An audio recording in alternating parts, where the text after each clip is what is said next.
Chapter 1. Zhang Yang. You need not return with us, you have been dismissed. Standing at the entrance of the gym, Zhang Yang wore a look of utter bewilderment.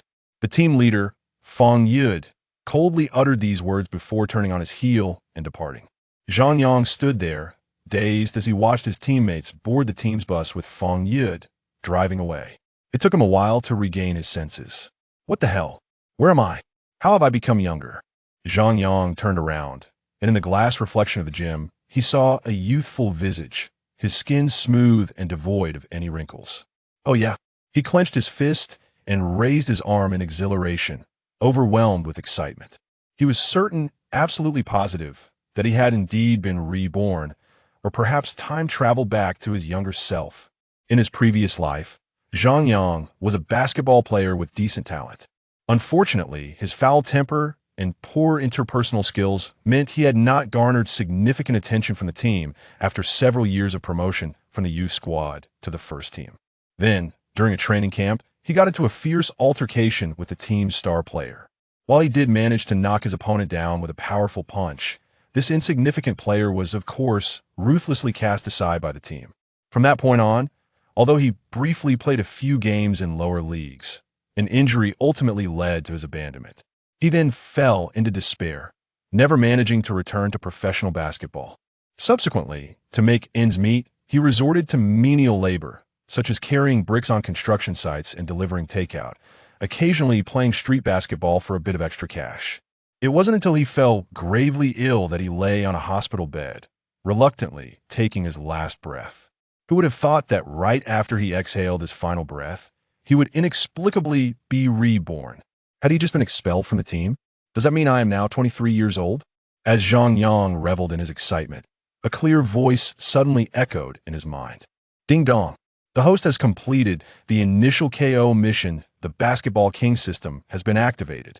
What the hell? Though delayed, the perks of being a time traveler had finally arrived, and he was elated. Zhang Yang was so thrilled by the mention of system that he hardly paid attention to what kind of system it was. Impatiently, he opened the system, and a panel of attributes materialized in his mind. Host, Zhang Yang age, 23 years, 55 days height, 201 centimeters. Weight, 105 kilograms. Wingspan, 210 centimeters. The beginner's gift pack has been activated. You have obtained the peak Zhu Ba template, auto-loading.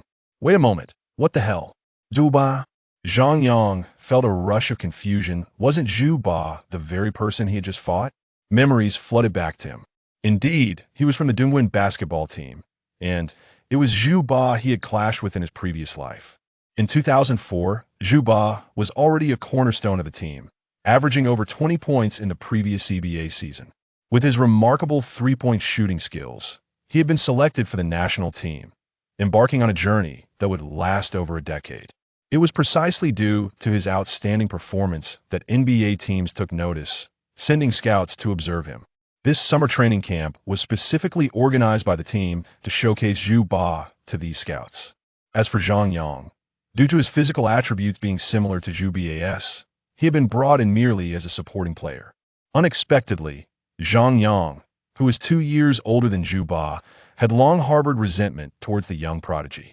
Why should I play the role of a mere supporting character? Why should I be your stepping stone? Believing himself to be Zhu Ba's equal, Zhang Yang refused to yield on the court, offering no quarter. Naturally, tempers flared, and the two hot-headed individuals soon found themselves in a brawl.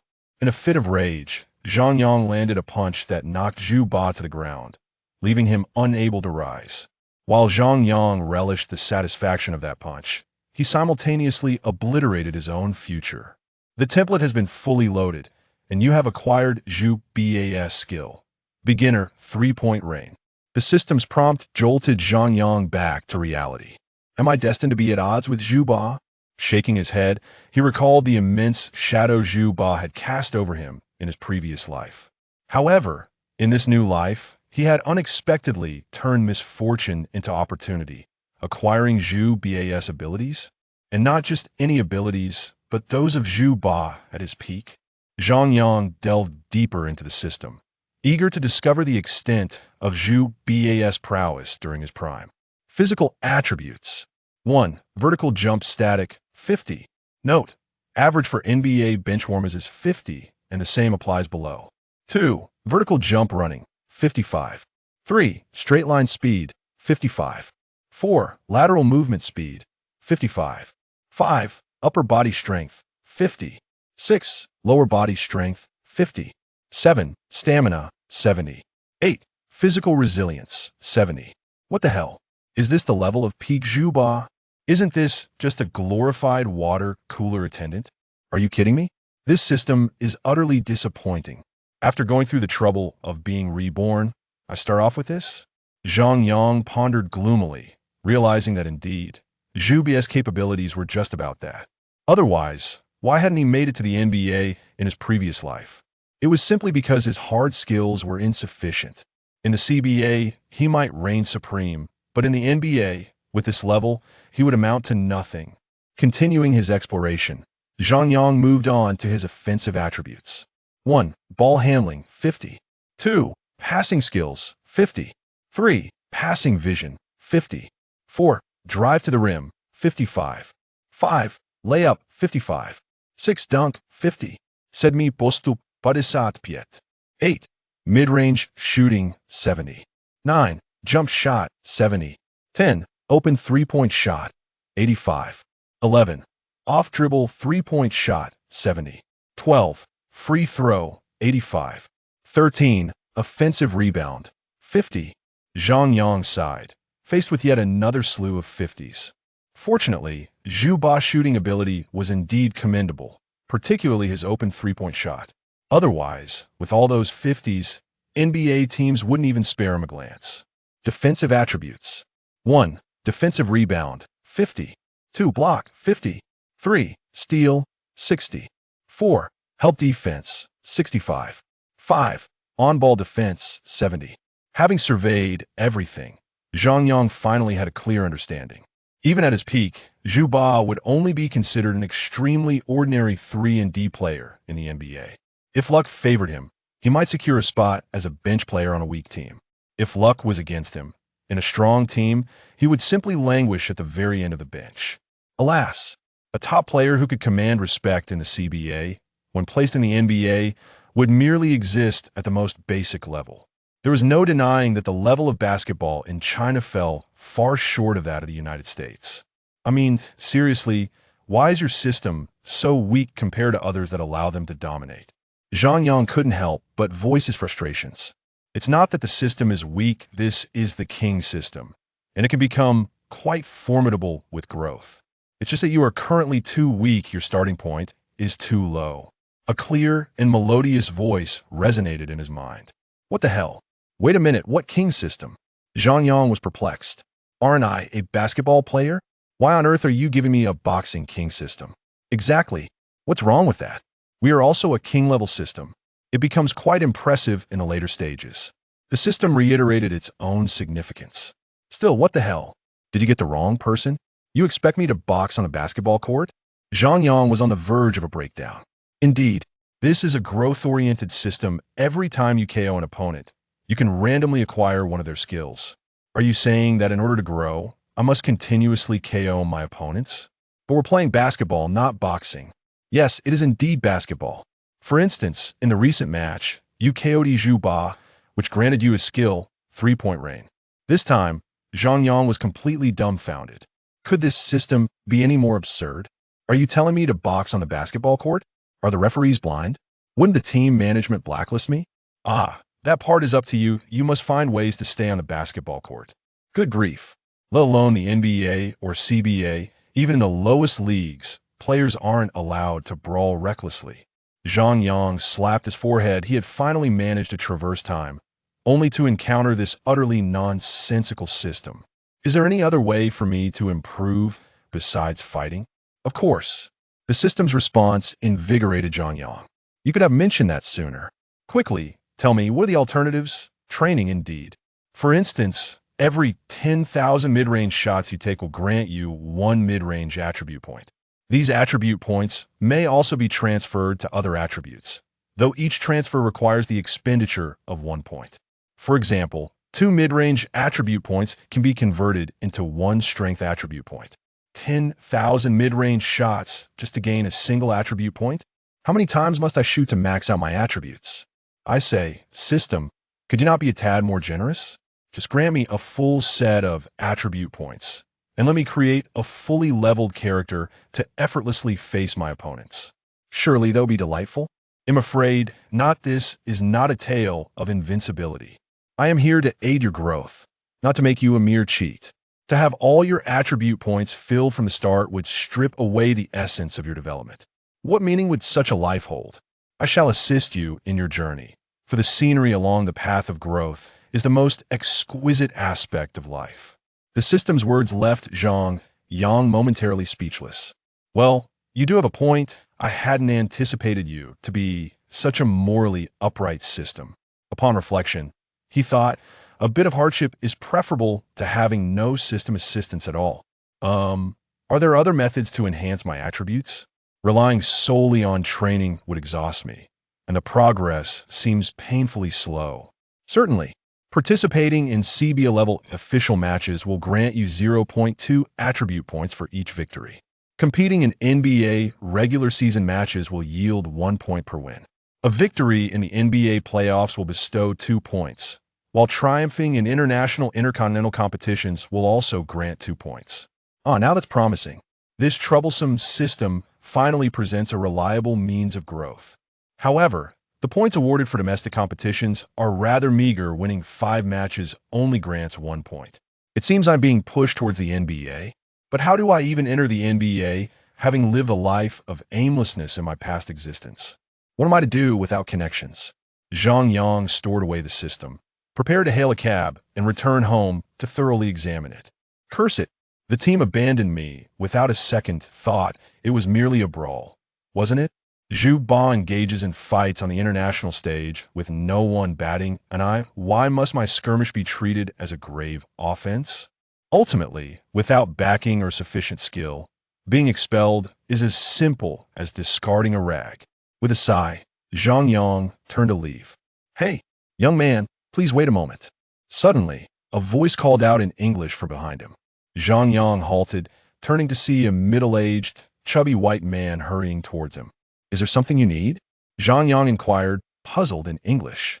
For the sake of the readers, I shall refrain from revealing my proficiency in English. The following narrative will be exclusively translated from Chinese. In his previous life, Zhang Yang had harbored dreams of breaking into the NBA. Thus, while his performance in other subjects was lacking, he had consistently excelled in English. Your name is Zhang Yang, correct? And you're 23 years old? The chubby man extended his right hand, wearing a professional yet insincere smile. I am Joe Hardman. Zhang Yang, perplexed, shook his hand. Hello, I am Zhang Yang. By the way, I'm a basketball agent from the United States. I watched the entire match just now, and I believe your skills are quite impressive. Would you be interested in trying out for the NBA? At 23, you can join as a free agent without going through the draft. I can arrange tryouts with several teams for you. Wait, really?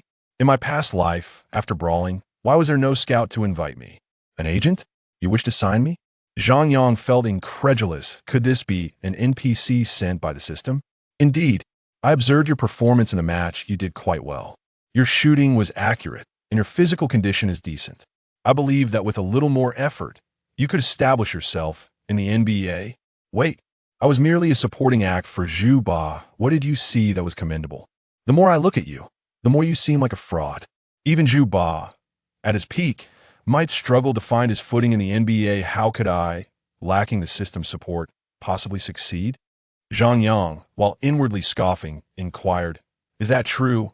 Aren't you here to assess Zhu Ba? Why aren't you seeking him out? He sighed, Honestly, I think Zhu Ba is rather overrated. He's not as formidable as they claim. Conversely, I believe you possess greater strength. Xiao Hadman chuckled amiably, yet internally mused, with so many scouts fixated on Zhu Ba, I wouldn't stand a chance in attempting to usurp him.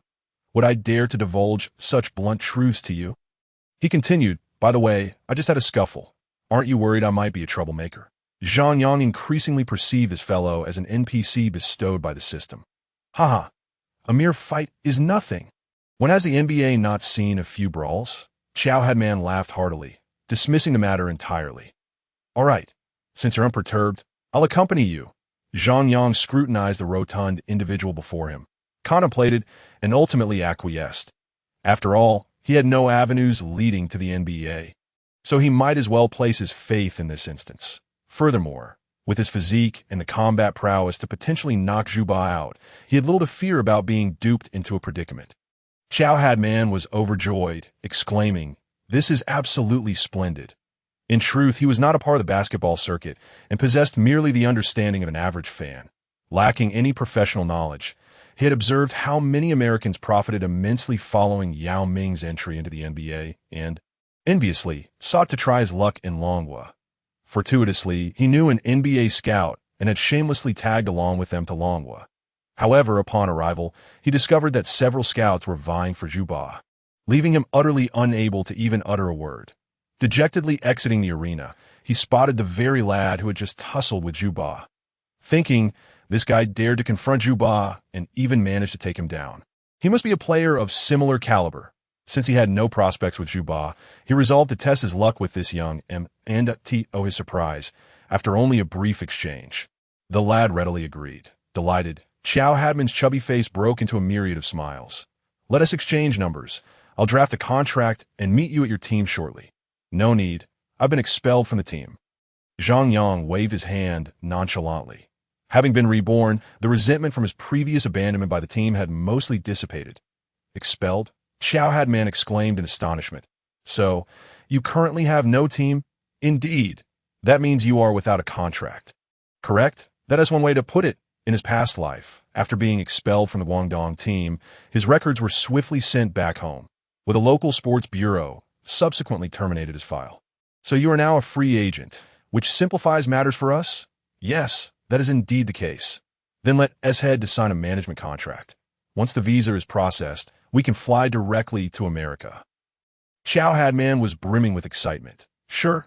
Zhang, you can call me Chow. Let us set off together." "All right, Chow." Soon, Zhang Yang and Hadman finalized their contract in the following days. While awaiting the visa, the Dongguan team officially announced his expulsion, and the Guangdong Sports Bureau returned his records. Upon returning home, Zhang Yang informed his parents of the developments. Both his father and mother, ordinary workers, were initially distressed upon hearing about his expulsion.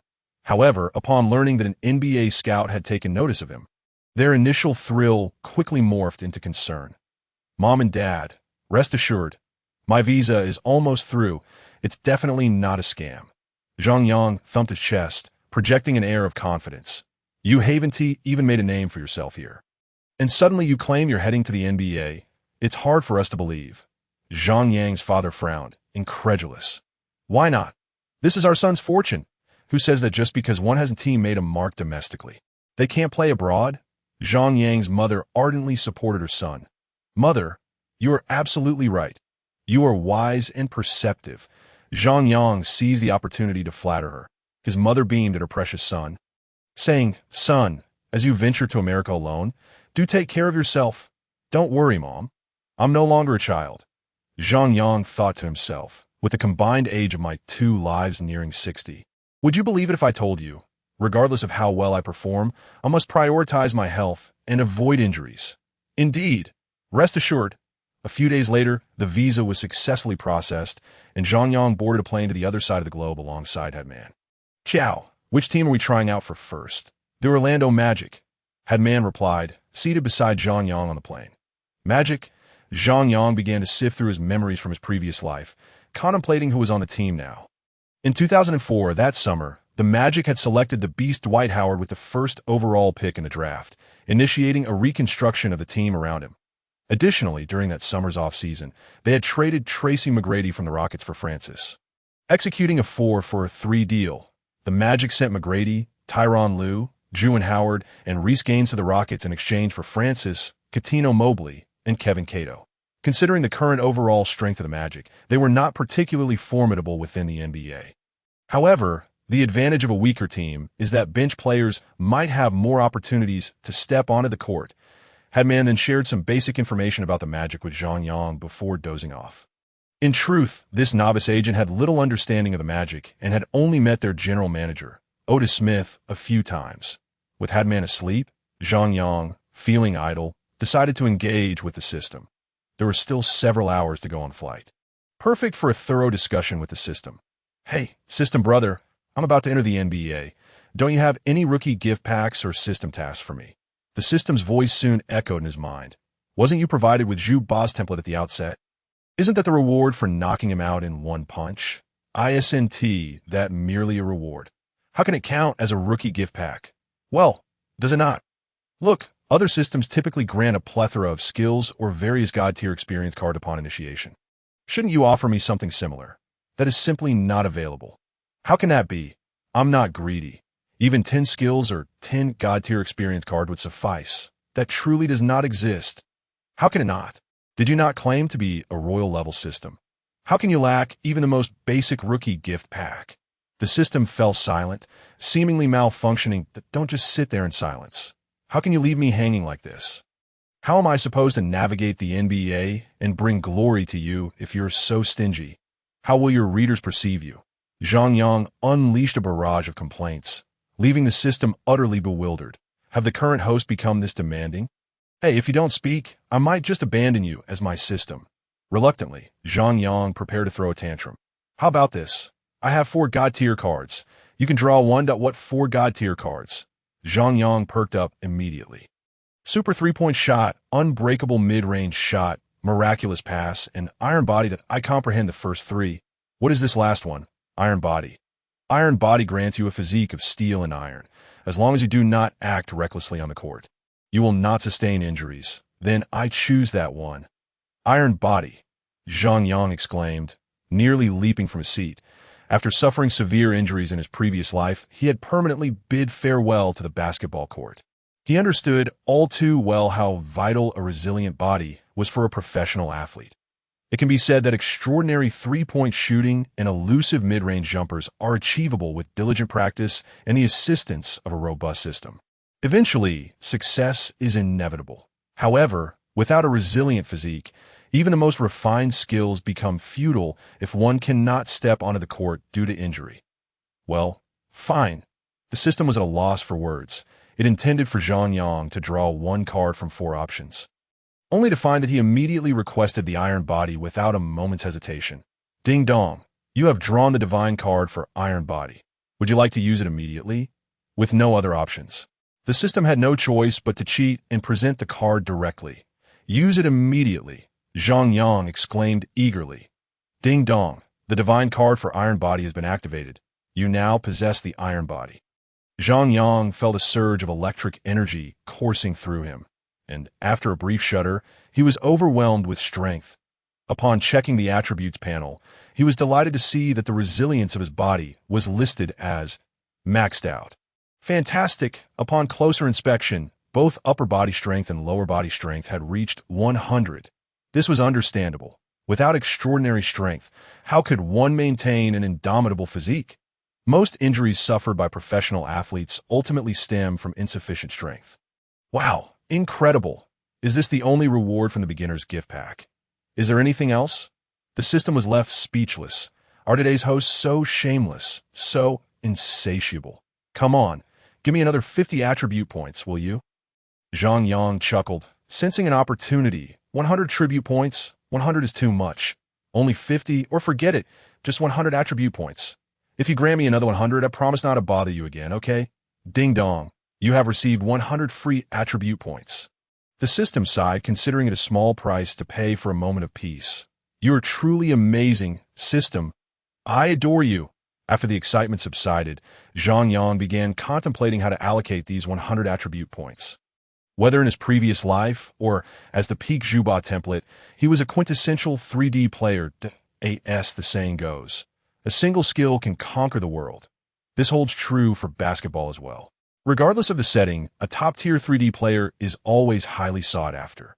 The peak Zhu Ba's shooting ability was already commendable, and any future enhancements could be attained through shooting drills, while his defensive awareness and capabilities were barely adequate. His weakness lay in physical attributes, such as jumping ability and speed, that if he wished to establish himself in the NBA, he must enhance his physical conditioning. After reviewing the attributes panel, he resolved to allocate all 100 attribute points to his foundational physical attributes.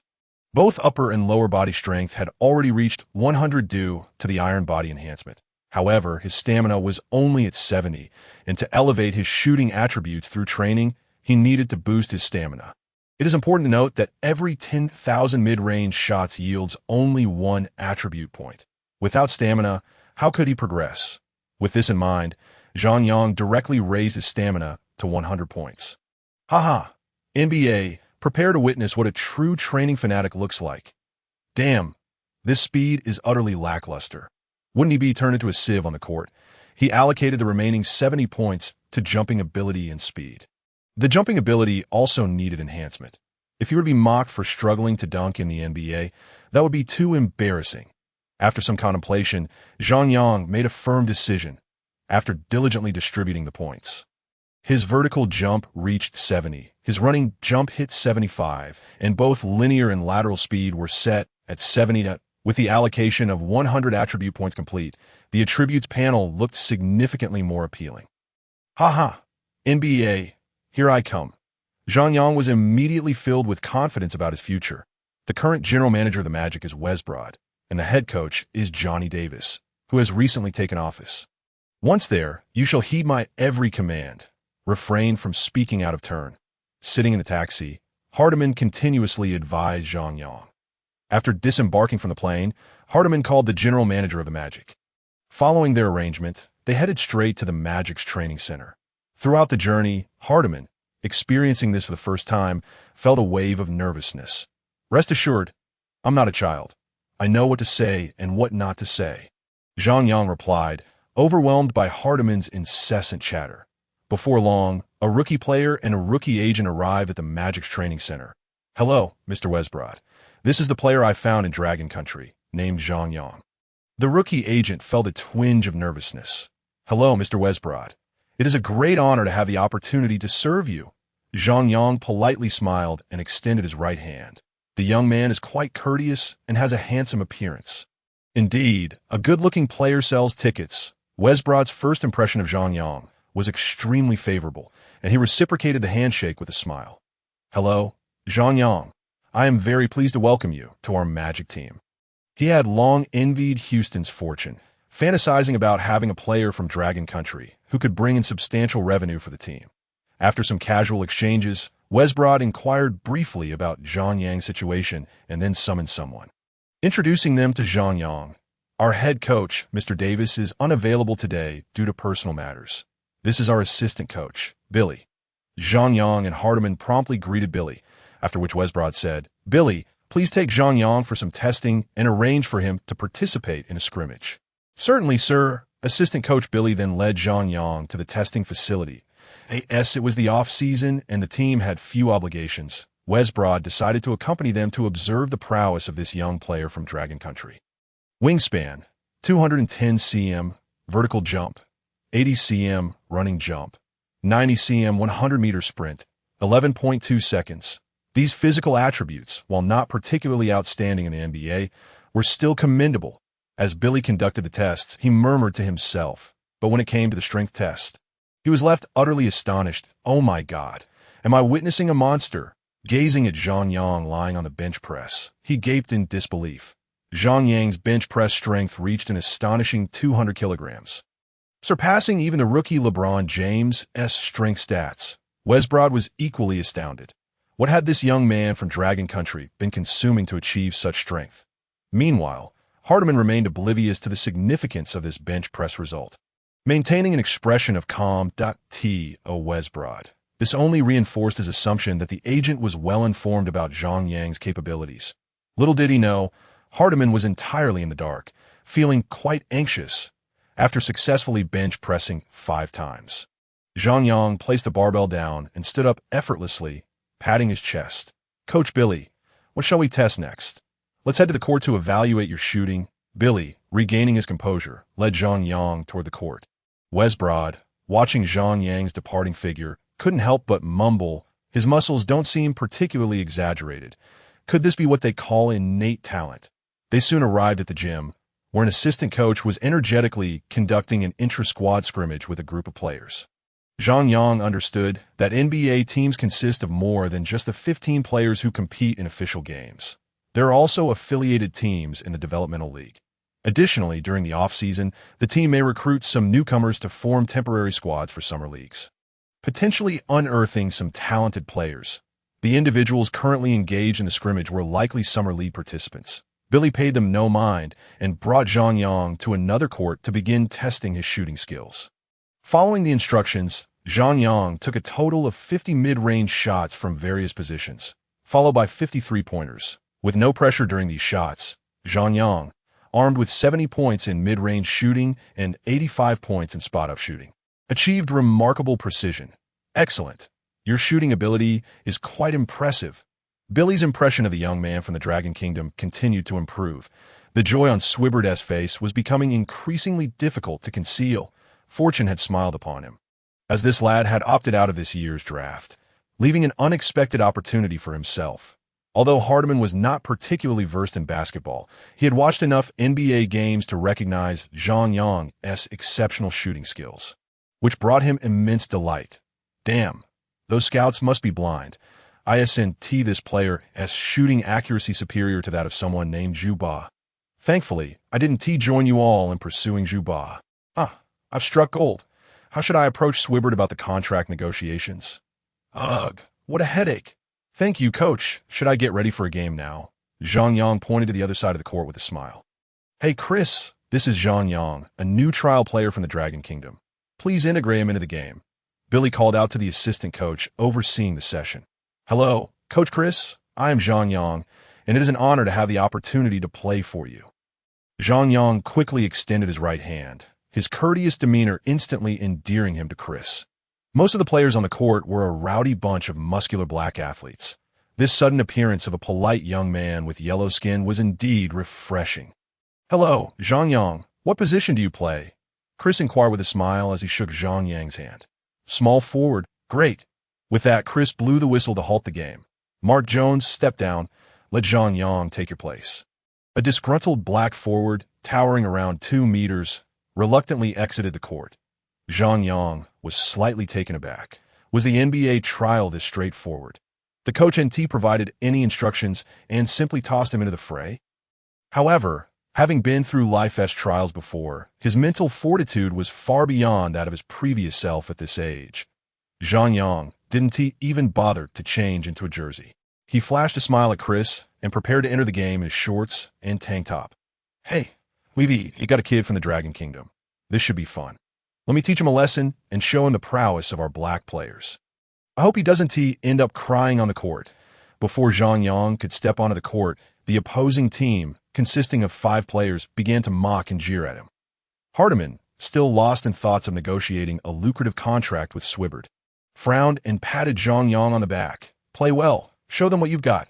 Zhang Yang nodded and dashed onto the court, quickly scanning his surroundings, aside from one white giant on his team. Everyone else, including the player he replaced, was black. The saying that black players dominate the NBA was not without merit. Zhang Yang cast a cold glance at the opposing team, ignoring their taunts, and smiled at the 4 players on his side. Hey guys, I'm Zhang Yang, your small forward. What are your names? To his surprise, none of them responded. They all chose to ignore him. Undeterred, Zhang Yang continued as if nothing had happened. What was the score? Who's supposed to inbound the ball? One of his teammates, unresponsive to him, moved to the sidelines and passed the ball to a small guard on their team. Zhang Yang quickly joined the play, but this time he didn't even touch the ball.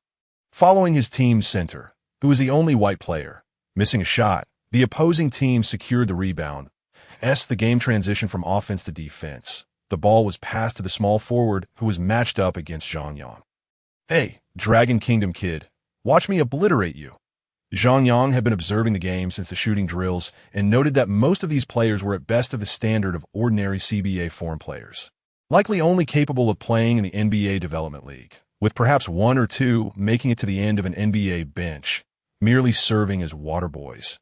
Zhang Yang wiped the smile off his face and stared coldly at the brash small forward opposite him. You are the type of player I could take on single-handedly. As soon as he uttered these words, the opposing team erupted in outrage. What audacity! Eddie, take him down. Eddie, show him who's boss from the sidelines. Hardiman gave a thumbs up. This kid's impressive. So confident. No wonder I spotted his talent. Swibbert and Billy exchanged glances of surprise. How had this seemingly affable young man transformed into a fierce competitor on the court?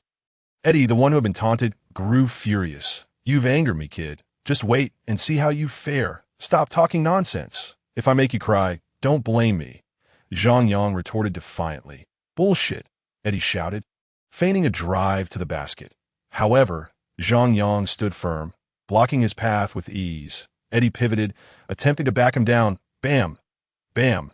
Eddie collided with Zhang Yang twice, only to find himself unable to budge him. In fact, he nearly stumbled back, and when he attempted a turnaround shot, he lost control of the ball. Seizing the moment, Zhang Yang swiftly snatched the basketball from Eddie's hands, taking a step forward. He dribbled down the court, charging into the opposing half. The very players who had been so eager to punish him were now scrambling back to defend, realizing that Eddie was utterly ineffective. "Hey, over here!" Zhang Yang's small guard called out for the ball, but Zhang Yang ignored him that he understood that if he passed it, he likely would not receive it back.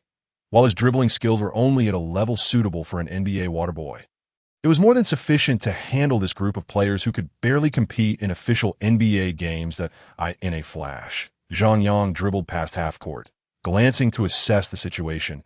It was a 3-on-4 scenario. Although it appeared to be a 3-on-4, two of his teammates had yet to catch up. Zhang Yang had no intention of waiting for them. He planted himself at the arc beyond the three-point line and launched a shot. The defender closest to him was caught off guard and failed to contest the shot in time. Everyone on the court watched in astonishment as the basketball arced gracefully through the air. Swish! It went in cleanly. Both the opposing players and his teammates were left dumbfounded. "Well done," Hardiman shouted from the sidelines. The two assistant coaches exchanged glances, nodding subtly. Just as Swibbert was about to mutter a reprimand, "Kid, that is not how you play. In a fast break, you drive to the basket, not shoot threes." He found himself gaping in disbelief. Well, if it went in, it was a good shot. The game resumed with the opposing team inbounding the ball. A stocky little guard dribbled past half court. This time, he chose not to pass to Eddie, as everyone could see that Eddie was utterly useless against the yellow-skinned kid. The guard dribbled aimlessly, looking for an opportunity, and eventually forced a shot. Bang! It clanged off the rim. His team's white center grabbed the rebound and passed it to the guard, transitioning from defense to offense. With the fast break thwarted, they settled into their half-court offense. "Hey guys, let us run a play." Zhang Yang offered to set a screen for his small guard. To his surprise, after blocking the defender, the guard immediately took a shot. Bang! Another miss. Zhang Yang realized that he couldn't afford to be polite with this lot. In this round, both small guards had clanked their shots, while the others barely touched the ball. After the defensive setup, Zhang Yang watched the opposing small guard once again attempt a reckless shot. He raised his hand and shouted, "Stop shooting aimlessly. Passing the ball won't kill you. Don't just make us run around aimlessly." The opposing small guard paused, taken aback. "Who the hell are you?" "I'll pass if I want, shoot if I want. My teammates haven't complained yet, so why are you barking orders?" However, upon Zhang Yang's shout, the four individuals across the court could not help but cast disapproving glances at the young guard, their eyes narrowing in disdain. The young guard's heart sank, and in a moment of panic, he hastily made a lateral pass, sending the ball to the shooting guard on the other side. Little did he know, Zhang Yang had been anticipating this very pass. He darted forward with explosive speed, slapping the basketball into the front court, and without missing a beat, he sprinted towards the ball. The young guard hurriedly turned to chase back, but it was already too late. Zhang Yang seized the ball, took 3 powerful strides, leaped, and emphatically dunked it into the hoop. With a roar that echoed through the gym, Zhang Yang exclaimed, "It's been ages since I played ball. This rush, oh my goodness, feels absolutely exhilarating. Beautiful. Zhang, that was magnificent." On the sidelines, Hardiman was already in a frenzy, while Swibort's face beamed with joy.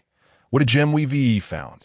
This guy's talent is clearly on a whole other level compared to everyone else on the court. He could undoubtedly make it to the NBA. However, a puzzling thought crossed his mind. How could such an outstanding player have slipped past the watchful eyes of scouts and missed the draft? Then it struck him that Zhang Yang hailed from the Dragon Country, and he quickly provided himself with an answer. Before the Rockets selected Yao Ming, who would have cared about basketball players from the Dragon Country, especially a perimeter player, in just a few minutes. Zhang Yang had racked up 2 steals, a 3-pointer, and a dunk, rendering the seasoned players on the court too intimidated to dismiss this newcomer from the Dragon Country any longer as the following plays unfolded. Both teams' young guards began to engage earnestly in the game. However, it was evident that the young guard on Zhang Yang's team lacked the physicality of his opponents, resulting in him being outmatched consecutively. The opposing players, sensing the shift, fell silent, no longer daring to mock Zhang Yang. But while they retreated, Zhang Yang's intensity only surged. "Aren't you all eager to take me down? Why are you shying away from the ball? You must demand it. Didn't you see your point guard hogging it all?" Perhaps it was the frustration for being sidelined after being cut from the Eastern Gate team in his previous life that had built up inside Zhang Yang. His love for basketball ignited a fervor within him as he played, growing more exhilarated with each moment. With his relentless offensive output, Eddie on the opposing team was nearly in tears. "Can we keep it down? I just want to play ball in peace." After a few exchanges, Zhang Yang noticed Eddie had completely wilted under pressure. He shot him a disdainful glance and chose to ignore him. Spotting his own young guard about to be overwhelmed again, Zhang Yang rushed over and pulled him aside. "Switch, I'll take him."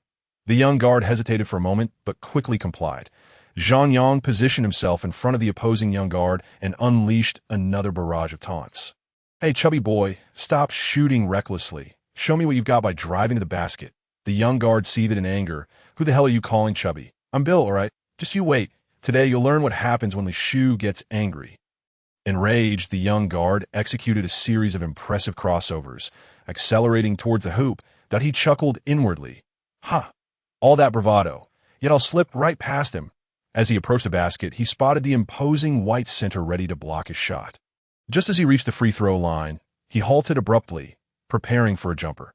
However, as he leaped and raised the ball overhead, a shadow swooped in from the side, followed by an overwhelming force crashing down upon him. Thud! The young guard landed unceremoniously on the ground, dazed for a moment. When he finally regained his senses, he could only hear the cheers erupting from the sidelines. "Zhang, you're absolutely incredible." Hardiman was in a state of euphoria. The two assistant coaches and Swyboard, however, were left in a dilemma, unsure whether to laugh or cry. "This was our first-round draft pick, the embodiment of a stout guard, the future of our point guard position. And he just got dunked on." It dawned on the young guard. "Wait, I just got blocked by that guy from the Dragon Country." After completing his dunk, Zhang Yang disregarded the inbounding and jogged back, spotting the young guard still seated on the floor, chuckling. "Little chubby, do you understand what it means to have a mountain pressing down on you?" The young guard, bewildered, replied. "What mountain?" "That is what I call a mountain pressing down," Zhang Yang declared, towering over him and pointing a finger at his nose. Although the young guard didn't fully grasp Zhang Yang's words, the arrogance in his demeanor made it clear they weren't kind. Anger flared within him, and he suddenly sprung up, ramming into Zhang Yang's chest with a forceful crash. "Ouch! This little chubby is quite bold. I haven't even thrown the first punch, and he is charging at me." In terms of basketball, he was outmatched, but in a fight, he was even less prepared. Today, Zhang Yang would show him what a real fight looked like. With a swift motion, he delivered a punch directly to the young guard's abdomen. Having never backed down from a fight, especially not against a mere young guard, Zhang Yang watched as the young guard's face contorted in pain before collapsing to the ground. The other players on the court were bewildered, unsure how everything had escalated so suddenly. The cheering from Hardiman on the sidelines came to an abrupt halt. The assistant coaches and Swyboard were equally stunned. "Who is this guy? Why is he taking down our first-round draft pick during a practice?" The players on the court, all seasoned veterans, paused, contemplating whether to intervene, but Zhang Yang's fierce demeanor dissuaded them. "Hey, we don't know the young guard well. We all just arrived this summer. There is no need to get into a fight over him. Besides, he is a first-round pick. Even if we were brawl, the team wouldn't dare retaliate. Our contracts haven't even been finalized yet." The atmosphere grew increasingly awkward as the four players who sided with the young guard realized they couldn't just stand by. After all, they were teammates. If they showed cowardice, it would be quite embarrassing. They exchanged glances, ready to confront Zhang Yang when the two assistant coaches rushed in, hastily breaking up the impending confrontation, realizing a fight was unlikely. The four young guards suddenly found their courage, approaching Zhang Yang with hostility. "Damn it, you Dragon Country kid. Don't think you can escape." I'll make you pay for touching our brother. You dare lay a hand on him? You re-asking for trouble. Zhang Yang, unperturbed, stood his ground, brimming with confidence. What kind of eyesight do you have to think I'm running away? If you're brave enough, come at me. I'll show you why the flowers bloom so vividly. If you're tough, step up. If not, quit your incessant rambling. The onlookers were stunned. Is the Dragon Country player really this fierce? Weren't they accustomed to seeing Yao Ming's gentle demeanor? Meanwhile, the young guard on the ground fumed. Damn it! Is no one going to help me up? Swyboard's face darkened, and Hardiman finally came to his senses, rushing to pull Zhang Yang away. Whoa, I didn't mean for you to take them down like that. Hardiman, feeling a mix of helplessness and despair, gazed at his first and currently only signed player with a forlorn expression.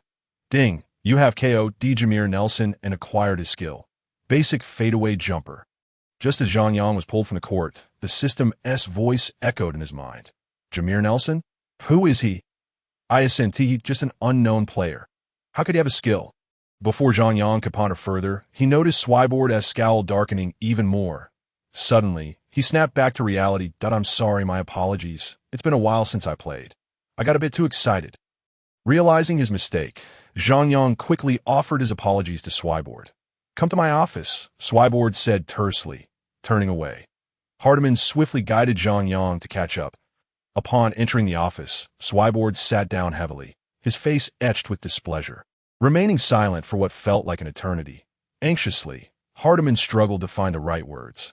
Only Zhang Yang, having calmed down, resumed his earlier cheerful demeanor. Hey, what's with you? You seem so friendly, yet you turned into a madman the moment you stepped onto the court. Swyboard gazed at the cheerful young lad before him, feeling an overwhelming headache. If this fellow lacked any real skill, it would be simple enough to send him packing without a second thought. The crux of the matter, however, was that he possessed a modicum of talent, looked quite presentable, and hailed from Longwa. Signing him could potentially yield a handsome profit. Yet this chap's temperament, alas, he was simply too exuberant. Too exuberant. One moment of restraint was all it took to lose control. Zhang Yang chuckled with a grin. Look here, you might have thought that spewing trash talk was acceptable considering that on the basketball court. Avoiding such banter could easily mark one as a softie, but whatever you do, you must not resort to violence. Do you have any idea who it was that you knocked down with a single punch? Swyboard lamented, punctuating his words with a rhythmic tap on the table. His heart heavy with sorrow, Haidman's heart sank instantly. Could it be that they had provoked someone they ought not to have? Who is he? Zhang Yang pondered for a long while, struggling to recall the name Jameer Nelson mentioned in the system earlier. He's the 20th overall pick this year, Jameer Nelson, whom we specifically traded from the Nuggets to serve as a prospective starting point guard. Zhang Yang remained somewhat dazed. Was this individual truly so renowned? Why did he not recall him? After having watched countless NBA games in his previous life, had it all been in vain? After a lengthy contemplation, he finally remembered that the Magic had indeed once boasted such a figure, who had played alongside the Beast, Howard, for many years. Oh dear! Zhang thought today was just too exhilarating. I trust he will not repeat such folly in the future. Haidman, already shaken by Zhang Yang's earlier brawl, feared that their dreams of a lucrative contract might vanish. Upon hearing that the individual Zhang had knocked down was a key rookie for the Magic, his worry intensified. Yes. Rest assured, General Manager, I will never engage in fighting again. Zhang Yang hastily thumped his chest in assurance. Initially, given the prowess you displayed earlier, I had high hopes for you, and signing you to a minimum contract was not out of the question.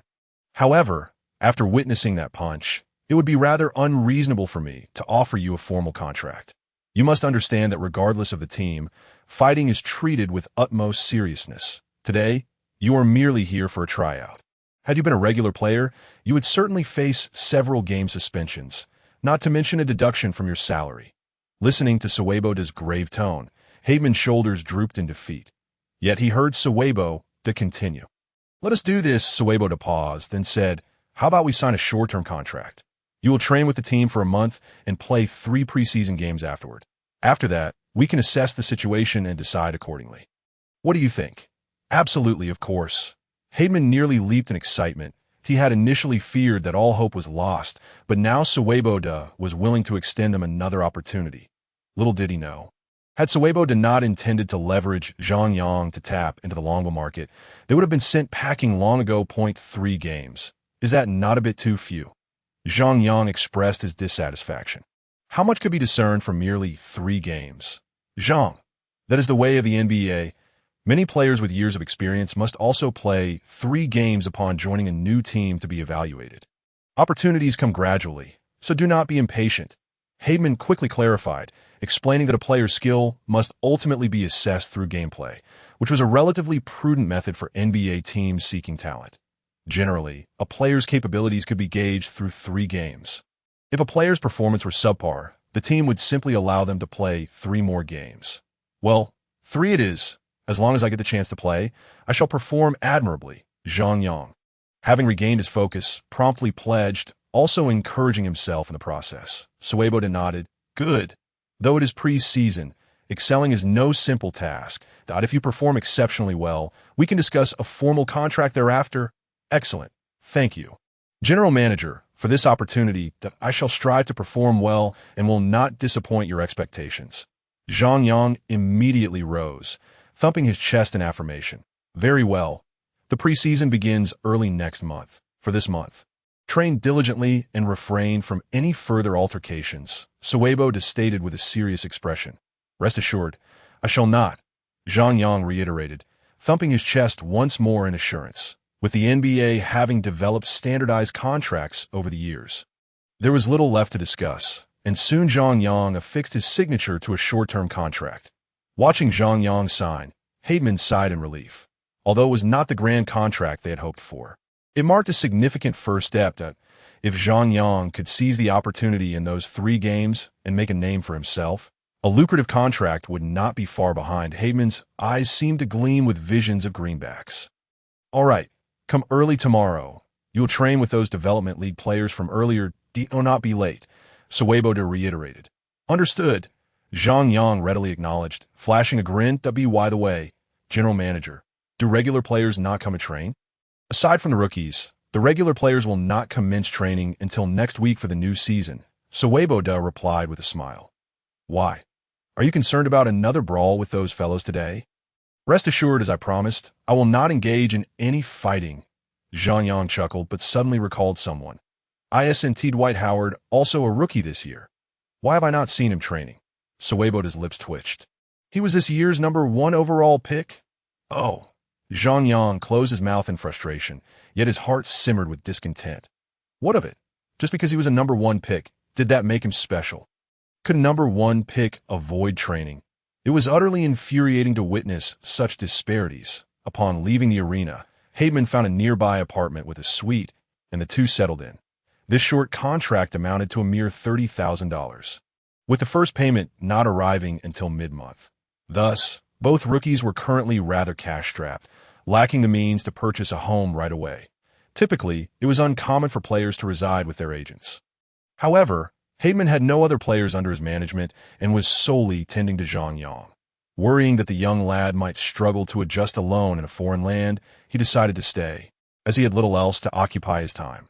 That evening, Zhang Yang called his mother to share the good news. She offered a few brief reminders before hanging up that long-distance calls were indeed quite expensive these days. The apartment boasted 2 rooms. Haidman took the inner room, while Zhang Yang occupied the outer one. As they lay down, sleep eluded both of them. Haidman struggled to adjust to the time difference, finally dozing off in the early hours of the morning. Meanwhile, Zhang Yang was preoccupied with pondering the skill he had acquired after knocking out Jamil Nelson, the basic fadeaway jump shot. Many players could execute a fadeaway, but few had mastered it to perfection, with the pinnacle exemplars being Jordan and Kobe.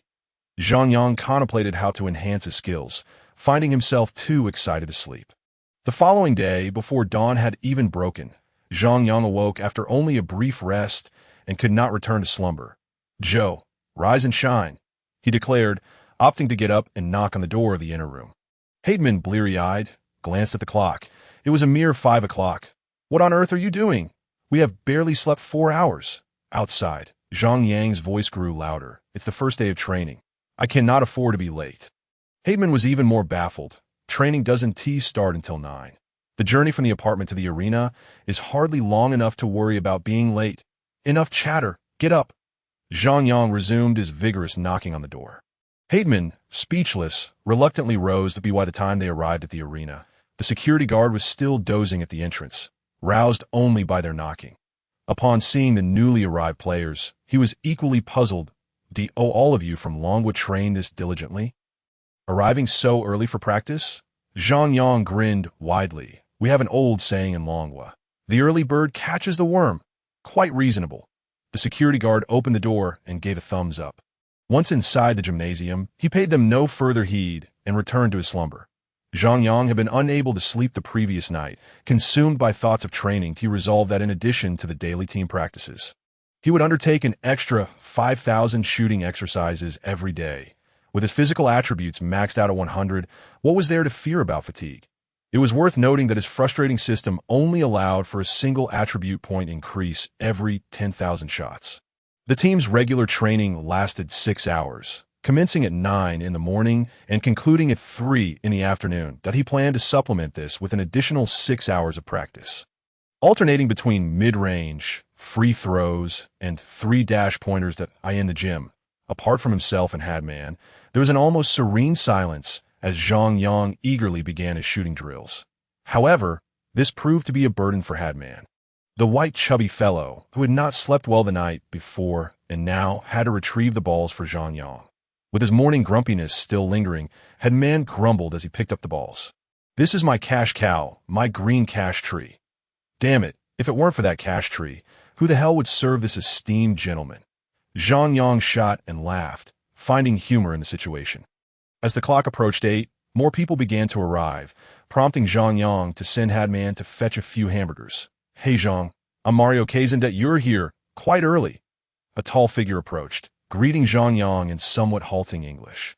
Zhang Yang recognized him as the center from his group the previous night. Hey Mario, nice to meet you. I just arrived not long ago. Zhang Yang replied with a smile. From your accent, I gather you're not American either? Indeed, I hail from Croatia. Kazan grinned broadly. Your English is excellent. Huh, yours is quite good as well. Perhaps it was their shared status as non-Americans and not being African-American that fostered an instant camaraderie between Zhang Yang and this foreigner. Are you a rookie this year? Yes, I was drafted in the second round this year, Mario Kazan said. Zhang, why didn't you into the draft? With your skills, you could have easily been a first-round pick. Seriously? Is Zhu Ba really that impressive? Zhang Yang mused internally, recalling that he had increased his attribute points by 100. Otherwise, Zhu Ba wouldn't have been worthy of a first-round selection. Outwardly, he said, sigh. I'm already 23.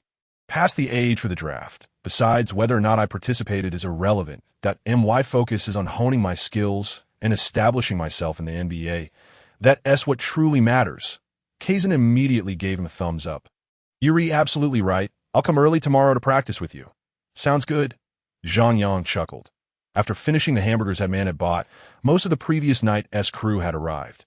However, apart from Kazan, no one else approached Zhang Yang to greet him, particularly Jamil Nelson, who had been knocked out by Zhang Yang's punch the previous day.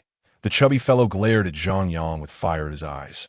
But knowing he was no match for him, he refrained from further provocation. Zhang Yang was indifferent to others' attitudes towards him. After yesterday's game, he was well aware. Among this group, aside from Nelson and Kazan, none possessed the talent to compete in official NBA games. They would likely end up in the development league or seek opportunities abroad. Perhaps in the CB. At 9 o'clock, the coaching staff arrived. Unlike the previous day, head coach Johnny Davis was also present. You're the new player from Longwa. Coach Davis scrutinized Zhang Yang with a serious expression. Yes, coach. My name is Zhang Yang, and it is an honor to serve you.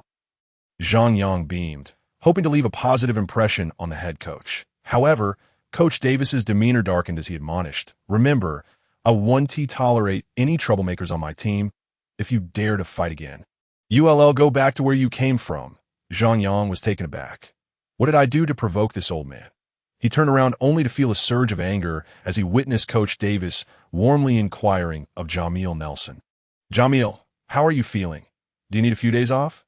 Nelson stood tall, responding loudly, Coach, although my stomach is still a bit uncomfortable, I can handle the training. Very well. Keep practicing hard. Coach Davis smiled and patted Nelson on the shoulder.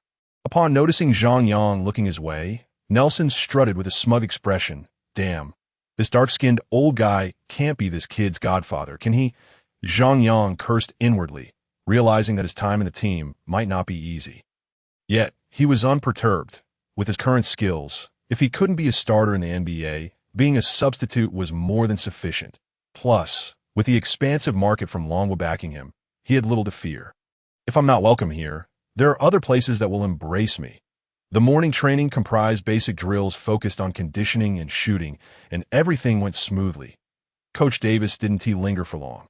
Perhaps realizing that apart from Nelson and Kazan, there was little potential in the rest, and thus he lost interest. Two assistant coaches, Billy and Chris, primarily handled the foundational and tactical training, respectively, guiding the team through their daily exercises.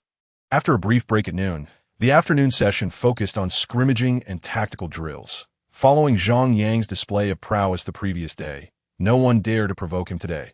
However, aside from Kazan, no one actively sought to pass him the ball or engage in coordination. Zhang Yang was unconcerned, as he mostly played independently, having a passing skill level and vision of only 50, which made him less inclined to collaborate with the team. In addition to three-pointers, he also experimented with a newly acquired skill, the fadeaway jumper. Although still at a rudimentary level, it proved effective against this group, and he successfully made several shots, while others were indifferent. Eddie and Nelson glared at Zhang Yang with gritted teeth every time he scored a BY3 in the afternoon. Coach Davis reappeared, uttering a few platitudes before dismissing the day's training. Hey Zhang, aren't you leaving? As the players strolled out in groups, Kazan noticed Zhang Yang lingering and approached him. I'm just going to shoot a few more baskets before I leave. Zhang Yang replied with a smile. Do you want to practice with me for a bit longer? Being the only teammate willing to converse with him, Zhang Yang sought to build rapport. You Longwa folks are just too diligent. We all newcomers and young, and Kazan's competitive spirit was ignited. All right, but just shooting alone isn't too much fun. How about we have a little one-on-one? Sure, Zhang Yang readily agreed, although it slightly delayed his shooting practice. How could he resist catering to someone seeking a challenge? Besides, camaraderie among teammates often blossomed through such duels that one-on-one situations inherently disadvantage slower, heavier centers. As anticipated, Zhang Yang hardly needed to drive to the basket. With just his three-point shots and fadeaway jumpers, he thoroughly dominated Kazan. Your shooting is so accurate. Why are you still practicing? Kazan, defeated but gracious, accepted his loss with good humor. That you're absolutely right. In Longwa, we have an old saying, a punch never leaves the hand, nor does a tune leave the mouth. Shooting must be practiced daily to enhance accuracy. Zhang Yang's words lit a spark in Kazan's eyes. Wow, you make a great point. I'll join you in practice. Initially, Kazan was eager to shoot alongside Zhang Yang, but as time progressed, he grew weary. Have we been shooting for over an hour? Are you still not leaving? Kazan, utterly exhausted, observed Zhang Yang, who appeared unfazed, rhythmically continuing his shooting routine. Just a little longer, just a little longer. With physical prowess elevated to a staggering 100, Zhang Yang felt no fatigue. The crux of the matter lay in the fact that he was still far from achieving the goals set for today. Observing Zhang Yang's reluctance to leave, Kasong found himself equally hesitant. After all, Wu Ti departing now merely signify his own laziness. Thus, he continued to shoot, albeit his shooting frequency lagged significantly behind that of Zhang Yang. However, the true tragedy did not befall him, but rather Hardiman. He scoured the court for stray balls. He lamented silently. Damn it, at my age, I still have to be your ball boy. An hour passed, and Hardiman was utterly exhausted, while Zhang Yang persisted in his relentless shooting. My brother, how much longer do you intend to practice? Just a little longer, just a little longer. Zhang Yang chuckled, inwardly cursing, watching those exhilarating stories. The male protagonists effortlessly sink tens of thousands of shots in a day. Why on earth does it take me so long to hit 5,000? Alas, mindless thrillers are truly detrimental. Finally, by 7 p.m., even with 100 stamina points, Zhang Yang was nearly spent, having only managed to make 3,000 shots. Including the morning session, he had devoted a total of 7 hours to this endeavor, averaging over 400 successful shots per hour, comprising three-pointers, two-pointers, and free throws. Those male protagonists in those tales, who can effortlessly score tens of thousands of shots in a single day, are they even human? It seemed that his goal of 5,000 shots per day was utterly unattainable. Perhaps he should settle for a more modest target of 3,000 shots daily. Sigh, I shall never indulge in mindless thrillers again. With this thought, Zhang Yang, thoroughly fatigued, finally left the gym alongside Hardiman and Kasong. The trio hastily dined before retreating to their respective homes for rest. Most notably, they lacked the energy for any further activities. Even Hardiman, who collected the balls, felt as though he had lost a fair amount of weight by the end of the day. After a restful night's sleep, Zhang Yang resurrected with renewed vigor the following day, rising at the crack of dawn to rouse Hardiman once again at 5.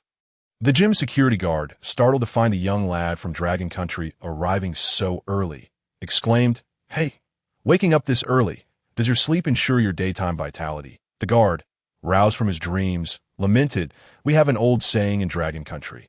Early to bed and early to rise makes a man healthy." Zhang Yang replied with a slight smile, modestly concealing his talents. Thus began another day of monotonous yet engaging shooting practice. Hardiman continued to grumble, "This is my money tree, my verdant delight," exhausted from the previous day's exertion. Kassan arrived at the gym an hour early today, determined to prove that Croatians are equally diligent. However, upon entering, he discovered that Zhang Yang was already shooting. "Hey Zhang, when did you arrive?" Zhang Yang grinned. Just got here. Kassan resolved to come even earlier tomorrow. Another day of training passed, and Zhang Yang extended his shooting practice until 7 p.m., before returning home with Hardiman and Kassan on the third day. Kassan arrived at the gym by 7 a.m., thinking, "Today I must reclaim my dignity." Yet upon entering, he was astonished to find Zhang Yang had once again beaten him there.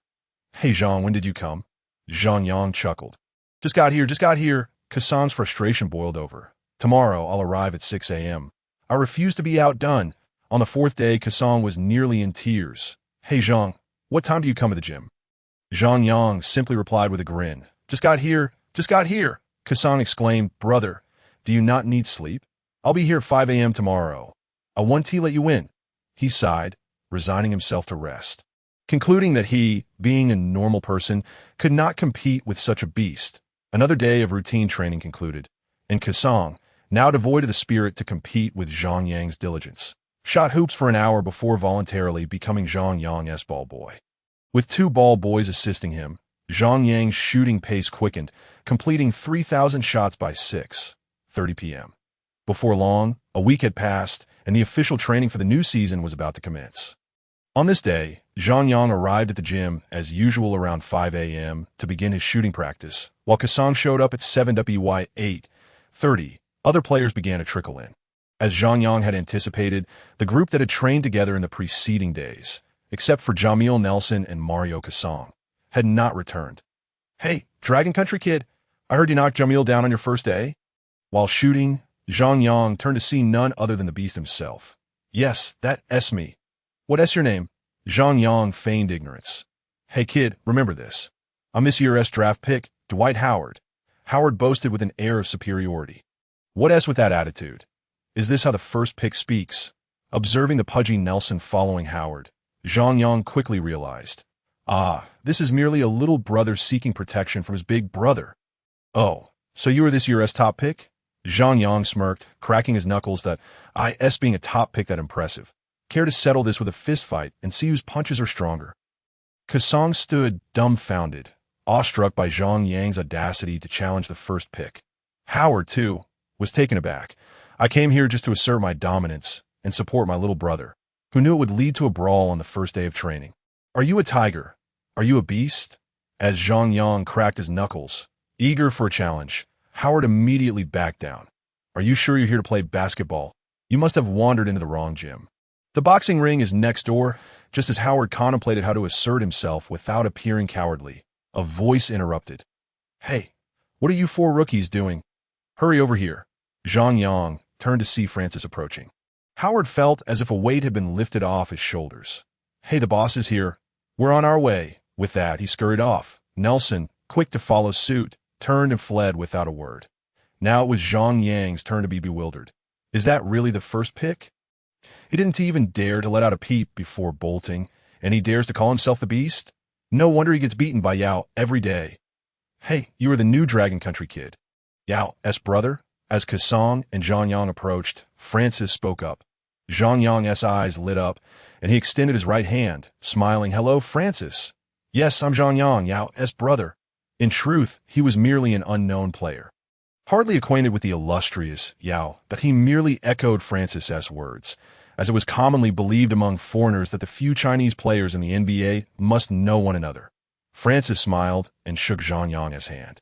"Nice. You seem just as polite as Yao. I heard you knocked Jamil down on your first day."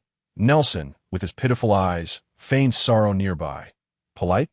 Boss, are you sure he is not an undercover sent from Dragon Country?" Howard stared wide-eyed. "Was that the same person who just challenged me? This kid has some nerve. In Dragon Country, we pride ourselves on our manners. It's all about, if you don't provoke me." "I want to provoke you," Zhang Yang chuckled. "All right, if anything comes up, just let me know, but no more fighting," Francis laughed, patting Zhang Yang's arm. "Rest assured, I'll follow your lead from now on," Zhang Yang replied confidently.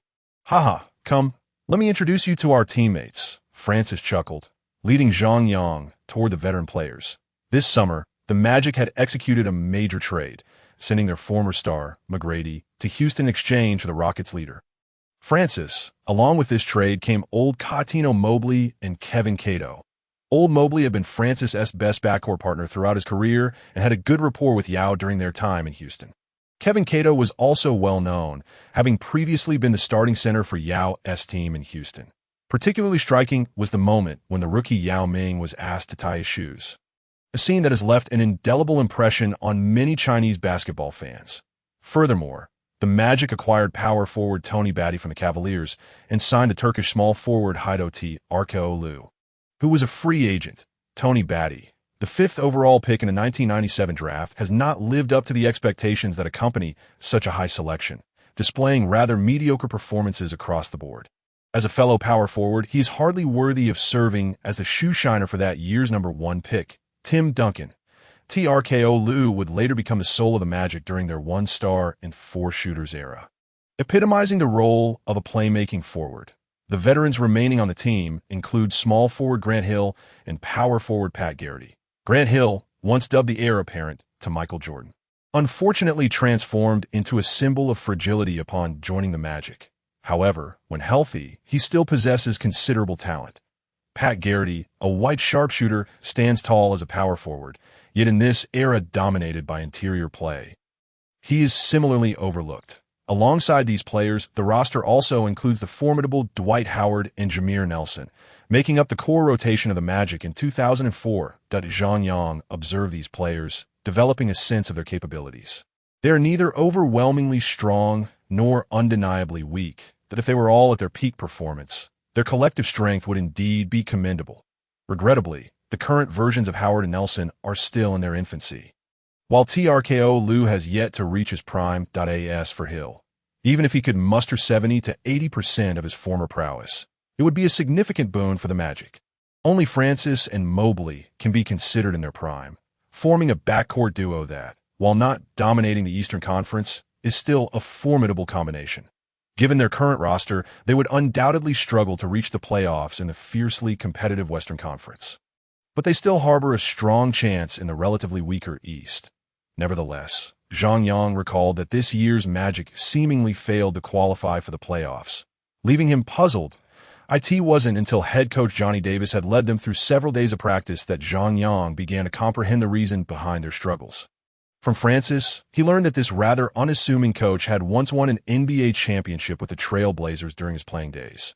However, he only began his coaching career as an assistant in 1999 and was promoted to head coach after Doc Rivers was dismissed for poor performance last year. How to assess this coach's abilities?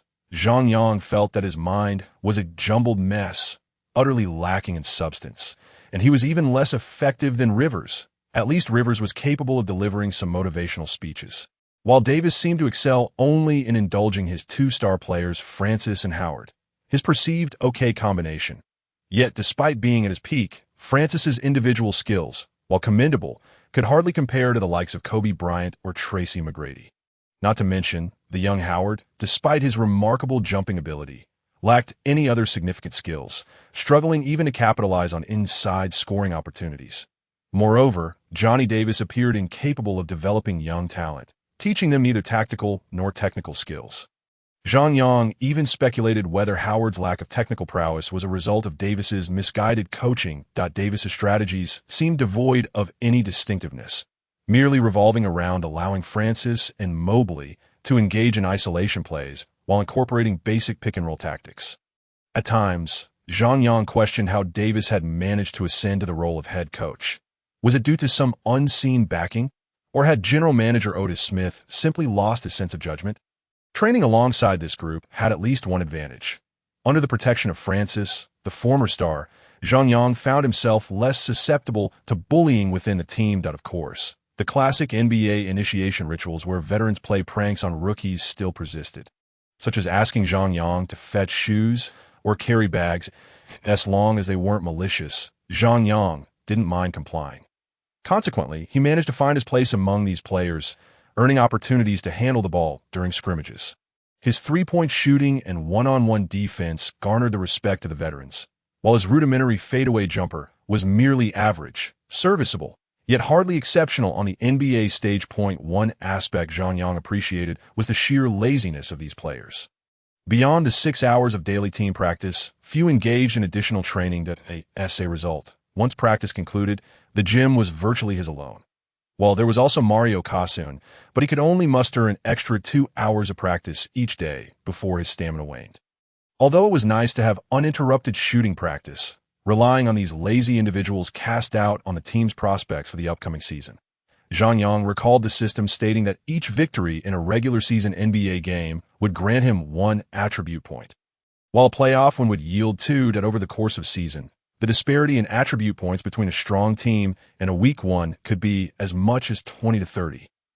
Not to mention the playoffs, with Johnny Davis at the helm, Zhang Yang was certain that even if they had a peak Howard, the Magic would struggle to secure a playoff berth. Consequently, the total number of attribute points he could accumulate throughout the season would be minimal, hindering his growth.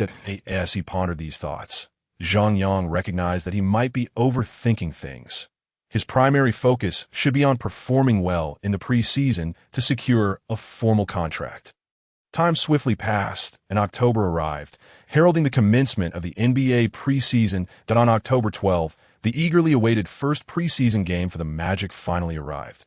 Their opponents today were the Memphis Grizzlies. This year's Grizzlies were led by Paul Gasol, bolstered by formidable forwards such as Shane Battier, P.J. Brown, Swift, Bonzi Wells, and Mike Miller.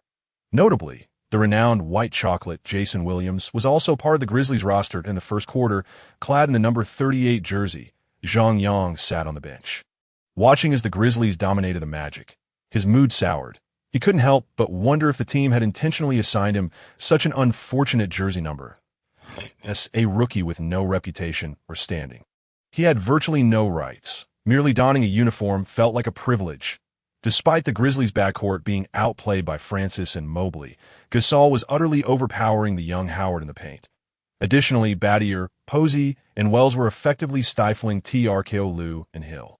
By the end of the first quarter, the Magic found themselves trailing 16-25, down by 9 points. Zhang, you're up. Sub in for Heido. As the second quarter began, TRKO Lue, under the defensive pressure of Wells, attempted a three-pointer that clanged off the rim. Johnny Davis, unable to bear it any longer, waved his hand, and Zhang Yang finally received his opportunity to take the court. Overwhelmed with excitement, he leapt to his feet. Yes, my first game is finally here. Where did this kid from the Dragon Country come from? Wells, stationed beyond the three-point line, noticed his new opponent was an unfamiliar face. Seizing the opportunity, he called for the ball. Eager to take him on to tee that moment, the Grizzlies' backup point guard, Earl Watson, seeing Wells' request, promptly passed the ball over. Hey, rookie, welcome to the NBA. Wells grinned widely, revealing a mouthful of white teeth as he shouted at Zhang Yang. Zhang Yang, determined not to back down, thought, I won't be intimidated. Go ahead and try to take me on one-on-one. Wells, amused by this, laughed, Taking on a rookie is a piece of cake. Just don't start crying later. With that, Wells executed a pump fake, and Zhang Yang stayed glued to him. Wells then dropped his shoulder, preparing to drive, but Zhang Yang followed closely, preventing him from gaining momentum in a swift move. Wells pivoted, positioning himself just outside the three-point line, ready for a back-to-the-basket play. Zhang Yang remained laser-focused, tracking Wells's every move. Bang! Bang! Wow. Wells leaned against Zhang Yang, attempting to push his way inside. After a couple of futile attempts, he realized he could not budge him and immediately executed a spinning jump shot. It must be said, as expected of a CBA veteran, his offensive maneuvers transformed seamlessly within mere seconds, displaying an exquisite fluidity. Truly impressive. However, what the heck? Why can't I see anything? Zhang Yang, resilient against Wells' backing, recognized the moment he turned that he was about to shoot, and swiftly followed suit, employing a hand-over-eyes technique to obscure Wells' dark visage. Duong, Bongshi Wells slammed the ball against the rim, and Kato snatched the rebound. As the play transitioned, Nelson dribbled past half-court, lingering beyond the three-point line, searching for an opportunity. "Hey kid, you almost hit my face just now," Bongshi Wells muttered as he approached Zhang Yang. "Did you? If you didn't hit me, then there's no foul," Zhang Yang retorted while running aimlessly. He understood that Nelson would not willingly pass him a ball, and even if there were a good chance, it would be in vain. He was determined to create his own opportunity. That's a dangerous move. Who says so? If you know how to control it. No one gets hurt. I learned all this from your battier. Oh, so you know Sean? Of course I do. I even know you, Bongshi Wells. Can you believe that? Haha, am I really that famous? Even you from the Dragon Kingdom. Recognize me? Bongshi Wells was still chuckling when Zhang Yang finally saw his chance. Nelson drove into the paint, attempting a soft floater against the defense that failed to find the mark. Pat Garrity tipped the ball out, and Zhang Yang accelerated, shaking off Wells, soaring high to snatch the rebound. However, Wells was quick to react, positioning himself right in front of Zhang Yang as he landed. "Hey, kid, this path is blocked. Is it? Do you think you're so great? Watch how I'll break through." Zhang Yang smiled slightly, feigning a shot before suddenly dribbling down, stepping diagonally with his left foot as if to break through from the left. Wells, seeing this, hastily extended his right foot to block, only to find Zhang Yang push off with his left, retreating a significant distance. Wells, caught off balance, stumbled and fell to the ground. Standing just beyond the three-point line, Zhang Yang now faced no obstacles. Calmly, he raised his shooting hand. Swish! A beautiful three-pointer found its mark. "Hey, veteran, you'd better step up your game. If this keeps up, you'll be relegated to the CBA." Zhang Yang, having embarrassed Bongshi Wells, took the opportunity to deliver another jab. "What the heck? Youngster, you lack sportsmanship. Didn't you say you were going to drive for a layup?" Bongshi Wells, rising from the floor, was fuming. "Do you not understand the art of war?" Zhang Yang quipped as he prepared to retreat on defense. "What art of war?" Wells was bewildered. "The art of war. Want to learn? I can teach you." Wells stared at Zhang Yang's mischievous grin, taking a moment to process. "Bullshit. Rookie, don't get too cocky. Watch how I'll teach you a lesson." The next few plays devolved into a succession of inept exchanges between the two team substitutes, characterized by lackluster defense and dismal scoring efficiency. Midway through the second quarter, Zhang Yang was substituted out by Johnny Davis after achieving 3 points, 1 rebound, and 1 steal in 5 minutes. Meanwhile, under Zhang Yang's stringent defense, Bongshi Wells managed a mere 1 out of 4 attempts, scoring 2 points through a jump shot as the first half concluded. The score stood at 34-47, with the Magic trailing by 13 points. The second half commenced, yet the Magic's offense remained stagnant, as if constipated, and by the fourth quarter, they found themselves down by 22 points at 54-76. Witnessing this, Johnny Davis waved his hand, signaling the substitutes to take over, effectively conceding the game. Upon re-entering the game, Zhang Yang noticed that Bongshi Wells was still seated, and his opponent had shifted to Mike Miller. "Hey, I know this guy too." Mike Miller, a white three-point shooter, was once part of the Magic during the T-Mac era and had been named Rookie of the Year. T-Mac had even erupted in anger when the Magic traded him away. Moreover, this fellow had better luck than T-Mac, having secured a championship alongside the Heat's Big Three. However, in the modern NBA, mentioning a white three-point shooter generally implies one thing: soft. This suggests that such players typically lack defensive prowess. Mike Miller fit this description. While not devoid of defense, his abilities were merely average, and he was notably slow. Seeing a soft target, Zhang Yang immediately activated his skill. Junior three-point range, he had long mastered this skill. Waiting for the moment to unleash it upon the court, Junior three-point range. In the fourth quarter, allows for 3 consecutive, successful three-point shots. After using this skill 100 times, it can be upgraded to intermediate three-point range. Intermediate three-point range. In the fourth quarter, allows for 4 consecutive, successful three-point shots. After using this skill 200 times, it can be upgraded to advanced three-point range. Advanced three-point range. In the fourth quarter, allows for 6 consecutive, successful three-point shots. After using this skill 300 times, it can be upgraded to God-level three-point range. God-level three-point range.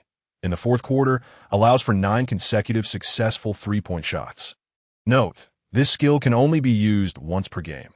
Zhang Yang had high hopes, yet in the initial few plays, he found himself running in circles with Jameer Nelson.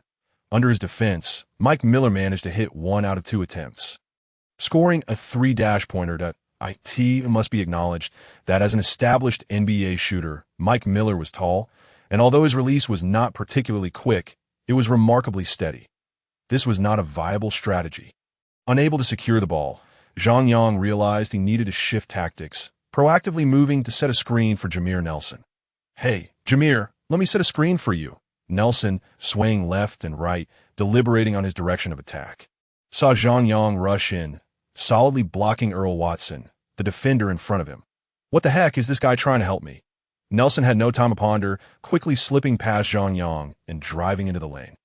With the defense not yet in position, he executed a quick jumper near the 3-second line, scoring 2 points. "Well done." Zhang Yang immediately gave a thumbs up, loudly praising him. Zhang Yang's display of teamwork made even Nelson blush, while Dwight Howard, sitting on the sidelines, appeared somewhat bewildered. Could it be that this fellow had suddenly realized the value of joining us? Howard felt a flicker of delight within him. In the next play, when the Magic were on offense, Zhang Yang again moved to set a screen for Nelson. This time, Nelson, feeling a bit bashful, returned the favor by passing the ball back to the now open Zhang Yang. Without hesitation, Zhang Yang swiftly released a three-pointer, which landed perfectly as Mike Miller just barely caught up. Great pass. After scoring, Zhang Yang rushed over to high-five Nelson. Johnny Davis, observing the substitutes on the court, displaying tenacity and determination, wore a smile of approval. Meanwhile, Zhang Yang's flattery had Nelson grinning from ear to ear, beaming with joy. Zhang Yang, watching the overly pleased Nelson, thought to himself, "You're still too young." In the ensuing plays, despite Mike Miller's attempts to bolster his defense and shadow Zhang Yang closely, he simply could not keep up. Zhang Yang's relentless movement left him disoriented. A.S. Nelson, still dazed from Zhang Yang's compliments, saw an opportunity arise. He no longer hesitated to pass, allowing Zhang Yang to sink another 2 three-pointers. Duong, overly exhilarated, Zhang Yang, after retrieving the ball from the front court, launched a determined shot against the defensive pressure of Mike Miller. Unfortunately, this fourth attempt from beyond the arc resulted in the unmistakable sound of clanking iron. It was only then that he recalled his three-point shooting skill had already cooled down, relying solely on his modest 70-point ball-handling three-point ability.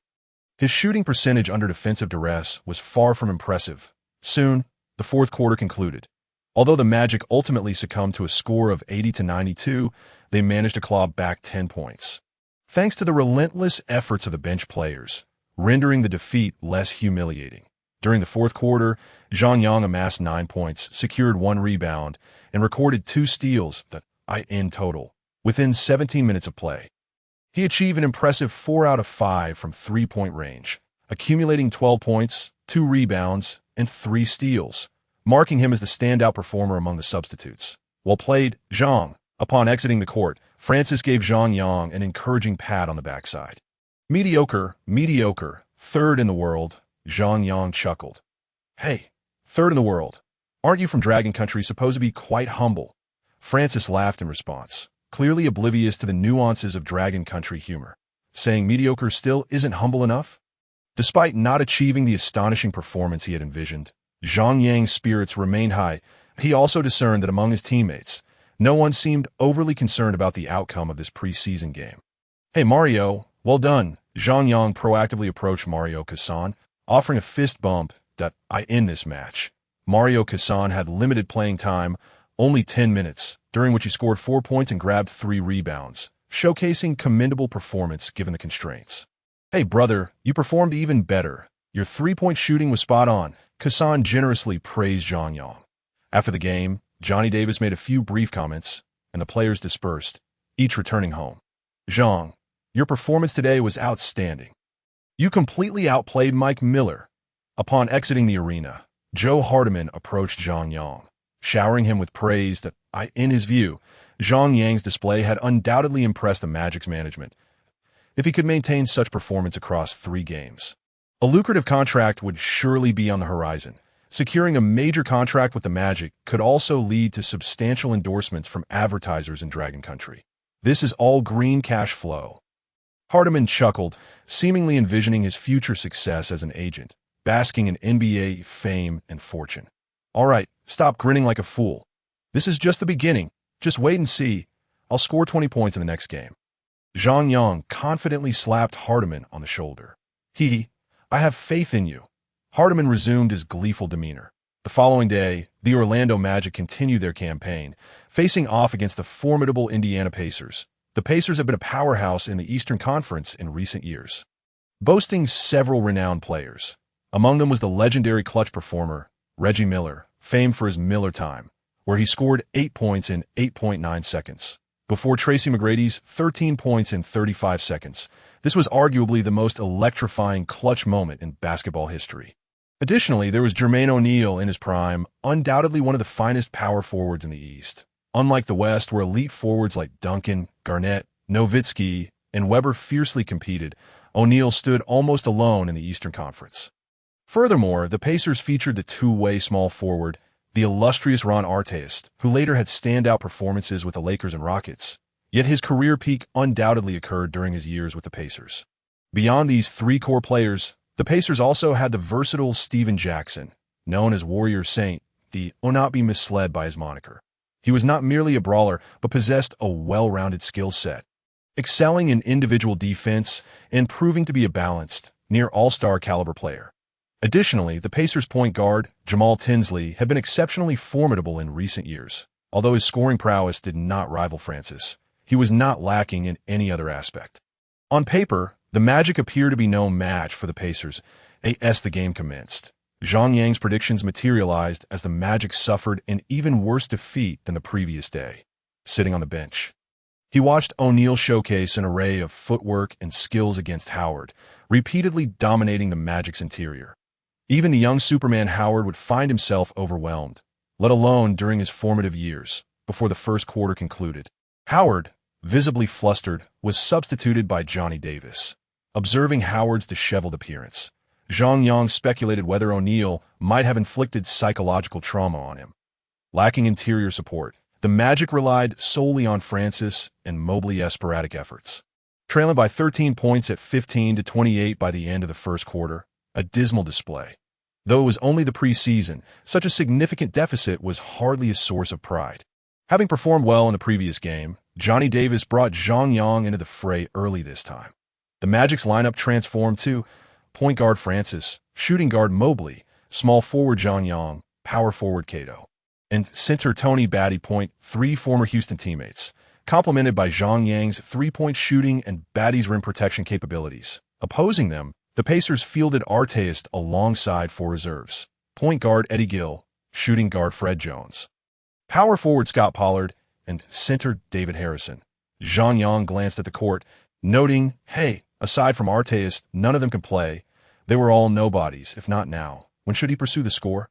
True to form, Francis activated his unstoppable mode, with Mobley and Zhang Yang drawing defensive attention from the perimeter, while Cato and Batty focused on scoring and boxing out for rebounds. Each player understood their role, eschewing a static offensive set for relentless movement, and the impact was immediate. Francis scored on consecutive drives, while Mobley sank a 3-pointer, igniting a 7-0 run. Realizing the urgency, Artest quickly signaled for Eddie Gill to stabilize the tempo and set up a half-court play. Gill dribbled the ball across half-court, backing up against Francis before passing to Fred Jones. Over here. Arteist called from the corner beyond the three-point line, positioning himself behind Zhang Yang. Hands raised for the ball, prompting Jones to deliver a swift pass. In that moment, Zhang Yang crouched low, bracing himself firmly against Arteist. So, you're Arteist? I've heard you're notorious for your elbow strikes, even breaking Jordan's ribs. True or not? Arteist was taken aback. Whoa. A rookie is trash-talking me. Is my reputation not strong enough? A nameless rookie wants to test my elbow. You're not worthy. Is that so? Your worthiness isn't for you to decide. Why don't you try backing me down? Oh, seeking a thrill. Let me show you what true post play looks like. Arteist, ignoring the basket, made a feigned shooting motion before aggressively backing into Zhang Yang. No wonder Arteist in his prime was a beast. His raw power was far superior to Bonzi-Wells, causing Zhang Yang's chest to ache upon impact. Yet, despite this, Zhang Yang stood his ground, his legs feeling as if rooted to the floor, unwavering against Arteist's fierce charge. What the? I can't budge him. Is there someone stronger than me? Arteist was astonished. I can't believe it. In this league, can there truly be a player with greater strength than mine? With renewed determination, Arteist pivoted, dribbling with his right hand, while leaning in with his body. Bang! Bang! Two more strong pushes, this time successfully forcing Zhang Yang back a step. However, Arteist's excessive force caused him to lose his footing. Traveling violation. The referee immediately blew the whistle. Arteist feigned innocence. This what you call true post play. You think you're LeBron, able to take steps at will. Zhang Yang seized the opportunity to deliver a sharp retort. Arteist, that hit hard, my friend. Tony Batty initiated the play, and Francis skillfully dribbled past half-court, closely guarded by Eddie Gill, while he surveyed his teammates' movements. Observing the situation, Zhang Yang suddenly broke free from Arteist and rushed over to set a screen for Francis. With a deft sidestep, Francis penetrated the defense, taking a powerful stride before launching into a layup. Switch! Arteist bellowed in frustration, chasing after Francis, leaping to block his shot. Over here, boss, Francis caught a glimpse of Zhang Yang's open position, and with a swift behind-the-back pass, sent the ball sailing. Zhang Yang received it and promptly shot a three-pointer. Eddie Gill, overwhelmed by the height difference, could only watch in dismay. Swish! The basketball arced through the air, cleanly swishing through the net with a delightful sound. The deficit was now only 3 points. Boss, that was a beautiful pass. Zhang Yang immediately showered him with praise. Ha! Your shot was even more exquisite. Francis replied excitedly, exchanging a high five with Zhang Yang. Humph. I thought you were a formidable tough guy, but it seems you're just a flatterer. Arteist quipped as he approached. Oh, are you envious because no one is flattering you? Zhang Yang chuckled. Come on, let us see you back me down again. If you succeed, I'll have your little brother flatter you too. Eddie Gill and Fred Jones chimed in. Do I need your guidance on how to flatter? I was merely careless before. Watch how I'll dominate you this time. Eddie Gill dribbled past half court, and Arteist immediately raised his hand to demand the ball. Come on. Whoever steps back is a coward. Zhang Yang retorted defiantly. Arteist, backing into Zhang Yang, feigned an attempt to push inside, then suddenly pivoted and jumped to shoot. Zhang Yang, poised for defense, was caught off guard as Arteist completed his shot unimpeded. Swish! Another beautiful three-pointer went in, stretching the lead to 6 points. Arteist, what happened to your bravado? I thought you were going to back me down. Zhang Yang questioned, wide-eyed. Kid, you've been outsmarted. Did I ever say I could only back down? Arteist smirked, successfully flaunting his skills. What the heck? Arteist, you big-eyed fellow, have you started studying Sun Tzu's Art of War? In the ensuing plays, a focused Arteist sank another three-pointer, while Francis netted 2 mid-range shots. Although Zhang Yang found little opportunity to shoot, he remained acutely aware of the unfolding game. Suddenly, Mobley attempted a three-pointer that fell short, the ball ricocheting towards Zhang Yang. Elated, he leaped for the rebound. But Arteist was already charging in. Kid, shoot boldly. I promise I won't block you. Zhang Yang scoffed. I don't trust your words.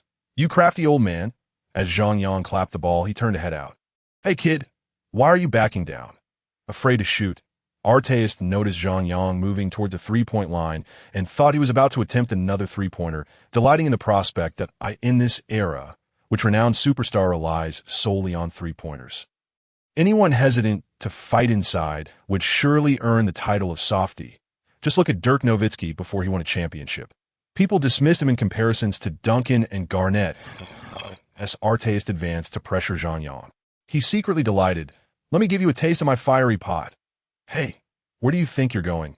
Just as Artest approached to contest Zhang Yang, he saw Zhang Yang suddenly pivot, maneuvering around him and charging towards the paint. Artest nearly performed a split, barely avoiding disaster. Zhang Yang faced the incoming Scott Pollard and launched a fading jump shot.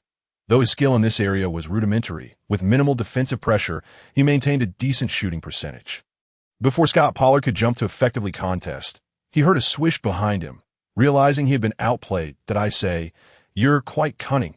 As the Pacers transitioned to offense, Artest, seeing Zhang Yang defending him closely. "Couldn't he resist taunting? We're both top dogs here." Zhang Yang chuckled. "Honestly, I prefer a straightforward approach. Isn't that more exhilarating? How about you back me down again?"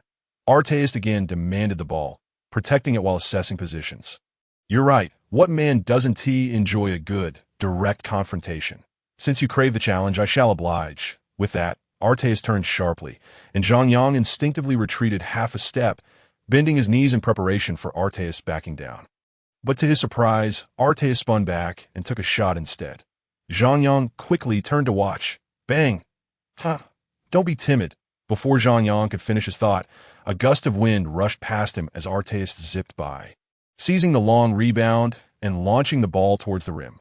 Scott Pollard, unguarded beneath the basket, caught the ball and executed a thunderous dunk. "Can you just shoot randomly and expect it to work?" Zhang Yang exclaimed, his eyes wide as he finally completed his earlier thought. Artest turned back, patting Zhang Yang on the shoulder. "Rookie, welcome to the NBA." Zhang Yang snapped back to reality, realizing he had underestimated this opponent. Every player on the NBA court is a Jordan in their own story. This adage rang true, especially considering Artest was no nameless player. Though not a superstar, he was undeniably an all-star caliber talent.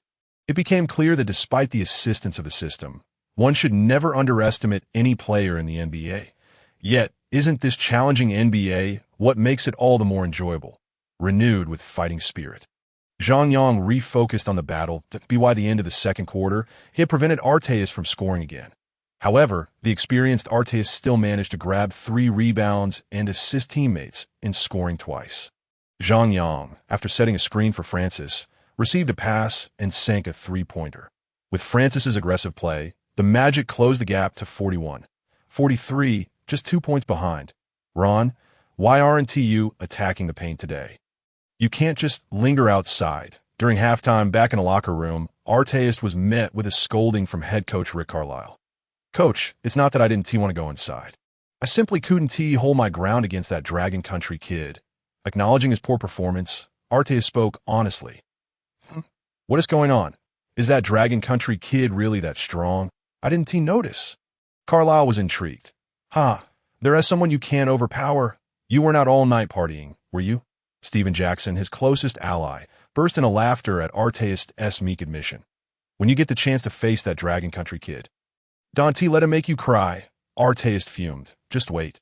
In the second half, I'll take him down hard to avenge you." With a hint of pride, Steven Jackson replied. Artest shot him a glare, choosing silence, thinking, "If I can't overpower him, what makes you think you can?" After halftime, the game resumed. Soon enough, the Magic's hard-fought points from the second quarter were again lost in the third, as both teams reintroduced their starters. Indeed, the Magic's starters faltered again.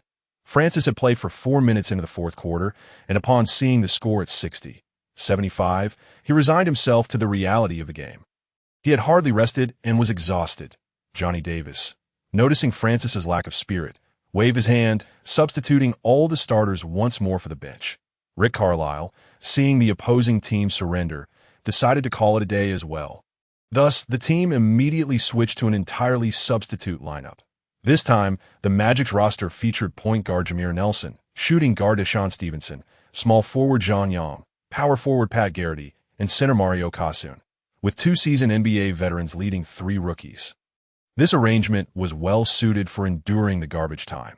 Meanwhile, on the Pacers' side, aside from Steven Jackson substituting for Artest, everyone else remained the same as in the second quarter. The exuberant substitutes, disregarding any tactical approach. charged forward with reckless abandon. Goodness, what on earth have you been consuming to possess such strength? Steven Jackson, seizing an opportunity to back down Zhang Yang, found himself bewildered after a couple of attempts. Unable to budge him, feeling as though he were up against the formidable Ben Wallace. His defensive skills were commendable, yet he lacked the sheer strength of Arteist, rendering him even less capable of containing Zhang Yang. TCH, you dare call yourself the martial saint? Zhang Yang, steadfast and immovable, retorted, how about we have a little one-on-one to see whose fists pack more power? Are you out of your mind? Is it customary to pick a fight right off the bat? Steven Jackson was taken aback, momentarily forgetting to shoot. Wait, what does martial saint even mean? Who on earth gave me that ridiculous nickname? Give it here. Noticing Jackson was flustered, Zhang Yang seized the opportunity to snatch the ball from him. Goodness, youngsters nowadays, so brazen in their pursuit of stats. Steven Jackson was left dumbfounded. It wasn't the agreement to not guard each other. Without hesitation, Steven Jackson called for the ball, now the de facto leader on the court. Who would dare deny him? Feel free to shoot. I'll just raise my arms for show. I promise not to block you, Zhang Yang replied, his sincerity so palpable that even Jameer Nelson, whom he had previously knocked down with a punch, believed him. Steven Jackson chuckled, taking a step back to launch a shot. Swish. A three-pointer landed. It was now the Magic's turn to attack, as Zhang Yang ran over to set a screen for Nelson, then darted into open space, calling for the ball. Nelson, recalling Zhang Yang's previous 3 assists, promptly passed it without hesitation. Upon receiving the ball, Zhang Yang noticed Steven Jackson approaching, who, feeling sheepish, merely waved his hand without truly guarding. Unsurprisingly, Zhang Yang sank another three-pointer. Nelson gleefully tallied another assist, a moment of shared joy. On the sidelines, Rick Carlisle watched intently, clearly impressed by the young player's antics. As the fourth quarter concluded, Steven Jackson and Zhang Yang both finished with 3 three-pointers apiece. While Nelson racked up 3 assists, the two exchanged a jubilant handshake, grinning mischievously, leaving onlookers to mistakenly believe they were teammates. Zhang Yang was elated. While Steven Jackson, a veteran, might not care about those 9 points in garbage time, Zhang Yang certainly did. He desperately needed those 9 points. Combined with the 8 points from the second quarter, he totaled 17 points, 5 more than the previous game. Beyond scoring, he also recorded 3 rebounds and 3 steals. What a delight. After the game, Hardman cheerfully remarked to Zhang Yang, "You played well. As long as you don't perform poorly in the next game, Swibber will have to offer us a lucrative contract." A lucrative contract? How substantial could it be? Hardman faltered, having only used the notion of a big contract to motivate himself. He had no idea what amount was reasonable. $4 or $5 million. Certainly not. Swibber would berate him for daydreaming. $3 million? That too seemed far-fetched.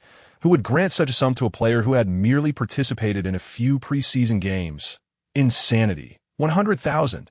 If you can replicate this performance in the next game, I'll confidently secure you a contract with an annual salary of 100,000. Hardman, lacking conviction, hesitated before proposing a figure he believed was safe. 100,000? Zhang Yang mused, uncertain. Is that all I am worth now? A mere 100 grand. Having witnessed contracts exceeding 100 million in the 20s, he found it hard to regard such a sum with respect. It seems I must aim for something grander in the next match. 2 days later, on October 15, the Magic faced their third preseason opponent, the Timberwolves. After 2 devastating defeats, the Magic was determined to secure a victory this time. However, the Timberwolves were a formidable team that had progressed to the Western Conference Finals last season. Although they ultimately lost 2-4 to the Lakers, their performance remained commendable. Unfortunately, one of their key players, the alien Sam Cassell, had sustained an injury prior to the conference finals. Throughout the series, he played intermittently due to his injury, participating in only 4 games, ultimately forcing Garnett to assume the point guard role. Can you believe that? Had Cassell not been injured, the Lakers might never have faced the Pistons and could have returned home prematurely. Logically, a team of such caliber should be beyond the Magic's reach. Yet, the game commenced unexpectedly. The seasoned point guard Sam Cassell was still sidelined due to injury, and the madman Sprewell lacked his usual vigor on the court. The once dominant trio of the Timberwolves, now reduced to only Garnett showcasing his prowess. Nevertheless, no matter how exceptional Garnett was, he was still outnumbered. The fully committed Magic team, facing a Timberwolves squad lacking in form, unleashed their full offensive potential at the end of the first quarter. The Magic led by 9 points, 25-16. It was the first victory for the Magic starters since the preseason began. Jameer Nelson, Deshaun Stevenson, Pat Garrity, Mario Kasun, alongside John Young, faced off against Sprewell and 4 substitutes. While the Magic's bench was underwhelming, the Timberwolves substitutes were far worse. The point guard, Troy Hudson, was a diminutive wild card, providing negligible defense. The shooting guard, Fred Hoiberg, was merely a three-point shooter, a pure pedestrian in the NBA. Power forward Mark Madsen, another white player, had also failed to make his mark in the NBA. Filling the center position was Eddie Griffin. Although some older fans might remember him, who would pay attention to him if he hadn't played for the Rockets. Thus, the Timberwolves' 5 players on the court essentially amounted to a 2-player disadvantage. Playing 3 against 5. Moreover, the supposed primary scorer, Sprewell, seemed lost, wandering the court in a daze. This situation delighted John Young, who promptly drilled 2 3-pointers in succession. Not only that, but he also managed to steal the ball from Sprewell twice, leaving the madman in utter disarray. Latrell, are you still an all-star? Do you realize you're being outplayed by an unknown rookie, and a young man of Asian descent at that, if you don't pick up your game? You might find yourself warming the bench this season. Timberwolves head coach Flip Saunders, unable to bear the sight any longer, called for a timeout and unleashed a verbal tirade at Sprewell. Drenched in a barrage of salty words, Sprewell was jolted awake, finally coming to his senses, or perhaps it was the stench of Saunders' reprimand that roused him. While the preseason victory may not hold much significance, being outperformed by an unknown player would be a different story. Moreover, as the coach pointed out, that player happened to be a young man of Asian descent. If this continues, where will I put my face as an all-star? How on earth can I demand a multi-million-dollar contract from management? Back on the court, Sprewell was determined, immediately calling for the ball. Faced with the tight defense of Zhang Yang, he aimed to power through in this day and age, which renowned small forward lacks a few backing moves. Sprewell naturally initiated a simple post-up, but to his dismay, he found himself completely stymied. However, Sprewell was unlike Arteist. While his defense may not have been as tenacious, when it came to offensive techniques, Arteist could hardly compete. Sprewell's arsenal was not only diverse, but also executed with remarkable speed and explosiveness. Realizing that the post-up wasn't working, he faked with his right shoulder, spun around, evading Zhang Yang, and charged toward the paint. As he approached the 3-second line, he saw a crowd under the basket and decided on a sudden stop-and-pop jump shot. This was Sprewell's signature move, characterized by its rapid execution and steadiness. For him, it should have been a near-certain score, but he was a bit too hasty. Awakened by Sanders' reprimand, he was eager to redeem himself with a score, dismissing the young player from Longwa as inconsequential. Thus simplifying his approach, the moment he leaped, he failed to notice that the Longwa lad he believed he had shaken off was closely trailing him. Zhang Yang, seeing Sprewell with his arms raised, felt as if the basketball was practically presented to him for a block. How could he refuse such an opportunity? The instant Sprewell left the ground, Zhang Yang had already anticipated his move, leaping slightly earlier and delivering a powerful smack to the ball. With his current upper body strength at a perfect 100, Sprewell, caught off guard, hadn't even released a shot before he was sent sprawling to the ground. Sitting dazed on the court, Sprewell was bewildered. Meanwhile, Zhang Yang had picked up the ball and executed a swift 1-on-0 break, slamming it fiercely into the basket. Was his first block in an NBA preseason game already secured? And against one of the league's all-stars, the infamous madman, thrilled, Zhang Yang raced back to midcourt, exuberantly chest-bumping with Kasun. While Zhang Yang's individual defense was commendable, his height and jumping ability made blocking shots a formidable challenge. Thus, it was no wonder he was elated after the block, even more so than if he had dunked. The already irate Sprewell, just pulled to his feet by teammates, was infuriated to see the Longwa lad celebrating wildly in front of him. Igniting his fury, "Damn it, you dog a yellow-skinned monkey, get back to your China land," Sprewell raged, unleashing a tirade at Zhang Yang. "What the hell? Who is this mad dog daring to insult us from Longwa?" Zhang Yang's temper flared instantly, ready to retaliate with a punch. but he suddenly remembered he still needed to negotiate a lucrative contract with the team after the game, maintaining a sliver of composure. He retracts his fist and spat out a retort. "You son of a dog, born with a face that even your mother wouldn't love. Do you have any idea how hideous you are? Your ugliness is your mother's fault, but scaring people out here is entirely your own doing. One must admit, the profundity of our language, especially in insults, is unparalleled." With his brawn and simple mind, it took Sprewell a moment to comprehend. Enraged, he disregarded the teammates attempting to intervene and threw a punch. Anticipating this, Zhang Yang thought to himself, "Excellent. I was hoping you'd make the first move.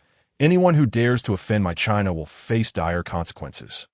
Lowering his head to evade the punch, he countered with an uppercut. "Take that." The impact resonated with a satisfying thud as his fist connected with Sprewell's jaw. Sprewell, sporting a mouthful of yellowed teeth, staggered back, blood splattering as he fell onto his back. Zhang Yang's strike was so swift and fierce that those rushing in to separate them barely registered what happened before Sprewell was already unconscious. Jamil Nelson, watching from the sidelines, couldn't help but shudder at the brutality of the punch. He was unaware that during their training session, Zhang Yang had restrained his power, considering they might be teammates in the future. This time, however, he held no reservations. After all, Sprewell had crossed the line with his vile words. Daring to insult their nation in a mere knockout was hardly sufficient. Zhang Yang's furious blow not only felled Sprewell, but also left everyone present in shock. They had witnessed scuffles on the court before, but seeing someone knocked out cold with a single punch was a rarity. Even the Timberwolves players rushing in, including Garnett, were momentarily bewildered, unsure whether to tend to their fallen teammate or confront Zhang Yang. The first to react, Kasong and Francis hurriedly pulled Zhang Yang away, leading him back to the locker room. Fortunately, it was merely a preseason game, and neither team had a particularly large fan base. The Timberwolves supporters in attendance were few. Otherwise, they would have likely faced a barrage of beer cups on their way through the tunnel. After offering Zhang Yang a few words of comfort, Kasong and Francis returned to the court. As the game was still ongoing, leaving assistant coach Billy to keep him company in the locker room. Ding dong. You have KO'd Latrell Sprewell and acquired his skill. Basic stop and pop. The stop and pop is a move almost every basketball player knows. But mastering it to the point of consistent scoring is no small feat. Zhang Yang, still reeling from the events, nearly jumped at the system's notification. However, at that moment, he was far too preoccupied to ponder it. What just happened? We were playing so well, and suddenly it turned into a brawl. Billy, sitting beside Zhang Yang, patted his shoulder and inquired, "Coach Billy, I was forced to retaliate." As he calmed down, Zhang Yang began contemplating how to explain the situation to the team. Forget about potential suspensions. He was still hoping to sign a formal contract. Therefore, he needed to position himself as the victim in this scenario, which was precisely why he had waited for Sprewell to strike first before responding. After all, it was Sprewell who instigated the conflict, insulting not only him, but also his country and their race. How could he possibly tolerate that? Zhang Yang feigned anger, so I immediately retaliated. Who knew that Sprewell would be so brazen as to throw a punch? I had no choice but to defend myself. He looked so strong, yet he couldn't take a hit at all. He struck first, and I clearly saw it. You can't fault me for responding. But that punch was a bit too much. Billy, fond of Zhang Yang, acknowledged his potential and performance on the court. Moreover, Zhang Yang trained exceptionally hard, which the coaching staff had noticed. In contrast, the team's supposed core stars, Francis and Howard, were lethargic by comparison. Determined to speak on Zhang Yang's behalf, Billy's mind began to race. Did Sprewell insult your country and make racist remarks? Indeed. Do you think I would lie about that? Zhang Yang affirmed. I bet several people on the court heard it. All right, leave the rest to me. I will speak to the general manager and find a way to appeal to the league headquarters. I won't let you face severe penalties, Billy assured, patting Zhang Yang on the shoulder. Thank you, coach. Zhang Yang expressed his gratitude with sincerity. Subsequently, he remained in the locker room, awaiting the conclusion of the match. Sprewell was urgently carried off to the hospital, and the players from both teams found themselves devoid of any inclination to continue playing. Ultimately, the game came to a hasty end with a score of 85-76, marking the Magic's first preseason victory. Zhang, what shall we do? How could such an incident transpire so suddenly? Emerged the worried inquiry from Hardman, who had been anxiously waiting outside the locker room. He had initially been brimming with confidence, planning to discuss a substantial contract for Zhang Yang with Westbrook after the match. Yet, who could have foreseen such a significant turn of events? Alas, I was left with no choice. Zhang Yang recounted the incident once more. Had he merely insulted me, I could have endured it, not stooping to his level. However, he disparaged my country and our people. Can I simply swallow that? It was then that Hardman grasped the gravity of the situation. Although he felt Zhang Yang had acted too impulsively, he recognized that the blame could not rest solely on Zhang's shoulders. You were justified in your actions. Sprewell truly deserved to be reprimanded. However, your response was rather excessive, complicating matters. Hardman believed that contracts were of paramount importance at this juncture, and as a rookie agent, he found himself at a loss in the face of such troublesome circumstances. Nevertheless, after some contemplation, he stated, I will discuss this matter with the team. For now, try not to dwell on it and get some rest. Understood. Zhang Yang nodded, but then added, please handle this with the team. But I must emphasize that my country and ethnicity will not be subjected to humiliation. Even if I cannot secure a permanent position in the NBA, I do not regret delivering that punch.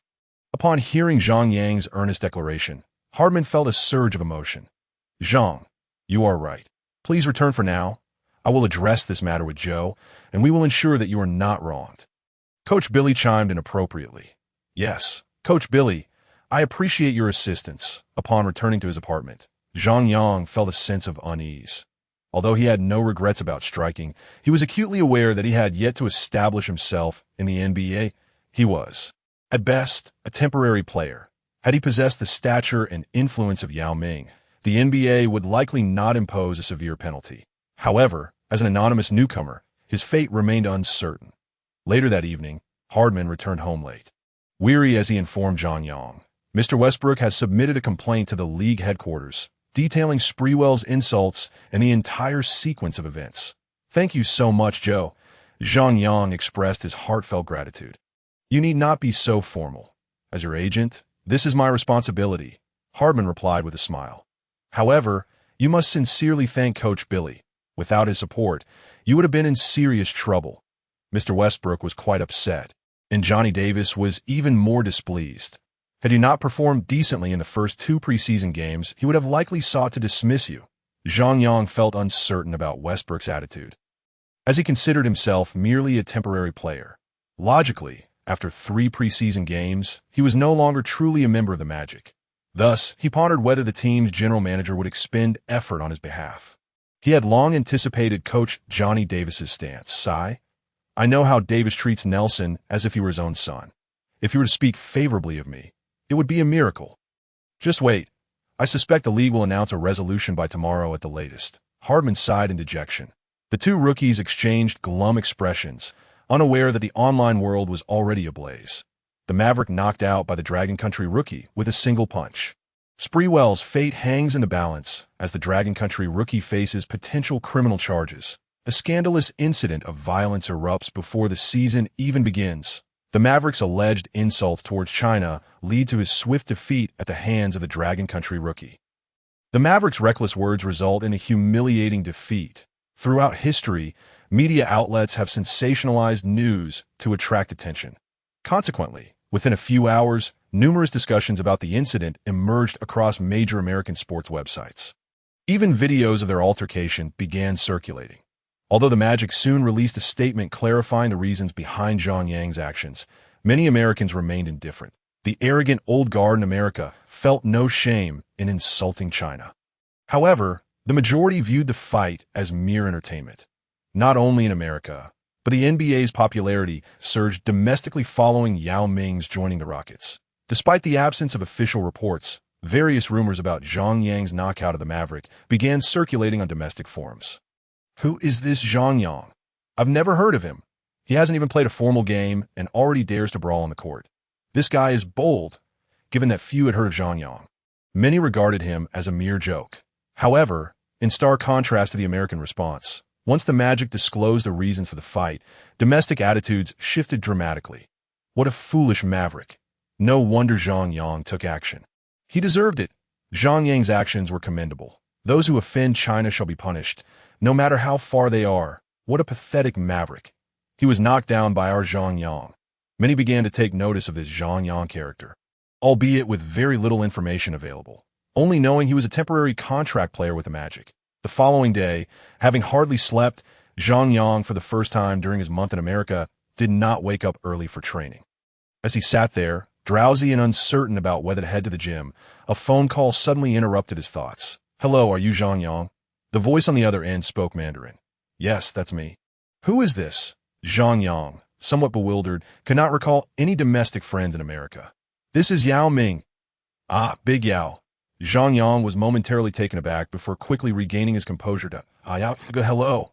We're surprised to hear from you." "Hello, Zhang Yang." Yao Ming continued, "I obtained your number from Mr. Fertitta. I have heard about your situation." Sigh. "My predicament is rather complicated. How did you find out so quickly?" Zhang Yang was genuinely surprised by Yao Ming's call, as they had never met. "You haven't seen? The whole incident has exploded online."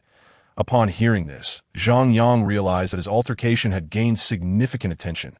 Sigh. He sighed, glancing at his Nokia phone. In this day and age, lacking a smartphone is quite inconvenient. Is this for real? Aren't fights commonplace in the NBA? How could it escalate so quickly? Zhang Yang questioned. There are indeed frequent altercations in the NBA, but it is quite rare for someone to knock another out with a single punch. Especially a player from Dragon Country. Yao Ming chuckled. Moreover, you are a player from Dragon Country. Haven't you heard? The NBA is predominantly ruled by African Americans. That a player from Dragon Country knocking down an all-star caliber African American? How could that not cause a stir? Zhang Yang was at a loss for words. However, I believe you were justified. Sprewell truly deserved to be struck. You may not know, but his reputation in America is quite poor.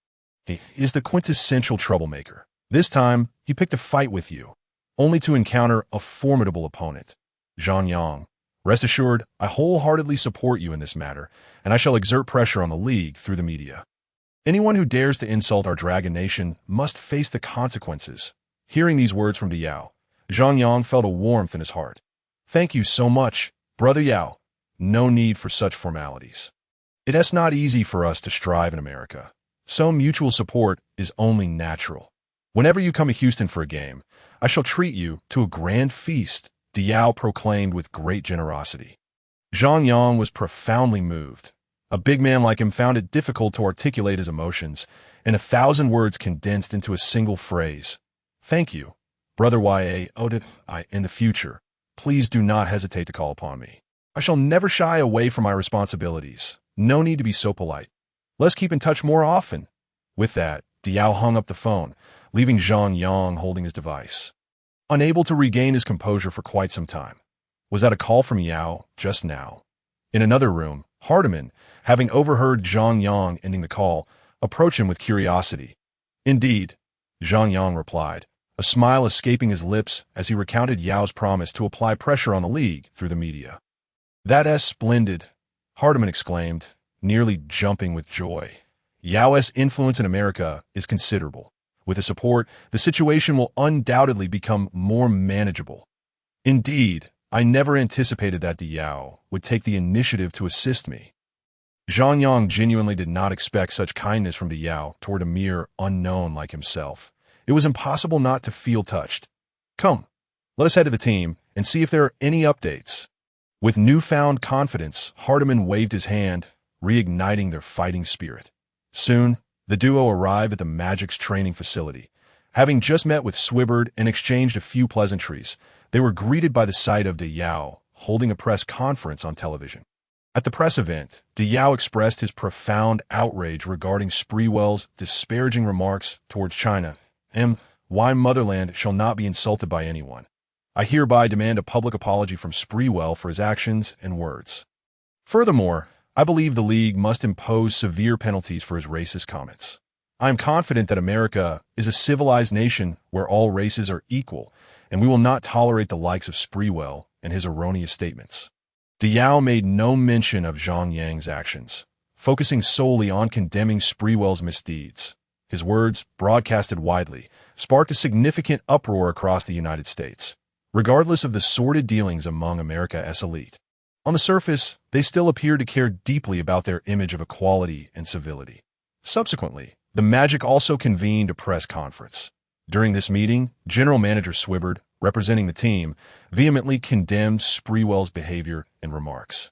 Affirming their steadfast support for Zhang Yang in defending the dignity of his country and people, at the conclusion of the press conference, Zhang Yang stated, "I love my motherland, and its dignity shall not be trampled upon by anyone. I'm not a hot-headed and uncouth individual, but I do not regret the impulsive punch I threw on the court. I have a responsibility to uphold my nation's dignity, and regardless of the circumstances or who dares to insult my homeland. I shall never back down." This was the first time the American media became acquainted with Zhang Yang, and their initial impression was that he was a polite and well-mannered young man from the Dragon Nation. To be candid, while Zhang Yang's visage may not be classically handsome, it certainly falls within the upper tier of the average, though he pales in comparison to those flashy actors, when juxtaposed against Sprewell's unsightly countenance. Zhang Yang's appearance immediately became much more pleasing to the eye, charming and endearing, undeniably a good lad. Judged by appearances, this has been the case throughout history. Of course, should Sprewell recognize his errors and publicly apologize. I, Zhang Yang, would willingly accept any punishment from the League and apologize for my violent actions. The good-natured Zhang Yang sincerely concluded. This was not an act of cowardice on Zhang Yang's part. Rather, in his newfound understanding of life, he realized that in this world, one must be resolute when necessary, yet also learn to be gentle when the situation calls for it. The media present immediately regarded him more favorably. Look at this fine young man. What a commendable attitude. How genuine. In stark contrast, one could not help but feel repulsed by Sprewell's fierce demeanor. That day, American newspapers and television networks, confronted with this major controversy, scarcely attended to other matters. Focusing predominantly on the unfolding events, One reporter even traveled to the Miami Heat to seek the opinion of Dwayne Wade on the issue. Wade naturally expressed his support for Zhang Yang, despite having never met him or even heard of him before. Moreover, Zhang Yang was astonished to discover that the vast majority of NBA players condemned Sprewell's conduct during interviews, including many African-American players. As Francis put it, Sprewell's reputation in America has long been tarnished. He has a history of fighting, reckless driving, and even nearly choking his own head coach to death. Furthermore, this individual has truly spent time in the proverbial slammer. He is, without a doubt, one of a kind in the NBA. Overall, his notoriety precedes him, leading everyone to instinctively refrain from supporting him. It was then that Zhang Yang understood why so many Americans rallied behind him. It turns out Sprewell is indeed a nefarious character, one who would dare assault his own coach and nearly strangle him. Such audacity is astonishing. No wonder he reacted so violently to merely being capped by Zhang Yang. He must be accustomed to his own arrogance. Zhang Yang mused. It is evident this man is not virtuous. What defines a villain? This man is truly a great malevolent figure, undoubtedly the antagonist. Zhang Yang suddenly realized, I am indeed ridding society of harm. With this thought, he stood a little taller. Not only did this incident garner increasing attention in America, but it also stirred considerable discussion back home. Although Zhang Yang had previously been an unknown, in the face of such significant moral issues, everyone expressed boundless support for him. Originally, Yao Ming's presence had significantly boosted the NBA's popularity. However, this uproar has tarnished the league's image.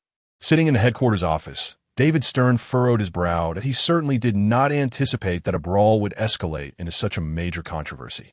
This was no longer merely a sports issue.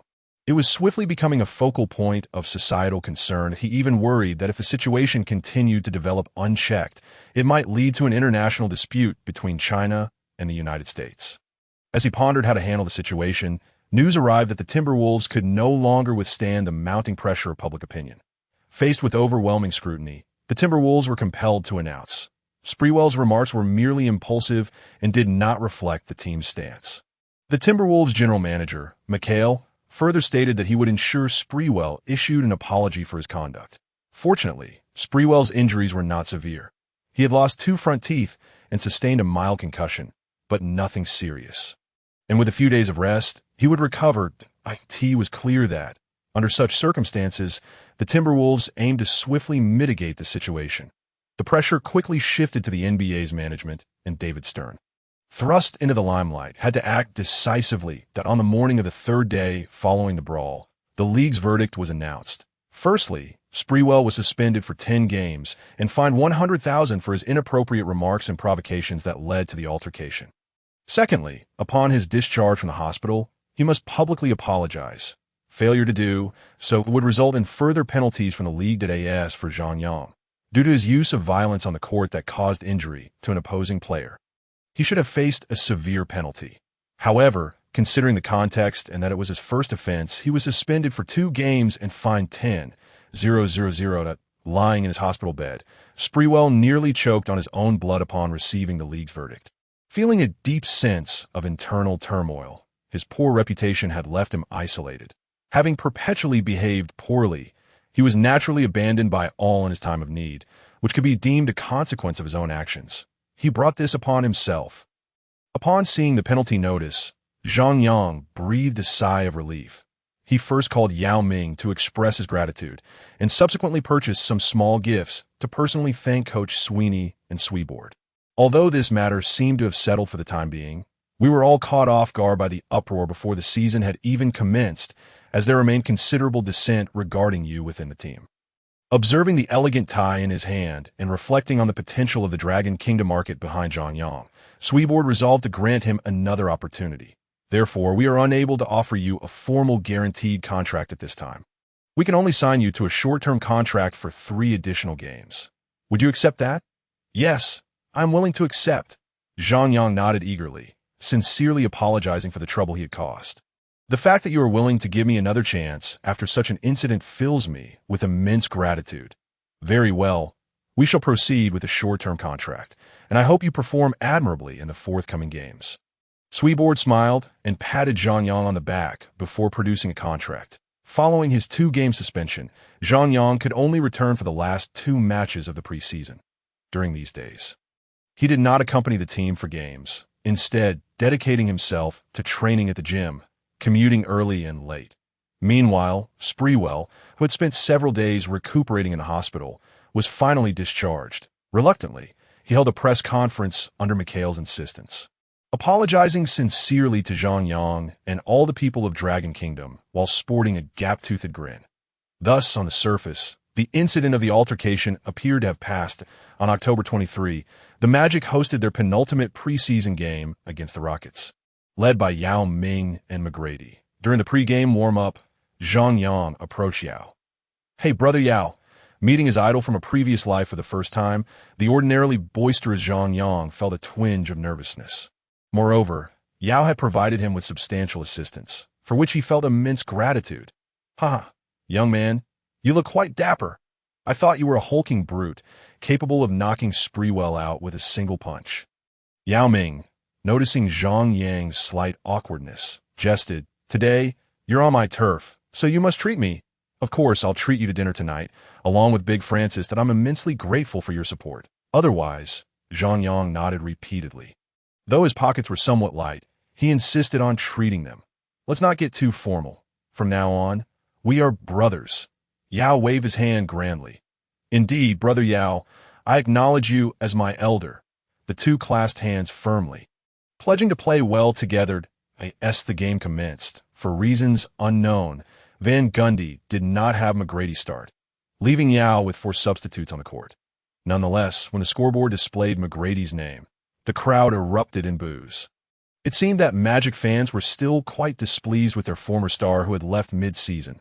Perhaps this was the reason Van Gundy opted not to start him. Meanwhile, Francis, not holding back against his former team, played with fervor, securing several steals right from the outset. By the end of the first quarter, Francis had amassed 16 points, and the Magic led by 11 with a score of 29-18. Zhang Yang observed the Rockets bench with disdain, questioning whether this lackluster group could compete in the CBA. Most notably among them was Tyronn Lue, who would later become my coach, along with the others, Charlie Ward, Nakber, Weatherspoon, and Ryan Bowen, each more disappointing than the last. Facing such a dismal lineup, Zhang Yang had no inclination to engage in trash talk, After being sidelined for 2 games, he entered the fray with full force, sinking 2 three-pointers and showcasing a new skill he had acquired from Sprewell, the stop-and-pop jumper. Now his skill set included 2 shooting techniques, the fadeaway jumper and the stop-and-pop jumper, although both were still in their rudimentary stages. They sufficed against the Rockets' current lineup. To advance from the initial to intermediate level, he needed to utilize each shooting technique 100 times in games and score. Progressing from intermediate to advanced required 200 successful attempts, while ascending to the legendary level necessitated 300 successful shots. With each advancement, his shooting percentage would improve by 10 against varying levels of defense. For instance, his current rudimentary stop-and-pop jumper could achieve a 50 success rate against NBA bench-level defense, 40 against starters, and merely 30 against superstar-level defense. Upon reaching the intermediate level, those percentages would increase by 10, and so forth until the legendary level, where he could achieve a 60 success rate even against superstars. Zhang Yang's vigorous effort netted him 12 points, making him the highest scorer among the substitutes. As the second half unfolded, McGrady remained on the bench, suggesting that Van Gundy was disregarding this preseason game entirely and would not allow McGrady to play again. Observing the Rockets' lackadaisical approach, Francis lost his initial eagerness to dominate his old team and began to play less seriously. Fortunately, Mobley managed to score several baskets, preventing the game from becoming unbearably lopsided. Yao Ming, indifferent to the game's outcome, simply played casually with his group of substitutes. In the fourth quarter, Nelson, having witnessed Zhang Yang's impressive shooting in the second, sought to increase his own scoring opportunities, consequently passing less to Zhang Yang. Nonetheless, Zhang Yang capitalized on his 3-point shooting skills, securing 9 points with merely 3 attempts. This scoring efficiency brought tears to Jameer Nelson's eyes, after laboring through the game to score 8 points on 3 of 9 shooting. He felt utterly defeated as the team's first-round draft pick and future backcourt cornerstone. After the game, Zhang Yang invited Yao and Francis to a relatively upscale Chinese restaurant. That it wasn't that he didn't wish to treat his other teammates. Rather, he simply lacked the funds. After taxes and agent fees, his 2 short contracts had barely netted him $40,000. Moreover, having incurred a $10,000 fine from the league, his next potential contract remained uncertain. Thus, he resolved to be frugal, eager to secure a substantial contract in the future rather than be labeled a miser. Let's raise a toast. Congratulations to Zhang Yang for scoring 21 points today. A big contract is on the horizon. Yao Ming exclaimed, lifting his teacup with a hearty laugh. It was the season. The 3 abstained from alcohol. Yao, despite his imposing stature, was notoriously a lightweight, unable to handle even a single beer, and maintained a strict no-alcohol policy during the season, a level of professionalism that was unmatched by some of the national team's later players. Francis, still ambitious, had not yet succumbed to the temptations of New York City, unlike his later self. Thus, even though Zhang Yang wished to indulge in a drink, he found no companions. Thank you, Brother Yao. Once I secure that big contract, I shall treat you both to an even finer dining experience, with no outsiders present. Zhang Yang felt no need to feign humility and joyfully lifted his teacup. That settled then. This time, we shall toast with tea. Next time, after you sign that big contract, I expect to drink red wine. Francis replied with a grin and no problem. Zhang Yang confidently thumped his chest. Zhang Yang, honestly, when I saw you knock Sprewell out with a punch, I assumed you were a brawny brute like Big Ba, but you look quite refined, almost like Lao Hu. Yao Ming joked while enjoying his meal that I know who Big Ba is. He is the one who tackled Shaquille O'Neal last season. But who is this Lao Hu? Francis inquired with curiosity. He was our predecessor, famously known as the Jordan of Dragon Kingdom. With a mischievous smile, Diao remarked, now that you mention it, I recall the man who once went toe-to-toe with Kobe during the Summer League. Francis immediately remembered. Yes, that's him. Have you seen that game? Diao inquired, genuinely intrigued that I haven't, but while familiarizing myself with basketball in your Dragon Nation, I came across his profile and highlights, Francis replied, shaking his head. To be honest, off the court, Zhang appears quite refined. Yet, once he steps onto the court, he transforms entirely. Indeed, one must take the game seriously once on the court. That seriousness certainly makes him appear different. Zhang Yang sheepishly scratched his head. Well said. Regardless of how one is off the court, seriousness is paramount once the game begins. Now, let us toast with tea instead of wine. The trio toasted with tea. Enjoying a simple meal together, as the Rockets were scheduled to fly back to Houston the following day, they concluded their gathering early and returned home. That on October 27, the Orlando Magic hosted their final preseason opponent, the Miami Heat. Zhang Yang had just bid farewell to the Yao when he encountered Zhu Hai. Zhiga. Prior to the game, Zhang Yang approached the Heat side, feeling a profound admiration for this pioneer of Chinese players in the NBA. "Ah, you must be Zhang Yang." Ji smiled and shook Zhang's hand. "Your recent situation has garnered quite a bit of attention. Unfortunately, my influence is limited. I can't assist you as effectively as Di Yao can in the NBA. What are you saying, Zhiga? I saw the reporter's coverage. I truly appreciate your willingness to speak up for someone you barely know," Zhang Yang expressed sincerely. "Well, considering that we're the only three from our country making waves in the NBA, supporting one another is only natural." Ji beamed with his signature smile. "It's a pity that Ba has returned home this year. Otherwise, we would have been forward out indeed. It's a shame. Making a name for oneself in the NBA is no easy feat," Zhang Yang remarked with genuine sentiment. "The reality of the NBA is far from a simple endeavor. IT is not akin to the mindless tropes in light novels where the protagonist activates a system and becomes invincible." Zhang Yang had arranged to meet Ji after the game and return to the Magic side. The game commenced swiftly, and this season, the Heat had welcomed the Big Shark, Shaquille O'Neal, positioning themselves as formidable contenders for the championship. On paper, the Heat's strength far surpassed that of the Magic. Both the peak-performing O'Neal and the burgeoning Flash Wade were players the Magic struggled to defend against. As expected, O'Neal dominated the paint from the outset, wreaking havoc at will, while the rookie beast was no match for the Big Shark. In the latter half of the first quarter, having exhausted himself, O'Neal ceded the spotlight to Wade, who sliced through the defense formed by Francis and Mobley with ease. Fortunately, old Mobley and veteran Hill maintained decent shooting, and at the end of the first quarter, the score stood at 30-24, with the Magic trailing by only 6 points, a not entirely embarrassing deficit. Had this been Jordan's illegitimate son, perhaps Zhang Yang would have been somewhat intrigued. Alas, though they shared the surname Butler, this Butler was a different caliber altogether. However, after just a couple of plays, Zhang Yang realized he had underestimated his opponent once more. Rasul Butler displayed an impressive combination of shooting and defense, embodying the essence of a classic 3-and-D player. If one were to draw comparisons, he resembled Zhu Ba, albeit with slightly superior talent. Had Zhang Yang not maxed out his strength attribute, he might have found it challenging to contend with Butler.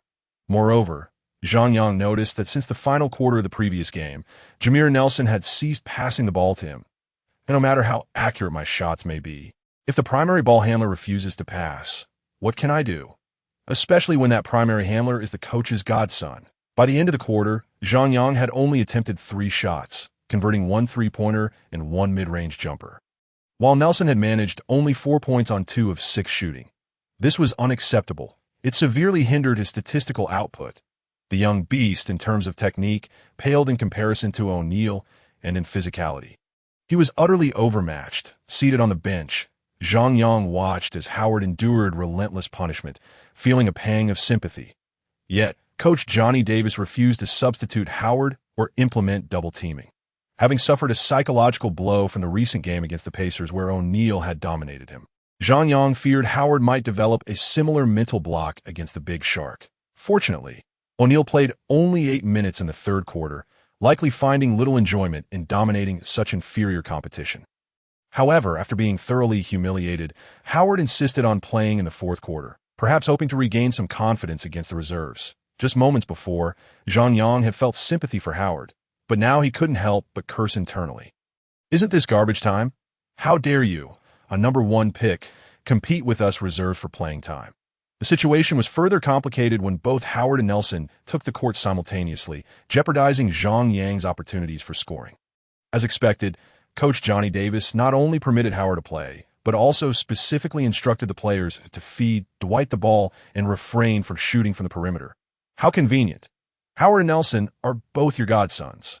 Once the game resumed, Zhang Yang relinquished his aspirations for scoring, channeling all his energy into defense. This shift rendered Rasul Butler ineffective, as the player who had sunk 3 3-pointers in the second quarter missed 3 consecutive attempts under Zhang's tight coverage. Subsequently, Butler's teammates stopped passing him the ball altogether. Rasul Butler lamented, "We are both 3-and-D players without the ball. Why must we make it difficult for one another?" Seeing Howard thriving, Coach Van Gundy promptly substituted Zhu into the game. This showcased the differing coaching philosophies. While Johnny Davis had no solution for O'Neal's dominance in the paint, relying solely on Howard to withstand the pressure, Van Gundy recognized the necessity of pulling Howard away from the basket. This adjustment allowed Zhu to capitalize on open three-point opportunities and created space for their guards to drive to the basket. The dynamics shifted dramatically. While the Magic had struggled against the starters, they found themselves outperforming the reserves. Was the disparity in player skill that significant? Clearly not. In Zhang Yang's view, the root cause lay in the inadequacy of their head coach. In the final 3 minutes, chaos ensued as the Magic's gameplay devolved into disarray. However, with the game descending into pandemonium, Zhang Yang felt liberated to take risks. After all, if everyone was playing recklessly, why should he be singled out? Consequently, he managed to sink another three-pointer and a pull-up jumper, barely reaching double digits and scoring. In the end, it was no surprise that the Magic succumbed to the Heat, with a disheartening score of 93-113. Zhang Yang concluded the game with a modest tally of 10 points, 3 rebounds, and 2 steals, while Zhu recorded 9 points and 3 rebounds. After the game, Zhang Yang invited Zhu to the previous Chinese restaurant for a simple meal, where they exchanged updates on their lives. "Rest assured, your skills are undeniable. Those back home yearning for success in major competitions will inevitably turn to you. It's only a matter of time before you return." Zhang Yang consoled Zhu, who appeared dejected. "Let us hope so. I've come to terms with the difficulties of making a mark abroad. They remain blissfully unaware and only seek to hinder you." Zhu waved his hand dismissively, yet the weight of his sentiments was palpable. Zhang Yang felt powerless to alter the situation. Even if the Yao advocated for Zhu, the higher-ups would listen only if they chose to. The 7-game preseason concluded, and the Magic finished with a record of 2 wins and 5 losses. Neither did they effectively rehearse any tactical strategies, nor did they instill confidence in the players. Aside from the 2 games he was suspended, Zhang Yang has been afforded a considerable number of playing opportunities. In the 5 games he participated in, he averaged 13.6 points, 2 rebounds, and 2.6 steals per game. These statistics appear to depict him as a rather commendable 3D player. However, given that this is merely the preseason, such figures do not attract much attention.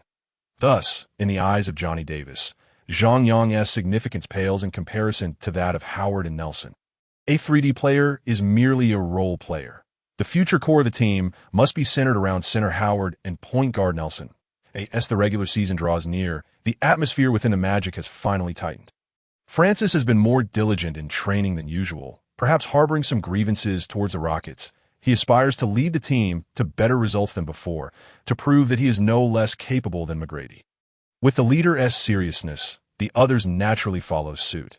Meanwhile, Zhang Yang, in addition to participating in the team's regular training, continues his personal extra practice. By the end of October, Zhang Yang's free throw percentage had reached 90. Mid-range shooting stood at 75, and open three-point shots had also climbed to 90. Despite his arduous training over the past 2 months, these 3 shooting attributes had only increased by a mere 5 points, while other attributes remained stagnant. If he were to rely solely on training, who knows when he could attain all-star caliber? This thought left Zhang Yang feeling quite troubled. It seems that winning games to earn attribute points is the only viable path. However, how many games can the Magic win this season? 30, or perhaps 40? Zhang Yang cannot recall, but he is certain that given the current chaotic playstyle of the Magic, there is absolutely no chance of making the playoffs. Winning even a single game in the playoffs is equivalent to winning 2 in the regular season. Failing to reach the playoffs would be a significant loss for Zhang Yang. Yet, without even securing a minimum salary contract from the Magic, pondering over anything else seems futile. On November 4th, the Magic hosted the season opener against the Milwaukee Bucks. The Bucks, once known for their 3 musketeers, Ray Allen, Big Dog Robinson, and Alien Castle, had long since disbanded. Without the trio, the Bucks plummeted from their status as an Eastern Conference powerhouse. This season, the Bucks leader is Michael Redd, a left-handed three-point shooter whose fame may be modest, but whose skills remain formidable. Alongside him is the well-known Mo Williams, although at this point, Mo is merely a second-year rookie, still too timid to dominate the ball as he would later. Other than these two, the Bucks are left with a mix of nobodies lacking both fame and skill, or players whose notoriety far exceeds their actual capabilities. For instance, Keith Van Horn, once touted as the second coming of Larry Bird, was selected as the second overall pick in the 1997 draft, just behind Tim Duncan. Observing this group of CBA players across the court, Zhang Yang mused that today Francis and Howard would surely go wild. The crazier they played, the more opportunities he would have to showcase his talent. Thus, a chance to shine would surely come his way. However, as the game progressed, Zhang Yang began to sense something amiss. Something feels off. The starting lineup of the Magic, led by Francis and Howard, was being pressed by the Bucks throughout the first quarter. It is important to note that in addition to Francis and Howard, the Magic's starting lineup included Mobley, Cato, and Grant Hill. Particularly, Grant Hill, the once-injured heir apparent to Jordan, had returned to the court after 2 years and still possessed a degree of combat effectiveness. On paper, their strength should far exceed that of the Bucks. Yet despite Hill's long-awaited return, his touch was cold. And how could it be that both Francis and Mobley had also lost their shooting touch? As for the interior duo of Howard and Cato, they lacked any offensive initiative and relied solely on finishing plays. Unfortunately, the three perimeter players were not keen passers, and the harder they tried to shoot, the more they missed. Consequently, the game deviated from Zhang Yang's expectations at the end of the first quarter, rather than dominating the Bucks. The Magic found themselves trailing by 5 points, 20-25. The preseason is meant for training and evaluating newcomers. Thus, players like Zhang Yang and Nelson, who are substitutes, generally receive ample playing time, often filling the entirety of the second and fourth quarters. However, once the regular season commenced, Johnny Davis was reluctant to adopt such a strategy, especially in the opener while trailing in the second quarter. In pursuit of points, Johnny Davis retained the starters on the court, substituting only the aging Hill. This was likely due to concerns about Hill sustaining another injury, necessitating a cautious approach. Yet, the player replacing Hill was not Zhang Yang, but Turkoglu. It was clear that in the regular season, Johnny Davis needed results to secure his position, and compared to the rookie Zhang Yang, he preferred to rely on Turkoglu, a seasoned player with 4 years of experience. Turkoglu did not disappoint, not only hitting three-pointers, but also displaying commendable passing skills, enabling him to feed the ball into the post. Finally, the starved Howard and Cato could feast. With a harmonious inside-outside game, the Magic surged in the second quarter, concluding the first half with a 50-47 lead, having turned the tables by 3 points. Throughout the first half, Zhang Yang had not seen a minute of playing time, and as the second half commenced, he remained seated on the bench. Watching Francis and Red exchange blows, Zhang Yang felt a mix of joy and anxiety. The joy stemmed from the Bucks' evident inferiority, which suggested a strong chance of victory for the Magic. The anxiety, however, was rooted in the close scoreline. If the game remained tight, he might not get a chance to play, rendering the victory irrelevant to him. In such a scenario, he would not only miss out on any statistical contributions, but also forfeit the attribute points awarded for winning. Moreover, a terrifying thought crossed Zhang Yang's mind. It seemed that Johnny Davis would only allow him to play during garbage time moving forward.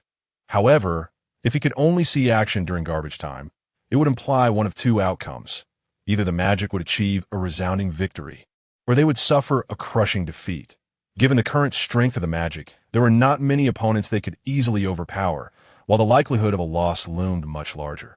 Thus, if he were to play during a blowout defeat, he might gain the opportunity to step onto the court, but the attribute points for winning would still elude him. That would be truly disheartening, as the third quarter drew to a close. Nelson had taken over from Francis for a brief stint, yet Zhang Yang still did not receive the opportunity to play. Just when Zhang Yang thought he would have to watch the entire game from the sidelines. At the start of the fourth quarter, Johnny Davis called his name. Zhang Yang replaced Cato, but Turkoglu slid into the power forward position, leaving Zhang Yang to play small forward. Zhang Yang's spirits lifted. This was the first time he found the head coach so endearing. Upon reflection, he deduced the rationale behind this decision. It appeared that Johnny Davis deemed Turkoglu more effective than Cato and wished to experiment with a new lineup. Thus, he allowed Zhang Yang and Nelson to hold the fort for a while, intending to revert to the starting lineup of Francis, Mobley, Hill, Howard, and Turkoglu during critical moments, regardless of Johnny Davis's intentions. He had granted Zhang Yang an opportunity, and he was determined to seize it, showcasing that he was not merely a bystander. Zhang Yang certainly would not resemble the later Big Devil, suddenly called upon to play without preparation. Instead, he burst onto the court, full of energy. On the first offensive possession, Zhang Yang engaged in various screens. Irrespective of whether his teammates passed him the ball, he darted around frantically. After setting a screen for Nelson, he did the same for Mobley, and after Mobley, he set one for Turkoglu. Ultimately, Turkoglu, living up to expectations, sank a three-pointer. When it was the Bucks' turn to attack, Zhang Yang quickly located his assigned opponent, sticking closely to prevent any pass. So, you are the rookie who recently outplayed the madman. Quite audacious for a newcomer. Upon observing the opposing Milwaukee Bucks player, it became evident that he resembled a stubborn, adhesive plaster, prompting a mental assault. Zhang Yang, noticing this provocation, thought, you're daring to challenge me. I must retaliate. Indeed, it was I. What is your name? Surely, you cannot be a nameless nobody. How audacious of you, a mere unknown, to exhibit such arrogance. Allow me to enlighten you. I am Desmond Mason, the Dunk King. As Mason retorted, he swiftly maneuvered to receive a pass from Mo Buchuan. Zhang Yang, taken aback, exclaimed, "So, it is you, the one who body-slammed a Yao?" Mason, upon gaining possession of the ball and preparing to execute a feint, was momentarily bewildered. Body-slammed a Yao? When did I ever do that? Zhang Yang, equally perplexed, noted that Mason appeared to be truthful. Could it be that he had body-slammed a Yao prior to this season? Regardless, Zhang Yang seized the moment as Mason lingered in confusion. With a sudden thrust of his long arm, he knocked the basketball away, as the ball rolled perilously close to the sideline. Zhang Yang leaped, snatched the ball, glanced back, and promptly hurled it forward. Jamil Nelson dashed to the front court, retrieved the ball, and executed a straightforward layup, effortlessly securing 2 points. What a sham! You little rascal ambushed me, disregarding the principles of fair play. Mason glared at Zhang Yang as he rose, seething with anger. How dare you lecture me on fair play? What the time you body-slammed Yao? You! When did I ever body-slam Yao? Mason was on the brink of exploding with rage, incredulously denying the accusation. Well, I suppose I mistook you for someone else. Zhang Yang shrugged, deciding to let it slide this time. As the Bucks initiated their offense. Mo Buchuan, observing Mason still entangled with Zhang Yang, withheld the ball from him. Pachulia stepped forward to set a screen, allowing Mo Buchuan to find a clear shot, which he took. Clang! Unsurprisingly, he missed spectacularly. The ball ricocheted off the rim and flew away.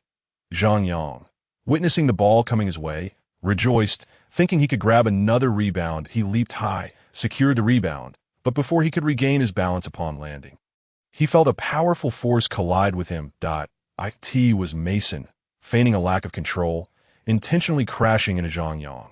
Not only that, but Mason also tumbled to the ground, purposely pinning Zhang Yang beneath him. Caught off guard, Zhang Yang found himself heavily restrained. Damn it, it seems my knockout of the maniac has quelled everyone's dissent. Thank goodness I had chosen the iron body attribute, otherwise this would have surely knocked the wind out of me. Revenge is a dish best served cold. I, Zhang Yang, must retaliate on the spot. Come, today I shall demonstrate what a true shoulder throw entails, with both hands braced against the ground and possessing maximum strength in both upper and lower body. Zhang Yang forcefully pushed off with his left foot and thrust upward. Boom! With Mason on his back, Zhang Yang executed a perfect shoulder throw. Ding dong. You have KO'd Desmond Mason and acquired a skill. Axe dunk. The crisp sound of the system notification echoed in Zhang Yang's mind. The unfortunate Dunk King was left dazed. What the heck? I think I just saw my great-grandfather. Immediately, the Bucks players converged around the scene, with Pachulia attempting to shove Zhang Yang. Upon meeting Zhang Yang's cold gaze, he paused in shock. Oh, I nearly forgot. This is the guy who knocked out the maniac. Did you not see the press conference where Sprewell emerged with his front teeth missing? Desmond, are you all right? Pachulia, startled, sidestepped Zhang Yang and crouched down to check on Mason M. Obu Chuan. Equally bewildered, hurried over and mimicked Pachulia, feigning concern for Mason's condition. The others, not foolish, followed suit, avoiding any eye contact with Zhang Yang. Fearful of provoking this fierce individual, the trembling referee rushed over, hastily issuing Zhang Yang a technical foul, directing him off the court. Big guy, take a breather. Jamil Nelson regarded Zhang Yang, who strode off the court with an air of pride. Filled with admiration, thank you, my brother, for sparing my life. Johnny Davis, witnessing Zhang Yang's arrogant demeanor, was at a loss for words. To have taken down a key player from the opposing team in just 2 exchanges, how intense can you be? Francis, Mobley, and others were oblivious to the tension, surrounding Zhang Yang as if he were a deity. Wow. Zhang, do you practice martial arts? Did you mistakenly enter the wrong arena? You should be in MMA. Nonsense with Zhang's prowess. He should be starring in films like Bruce Lee. Brothers, can we please focus on the game? We haven't T1 yet. As Zhang Yang regained his composure and observed Johnny Davis's increasingly dark expression. Unease crept into his heart. Johnny Davis thought, am I not already dark enough? Do you want me to appear in a remake of Young Bao, Qin Tian? Mason was promptly carried back to the locker room, and the Bucks, devoid of motivation, allowed the Magic to unleash a scoring spree. The game lost all suspense, concluding with the Magic triumphing over the Bucks, 98-88. That after the match, the jubilant Magic players showered and returned home, while Zhang Yang, feeling dejected, contemplated his missteps. This was the 3rd game of his 2nd short contract, and he had intended to perform admirably to secure a formal contract with the team. Now, uncertainty loomed over whether the team would still be inclined to sign him. In the office of Magic's general manager, Swibode, Johnny Davis had erupted in a heated argument. This guy cannot remain with the team. He is a menace, a ticking time bomb. After 6 games, there have already been 2 altercations. Do we really need more trouble? Johnny Davis unleashed a tirade, nearly spitting in Swibode's face. Despite his fiery temperament, Zhang possesses commendable skills. His 3-point shooting accuracy is the highest in our preseason, and his defense exceeds the average level. I believe he has the potential to become an excellent 3D player. Swibode attempted to highlight Zhang Yang's merits, hoping to introduce a player from the Dragon Kingdom to tap into that market. Who can't shoot threes? Heido Turkoglu and Pat Garrity can both do it, and Heido can facilitate plays while Pat's height allows him to play power forward. These are tasks Zhang cannot accomplish. Moreover, at 23, he has already reached his peak. There is no potential left to unearth. Don't assume he's like other rookies. Johnny Davis had never been fond of Zhang Yang since the day he arrived and knocked out Nelson. He had harbored disdain. His team already had too many difficult personalities to manage, such as Francis, Mobley, and Howard. None were easy to handle. Thus, he genuinely wished to avoid adding another brawler to the mix. Swibode was somewhat exasperated. Deep down, he too felt a twinge of resentment towards Zhang Yang. Why can't you be more like the Yao? I haven't seen a single cent from the Dragon Kingdom market. And here you are, causing me endless trouble. The last altercation hasn't even settled yet. And now you've gone and taken down another player, constantly embroiling me in chaos. Moreover, he secretly agreed with Johnny Davis's viewpoint. Zhang Yang was not a true rookie at 23. By typical standards, he had likely hit his ceiling and lacked any room for improvement. Regardless of the management's debates, the fans were not discussing the game's outcome, but rather Zhang Yang's takedown of Mason. However, while the spectators reveled in the drama, Hardiman was in a state of despair. What should have been negotiations for a formal contract now yielded uncertainty, as the Magic management insisted they needed more time to deliberate. Furthermore, this recent court altercation, though not insignificant, lacked any racial slurs for protection. It remained uncertain how the league would respond. That evening, Yao and others called to inquire about the situation in detail. However, they were left in a quandary, unsure of how to proceed, and could only offer words of comfort to Zhang Yang, assuring him that the matter was trivial and that the league would not impose a severe penalty. Since the previous altercation, Zhang Yang's situation had drawn particular attention back home. Consequently, news of his body slam on Mason spread rapidly in the domestic sphere. especially among the spirited university students who were brimming with youthful vigor. The thrill of fights seemed to overshadow the mere act of playing basketball. The following day, Zhang Yang refrained from attending training in the Magic's facility, as their second short-term contract had expired. Strictly speaking, he was no longer affiliated with the Magic. Given this circumstance, it would be inappropriate for him to train at their venue. Zhang Yang sat in his rented apartment, mired in gloom, when suddenly he received a call from his parents. It turned out that they had seen the news about him, as the domestic broadcasts of NBA games had proliferated. Naturally, his parents were keenly interested in their son's games and news, aware that he could not conceal the situation. Zhang Yang placated them, stating that there was nothing to worry about, as fights were commonplace in the NBA and no one truly cared. After much effort, he managed to allay his parents' concerns, but just as he hung up, he heard Hardiman shouting from the living room, "The league's punishment has arrived." This time, the league's sanctions came swiftly. Mason was suspended for 1 game and fined $10,000 for dangerous conduct, while Zhang Yang faced a 5-game suspension along with a $50,000 fine for non-basketball-related actions. What the hell? Such a hefty fine, Zhang Yang exclaimed, astonished. The current incident was nowhere near as sensational as the previous one. Why was the penalty so severe? Staring at the notice of punishment, darkness clouded his vision. Damn it, the 2 short-term contracts he signed weren't even sufficient to cover the fines. I suspect that the previous incident had significant repercussions, and they were hesitant to penalize you too harshly for fear of offending the fans from Longhua. Now that this incident has garnered less attention, they seize the opportunity to vent their frustrations. Hardiman, though a rookie agent, had experience enough to possess a certain understanding of the so-called elite circles in America. That makes sense. I'm certain that's the reason. Zhang Yang immediately grasped this logic. Otherwise, it was illogical that he only faced a $10,000 fine last time, yet this time, despite not even having engaged in a real fight, he was penalized more severely. Zhang, you really need to temper your temper. I'm genuinely concerned that even if we secure a substantial contract, it still won't cover your fighting fines. Hardiman's face was laden with sorrow. His once round visage seemingly slimmed overnight. He felt utterly helpless, for Zhang Yang was his only player, and ignoring the situation was not an option. It was far more exhausting than his previous job in a factory. Not only was it physically draining, but it was also mentally taxing. Every day as Zhang Yang trained, he had to retrieve the balls, and during games, he worried about him getting into another brawl. Living like this was fraught with anxiety, more thrilling than watching a horror film. Rest assured, from now on, I doubt anyone will dare to lay a hand on me. Zhang Yang, now fearful of further penalties, cursed the troublesome system. Why can't I just play basketball in peace? Must I be turned into some NBA boxing champion? This system must be a bizarre hybrid of the NBA and MMA, right? And what are these skills acquired from knocking out opponents? A tomahawk dunk.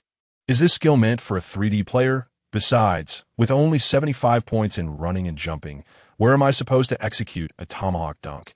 On an elementary school basketball court. Ding! When the host standing jump and running jump both reach 80 points. The tomahawk dunk skill can be utilized, and this skill has no level distinction. The system seemed to have heard Zhang Yang's inner lament and could not resist offering an explanation. And no need for upgrades. Now, that is somewhat more reliable than other skills. If Zhang Yang had to perform 100 clumsy beginner tomahawks just to reach intermediate, it would surely leave the fans in stitches. However, Zhang Yang glanced at his standing jump of only 70 points and running jump of 75 points.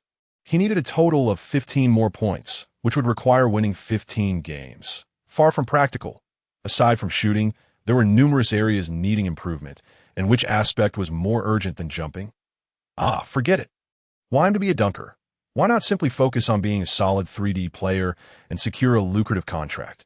Isn't that more appealing? Has the Magic not responded yet? Hardiman checked his phone. Noted, I'll call Swibbert again. As Zhang Yang watched Hardiman step out to make the call, he felt a wave of despair. This suspension was manageable since he had yet to sign a formal contract with any team. However, the fine was truly burdensome. Where could he possibly procure 50,000? The money he had earned was barely enough to cover the fines. Surely, he must be the most unfortunate reincarnated individual victimized by this system.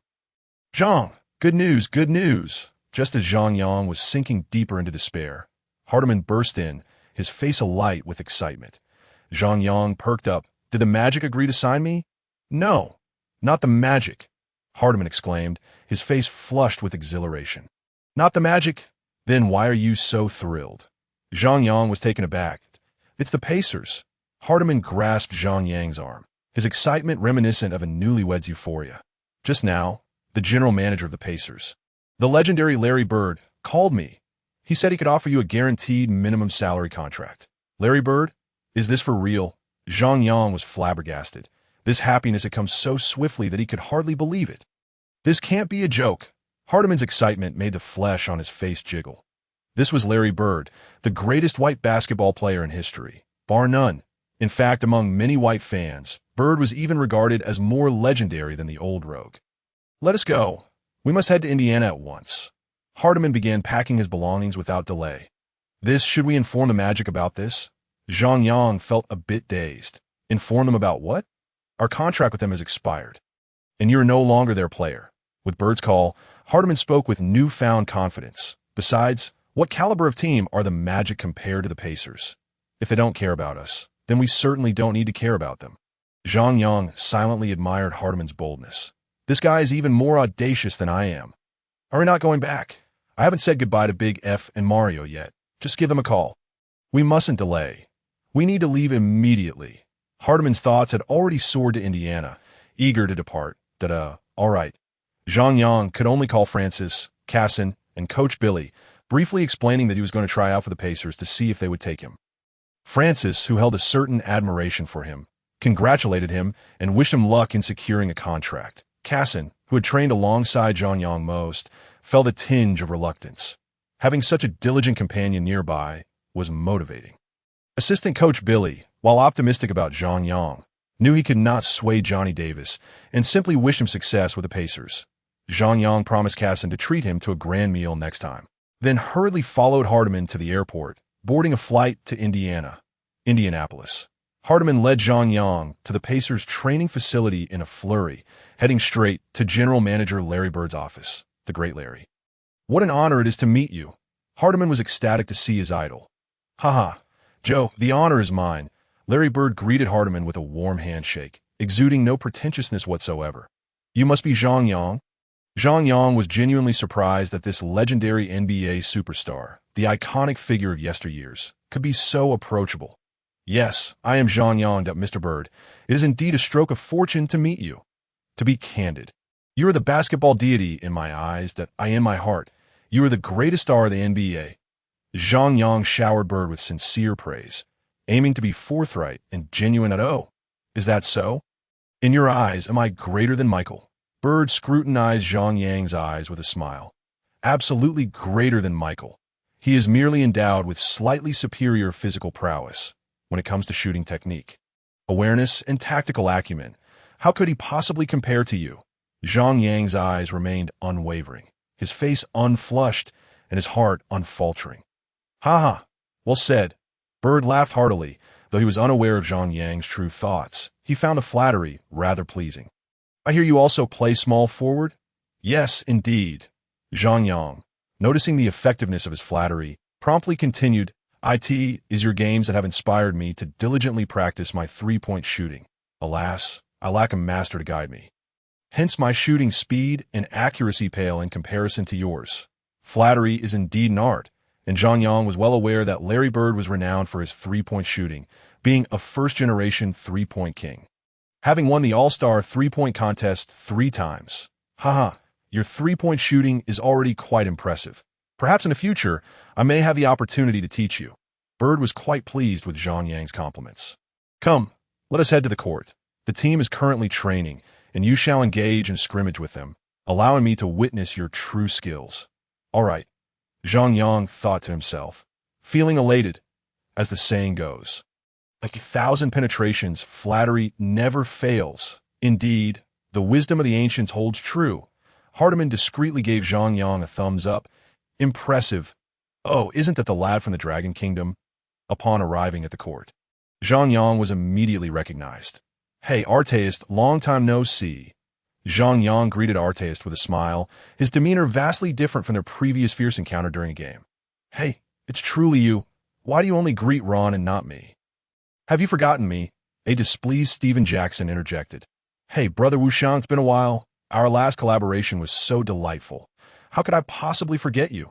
Zhang Yang cheerfully shook hands with Steven Jackson. Adopting a friendly and familiar approach. By the way, you never told me last time who bestowed upon me the title of Wuxiang. And what does it actually mean? Steven Jackson inquired, having pondered this question for quite some time since returning home after their preseason game against the Magic. It was undoubtedly given to you by our Dragon Kingdom fans. Have you heard of Guan Yu, the legendary warrior? Guan Yu is our nation's Wuxiang. Our fans call you that to commend your formidable combat prowess. Zhang Yang spoke with a flourish. Wow, I almost believe that myself. Is that so? Steven Jackson felt quite pleased, even though he still didn't fully grasp the significance of the title Wuxiang. However, the notion of possessing formidable combat prowess resonated deeply with him, leading to a foolish grin. All right, save the chatter for after training, Bird interrupted them. And Zhang, this is our head coach, Rick Carlisle. Ah, Mr. Carlisle, I have long admired your esteemed reputation. Young man, I sincerely hope to have the opportunity to serve under you. Zhang Yang quickly extended his hand to shake Carlisle's, his demeanor humble, even bordering on subservient. Having been granted a second chance at life, he had already resolved to seize the opportunity with the Pacers and to know when to play the subordinate role. Hello, Zhang Yang. Carlisle smiled as he shook hands with Zhang Yang, even calling him by his full name. I was greatly impressed by your performance in the last game. However, I'm rather surprised to see you this time. Coach, what about me surprised you? Zhang Yang asked with some confusion. Carlisle chuckled. Last time, you stood your ground against Ron without retreating, and I later heard that you knocked Sprewell unconscious with a punch and even suplexed Mason. I had assumed you were just another ruffian like Ron. I didn't expect that upon our meeting, you would appear so cultured and refined, almost more like Reggie. Zhang Yang felt a dark cloud of embarrassment wash over him. Was his notorious reputation spreading far and wide for merely engaging in a couple of fights? Is that so? To be honest, Reggie is my idol. I've always regarded him as my role model. As he spoke, he caught sight of Reggie Miller nearby and hurried over, rubbing his hands together. Blushing with excitement, and exclaimed, My idol, may I call you Reggie? Reggie Miller smiled and extended his hand. Of course, if you would like my autograph as well, we can take a photo together after the game. Ha. The surrounding players burst into laughter. All right, Bird clapped his hands with a smile. Rick, I have brought you the player you sought. Shall we let him play a game and see how he fares? Yes, Carlisle nodded. And Zhang Yang, you'll be teamed up with Fred, Eddie, David, and Scott, while Steven, Jermaine, Ron, Jamal, and Austin will be your opponents. After Carlisle divided the teams, he briefly outlined a few strategies, and both sides prepared to take the court. Zhang Yang quickly familiarized himself with his teammates. On his side, he had the diminutive point guard Eddie Gill, shooting guard Fred Jones, power forward Scott Pollard, and center David Harrison. Upon seeing this, Zhang Yang immediately understood. He was to play alongside the current bench unit of the Pacers.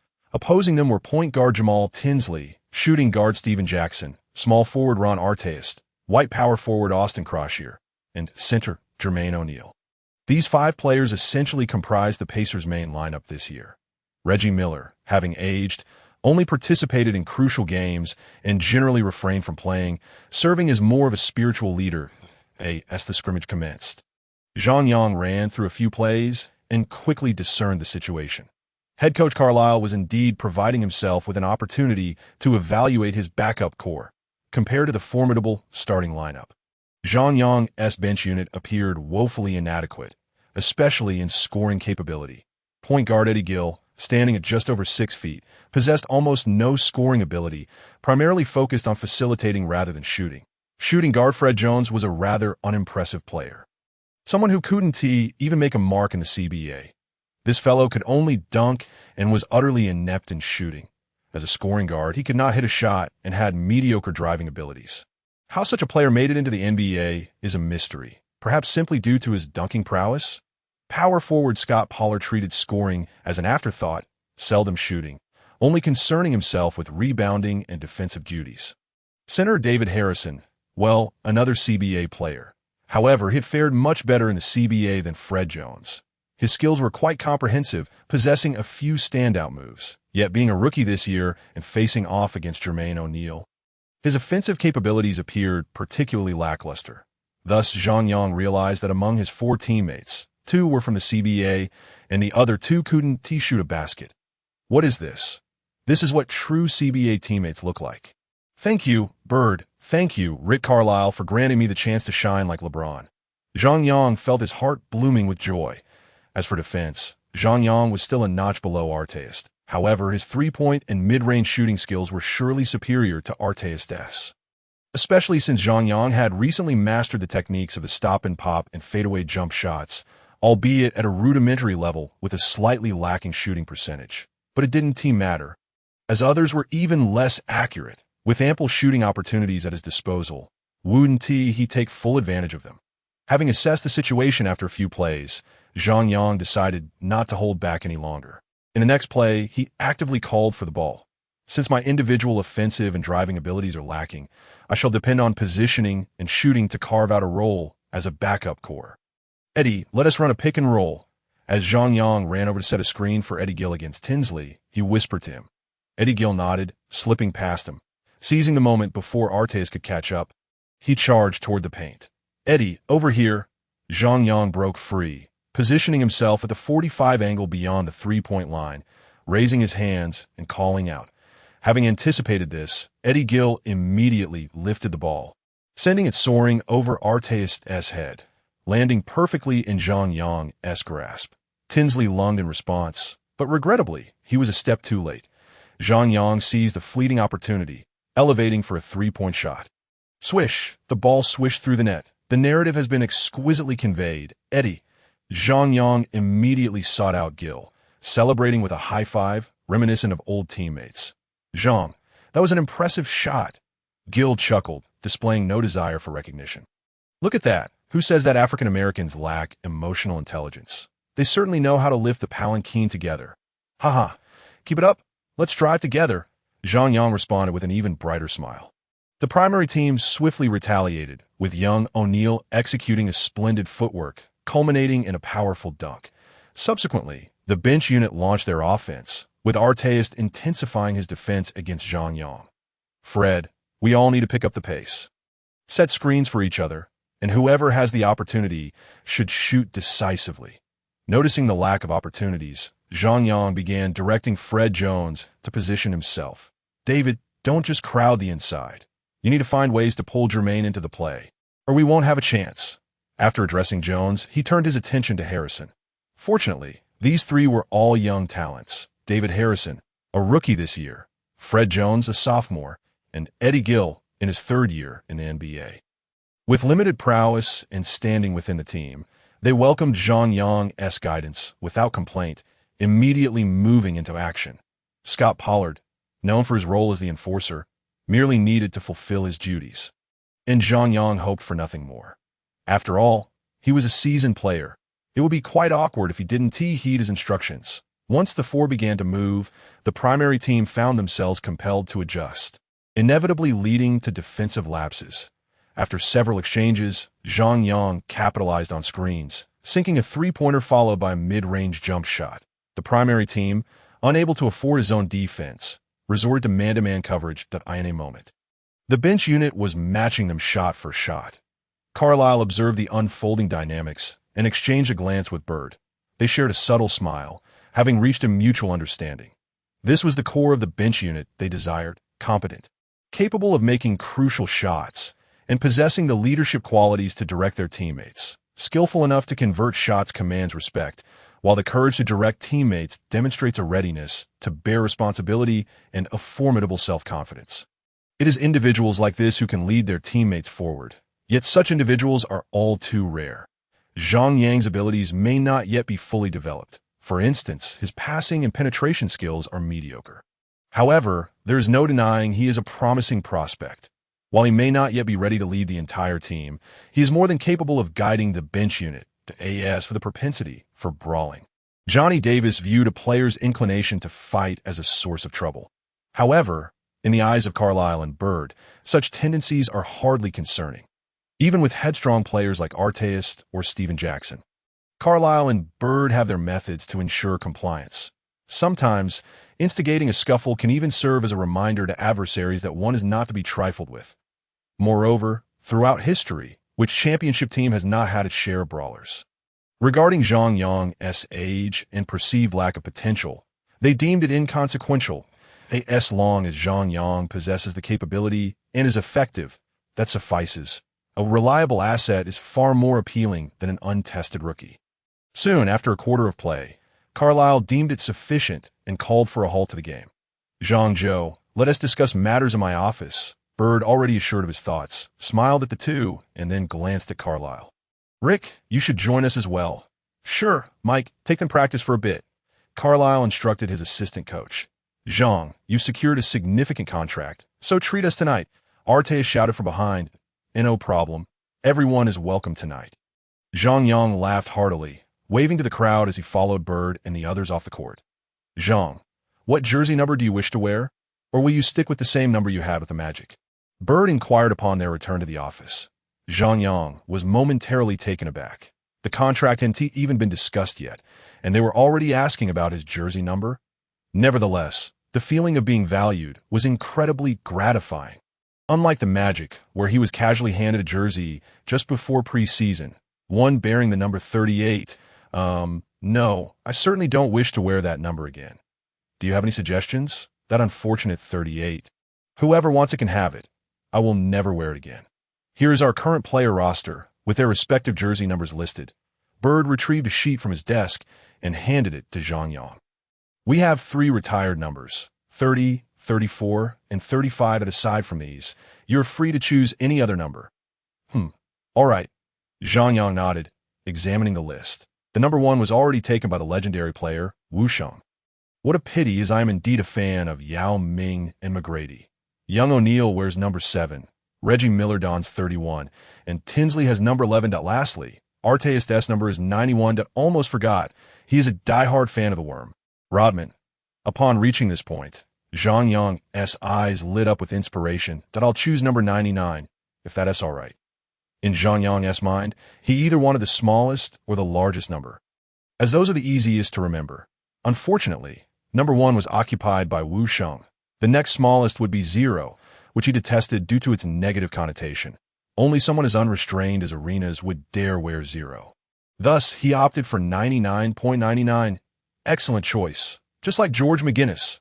Bird smiled slightly, sensing Zhang Yang's ambitions. That I have high hopes for you.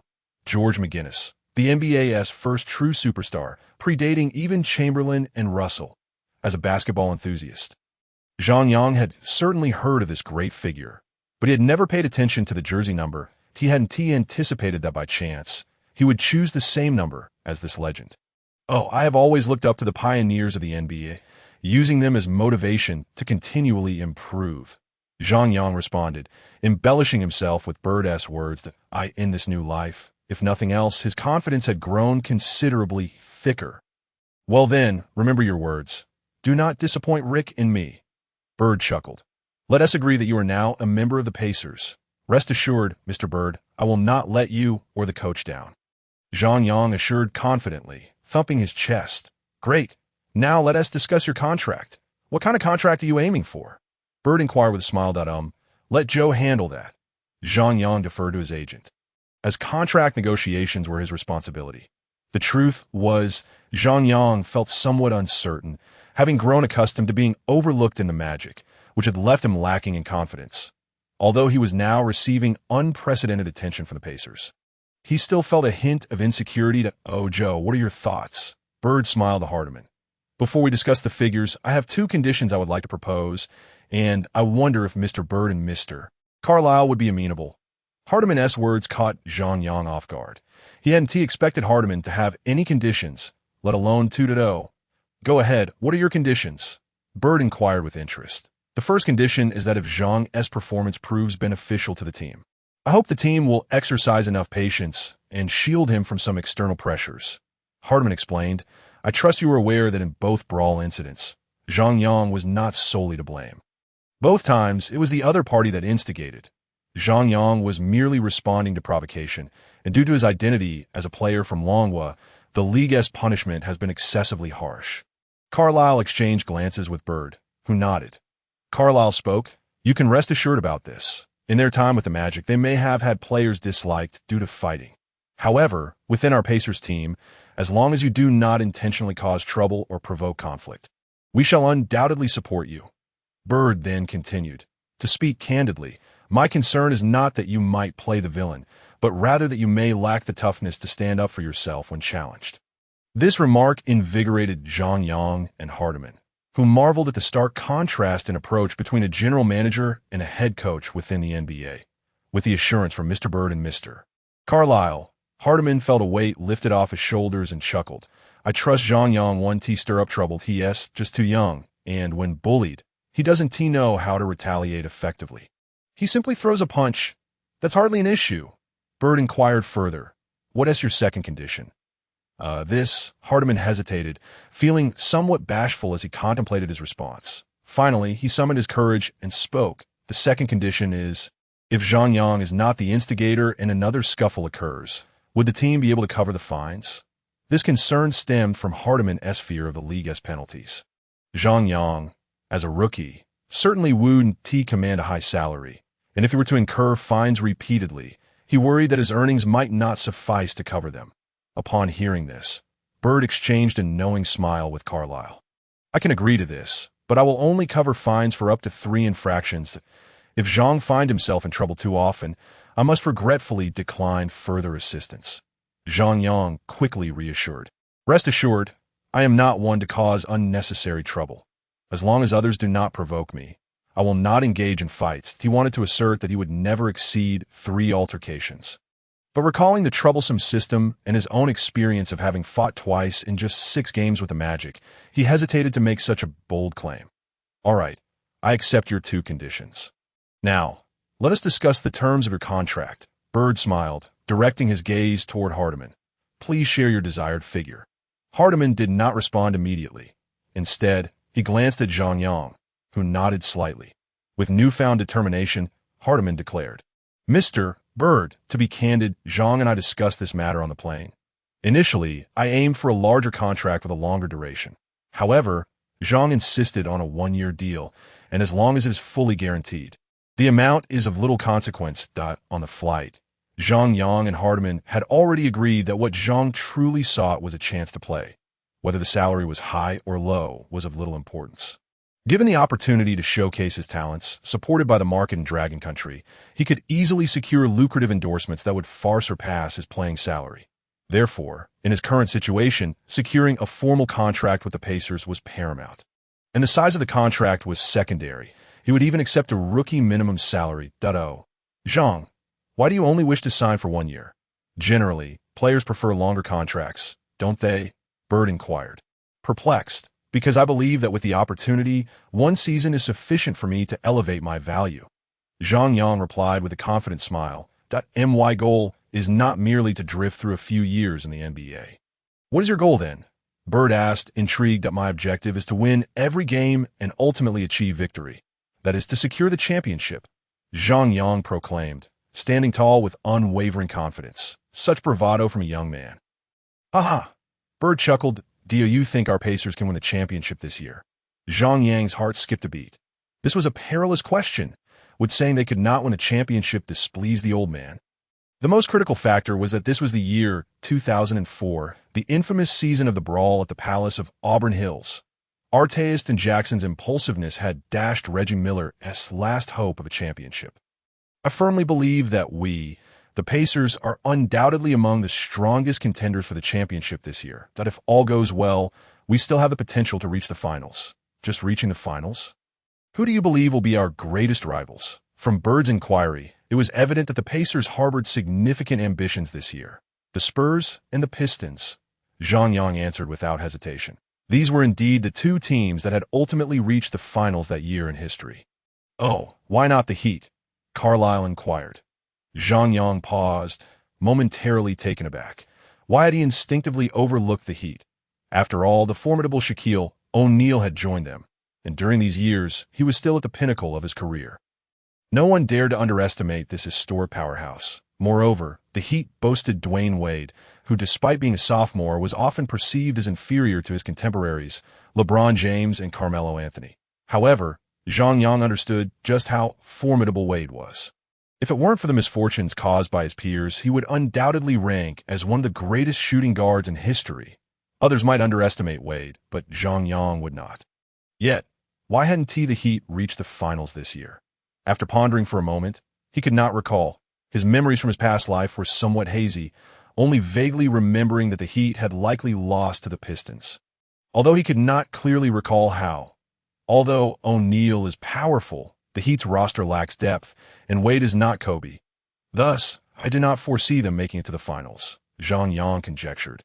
Though his reasoning was somewhat tenuous, that it was akin to finding a solution to a problem by seeking the answer rather than grappling with the question, which made it much easier. Carlisle nodded thoughtfully, not dismissing the notion, and then asked, "What do you think is the gap between us and the Spurs and Pistons?" Zhang Yang mused, "Aren't we supposed to be discussing the contract? Why has the conversation veered off course? I'm not here to apply for a coaching position. I believe we can contend with both the Spurs and the Pistons. The primary difference lies in our consistency. Those two teams are remarkably stable. Additionally, beyond that stability, they each have their key players that in moments of stalemate. They have individuals who can step up to resolve issues that in those aspects, we still fall short." Zhang Yang spoke with confidence, drawing from his experiences as an avid fan, even if he had never truly entered the professional league. Bird and Carlisle, however, fell into contemplation. While they could not dispute his assertion regarding stability, it was undeniable that they could not compare to the Pistons' formidable five or the Spurs' dynamic trio. Yet, they were eager to assert that they had their own key player, Reggie Miller. However, upon reflecting that Reggie would be turning 40 the following year, they questioned whether he could still deliver a Miller moment when the stakes were high. Zhang Yang and Hardiman exchanged glances, observing the two esteemed figures lost in thought, and they dared not interrupt their reflection.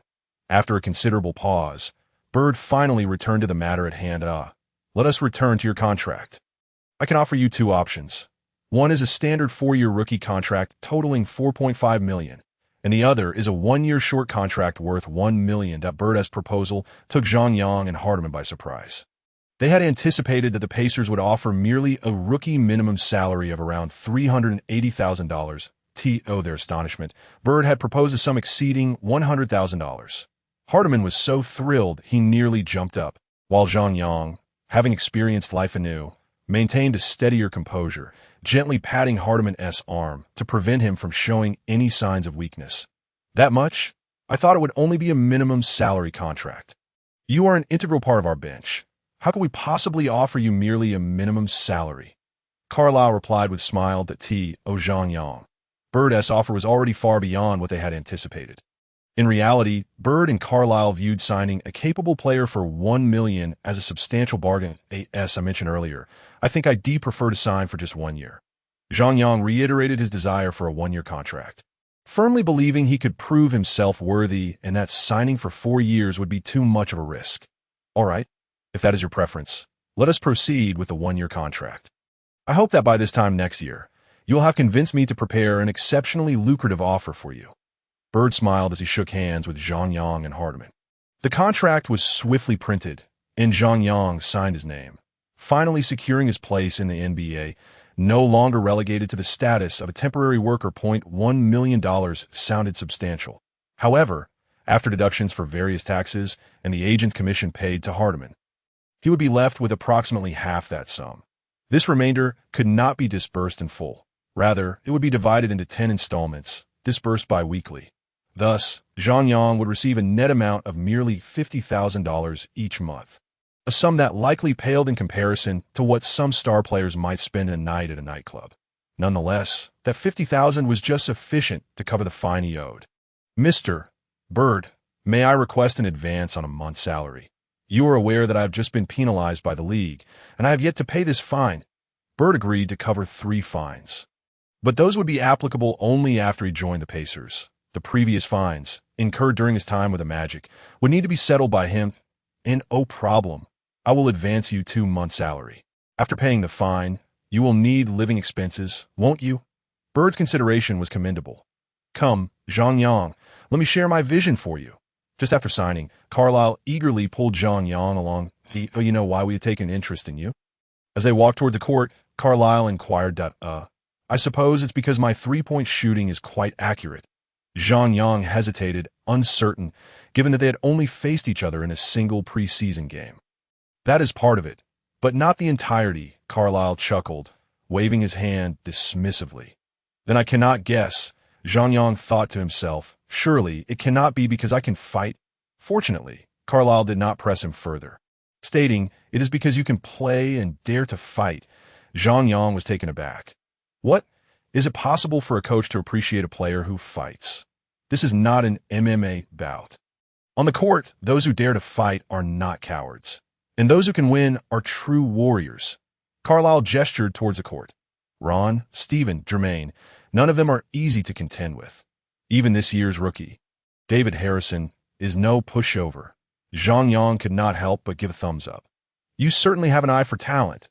In reality, Rick Carlisle was not old at all, merely in his 40s, yet exuded a sense of reliability. I am never afraid of you fighting on the court. I fear that you may not be tough enough against your opponents. Dio, you understand? Carlisle's words left Zhang Yang somewhat bewildered, while it seemed to make sense.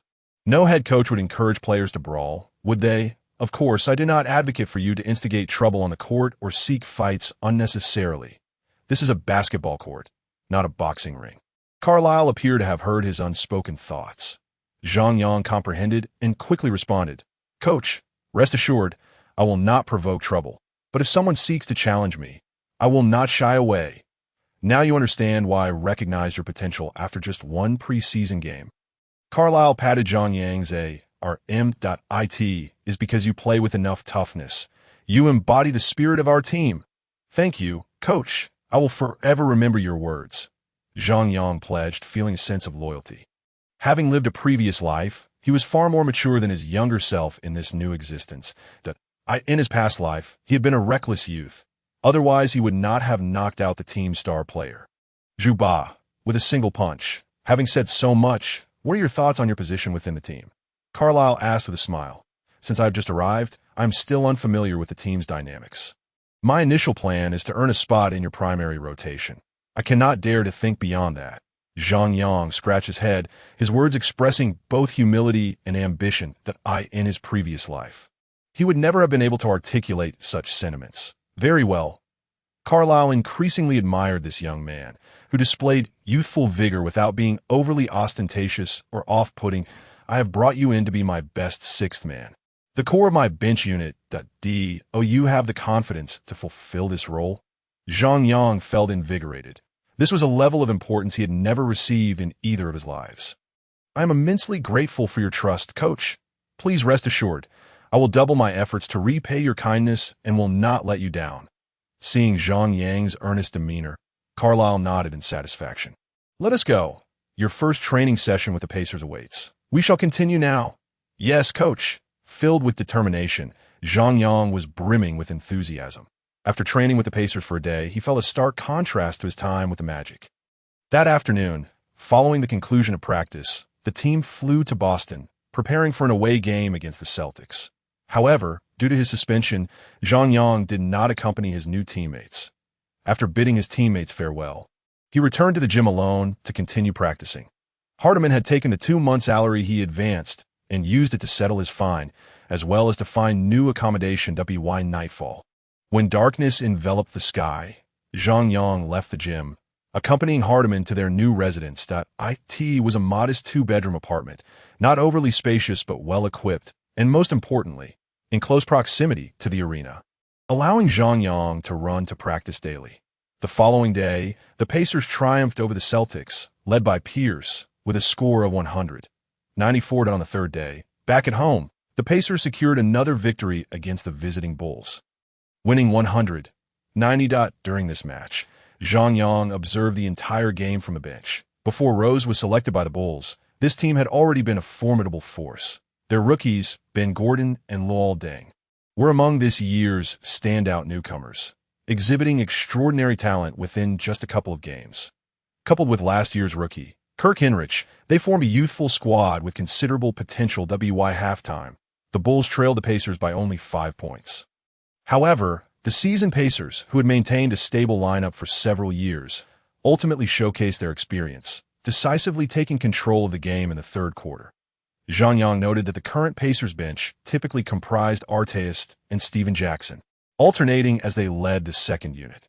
Both players shared significant similarities with Zhang Yang, particularly in their adept three-point shooting and exceptional defensive skills. The difference lay in Artest's elite defensive prowess, which Zhang Yang had yet to attain. Nevertheless, this was merely a matter of experience, something that could be cultivated over time. Zhang Yang's strength lay in his three-point accuracy, which would prove crucial in critical moments. Meanwhile, Stephen was the most balanced of the trio. One could say he was steadier from beyond the arc than Artest, yet possessed more defensive acumen than Zhang Yang. Conversely, one could argue that his three-point shooting did not match Zhang Yang's. Nor did his defensive skills rival those of Artest. Just when Zhang Yang thought he would have to content himself with playing backup to Artest and Stephen, the unexpected happened. Merely at the season's outset, Artest sought a two-game reprieve, citing fatigue. It turned out he had become enamored with rap music, preparing to release a new album while juggling his commitments on the court, seeing that Artest was not fully focused on the game. Carlisle sternly reprimanded him and granted him a 5-day leave to finalize his album. Consequently, the Pacers, without Artest, managed a narrow 102-101 victory against the three-headed monster of the Timberwolves, who had just welcomed Backcastle. However, perhaps due to the toll taken in the previous day's match against the Timberwolves, they unexpectedly suffered a humiliating defeat at home, falling 68-102 to the lowly Clippers. This underscored that, while the Pacers possessed considerable talent and depth, the true backbone of the team remained the formidable starting five. This inconsistency highlighted the team's vulnerabilities, as evidenced by their recent performance. It was merely the absence of a secondary leader, yet the impact proved to be remarkably significant. 2 days later, Artest made his return. However, the Pacers still suffered a narrow defeat against the 76ers, with a score of 104-106. Having just released his album, Artest was in good form, and O'Neal continued to perform admirably. Yet, beyond the two of them, the rest of the team faltered. The 76ers sharpshooter, Korver, sank a critical three-pointer in regulation to equalize the score, and subsequently, Iverson delivered a buzzer beater that sealed the fate of the Pacers in overtime. The back-to-back losses left Carlisle acutely aware of the team's insufficient depth, and he eagerly anticipated Zhang Yang's forthcoming contributions. It is worth noting that during training, Zhang Yang's performance had been exceptionally commendable, far removed from that of a rookie who had not even been drafted. Moreover, his dedication surpassed that of Artest, as he diligently practiced for several additional hours each day beyond the team's collective training sessions. Carlisle had taken note of Zhang Yang's efforts, which endeared the young player to him even more. Had Zhang Yang been available during these past few days, even if he had only showcased half of his training prowess, they likely would not have suffered such a humiliating defeat to the hapless Clippers. However, Carlisle's concerns were soon alleviated. The day following their narrow loss to the 76ers, the Pacers returned home, where they welcomed Zhang Yang back from his suspension. On November 14, the Pacers hosted the New York Knicks at Conseco Fieldhouse. Having lost 2 consecutive games, the Pacers were in dire need of a victory to uplift their spirits and the star of the game. Carlisle fielded what he considered to be his strongest 5-man lineup: point guard Jamal Tinsley, shooting guard Stephen Jackson, small forward Ron Artest, power forward Austin Croshier, and center Jermaine O'Neal. It must be said that this starting lineup of the Pacers was indeed formidable, boasting both interior and perimeter strength, tenacious defense, and clear roles. This configuration would not shy away from any formidable opponent in the NBA. On the opposing side, the Knicks, led by the unrefined lone wolf Marbury, had yet to succumb to the trials of time and still possessed a fierce competitive spirit. Faced with a superior Pacer squad, Marbury refused to back down, driving and shooting, single-handedly propelling the Knicks forward. At the conclusion of the first quarter, thanks to Marbury's determined performance, the Pacers held a slender 5-point lead at 37-32. As the second quarter commenced, Carlisle executed a complete substitution, replacing the entire starting lineup with substitutes. In the NBA, outside of Summer League, preseason games, and pure garbage time, It is rare for a head coach to employ a 5-for-5 substitution during regular or playoff games, unless a coach possesses immense confidence in their bench or is simply misguided. Typically, a head coach would substitute 2 or 3 starters at a time, allowing them to rotate with the bench players.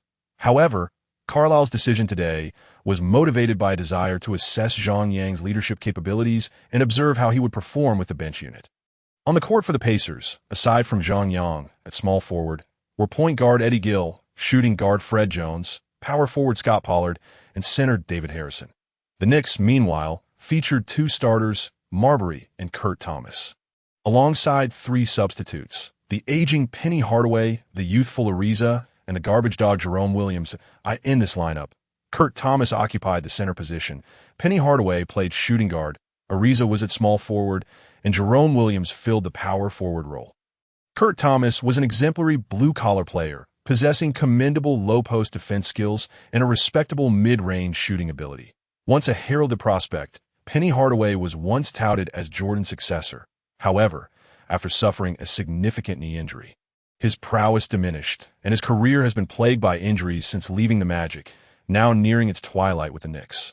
Ariza, a rookie this year, showcased remarkable defensive abilities as a second-round pick, much to the delight of the Knicks management. However, despite his defensive capabilities, Ariza struggled with shooting, particularly in his rookie season. Jerome Williams, a first-round pick in '96, could not compare to the other stars of his generation, ultimately being a serviceable blue-collar player. Having endured a 5-game suspension, Zhang Yang was eager to make his mark. As soon as he stepped onto the court, he utilized a pick-and-roll to receive a pass from Eddie Gill. Effortlessly sinking a 3-pointer from beyond the arc immediately after, Zhang Yang took the initiative to guard Marbury, assigning the defensively challenged Ariza to Fred Jones, while Eddie Gill focused on the aging Penny. As the core and strongest defender of this lineup, it was Zhang Yang's responsibility to defend the opposing team's most formidable player. Some players, even superstars, fail to grasp this principle. Yet, Zhang Yang, determined to carve out a new future for himself, understood its importance. At that moment, Marbury was enjoying his peak, brimming with confidence, and upon recognizing Zhang Yang as his defender, he immediately inquired, "Hey, are you the guy who knocked Sprewell down?" "Indeed, that is I." Zhang Yang maintained a respectful distance from Marbury, never pressing too closely, merely obstructing his path. "That you're quite bold for a young one. But aren't you supposed to be playing small forward? Why have you come to guard me?" Noticing Marbury's demeanor was not as brash as rumored, Zhang Yang refrained from retorting, "I tend to challenge the strongest players on the opposing team. I heard you're the leader of the Knicks, and I wanted to see if you truly possess such prowess." Marbury gave a thumbs up, appreciating Zhang Yang's insight. "I admire young men like you with vision. Allow me to show you what a top-tier point guard is capable of." With that, Marbury prepared to drive with the ball. Zhang Yang, unable to respond in time, focused intently on defending against his advanced. In his youth, Marbury was known for his speed, especially his first step, which rivaled even Iverson's. However, Zhang Yang had anticipated this, maintaining a careful distance, opting to concede the shot rather than allow him to penetrate. Although Zhang Yang's speed was inferior, as long as Marbury could not pass him in one step, he would remain firmly in front. Thud! Marbury felt as though he had collided with a wall. What the heck? This guy doesn't appear particularly strong, yet he is unyielding. Marbury collided directly with Zhang Yang, only to find that Zhang Yang remained unmoved, causing Marbury to stagger backward. Quick-witted, Zhang Yang seized the opportunity, swiping the ball from Marbury, and as he fell, he directed the basketball towards the front court. Eddie Gill, who had been on standby, immediately sprang into action, breaking free from Hardaway to sprint down the court, effortlessly converting a 1-on-0 layup. "Wow, young man, what have you been eating to grow so strong?" Marbury inquired, eyes wide with astonishment as he watched Zhang Yang and Gill celebrate with a high five. "Did you not know? We practitioners of martial arts prioritize strength training," Zhang Yang replied, raising his arms to flex his biceps with a slight smile. "Bruce Lee, you're impressive," Marbury acknowledged, giving Zhang Yang's biceps a nod of approval. "However, young man, basketball is not solely reliant on muscle. It also requires intelligence." Marbury tapped his head, adopting a slightly arrogant yet mentor-like demeanor. "Haha, bring it on." Let me witness the prowess of your lone wolf. Zhang Yang laughed heartily.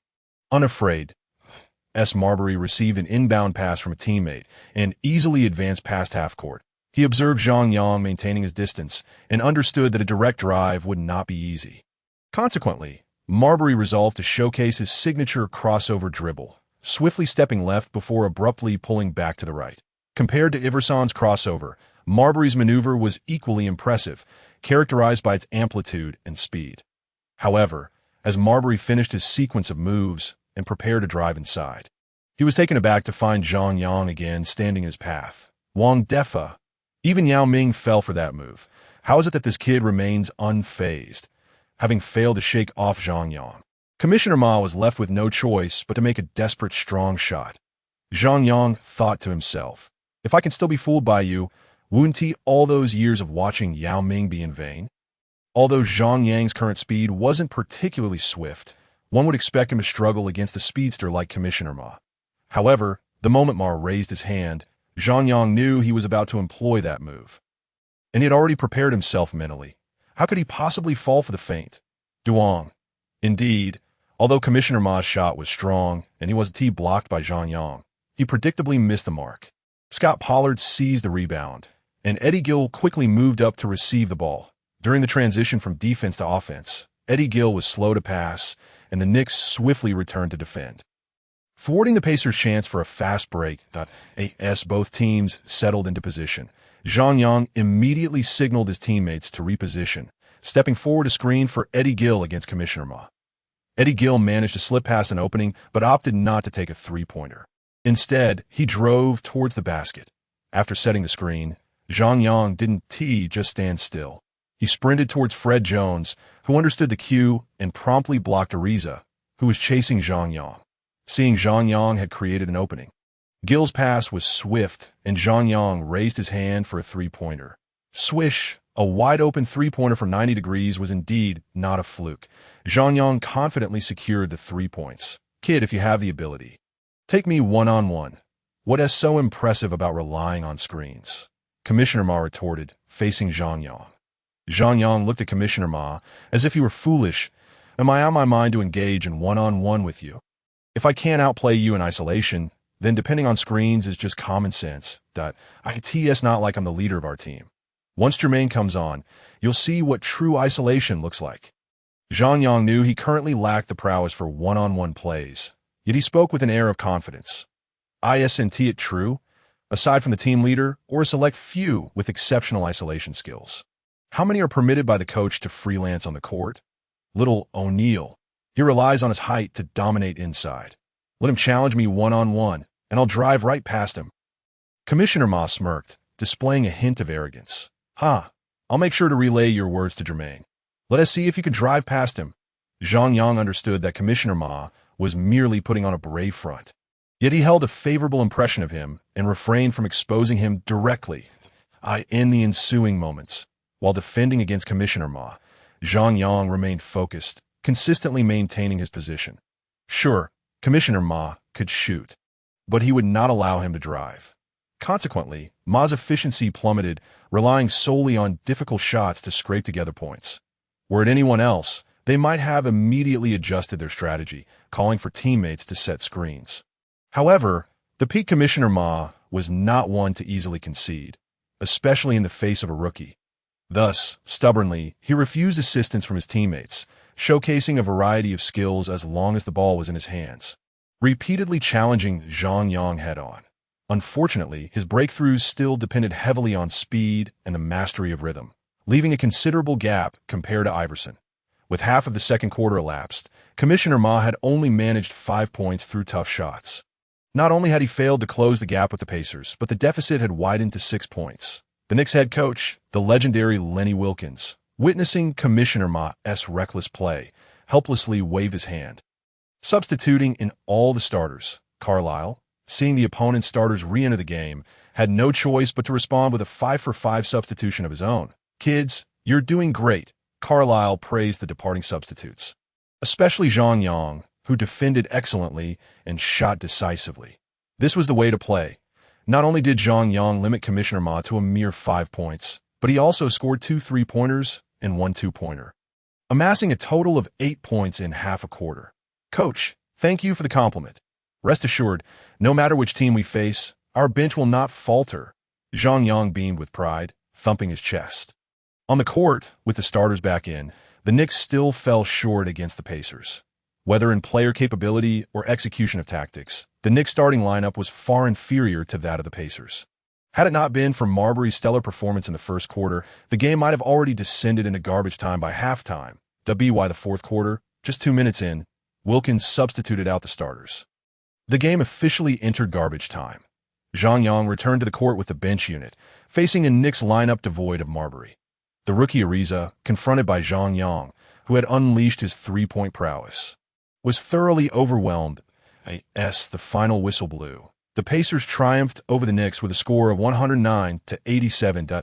Zhang Yang finished the game with 5 three-pointers out of 7 attempts, 2 two-pointers out of 4, and 2 free throws out of 2, totaling 21 points. This score placed him third on the Pacers, following Little O'Neal as 33 points and Artest as 22 points.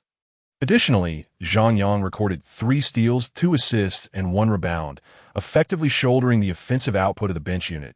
As for other aspects, Zhang Yang knew that, apart from defense, he couldn't be expected to do much more.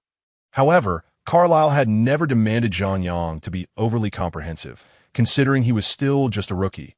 Being able to score and defend adequately was already quite satisfactory. Following this game, the next match was set for 3 days later, providing the Pacers with a rare 3-day respite. During these 3 days, the starters focused on basic tactical training to maintain their stamina, while the bench players and the water cooler attendants engaged in extensive foundational training. Zhang, your shooting is impressive, even more accurate than mine. However, if you aspire to become a star player, relying solely on shooting won't suffice. You must also penetrate the paint more. After the team practice, as Zhang Yang resumed his daily shooting drills, Reggie Miller unexpectedly approached him. But my ball handling skills are rather mediocre, making it somewhat challenging to drive inside. Boss, could you teach me? Zhang Yang had initially planned to max out his shooting attributes before converting points into ball handling and passing skills. It is worth noting that skills like ball handling, driving layups, and passing abilities cannot simply be honed through the system. Finding a trainer in the NBA for these aspects would cost a fortune. Without a multi-million-dollar contract, it would be nearly impossible to afford such expertise that a professional team would certainly not offer free instruction in these fundamentals.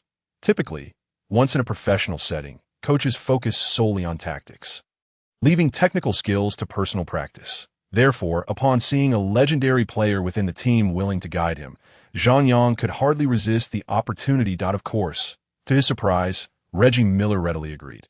Your physical attributes far surpass mine. Enhancing your ball handling and finishing abilities will undoubtedly elevate your scoring potential significantly. Reggie Miller had always been perceived as a pure three-point shooter, not particularly fast or high-jumping, and possessing a slender frame. Yet, anyone who has thrived in the NBA at a superstar level is far from ordinary. Beyond his chilling three-point shooting, Miller's ball handling skills and ability to drive and finish were above the league average. Coupled with his nearing retirement age, the experience and sharp insight he had accumulated were incomparable to that of typical NBA players. If it had been other young players in the NBA, they might have looked down on Reggie Miller, who had never won a championship. However, Zhang Yang, living a second life, would never share such sentiments. Boss, I can't thank you enough. If you don't mind, I'd like to call you Master from now on. Having been granted a second chance at life, Zhang Yang understood how rare this opportunity was. If he failed to seize it, what was the point of continuing in the NBA? He might as well die again. Master, Reggie Miller was taken aback, puzzled over what the title meant. Master signifies a teacher akin to a father. In our homeland, anyone who imparts genuine skills becomes a master, a person as close as one's own father. Zhang Yang's earnest and sincere demeanor left Reggie Miller momentarily taken aback. Such a young man was truly unprecedented, especially in the predominantly African-American NBA. Young players of color often exhibit either prodigious talent coupled with a rebellious spirit or a lackadaisical attitude. But when had one ever encountered someone like Zhang Yang, blessed with talent, courtesy, and a relentless drive for self-improvement? Consequently, after each team practice, the training facility welcomed an additional presence, as another figure joined Zhang Yang for specialized training sessions. On November 18th, the Pacers were once again poised at home, ready to face the Atlanta Hawks. At the outset, the Pacers maintained their previous starting lineup, while the Hawks showcased their starting five, led by the big baby, Antoine Walker. Antoine Walker rose to fame with the Celtics, having formed a dynamic duo with Paul Pierce. Although primarily a power forward, he excelled in three-point shooting and playmaking, embodying the early archetype of a versatile forward. Yet, regrettably, he was born in the wrong era. Had he played in the subsequent small ball era, his skill set would have undoubtedly flourished. However, at the dawn of the century, his style was often viewed as unorthodox and soft. In 2003, as Pierce matured, the Celtics, who had grown weary of Walker, traded him to the Dallas Mavericks, and in 2004, he found himself with the Hawks. Given the Pacers' formidable starting lineup, one would expect them to easily handle an Antoine Walker-led Hawks team. Yet, to their astonishment, the Pacers were thoroughly outmatched throughout the first quarter. The catalyst for the Hawks' success was none other than Al Harrington, the previous season's cornerstone of the Pacers bench. Last season, Harrington averaged 13 points for the Pacers, establishing himself as the third scoring option after Shaquille O'Neal and Ron Artest. His stellar performance had made him a strong contender for the sixth man of the year. Though he ultimately lost out to the more impressive Anton Jamison, Harrington was a remarkable scorer, adept at capitalizing in chaotic situations. Unfortunately, his defensive skills were not on par with his offensive prowess. While not as glaringly deficient as the likes of Jamal Crawford, he was still distinctly an offensive liability, which clashed with Carlisle's defensive philosophy. Moreover, as a power forward, he found it challenging to coexist with the Pacers' leading man. Shaquille O'Neal, although nominally a center, O'Neal often operated more like a power forward, which is why he was regarded as the Eastern Conference's finest at that position rather than as a center.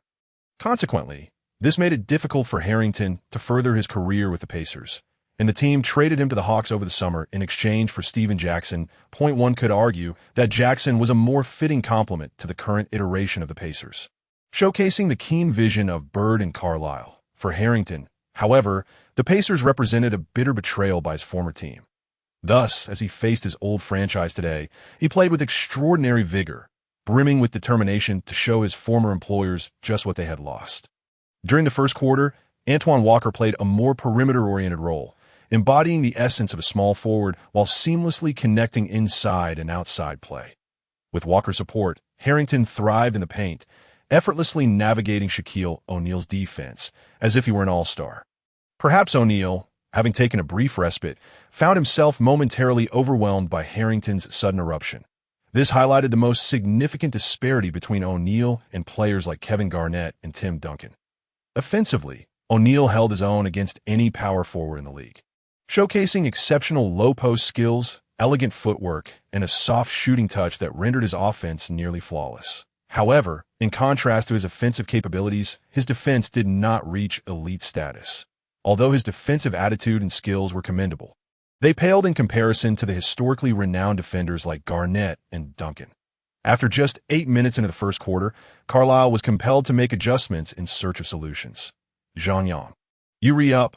Austin, take a breather. Carlisle decisively called a timeout to implement changes, substituting Zhang Yang for Croshier. Ron, you'll cover the power forward position. Ensure you keep out of the paint and as far from the basket as possible. His speed is no match for yours. As long as he can't drive past you, he 1T hurt us for the perimeter. Jermaine, you'll play center. Your mission is to dominate the opposing big man. Zhang Yang, you're tasked with Antoine. Allow him to shoot threes, but you must contain his drives and cut off his passing lanes. Additionally, when the opportunity arises, be decisive with your three-point shots, Steven and Jamal. Make sure to penetrate more, but avoid forced shots. Distribute the ball and feed Jermaine. Carlisle swiftly delineated each player's responsibilities with remarkable clarity, ensuring that everyone understood their roles on the court. This exemplified the ability of a top-tier coach to guide his players toward making the most judicious decisions on the court. Unlike some coaches who merely resort to motivational platitudes or fail to inspire at all, such as the current head coach of the Magic, Johnny Davis, who lacks even the faintest trace of enthusiasm. Zhang Yang and his teammates surrounded Carlisle, attentively absorbing his instructions, each bearing an expression of utmost seriousness. Soon, the timeout concluded, and Zhang Yang, alongside O'Neal and Arteist, stepped onto the court. This marked Zhang Yang's first appearance alongside the team as key players, who were not individuals he could direct. Nonetheless, these seasoned players were already well aware of their positions and tasks. Zhang Yang remained succinct, immediately initiating movement. His counterpart, the hefty Walker, exhibited a lackadaisical approach, while he displayed some offensive enthusiasm. His defensive effort could not keep pace with Zhang Yang's agility. In the first play, Zhang Yang found himself with an open shot, yet Jamal Tinsley opted to pass the ball to the post where O'Neal was established. The defender on O'Neal was Jason Collier, an unremarkable white center. How many reliable white centers are there? After all, O'Neal easily dispatched Collier in a one-on-one, effortlessly scoring as the Hawks resumed play. Point guard Kenny Anderson dribbled across half court and promptly delivered the ball to Antoine Walker. Towering and robust, Walker sized up Zhang Yang, who stood a head shorter and possessed a slighter frame. Does he truly see me as a small forward? Walker scoffed inwardly. Who does he think he is? With a brazen shove, Walker attempted to assert his physicality. Zhang Yang quickly responded, adopting a low stance and firmly bracing himself against Walker's advance. To Walker's surprise, he found himself unable to overpower Zhang Yang. Undeterred, he swiftly pivoted and lunged toward the basket. However, despite his proficient ball handling, his height rendered his dribble somewhat elevated, and he underestimated Zhang Yang's tenacity. To the onlookers, Zhang Yang was merely an unknown player, having only gained notoriety for his confrontation with the madman Sprewell. Seizing the opportunity as Walker attempted to shift past him, Zhang Yang extended his arm and deftly swiped the ball from Walker's grasp. O'Neal quickly retrieved the loose ball and flung it forward. The fast-breaking duo of Arteist and Tinsley rushed down the court, executing a 2-on-1 against the retreating Anderson, effortlessly converting for 2 points. A moment of carelessness had cost Walker dearly. This was his oversight. Walker brushed his bald head, offering a sheepish smile to Anderson. With a combination of offense and defense, the Pacers managed to secure 4 points, bringing the score to 16-23, thereby narrowing the gap to 7 points. The Hawks launched another offensive, and this time Antoine Walker was considerably more focused. Receiving the ball, he executed a deceptive move before rising to take a shot, successfully sinking a three-pointer. His penchant for reckless three-point shooting had earned him disdain from the Celtics ranks. Yet, given his height, few defenders could effectively contest his shots from beyond the arc. Zhang Yang, who was several centimeters shorter, naturally found it challenging to guard against his three-point attempts. However, in terms of three-point shooting, Zhang was undeterred by Walker, as the latter's accuracy was far from impressive. Even in his best season, his three-point shooting percentage had not exceeded 40. Typically, Walker's shooting hovered around 33, translating to roughly one successful shot out of every 3 attempts. In contrast, Zhang's proficiency in open three-point shooting had reached an impressive 90, with a success rate exceeding 70. Of course, this percentage would significantly diminish when faced with defensive pressure. Nevertheless, when utilizing the three-point range skill in the final quarter, his shooting accuracy surpassed that of Walker by a considerable margin. As the Pacers took their turn on offense, Zhang Yang, with vigorous movement, effortlessly shook off Walker once more, this time receiving a pass from Steven Jackson. With swift precision, he converted another three-pointer. A 90-rated open three-point shot was undeniably fierce. Accurate and steady. Splendid. That was an impressive shot. The Warrior Saint extended his hand for a high-five with Zhang Yang. Thank you for the compliment. Your pass was even better, Zhang Yang replied with a smile. In the subsequent series of plays, Al Harrington managed to deliver a few good passes, but missed twice from beyond the arc. Both attempts clanged off the rim. Stripped of external support, Harrington's isolation skills were less formidable, particularly against the tenacious defender Arteist, known for his defensive prowess. Consequently, the Hawks' offensive efficiency plummeted. On the other hand, the Pacers' O'Neal dominated the paint with ease, further facilitated by Tinsley's playmaking, while Zhang Yang, the Warrior Saint, and Arteist, 3 sharpshooters, took turns sinking 3 dash-pointers. By the end of the first quarter, the Pacers had surged ahead with a score of 31-30. During the first quarter, Zhang Yang had shared the court with the team's veterans, resulting in limited ball possession. Yet upon transitioning to the bench unit, the dynamics shifted dramatically. In the reserves, he became the focal point, the leader. While not entirely free to do as he pleased, he did enjoy a significant degree of freedom to dictate the game. Zhang Yang received a pass from Eddie Gill, signaling David Harrison to set a screen against his defender. Harrison promptly complied, using his imposing frame to effectively block Hawks forward Josh Childress. These fundamental tactical maneuvers had become second nature to them. Typically, Zhang Yang would take a three-pointer after utilizing a pick, but this time he opted for a different approach. Gliding past Harrison, he raised his right hand, holding the basketball aloft, and strode confidently towards the basket. Underneath, Scott Pollard had effectively shielded the Hawks substitute forward from behind. The only defender left on Zhang Yang's side was the seasoned Kevin Willis, who had followed Harrison out of the key. Willis, a veteran from the class of '84, shared the same draft year as Jordan and Olajuwon. Although seasoned and cunning, age had dulled his speed and vertical leap, while Zhang Yang's pace was particularly fast compared to speedsters like Marbury. He was still swift in comparison to most interior players, especially against an aging veteran like Willis. The latter simply could not keep up with Zhang Yang's speed and rhythm, watching as he effortlessly laid the ball in. Excellent play, Zhang Yang. You could have driven further in for a dunk. Reggie Miller, sitting on the sidelines, called out enthusiastically to as Zhang Yang sprinted past the baseline. He acknowledged Miller with a respectful gesture. Thank you. Master, I will. The method he employed to elevate the ball was taught to him by Reggie Miller, mimicking the style of Scottie Pippen, known as Batman.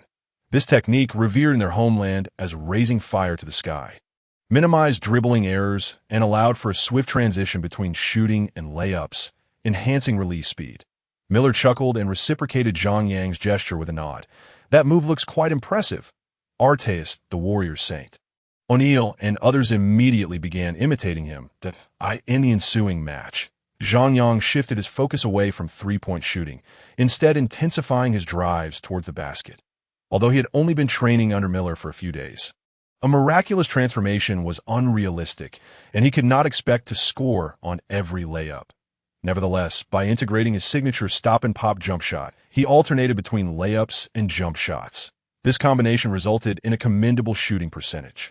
Throughout the second quarter, Zhang Yang shot 5 for 9, making 2 out of 2 free throws, accumulating 12 points without a single three-pointer. His efficiency was commendable, leading the bench unit to a quarter score of 25-21. With only 4 minutes gone in the fourth quarter, the Pacers had stretched their lead to 95-75, creating a comfortable margin of over 20 points, thus entering garbage time. The command of Carlisle. Zhang Yang, along with the bench unit, eagerly took to the court to pad their statistics. To play fearlessly and secure the victory. Zhang swiftly activated the three-point range skill, combining it with aggressive drives and stop-and-pop jump shots. Scoring 15 points in just 8 minutes, shooting 3 for 3 from three-point range and 3 for 5 from two-point range. Carlisle, comfortably seated on the sidelines, beamed with satisfaction as he observed the dynamic bench unit. See, this is the core of the bench I envisioned, far superior to the erratic and often misguided Harrington. After the game concluded, Carlisle took O'Neal and Zhang Yang to the post-game press conference. In this match, O'Neal had amassed 32 points along with 13 rebounds and 2 blocks, demonstrating his prowess as the team as cornerstone. Meanwhile, Zhang Yang also shone brightly, scoring 30 points, along with 2 rebounds and 3 steals. Hitting 5 out of 6 three-pointers as a rookie, his performance was remarkably impressive. Zhang, during the press conference, be sure to think carefully before you speak. Some reporters can be quite devious, and if you're not cautious, you might fall into their traps, O'Neal said, draping an arm around Zhang Yang's shoulder as they walked together, sharing his wisdom. I will definitely be careful. Thank you for your reminder, Jermaine. Zhang Yang suppressed the overwhelming scent of O'Neal's cologne, especially potent after he had doused himself with half a bottle post-shower. Nevertheless, his gratitude was genuine, for this was his first experience at a post-game press conference, although he believed that his current psychological resilience, intelligence, and emotional quotient far surpassed those of his previous life. The unfamiliarity of the situation left room for unforeseen circumstances. Indeed, during the press conference, after fielding several questions directed at Carlisle and O'Neal, a reporter turned their attention to Zhang Yang. Zhang, congratulations on scoring 30 points in just your 3rd regular season game. What would you like to say to the Magic? since entering the NBA in 1984 and later transitioning to a head coach. Rick Carlisle immediately detected the insidious intent behind a reporter's question. Responding to journalists has become a crucial skill for NBA stars. For many seasoned players, they either handle it with ease, like LeBron James, or struggle with emotional intelligence, like Kevin Durant. The NBA officially provides training for players in this regard. However, compared to the myriad of technical skills required on the court, most players show little interest in such off-court learning. The crux of the matter is that, aside from select few, the majority of players remain oblivious to the significance of these interactions. Consequently, many NBA players are often ensnared by reporters, having spent the better part of his life in the NBA. From player to coach, Carlisle surely understood what the reporters sought to elicit from Zhang Yang. Nothing less than a scathing critique of the Orlando Magic's management for overlooking him, thereby allowing him to vindicate himself through exceptional performance. Reporters rely on such narratives to capture attention, and fans revel in these dramatic spectacles. Unfortunately, such tirades against former teams offer little benefit to a player. What advantage does lambasting a former employer yield? Aside from appearing petty, it serves no purpose whatsoever. Carlisle regarded the questioning journalist with an impassive expression, while beneath the table, he gently patted Zhang Yang on the back, taken aback for a moment. Zhang Yang cleared his throat and stated, "I am immensely grateful to the Orlando Magic." The reporters perked up, realizing that what they desired was indeed forthcoming. "I sincerely thank Mr. Weisbrod, the general manager of the Magic, and Coach Davis. They were instrumental in bringing a once obscure player like me into the NBA, granting me the opportunity to showcase my skills to the world, regardless of whether I can carve out my own niche in the NBA. I will forever be grateful to them for providing me with this invaluable chance. That I also extend my gratitude to assistant coach Billy, whose encouragement has consistently inspired me, making me feel the warmth of a foreign land and alleviating my self-doubt.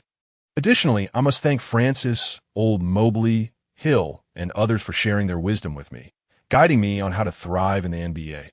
Moreover, my dear friend Mario Cassan was there with me during my initial days with the Magic, practicing tirelessly together. Therefore, I am thankful to every individual in the Magic organization. They have all contributed to my journey." Zhang Yang's expression was earnest, his eyes slightly reddened as he concluded with a quivering voice. "I thank everyone who has ever lent me a helping hand." "Thank you." The journalists present were taken aback, watching as Zhang Yang bowed deeply before standing up. It was only then that they realized. Hastily pressing the shutters of their cameras, Carlisle observed as Zhang Yang resumed his seat, offering a reassuring pat on his shoulder, feeling a sense of pride. Zhang Yang is truly a remarkable young man. Little O'Neal, tilting his head in confusion at his new teammate, thought to himself, "Wow, this guy knows how to speak so well. I've learned a thing or two." Once Zhang Yang was seated again, the reporters were left disheartened. This is not what we wanted. They felt cheated. This was not the response one would expect from a supposed brawler. It had to be that Larry Bird or Carlisle had coached this rookie beforehand. Soon, another dissatisfied journalist stood up and asked, "Zhang, do you believe your former teammates on the Magic are stronger, or are your current Pacers teammates superior?" Carlisle felt no apprehension this time, but was curious how Zhang Yang would respond. Zhang discreetly scorned the journalist for such a crude attempt to sow discord among teammates. The Magic are an incredibly youthful team with great potential. For instance, Dwight will undoubtedly evolve into one of the league's finest centers. I firmly believe that under the leadership of Big Francis, they will become a formidable force in the Eastern Conference. After praising the Magic, he shot a smile at Little O'Neal before heaped accolades on his current teammates. "As for my present teammates, they possess greater experience and adeptness in navigating various game situations. Jermaine is an outstanding two-way player and an exemplary leader.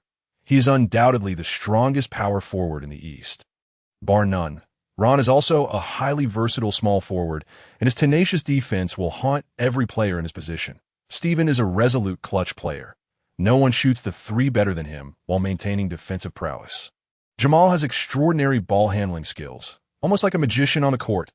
Austin Croshier boasts remarkable defensive strength, while Eddie Gill excels at combining dribbling and passing. Fred Jones is our dunking king, and Scott Pollard allows me to shoot with confidence, knowing he will secure any missed rebounds. Lastly, David Harrison, possesses a well-rounded skill set and is incredibly diligent.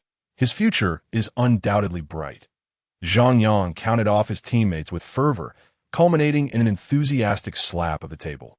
Exclaiming, of course, "We have the most pivotal individual of all. He is the greatest three-point shooter in NBA history, Reggie Miller. His unwavering tenacity and indomitable spirit inspire us all to unite and strive. I am confident that under his leadership, we will be one of the strongest contenders for the championship this year." Zhang's effusive praise left Little O'Neal in stitches and Carlisle grinning ear to ear. However, the journalists were far from pleased. This was a press conference, and they sought to witness Zhang Yang humiliating his former teammates, not lavishing praise on his current ones. The reporters exchanged glances, discontented with a lack of sensationalism. Another journalist stood up, inquiring, "Zhang, do you believe you will be the champions this year?" Zhang was acutely aware that this question was another trap. Should he, as a rookie, proclaim them the champions, it would be perceived as sheer arrogance. While the Pacers indeed possessed the strength to contend for the title, such a statement was not one a rookie could afford to make. Little O'Neal could say it. His standing allowed him to do so without fear of repercussions should they fail. However, Zhang was not in the same position. Declaring them champions would be deemed presumptuous, leading to scrutiny. That is not an accurate assessment. Zhang smiled faintly. "I believe the Spurs, Suns, Pistons, and Heat all possess the capability to claim this year's championship. However, the Pacers will emerge as their most daunting adversaries." The journalists were thoroughly disheartened. This damn Dragon Country player is far too clever for his own good. Haha, Zhang's performance at the press conference was truly spectacular. Those reporters were left dumbfounded. Back in the locker room, Little O'Neal animatedly recounted the press conference to his teammates. "Jermaine, don't exaggerate," Zhang Yang interjected, sensing Little O'Neal's increasingly embellished storytelling. "What performance? The praise I offered was genuine. Not a shred of insincerity. Haha. I know. The perfect power forward of the East, won't let your compliments go unrewarded. I'll treat everyone to a grand feast later." Little O'Neal patted his chest, then cleverly added, "Reggie is footing the bill." Reggie Miller, who had been enjoying the banter, suddenly paused. "Why should you be the one to treat, and I pay?" Just moments ago at the press conference, Zhang had lavished the most praise upon him, claiming that under his leadership, they would become the champions this year. Little O'Neal chuckled. "So if you're not paying, then who will? You are the leader after all." Miller found himself speechless. "Fine, I'll pay. However, I have one small request." "What is it?" "Speak freely, leader." Arteist, who relished indulgence, quickly chimed in that we have back-to-back games coming up, so I expect all of you to take it easy tonight. Don't turn into softies come game time. Especially the day after tomorrow when we face the Pistons. Each of you must give it your all, and we must secure the win. Miller clapped his hands. "So, do we have any objections?" The Pistons have long been the arch-rivals of the Pacers. Last season, the two teams clashed in the Eastern Conference Finals, engaging in a fierce six-game battle. Ultimately, the Pacers suffered a narrow defeat, ending the series at 2-4 after overcoming the Pacers. The Pistons unexpectedly toppled the seemingly formidable F4 Lakers in the finals with a 4-1 victory, ultimately hoisting the coveted O'Brien Trophy. This season, the Pacers acquired Steven Jackson and signed Zhang Yang, aiming to bolster their roster in hopes of redeeming themselves in the playoffs, faced with their old adversaries. The atmosphere was charged with enthusiasm and determination, as everyone rallied together, exclaiming, "No problem." Upon completing his rallying cry, Zhang Yang suddenly recalled, "Wait a minute, could the next game be reminiscent of the infamous brawl at the Palace of Auburn Hills?" In the original timeline, during the subsequent matchup between the Pacers and the Detroit Pistons, the most notorious brawl in NBA history erupted as the game neared its conclusion at the Pistons' home venue. A conflict suddenly ignited on the court. Ron Artest violently pulled down Ben Wallace during a layup attempt. Already in a foul mood due to his team's deficit, Wallace's anger exploded, and he charged at Artest with ferocity. The size disparity was considerable, and Artest, unprepared for the impact, was sent reeling backward, ultimately colliding with the scores table. Fortunately, players and referees managed to retain their composure and restrained Wallace, while Artest calmly laid across the scores table. At this juncture, the situation still seemed relatively normal. Such disputes were commonplace in the NBA, occurring frequently throughout its storied history. However, Just as tensions began to subside, a Pistons fan in the stands hurled a cup filled with beer at Arteist. Already temperamental and barely holding back, Arteist erupted upon being struck by the cup and charged into the stands, seeking out the fan responsible. Witnessing his teammate embroiled in a confrontation, Stephen Jackson wasted no time in joining the fray. The situation quickly spiraled out of control as other players, including Jermaine O'Neal, Fred Jones, and Anthony Johnson, surged into the stands. Although Arteist and his teammates were eventually pulled back to the court, numerous fans rushed onto the playing area, leading to further chaos as Arteist, Jackson, and O'Neal clashed with them. It was only after a considerable number of security personnel intervened that order was restored as the Pacers players were escorted back to the locker room. They encountered a barrage of assaults from Pistons fans in the tunnel. This incident marked the most severe episode of on-court violence in NBA history, known as the Malice at the Palace. Ultimately, while the Pacers emerged victorious in that game, they lost the entire season, shattering Reggie Miller's most promising championship aspirations. Following the incident, David Stern swiftly imposed the harshest penalties in NBA history. Arteist was banned from participating in the remainder of the season, including the playoffs, totaling 86 games. Jackson received a 30-game suspension, earning him the moniker Warrior Saint for his defiance. O'Neal, having suffered the worst beatings from Pistons fans and even being struck with a bench, was suspended for 15 games. Beyond these three principal figures, Anthony Johnson, the team's waterboy, faced a 5-game suspension. The most innocent party was Reggie Miller, who received a 1-game ban for failing to restrain Arteist and curtail his teammates' reckless actions. While Wallace was one of the instigators, his conflict with players was rather commonplace, resulting in only a 6-game suspension. Alongside him, Chauncey Billups and 2 bench players, Elton Campbell and Derek Coleman, received 1-game suspensions each. In addition to the suspensions, players from both teams were collectively fined millions of dollars, with the majority falling upon the Pacers' 3 main players. It can be said that this brawl obliterated years of the Pacers' hard work. Despite finishing the season with a depleted roster, the Pacers still managed to reach the playoffs, where they once again battled the Pistons in the Eastern Conference semifinals, enduring a 6-game series and ultimately succumbing with a score of 2-4. It remains uncertain whether Arteist, Jackson, and O'Neal ever regretted their actions. Had the brawl not occurred, they might have had a legitimate shot at reaching the finals that season, and with their roster, they could have stood toe-to-toe with the Spurs. Perhaps without this brawl, their lives would have taken a different trajectory. Especially for Reggie Miller, he might not have departed the court burdened with the regret of never winning a championship. Thus, this brawl cost the Pacers an immeasurable amount of honor, not to mention the profound impact on the personal reputations of Arteist, Jackson, and O'Neal. As Zhang Yang contemplated this matter, he appeared somewhat distracted during a dinner hosted by Reggie Miller. "Zhang, what's wrong? You seem a bit out of sorts." Miller inquired with concern. "Oh, I'm fine. Perhaps I'm just a bit tired today," Zhang Yang replied, unsure how to explain his thoughts to Miller or caution his teammates, particularly Arteist. How could he possibly reveal that he had traversed time? "Well, you do push yourself with extra practice beyond the games, so it's understandable that you need to rest. Why don't you head back early? I suspect Jermaine and the others will be out for a while longer." Miller chuckled, patting Zhang Yang on the back, as it was customary for O'Neal and the others to enjoy a night out at a bar or club. "All right then, I'll take my leave." Zhang Yang smiled as he bid farewell to O'Neal, Arteist, and the others before departing. Upon exiting the hotel, Zhang Yang resolved, "I don't know if those 3 have ever regretted their decisions, but I will ensure that such a tragedy does not recur." The following day, filled with trepidation, Zhang Yang accompanied the Pacers to Detroit. During pre-game warm-ups, as he prepared to shoot, he suddenly heard someone calling out to him in familiar Mandarin. "Zhang Yang, hello."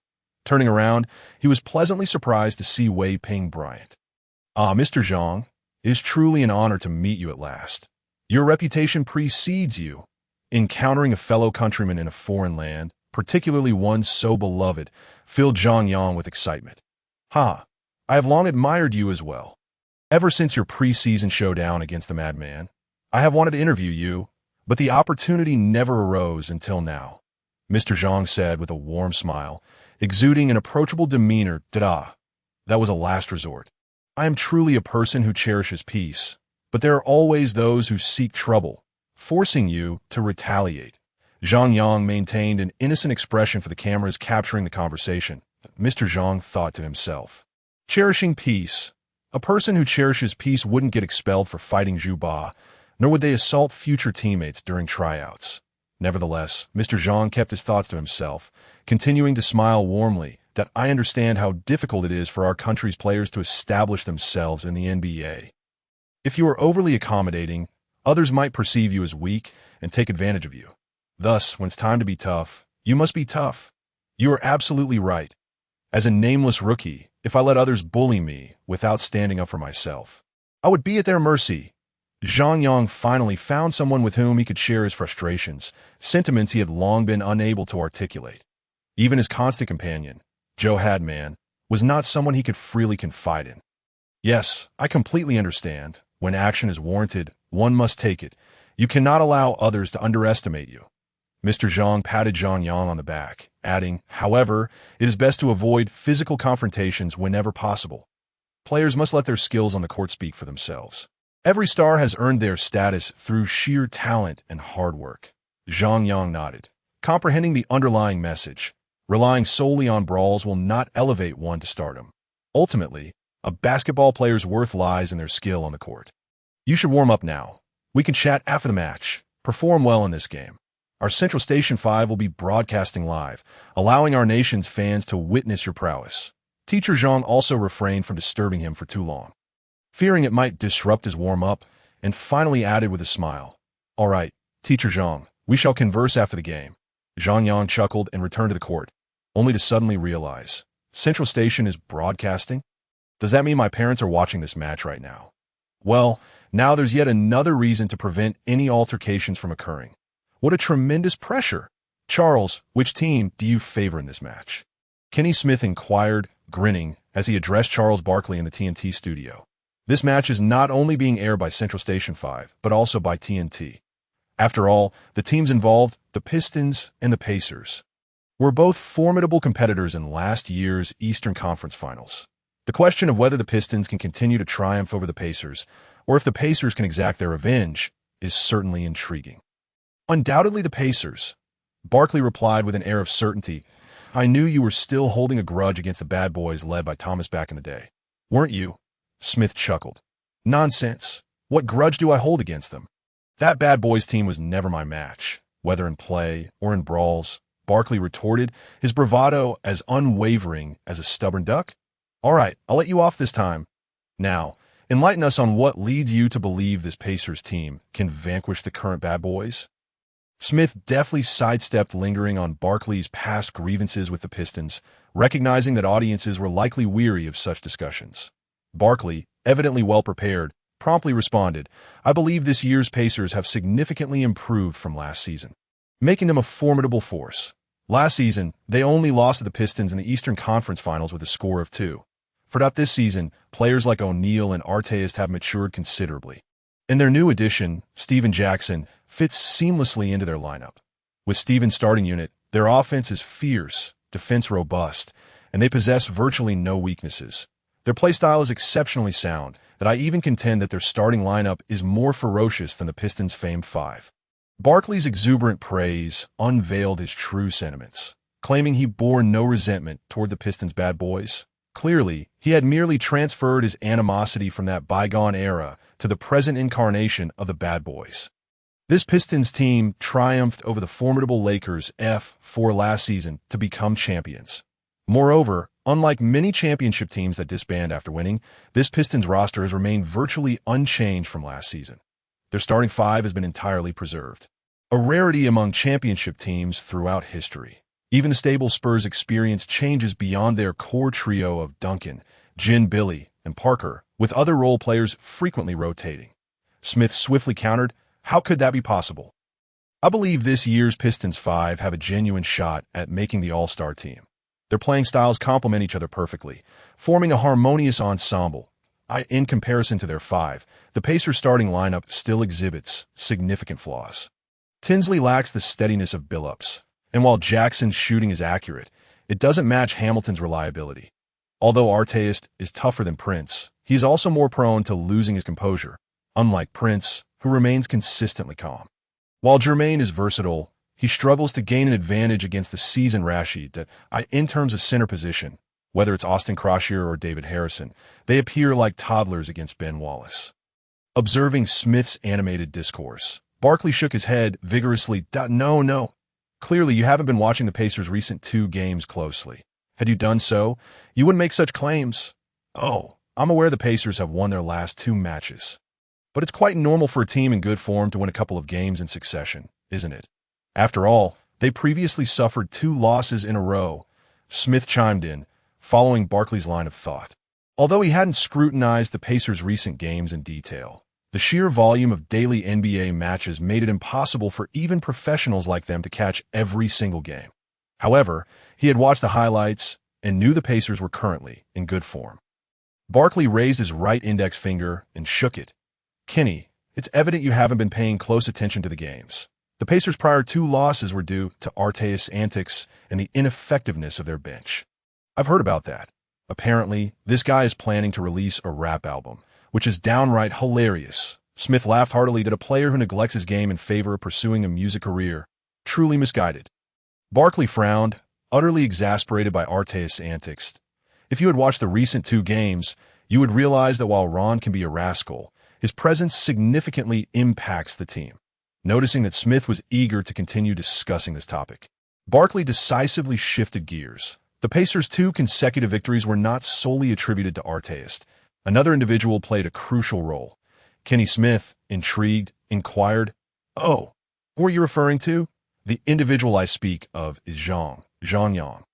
Barkley smiled slightly, attempting to project an air of mystery. "Zhang? Are you talking about the one who knocked out the Maniac in the preseason?" Smith exclaimed, his mouth agape in surprise. His astonishment was largely theatrical. As Zhang Yang, despite not being a basketball prodigy like many African-American athletes or a draft lottery sensation like Yao Ming, had garnered some recognition in the U.S. due to his impressive preseason performances against Sprewell and Mason. Furthermore, Smith had seen the Pacers' highlight reels and was certainly aware that Zhang Yang was part of their roster. However, unlike Barkley, he did not hold Zhang Yang, a mere bench player, in particularly high regard.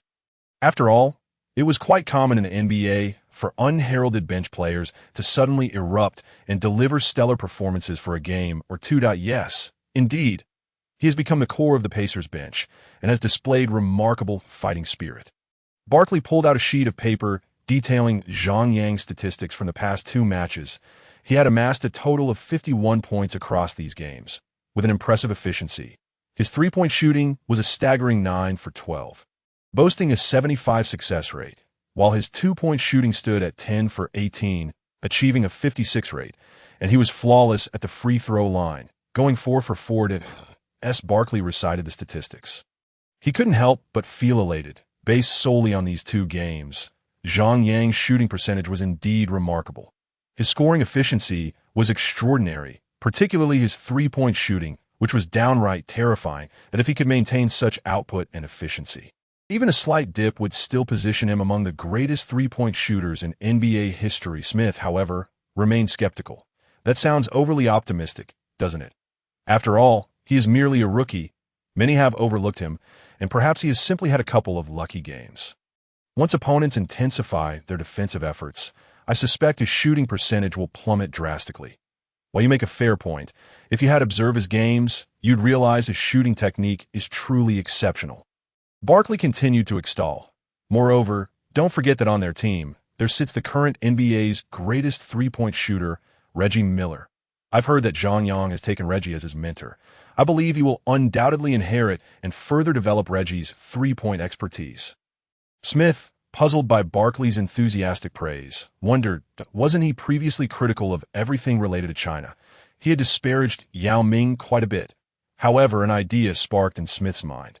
Since you're so optimistic about him, how about we place a bet? Do you dare? What are we betting on? Barkley felt a chill run down his spine. Wagering with Smith was a perilous endeavor, often resulting in his defeat. The crux of the matter was that the audience relished such antics. And he, too, found himself drawn into Smith's antics to bolster viewership. This left Barkley with little choice but to acquiesce to these bets. In his previous 2 games, he had amassed a total of 51 points. Let us consider 25 points as a baseline. Doubt if he could reach or surpass 25 points in this match. Then you win. If he falls short, then you lose. How does that sound? That won't do. Barkley shook his head resolutely. They were facing the Pistons tonight. After all, this was the team with the finest defense in the league. Even Kobe would see his efficiency plummet against them. Hey, Smith wasn't foolish. Either, he sighed inwardly, then suggested, let's make it 20 points, shall we? It can't be any lower, considering he is a bench player who will mostly contend with the Pistons' reserves. Barkley feigned indecision, pondering for a moment before conceding. Fine, we'll set it at 20 points. But what's the wager? Let us be clear. I have no desire to encounter any donkeys again. Barkley had previously been humiliated in front of a global television audience during his rookie season due to a bet with Smith, resulting in a classic scene of him having to kiss a donkey's backside. That bitter lesson had left an indelible mark on him, although he often struggled to restrain his penchant for outrageous remarks. Kenny Smith delighted in provoking him into bets for the sake of entertainment. However, having learned from past mistakes, Barkley was now wise enough to engage in gambling while firmly avoiding any humiliating scenarios. For the sake of ratings and his livelihood, he was prepared to sacrifice a bit of dignity, but he would not allow himself to be utterly humiliated. After all, he was a proud member of the NBA's top 50. Did they truly think he'd discard all semblance of pride? No donkey kissing. Then what shall we wager? Kenny Smith, momentarily stumped, finally proposed, what about a bet of 100,000? Barkley yearned to suggest this, but hesitated. Openly betting 100,000 on the Pacers would be tantamount to gambling. The current NBA climate strictly prohibits such activities. David Stern was no Adam Silver.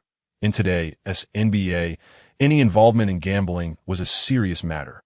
How about this instead? If Zhang Yang fails to score 20 points, you shall eat a bowl of donkey dung. Kenny Smith suddenly had a flash of inspiration. Goodness, are you out of your mind? Barkley's complexion turned an alarming shade of green. Eating donkey dung, and a whole bowl at that. Did it really need to be so exaggerated? Nevertheless, despite Barkley's loud mouth, he was no fool and quickly devised a counterargument. What if Zhang Yang scores 20 points? Would you then eat donkey dung? If you agree to that, then I'll eat it. Barkley's clever retort left Kenny Smith momentarily speechless. He had intended to humiliate Barkley. But if he lost and had to consume donkey dung, he wouldn't do it, no matter what. The mere thought was revolting. Fortunately, at that moment, Zhang Yang was warming up on the court. Otherwise, upon witnessing this exchange, he might think, good one, Barkley, you do know what's disgusting. Why then did you bet on eating horse dung later? What's the difference between donkey dung and horse dung? Let us just switch it to eating chili peppers. Kenny Smith promptly conceded that it was said that in the Dragon Kingdom, there existed a particularly fiery chili pepper. Whoever lost would have to apologize to Zhang Yang and request one of those peppers to consume. This was a splendid idea. Let us make it official. Barkley agreed immediately, secretly relieved. Just a chili pepper. Compared to kissing a donkey's backside or eating horse dung, a chili pepper was a trivial matter. With their wager established, the game commenced. The Pistons' starting lineup was, as always, the renowned Five Tigers. Mr. Clutch Chauncey Billups, the masked man Richard Hamilton, the Prince Tayshaun Prince, the reigning god of thunder Rasheed Wallace, and Big Ben Wallace. The Pacers' starters included the devastator Jamal Tinsley, the warrior Steven Jackson, the beast Ron Artest, Lil Shar Jermaine O'Neal, and Austin Croshier, who lacked any nickname. From a reputation standpoint, it was evident that the Pacers were disadvantaged by Croshier, who simply did not measure up to the other players on the court. In reality, the most prominent player on either team was Reggie Miller, a legendary sharpshooter of the NBA, a predecessor to the likes of Ray Allen and Stephen Curry. Despite his genteel demeanor, he was no stranger to trash-talking and could rival even Michael Jordan in that regard. He was undoubtedly a seasoned competitor, unlike the good-natured Ray Allen and Stephen Curry, who had genuinely amiable dispositions that it was hard to imagine Ray Allen being bullied by a younger player during the twilight of his career. Had it been Reggie Miller, would Rondo dare to flash a grin? He'd surely get a slap that would leave him seeing stars. Alas, Reggie Miller was now too old.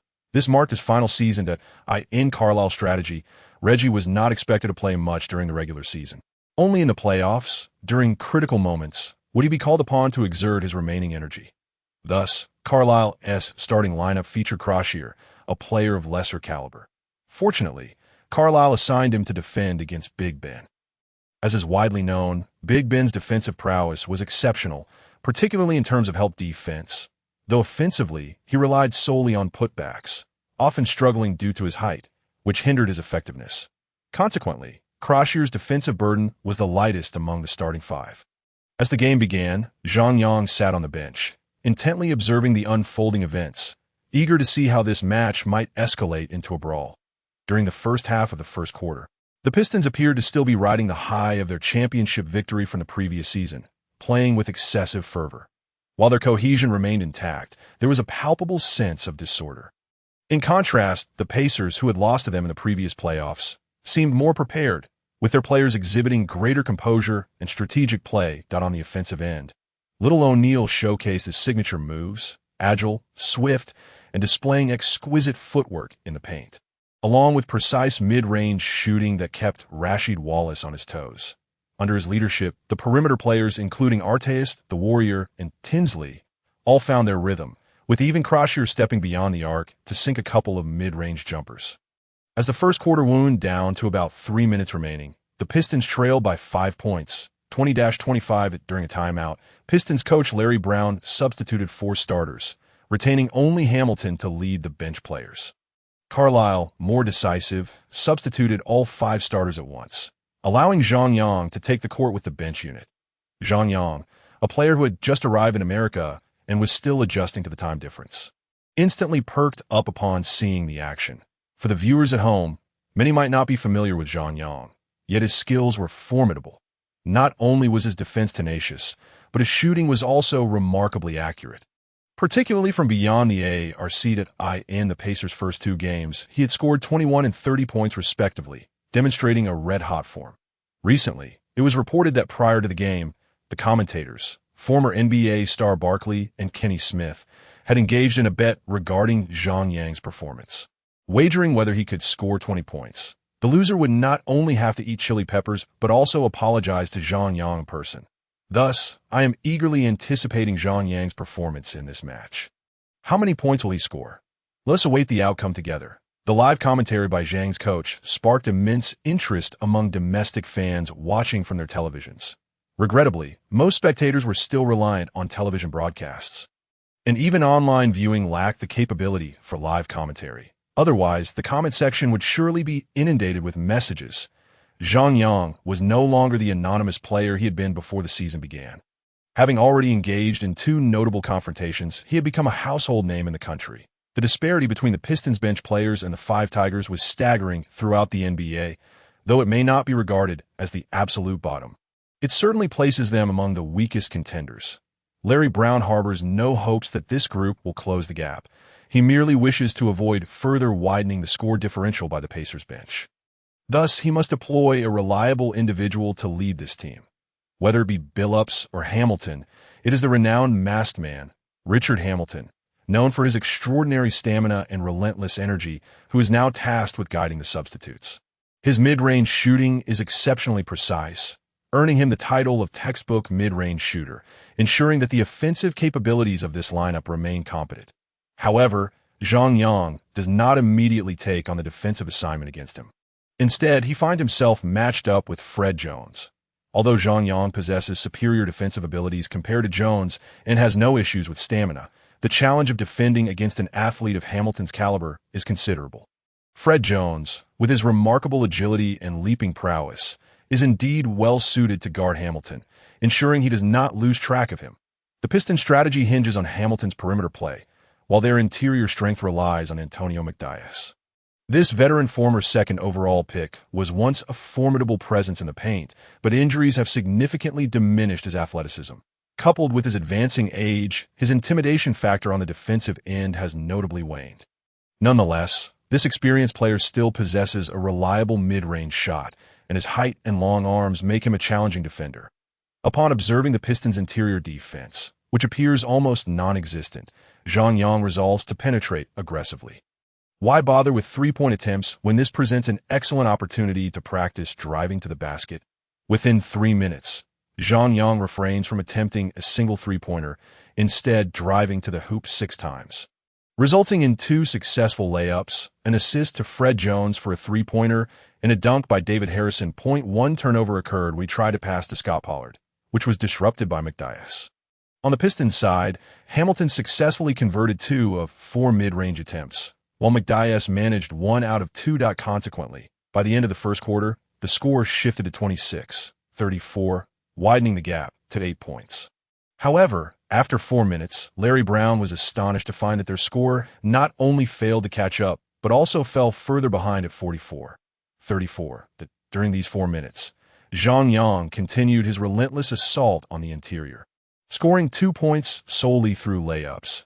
Yet his assists allowed Fred Jones and Eddie Gill to each sink a three-pointer, while David Harrison benefited from an easy bucket, despite Billups and Hamilton being present.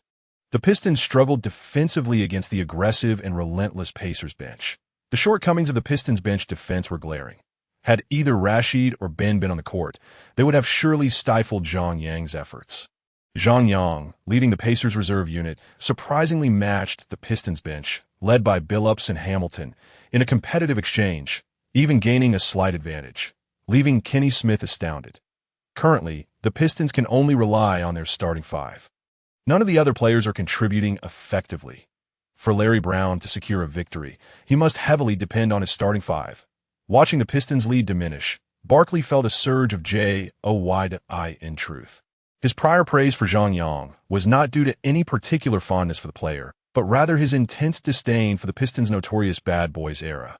Recognizing the dire situation, Larry Brown conferred with Ben, Rashid, and Prince, seizing the opportunity during a dead ball to bring them back onto the court. Observing the Pistons' formidable 5 in place, Rick Carlisle promptly substituted in his own 4, opting to leave Zhang Yang on the floor instead of bringing in Croshier. Why has Carlisle chosen to keep Zhang Yang out there? Does he truly have such faith in this rookie? Kenny Smith stood in disbelief, beginning to worry about the outcome of his wager. Initially, he had remained calm, noting that Zhang Yang had only scored 6 points thus far, believing his victory was assured. However, it seems he has not been paying close attention to the Pacers' recent performances. Seeing Kenny Smith flustered brought Barkley amusement. The player whom Johnny Davis had dismissed as inconsequential was a prized asset in Carlisle's eyes, as his trust in Zhang Yang rivaled that in Jermaine and Ron. Whether placed in the bench unit or the starting lineup, Zhang Yang emerged as a pivotal scoring option that in high spirits. Barkley even began to regret not accepting the bet involving Donkey Dunk.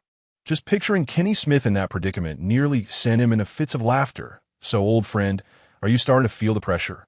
Barkley chuckled. Kenny Smith plopped back on his seat, feigning calmness. What on earth would I fear? He has merely scored 6 points thus far, and now he faces the Pistons' starting 5, which possesses a defensive intensity far superior to that of the previous bench players. The Pistons' starting 5 is undoubtedly among the league's elite in defensive prowess. Once they focus, any opponent will find themselves in a world of hurt that, I assure you, every point Zhang Yang scores from this point forward will be exponentially more challenging. Barkley, observing Kenny Smith's stubbornness, laughed heartily that I won't argue with you. Let's just enjoy the game. When Zhang Yang led the bench unit, he played with a core mentality. Although he did not monopolize the ball, nearly every offensive possession flowed through his hands. Whether shooting, driving, or distributing the ball after a drive, he had the freedom to dictate the play, a privilege granted by Carlisle. While Zhang Yang was indeed the centerpiece, his unselfish play, precise shooting, and diligent defense earned him the respect of Fred Jones and his teammates. This synergy fostered a sense of unity, setting them apart from the typical disjointed performances often seen from many NBA bench units. Their collective strength enabled them to maintain an edge over the Pistons' reserves. As the starters took the floor, the dynamic shifted, and Zhang Yang found himself playing alongside O'Neal and Arteist, necessitating a different approach. Within this lineup, Zhang Yang assumed a more traditional 3-and-D role on offense. He actively set screens for Tinsley and Arteist, rolling to the corner after the pick to await opportunities for three-point shots on defense. He not only needed to contain his assignment, Prince, but also remain vigilant for help defense. Great defense. Zhang Yang performed admirably this time. Although he did not block Prince's shot, he significantly disrupted it, Predictably, Prince's attempt clanged off the iron, but unfortunately, the rebound was snatched by Ben. However, as Ben prepared to go up for a dunk, Arteist yanked him down hard. This timely foul by Arteist was astute and strategic, considering Ben's free throw shooting often rivaled that of O'Neal, frequently resulting in missed attempts. From the commentary booth, Coach Zhang rambled on enthusiastically. On the court, Zhang Yang felt a rush of anxiety, fearing that a confrontation between Ben and Arteist might erupt prematurely as the game progressed. Both teams' physicality began to escalate. Ben shot a fierce glare at Arteist before stepping to the free throw line. Letting out a sigh of relief, Zhang Yang positioned himself outside the paint and suggested to Arteist, "Ron, how about we switch? I'll take Ben." Arteist shook his head, replying, "No worries, I can handle it." In their current lineup, Carlisle had designated Arteist to defend Ben, rather than O'Neal, as they required O'Neal to bear greater responsibility on offense.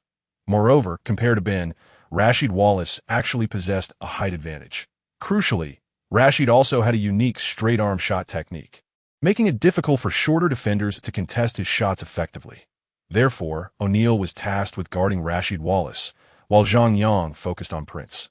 Thus, the responsibility of defending against Big Ben fell to Arteist. Although there was a noticeable disparity in their physiques, Big Ben's actual height was quite comparable to that of Arteist and Zhang Yang. It was merely his towering afro that gave the illusion of greater stature. Nonetheless, Big Ben's strength was unparalleled in the league. Although he rarely shot from the perimeter, once he established position under the basket and secured the ball, very few could prevent him from executing a dunk. Arteist, while also robust and among the top forwards in terms of strength, was still no match for Big Ben, who could overpower even Shaquille O'Neal. "That I'll take on Big Ben next round. If I falter, then it will be your turn," Zhang Yang declared to Arteist while positioning himself. Despite Arteist's bravado, Zhang Yang could discern the apprehension he felt towards Big Ben. The seemingly reckless and valiant Arteist appeared visibly intimidated when confronted with the fierce demeanor of Big Ben, who was clearly not one to be trifled with. Upon seeing Zhang Yang's earnest expression, devoid of any condescension, Arteist nodded in agreement. "I in the next round. You take your shot. Just focus on positioning. Keep him away from the basket and prevent him from easily grabbing rebounds." Zhang Yang nodded. "I understand." How could he possibly look down on Arteist? Who among them did not feel trepidation in the presence of Big Ben? With his imposing physique and fearsome visage, a poster of him on the wall would surely ward off evil spirits. Placed on a door, even mischievous spirits would hesitate to knock. Therefore, simply having the courage to defend against him and battle under the basket was a mark of true bravery. Zhang Yang proactively switched to guard Big Ben, primarily out of concern that Arteist might be bullied too severely. The last thing anyone wanted was for Arteist to unleash his frustrations on the fans in the stands. The two quickly solidified their plan, leaving the other three players poised for rebounds and stunned silence. Whose subordinate was this, so audaciously fearless? A seemingly unremarkable small forward daring to take on Big Ben. Little O'Neal, having trained together for quite some time, understood that Zhang Yang, while not particularly imposing in appearance, possessed strength that was undoubtedly among the elite in the league. In practice, Little O'Neal had attempted to back down Zhang Yang, only to find that sheer strength was insufficient to move him. However, Little O'Neal was not primarily known for his strength. His nimble footwork and versatile skills made it easy for him to outmaneuver Zhang Yang. In contrast, Big Ben lacked offensive finesse. His foundation in the league rested on his defensive prowess and rebounding ability. Thus, while it seemed somewhat dubious to have Zhang Yang defend Big Ben, it was not without a glimmer of hope that Zhang Yang might indeed hold his ground. Little O'Neal grinned, appreciating Coach Carlisle and Larry Bird's keen insight. He was growing increasingly fond of the newcomer Zhang Yang. The mere fact that Zhang Yang dared to take the initiative to guard Big Ben was worthy of respect. Meanwhile, Rasheed Wallace and Prince, squeezed into position on either side of the basket, wore expressions of utter bewilderment. In this era, who would willingly seek out such a challenge? Standing at the free throw line, Big Ben wore a cold smirk. "Rookie, you are utterly oblivious to my formidable strength. Just wait and see if I don't leave you drenched in sweat."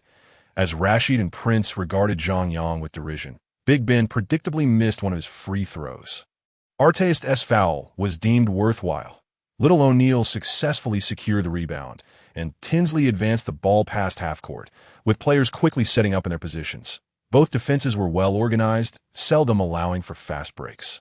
Tinsley passed the ball to Wu Sheng to facilitate a transition, while Zhang Yang feigned a cut toward the basket, briefly faking out Prince before swiftly darting towards Wu Sheng to block Hamilton.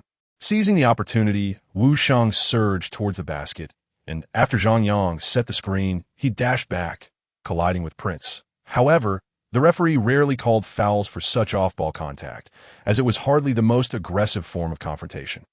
Sometimes even more intense fouls committed during layup attempts went uncalled. Not everyone is a star. If you want to draw a foul on a layup, the referee is not obligated to comply. This was a significant reason why the NBA of this era featured fiercer competition and more robust defense. Zhang Yang did not linger, quickly shaking off Prince at that moment. Little O'Neal had just received a pass from Wu Sheng and spotted Zhang Yang open. Without hesitation, he tossed the ball toward him. Zhang Yang caught the ball in the corner, showing no signs of hesitation, and immediately launched a shot. As the ball left his hands, Prince barely managed to close the distance, but it was already too late. The crisp, satisfying sound of the ball swishing through the net resonated behind him. Prince didn't need to turn around and know the shot had certainly gone in. And oh worries, we'll get it back. Rashid patted Prince on the shoulder. While Big Ben was the recognized leader of the Pistons and Billups had been the finals MVP last season, both players were somewhat reticent and fell into the quieter category. Thus, it was often Rashid who rallied the team with his vocal presence. Prince, equally taciturn, nodded in agreement. The Pistons' offense was focused on establishing position, but the Pacers' defense was solid, with one-on-one matchups preventing the Pistons from finding significant scoring opportunities. After the ball passed through several players' hands, Rashid faced off against Little O'Neal, executing his signature fadeaway jumper. This move not only featured a high release point, but also included a backward lean, making it nearly impossible to block. Little O'Neal, tasked with defending him, had no answer for this maneuver and could only hope for a misfire. However, Rashid's luck faltered as the ball rimmed out after circling the hoop. Rebound, Rashid bellowed, only to be surprised to find Big Ben had failed to position himself under the basket. It turned out Big Ben was lingering outside the key due to a 3-second violation, awaiting his teammate's shot. Once Rashid released, Big Ben quickly assessed the trajectory of the rebound and prepared to charge inside. Unbeknownst to him, Zhang Yang had closely tracked him, effectively blocking his path and preventing him from reaching the basket in time. Meanwhile, Artest, unimpeded, effortlessly collected the rebound. "Why are you holding me back? Aren't you going for the rebound?" Big Ben glared at Zhang Yang, astonished that someone of such smaller stature could withstand his presence. Rebounding? That was of little consequence to Zhang Yang. As long as he prevented Big Ben from securing the board, that was sufficient. Zhang Yang shrugged, infuriating Big Ben to the point he nearly retaliated. The Pacers transitioned to offense, with Little O'Neal scoring off a pass from Artest. The Pistons' turn came next, and this time, Big Ben had learned his lesson. As soon as Rashid initiated his feint, he charged towards the basket, disregarding the rebound positioning in favor of establishing his spot. Sure enough, after Rashid's series of moves culminated in a missed shot, Big Ben prepared to jump for the rebound. However, as he leapt, he felt a sudden tug. "Who the hell is pulling me?" Zhang Yang had cleverly released his grip while leaning against Big Ben. But unfortunately, his vertical leap paled in comparison. Big Ben, only slightly delayed, leapt as well. "Rookie, your vertical leap is hardly impressive."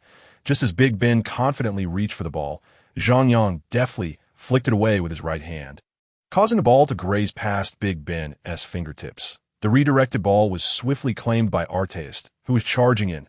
"Good play. Nice job, brother," Artest exclaimed, thrilled to have snagged 2 easy rebounds. Just a small feat. Zhang Yang smiled slightly, dashing towards the front court, leaving Big Ben behind in a state of dismay. Who could fathom the agony of missing 2 easily attainable rebounds? For a rebounding enthusiast, that was a cruel fate. Big Ben, it was merely a rebound. Seize the moment and deliver a powerful block to show that rookie your true prowess. Rasheed Wallace swiftly approached and unleashed his PUA skills on Big Ben. Big Ben nodded, his gaze fixated on the departing Zhang Yang, his eyes gleaming with ferocity. Just as he contemplated launching a fierce counterattack, he suddenly froze. due to the failure to promptly return to defense alongside Rashid. Little O'Neal had effortlessly scored a dunk. The unfolding situation left Carlisle somewhat astonished. He hadn't anticipated that Zhang Yang and Arteist would disregard his strategy and abruptly switch their defensive assignments. However, it appeared to yield favorable results, and unlike the traditionalist Larry Brown on the opposing side, he was relatively tolerant of players taking the initiative on the court, especially when it proved effective. In stark contrast, Larry Brown was nearly driven to apoplexy. Goodness, with the entire starting lineup, the 5 Tigers, on the floor, they had been outscored 7-0. With the first half yet to conclude, the score stood at 34-51, trailing by 17 points. Can you believe that? Haha, has Big Ben truly lost his wits? Failing to return to defense is indeed a rare sight. As Barkley observed the Pistons falling further behind, even the team's leader had faltered, leaving him unable to suppress his schadenfreude. The Pacers' sudden shift in strategy had left Big Ben somewhat disoriented. Nevertheless, I have faith that he will quickly adapt. A focused Big Ben is certainly not one to be trifled with. Kenny Smith felt a twinge of anxiety within, yet maintained a facade of composure. In just over a minute, under Zhang Yang's leadership, the Pacers delivered a 7-0 blow to the Pistons, forcing Larry Brown to call yet another timeout. The coach couldn't help but commence another round of mindless praise for Zhang Yang. Although Zhang Yang had only scored 3 points in the recent plays, without any rebounds or steals to his name, his contributions were undeniably significant. It could be said that by proactively switching to defend Big Ben, he had denied him 2 consecutive rebounds, resulting in 2 fast break points for the Pacers. Zhang Yang dominated the game with his 3-pointers and defensive prowess. Coach Zhang asserted, "I am not Barkley. My affection for players from my own country is genuine. I it too much to indulge in a little mindless praise," after Larry Brown's tirade directed at his 5 Tigers. The match resumed. The Pistons quintet returned to the court, their eyes ablaze with determination, particularly Big Ben, whose fury was palpable. Losing a game is permissible. After all, an 82-game season means no one is infallible, and dropping 1 or 2 matches is quite normal. However, losing so miserably is unacceptable, especially against the Pacers, who had been their playoff vanquishers the previous season. Not only were they former adversaries, but they also posed the most significant threat to their championship aspirations this season. This was not merely a matter of pride for the reigning champions. It also raised questions about their psychological edge in the playoffs against the Pacers. Fueled by rage, Big Ben demanded the ball from Billups, insisting on a one-on-one showdown with Zhang Yang. Billups, sensing Big Ben's turmoil, had no objections as he saw Big Ben eagerly seeking to face Zhang Yang. With a swift feint, he executed a deceptive pass and delivered the ball to Big Ben. Upon receiving the ball just outside the 3-second line, Big Ben immediately pounded it with his left hand, raising his right elbow, and charged inward with brute force.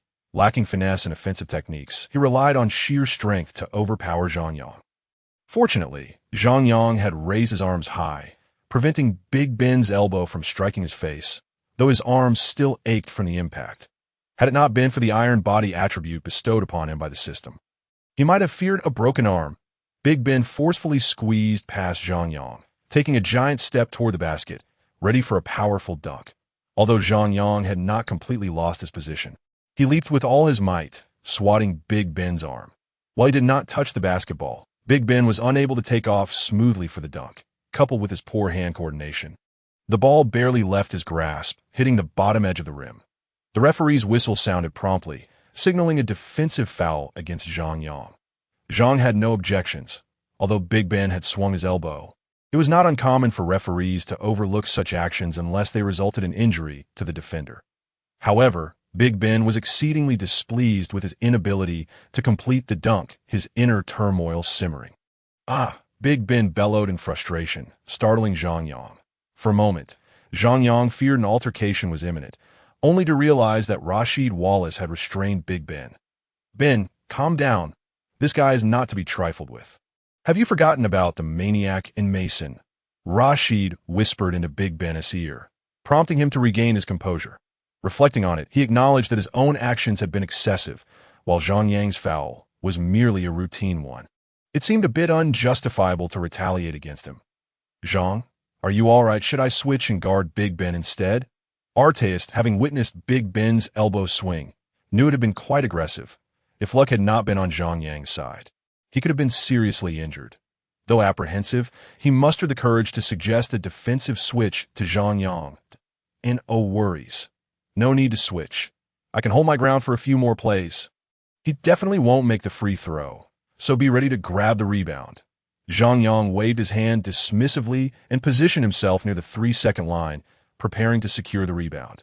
Artest, O'Neal, Wu Shang, and Tinsley all gave him a thumbs up. Meanwhile, Big Ben, now at the free throw line, frowned, his expression darkening as the fire within him intensified. What the hell do they think I'll miss? Watch me sink a shot and leave that smirk wiped off your face. Thud! Thud! Unsurprisingly, he missed both free throws, causing Big Ben to erupt in frustration, his face dark enough to draw ink. Little O'Neal snatched the rebound, and the team's transition to offense. This time, Big Ben refrained from demanding the ball, instead opting to focus on securing rebounds. The Pistons had never relied on him for scoring. His role was merely to grab offensive boards and facilitate second-chance opportunities for Billups and the others. The Pistons' current offensive sequence involved several passes, culminating in Hamilton hitting a mid-range jumper. Thus, the back-and-forth continued, and by the end of the second quarter, the Pistons trailed 48-65, still down by 17 points. After halftime, the Pacers began the third quarter with a Zhang Yang and 4 Tigers lineup. Conversely, the Pistons remained with their 5 Tigers setup, but in comparison to the Pacers, their roster was notably thinner. With no substitutes capable of stepping up for the 5 Tigers that in this era of the NBA during the regular season, most teams, generally speaking, the allocation of playing time for players follows a certain rhythm. The starters typically play the first 7 or 8 minutes of the first quarter, after which the substitutes take over for the remaining 3 to 4 minutes as the second quarter begins. The substitutes continue for another 3 to 4 minutes before the starters return to finish the first half. Following halftime, the starters are again on the court for the initial 7 or 8 minutes of the third quarter, followed by a substitution for the reserves. At the start of the fourth quarter, the substitutes play for another 3 to 4 minutes, ultimately allowing the starters to close out the game. This method of time allocation is the most commonly employed by the majority of NBA teams. The principal advantage of this approach is that it affords the starters ample rest, enabling them to maintain their stamina for critical moments. However, it is important to note that this is merely a prevalent strategy. Not every team adheres to it for every game. Some coaches prefer to heavily utilize their starters, while others may have weaker bench players, resulting in their starters logging significant minutes, sometimes exceeding 40 in a single game. In instances where specific starters possess exceptional endurance, such as Hamilton from the Pistons, often dubbed the indomitable runner, coaches may allow them to lead the reserves, resulting in extended playing time, potentially without resting throughout the game. Moreover, coaches will adjust their strategies based on the team's circumstances and injury status, leading to considerable variance among teams and players. This method of time allocation is particularly prevalent during the regular season. However, it differs significantly in the preseason and playoffs. The preseason is primarily focused on player development. In addition to allowing starters to practice tactics and find their rhythm, it serves as an opportunity to evaluate newcomers. Therefore, during the preseason, frequent substitutions are commonplace, and rookies may see lengthy playing time, occasionally surpassing that of established players. Some veteran players may not even participate in the preseason at all. In contrast, the playoffs are a time when teams exert maximum effort. And unless essential adjustments are required, coaches tend to rely heavily on their starters. During this period, barring garbage time, it is common for starters to play around 40 minutes per game, while substitutes often find their time limited to just a few minutes. And the third-string players may not see any court time throughout the series. Even during garbage time, it is not guaranteed that the third-string players will make an appearance in today's game between the Pistons and the Pacers. Although it is a regular season match, the intensity has escalated in the second half. The Pacers are determined to avenge their defeat from the previous season, while the Pistons, as the reigning champions and playing on their home court, cannot afford to lose for the sake of pride. Additionally, the Pistons bench has proven inadequate during the latter part of the first quarter and the first half of the second, even with Hamilton and Billups at the helm. They struggled against the Pacers' reserves. Had it been solely the bench players, they might have been thoroughly overwhelmed by the Pacers' substitutes. Consequently, Throughout the third quarter, Larry Brown refrained from allowing the starting five to rest even for a moment, fearing that their absence might lead to a runaway game for the Pacers. However, despite their relentless efforts, the starters could only claw back 2 points, leaving the score at 71-86, with the Pistons trailing by 15 points. Kenny, what do you think? I told you the Pacers would win. The disparity of 15 points, combined with the Pistons' offensive capabilities and the Pacers' defensive prowess, renders a comeback virtually impossible. In the commentary booth, Barkley wears a smug expression. You're right. This game is proving too arduous for the Pistons, and I also doubt their chances of a comeback. However, Kenny Smith glances at the real-time statistics, confirms their accuracy, and then feels reassured. That player you were optimistic about, Zhang Yang, has yet to score since his three-pointer in the second quarter, chuckling to himself. Initially, Kenny Smith believed that with Zhang Yang playing significant minutes alongside the Pacers starters, his wager was secure. Yet he was surprised to find that Zhang Yang rarely took shots and seemed to have channeled all his energy into defending against the formidable Duncan, resulting in his 3 attempts ending in misses.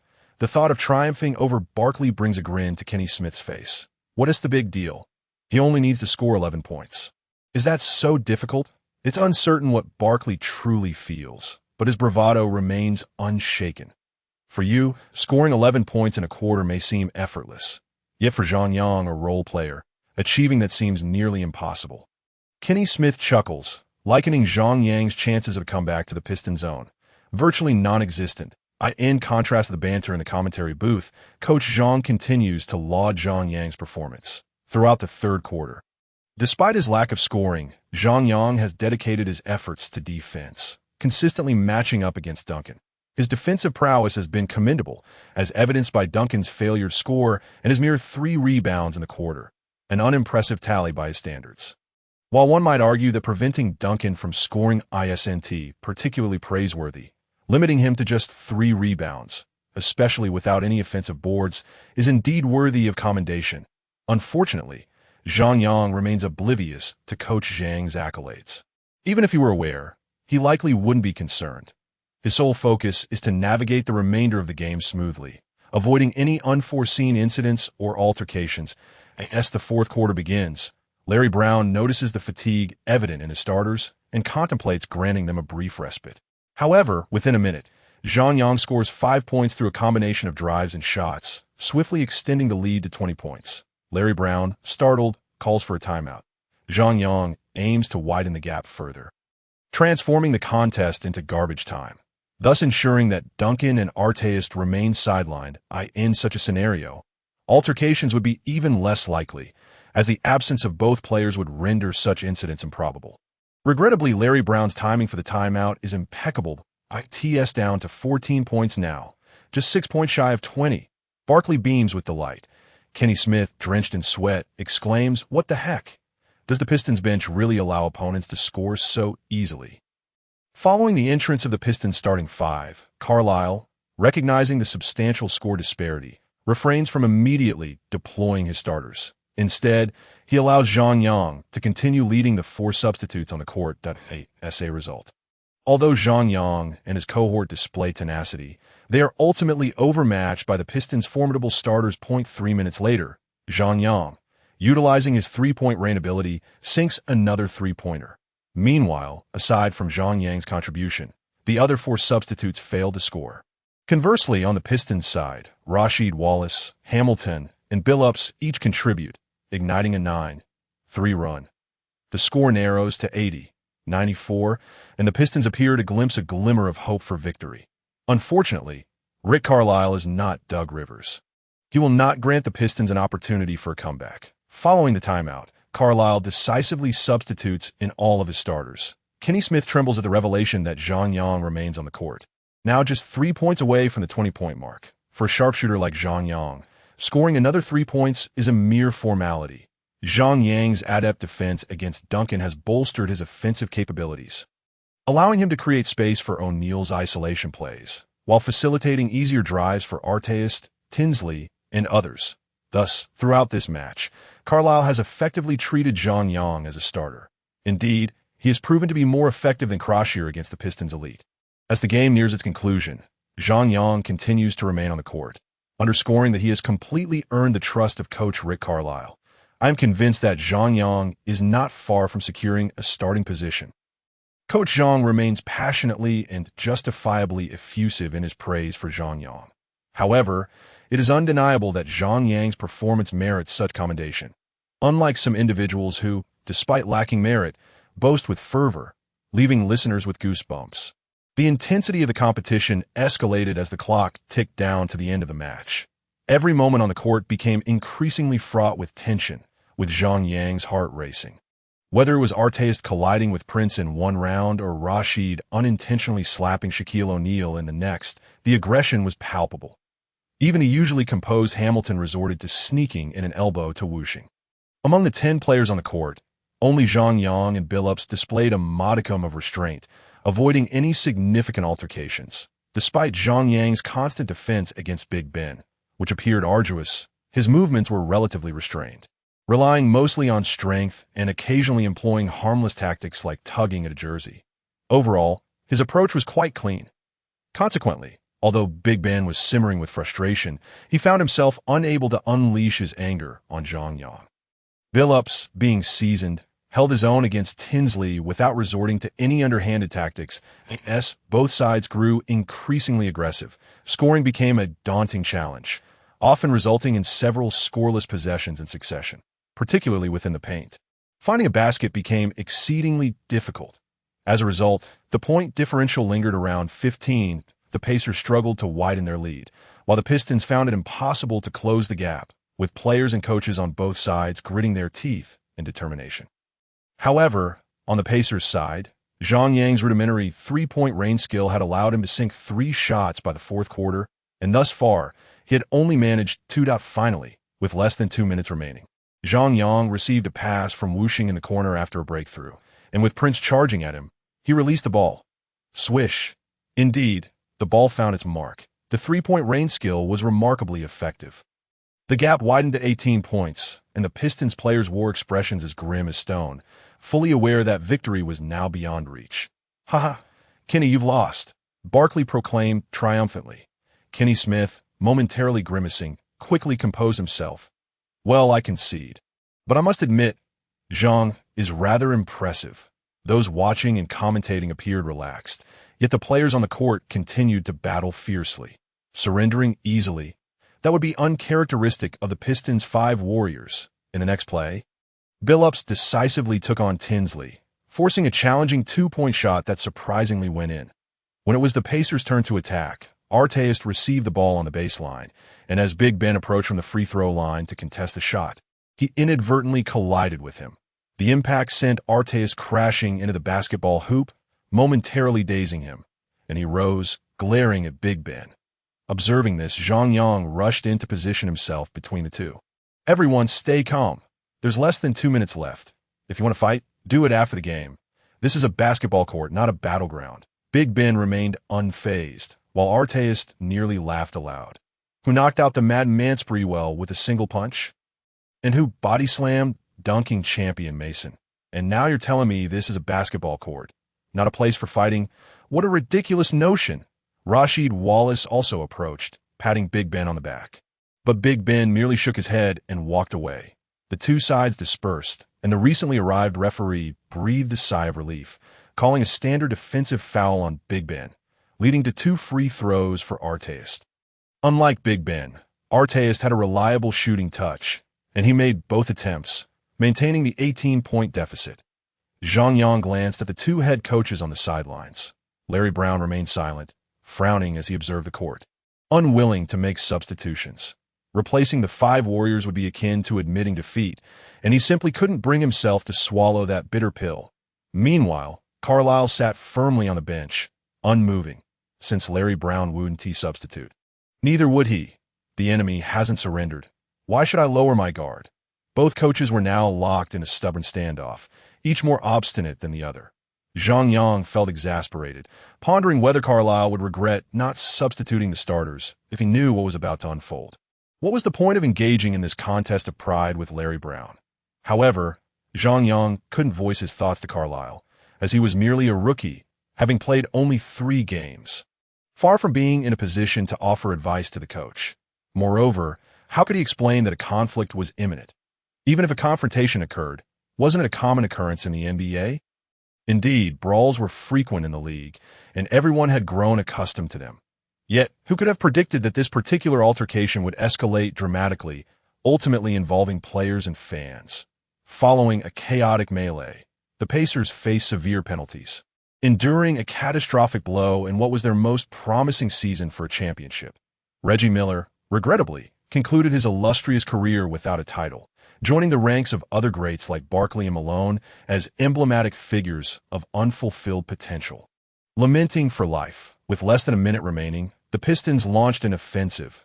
Billups passed the ball to Big Ben near the 3-second line, intending for him to facilitate the play before returning the ball. Unexpectedly, Big Ben, in a moment of impulsiveness, charged at Zhang Yang, forcing his way inside. Zhang Yang was taken aback by Big Ben's sudden decision to isolate, given Big Ben's lack of offensive finesse. He had primarily focused on rebounding and defense. Consequently, caught off guard, Zhang Yang stumbled from the unexpected force of Big Ben's advance. As Big Ben took a step forward and noticed Zhang Yang creating space, he immediately gathered the ball and executed a powerful layup. Meanwhile, Artest, originally positioned to grab a rebound under the basket, instinctively reached to block as Big Ben surged toward the rim. Big Ben, known for his brute strength, showed little regard for finesse. He simply bulldozed through. Faced with Big Ben's onslaught, Artest had no choice but to commit a foul that, in Artest's mind, it was either avoid fouling altogether or, if a foul was inevitable, prevent the opponent from converting a potential three-point play. Given that he reached out, it was instinctual for him to pull Big Ben down forcefully. This was not a premeditated act of revenge for the earlier collision. Rather, it was a habit ingrained in a hard-nosed defender over many years. Witnessing this all-too-familiar scene, Zhang Yang was alarmed, thinking to himself, "Oh no, this is bad." Indeed, Big Ben, having bottled up his fury all night, erupted in an instant, and before Zhang Yang could intervene, Big Ben charged at Artest with ferocity. The impact sent Artest reeling several feet backward as he stumbled toward the sidelines, barely managing to regain his balance at the technical area. Enraged, Big Ben resembled a furious bull, barreling toward Artest. The others on the court were momentarily stunned by Big Ben's sudden outburst, but Zhang Yang quickly reacted, rushing from behind to restrain him. "Big Ben, calm down," Zhang Yang shouted, gripping Big Ben tightly. However, in his rage, Big Ben had lost his composure and mistakenly believed Zhang Yang was also an opponent trying to assist Artest. "Get out of my way," Big Ben bellowed, turning sharply as Zhang Yang clutched Big Ben tightly. He was caught off guard by an elbow to the face. The pain shot through him, and he felt as though several teeth had loosened. Infuriated after taking the hit, Zhang Yang planted his feet firmly, wrapping his arms around Big Ben's waist, summoning all his strength to throw him off. "Calm down, you big oaf." In that moment, the formidable presence of Big Ben, a defensive titan on the court, was unexpectedly toppled by Zhang Yang.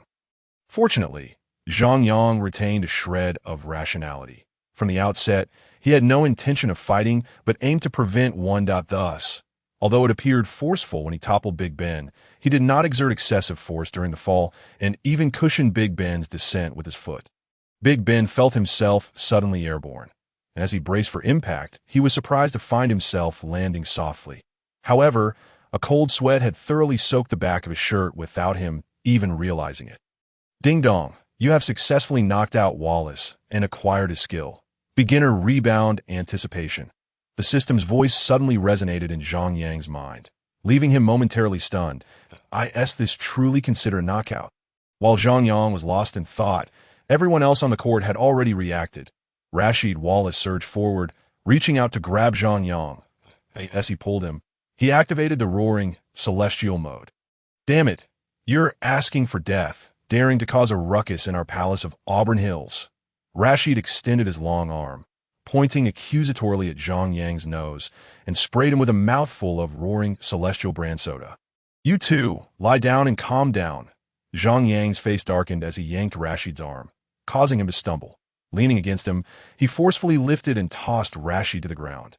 "Ding dong. You have successfully knocked out Rasheed Wallace and acquired his skill. Beginner straight arm shot."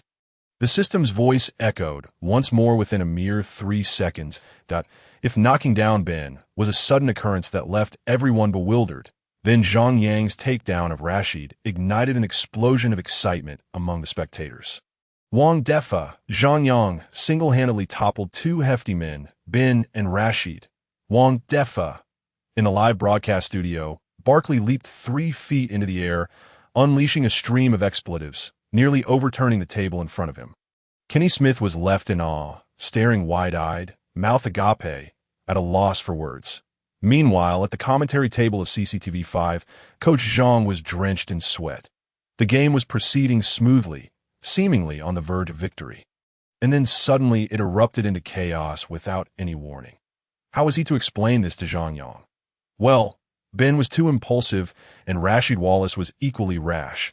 Zhang Yang had no choice but to respond to violence with violence. It is said that we Chinese are articulate. If Zhang Yang had heard this, he would surely give Coach Zhang a thumbs up. Those who gave me life are my parents, but those who understand me are my teacher Zhang. The spectators outside were left dumbfounded, while those inside were equally astonished. The Pistons players, including those on the bench, rushed in, only to be momentarily taken aback by Zhang Yang's ferocity, unsure whether they should intervene or stay back. Toot! Toot! Fortunately, the referee intervened just in time, guiding the Pistons players to make a wise decision. Damn it! What the hell? The Pistons players activated their trash-talking mode, but their limited vocabulary paled in comparison to the exquisite richness of the Chinese language. Meanwhile, all the Pacers players gathered around, their expressions revealing a mix of intrigue and admiration. It seemed that if the occasion were more suitable, some might have applauded in approval. Artist, leaning against the scores table, widened his eyes in astonishment, bewildered by the unfolding events. What on earth is happening? Why am I here? How did Ben end up on the ground? And Rashid Wallace, too. Strangely enough, the sight of both sprawled on the floor was somewhat amusing. Puffed. Just as tensions peaked, Artist couldn't help but chuckle. Damn it. Artist, you little punk. Damn it. If you have the guts, don't hide behind others. See if I don't knock you in next week. The Pistons players quickly found a target for their frustrations, unleashing their fury, which only further escalated the chaos. The fans in the stands erupted into a cacophony of insults. Ben and Rashid, both dazed on the floor, remained oblivious for a while, until it finally dawned on them that they were unharmed. They didn't need anyone to help them up. They simply got back on their feet. You. Rashid Wallace's eyes bulged like saucers, ready to unleash a tirade when suddenly, 2 beer cups soared from the stands. Bang, bang, the cup struck Artist and Zhang Yang squarely on the head, showering them in beer foam. Rashid couldn't contain his laughter at their predicament. What the hell? Artist wiped the beer foam from his face, instinctively turning to see who had thrown it. Just in time, he spotted a fan in the stands, poised to hurl yet another cup in their direction. Damn it! Artist dodged the incoming projectile, ready to charge the stands and confront the culprit. Zhang Yang wiped his face, noticing something was amiss with the foam. Wait, why is there blood? Don't you dare run. Zhang Yang was momentarily stunned, jolted back to reality by Artist's furious shout. Just as he feared, this reckless fool was about to charge into the stands. This absolutely cannot happen. After all the anxiety I've endured throughout the game, this is precisely what I was trying to prevent. Zhang Yang rushed over, grabbing Artist by the shoulder. Ron, you better come back. Artist struggled to break free, insisting, don't hold me back. I'm going to teach that guy a lesson. What do you think you're doing? Hitting a fan. Zhang Yang clung tightly to Artist, summoning every ounce of strength to shout. Think about it. If you hit a fan, what do you think will happen to you? At that moment, Reggie Miller, clad in a suit, rushed over and slapped Artist on the head. Ron, snap out of it. When have you ever seen players hit fans? The slap brought Artist back to his senses. Reggie, as an older brother figure, had a way of getting through to him. Artist, you little punk, you dare to come at me. Artist regained his composure, yet the fans in the stands continued to provoke him relentlessly to you're the real punk. Your entire lineage is made up of punks. If you have the guts, come down here. Zhang Yang pulled Artist back while retorting, I wouldn't dare hit you, but I can certainly insult you. Artist couldn't resist laughing again at Zhang Yang's quip. Zhang Yang shot him an annoyed glare. I'm doing this for you, and you're still laughing. Just then, O'Neal and Wallace joined them. guiding Arteist back to the court. After the commotion, the anger of the two Wallaces on the Piston side had mostly dissipated thanks to the efforts of Billups, Larry Brown, and others who urged them back to the bench. The conflict seemed to be winding down when the referee decisively issued 2 technical fouls to both Zhang Yang and Arteist, instructing them to exit to the locker room. Arteist protested. I didn't even throw a punch. Why am I being ejected? Zhang Yang covered Arteist's mouth, with Reggie Miller on one side and himself on the other, pulling him swiftly toward the players' tunnel. As they passed through, they were showered with beer, drinks, and popcorn from the stands, leaving them drenched. Hey, Zhang, your mouth is bleeding. Is it serious? Once inside the tunnel, Arteist finally calmed down, pointing at Zhang Yang's face. Zhang Yang just then realized his mouth was hurting. Upon checking, he indeed found blood. I took a nasty elbow from Ben. This is a hefty price to pay, Zhang Yang grumbled. Don't worry. We didn't come out empty-handed. You knocked him down, and now he is utterly humiliated. Arteist burst into carefree laughter again. You're still laughing. I did all this for you. Zhang Yang touched his head, feeling the sticky residue. Master, can you check if I'm bleeding from my head? That guy in the stands hit me. Reggie Miller leaned in, parted Zhang Yang's hair, and smiled, saying, You're fine. The beer cups sold in the arena are all made of plastic, and you, with your tough skin and sturdy build, seem to be completely unscathed. That's good. What I probably have on my hands is the blood from the corner of my mouth. It scared me to death. Zhang Yang also breathed a sigh of relief, nearly getting his head cracked open. A false alarm indeed. Boss, let me see too. That guy hit me just now. Arteist also leaned in with his head. Reggie Miller didn't even glance and casually swatted at his head.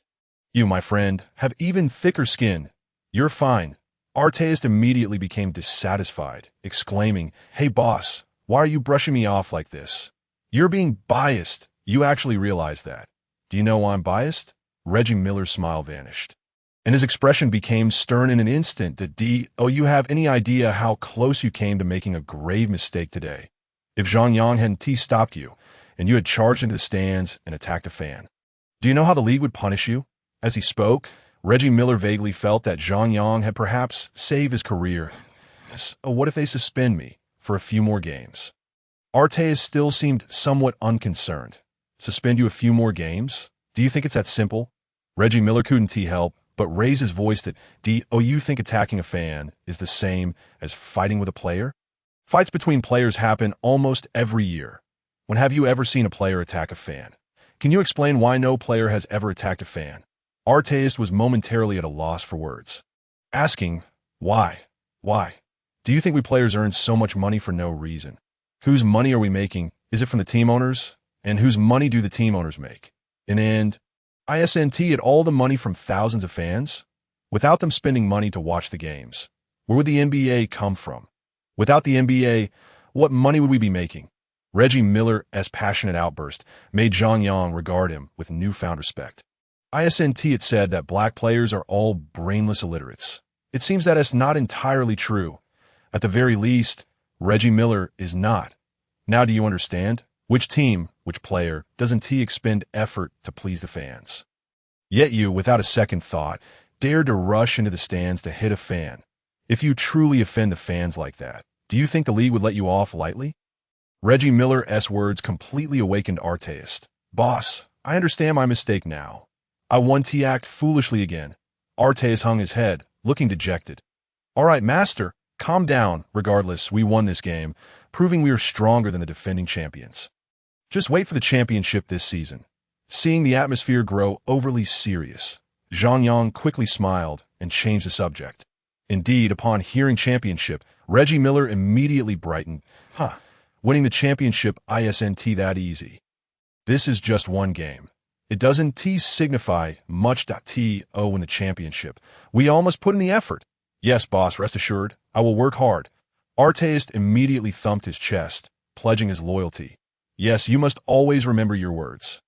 Reggie Miller smiled and patted Arteist, knowing that before Zhang Yang appeared, Arteist was one of his most promising players. And also, today you must thank Zhang Yang profusely.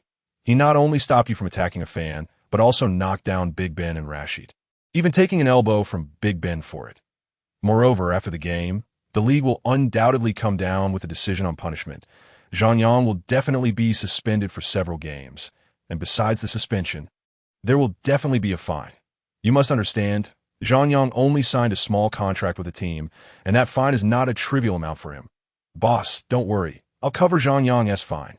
I absolutely mean what I say. Before Zhang Yang could explain that his contract included penalties for fighting, Arteis had already thumped his chest in assurance. Not just the fine, I'll take Zhang Yang out to a nightclub tonight to celebrate. How about that? Zhang Yang was taken aback. No way. No way. To his surprise, Reggie Miller also shook his head in unison. Why not? Before Arteis could respond, a voice suddenly came from outside the locker room. As the door swung open, it turned out to be Shaquille O'Neal and Steven Jackson. Everyone had returned. The game is over. By how many points did we win? Zhang Yang stood up to ask. Not that he was worried about being overturned by the Pistons, but purely out of instinctive concern for the game he valued most. When they left the court, only a few seconds were left in the game, and they were leading by 18 points. Even if Tracy McGrady had parachuted in, the Pistons wouldn't have turned it around that we let the Pistons shoot 6 free throws in a row. And in the end, we won by 12 points. The referees were really something. With just a few seconds left, they took forever to call the free throws. Otherwise, it would have been over long ago. Steven Jackson, unable to contain his excitement, was the first to shout out the game result, still brimming with exhilaration. Zhang, do you know Kung Fu? Like Bruce Lee style? As he spoke, Steven Jackson mimicked a few classic moves of Li Xiaolong. Zhang Yang remained silent, smiling slightly, neither affirming nor denying, exuding an air of a recluse. That smug, pretentious look was somewhat annoying. However, it must be said that the black players seemed to appreciate this sort of thing. Steven Jackson, imitating the movies, clasped his hands as if to bow down. Brother, big boss, master, teach me a few moves, not just him. Other teammates looked at Zhang Yang with shining eyes, as if a lecherous wolf had spotted a voluptuous beauty. Which player wouldn't want a teammate with extraordinary combat skills? The key is this teammate would actually step up when needed. It can be said that after this battle, Zhang Yang's status in the team was instantly elevated. It was truly a world apart from the unnoticed Karam who had been in the Magic. Why isn't everyone going to shower? The last one to enter was head coach Rick Carlisle.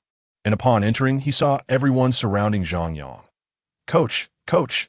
As soon as everyone saw the coach arrive, they immediately quieted down, greeting Carlisle before heading off to shower. Zhang Yang knew Carlisle surely had something to discuss with him, so he didn't follow the teammates out. Arteis, one of the main characters in the conflict, naturally didn't leave either, and Reggie Miller also stayed. He had played, hadn't even changed into his jersey. Dressed in a suit. Why would he shower? Indeed, Carlisle walked over with a smile, patting Zhang Yang on the arm. Zhang Yang, don't worry. I'll call Mr. Bird right away. He will discuss this matter with the league as higher-ups and will definitely ensure the league doesn't impose too harsh a penalty.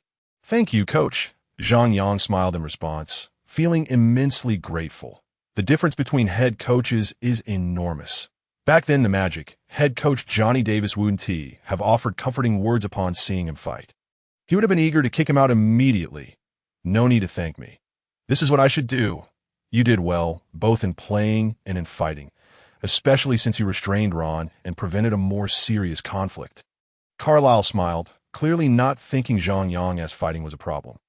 Coach, I really didn't go to fight. I was just trying to stop Big Ben from fighting. My methods might not have been what everyone imagined. Zhang Yang scratched his head, feeling a bit embarrassed. Nonetheless, he knew he had to speak the truth. Yes, yes. You must remember this whenever a reporter asks you. Always say this. Carlisle patted Zhang Yang again, smiling even more kindly. Seeing Carlisle like this made Zhang Yang a bit anxious. No, coach, you must believe me.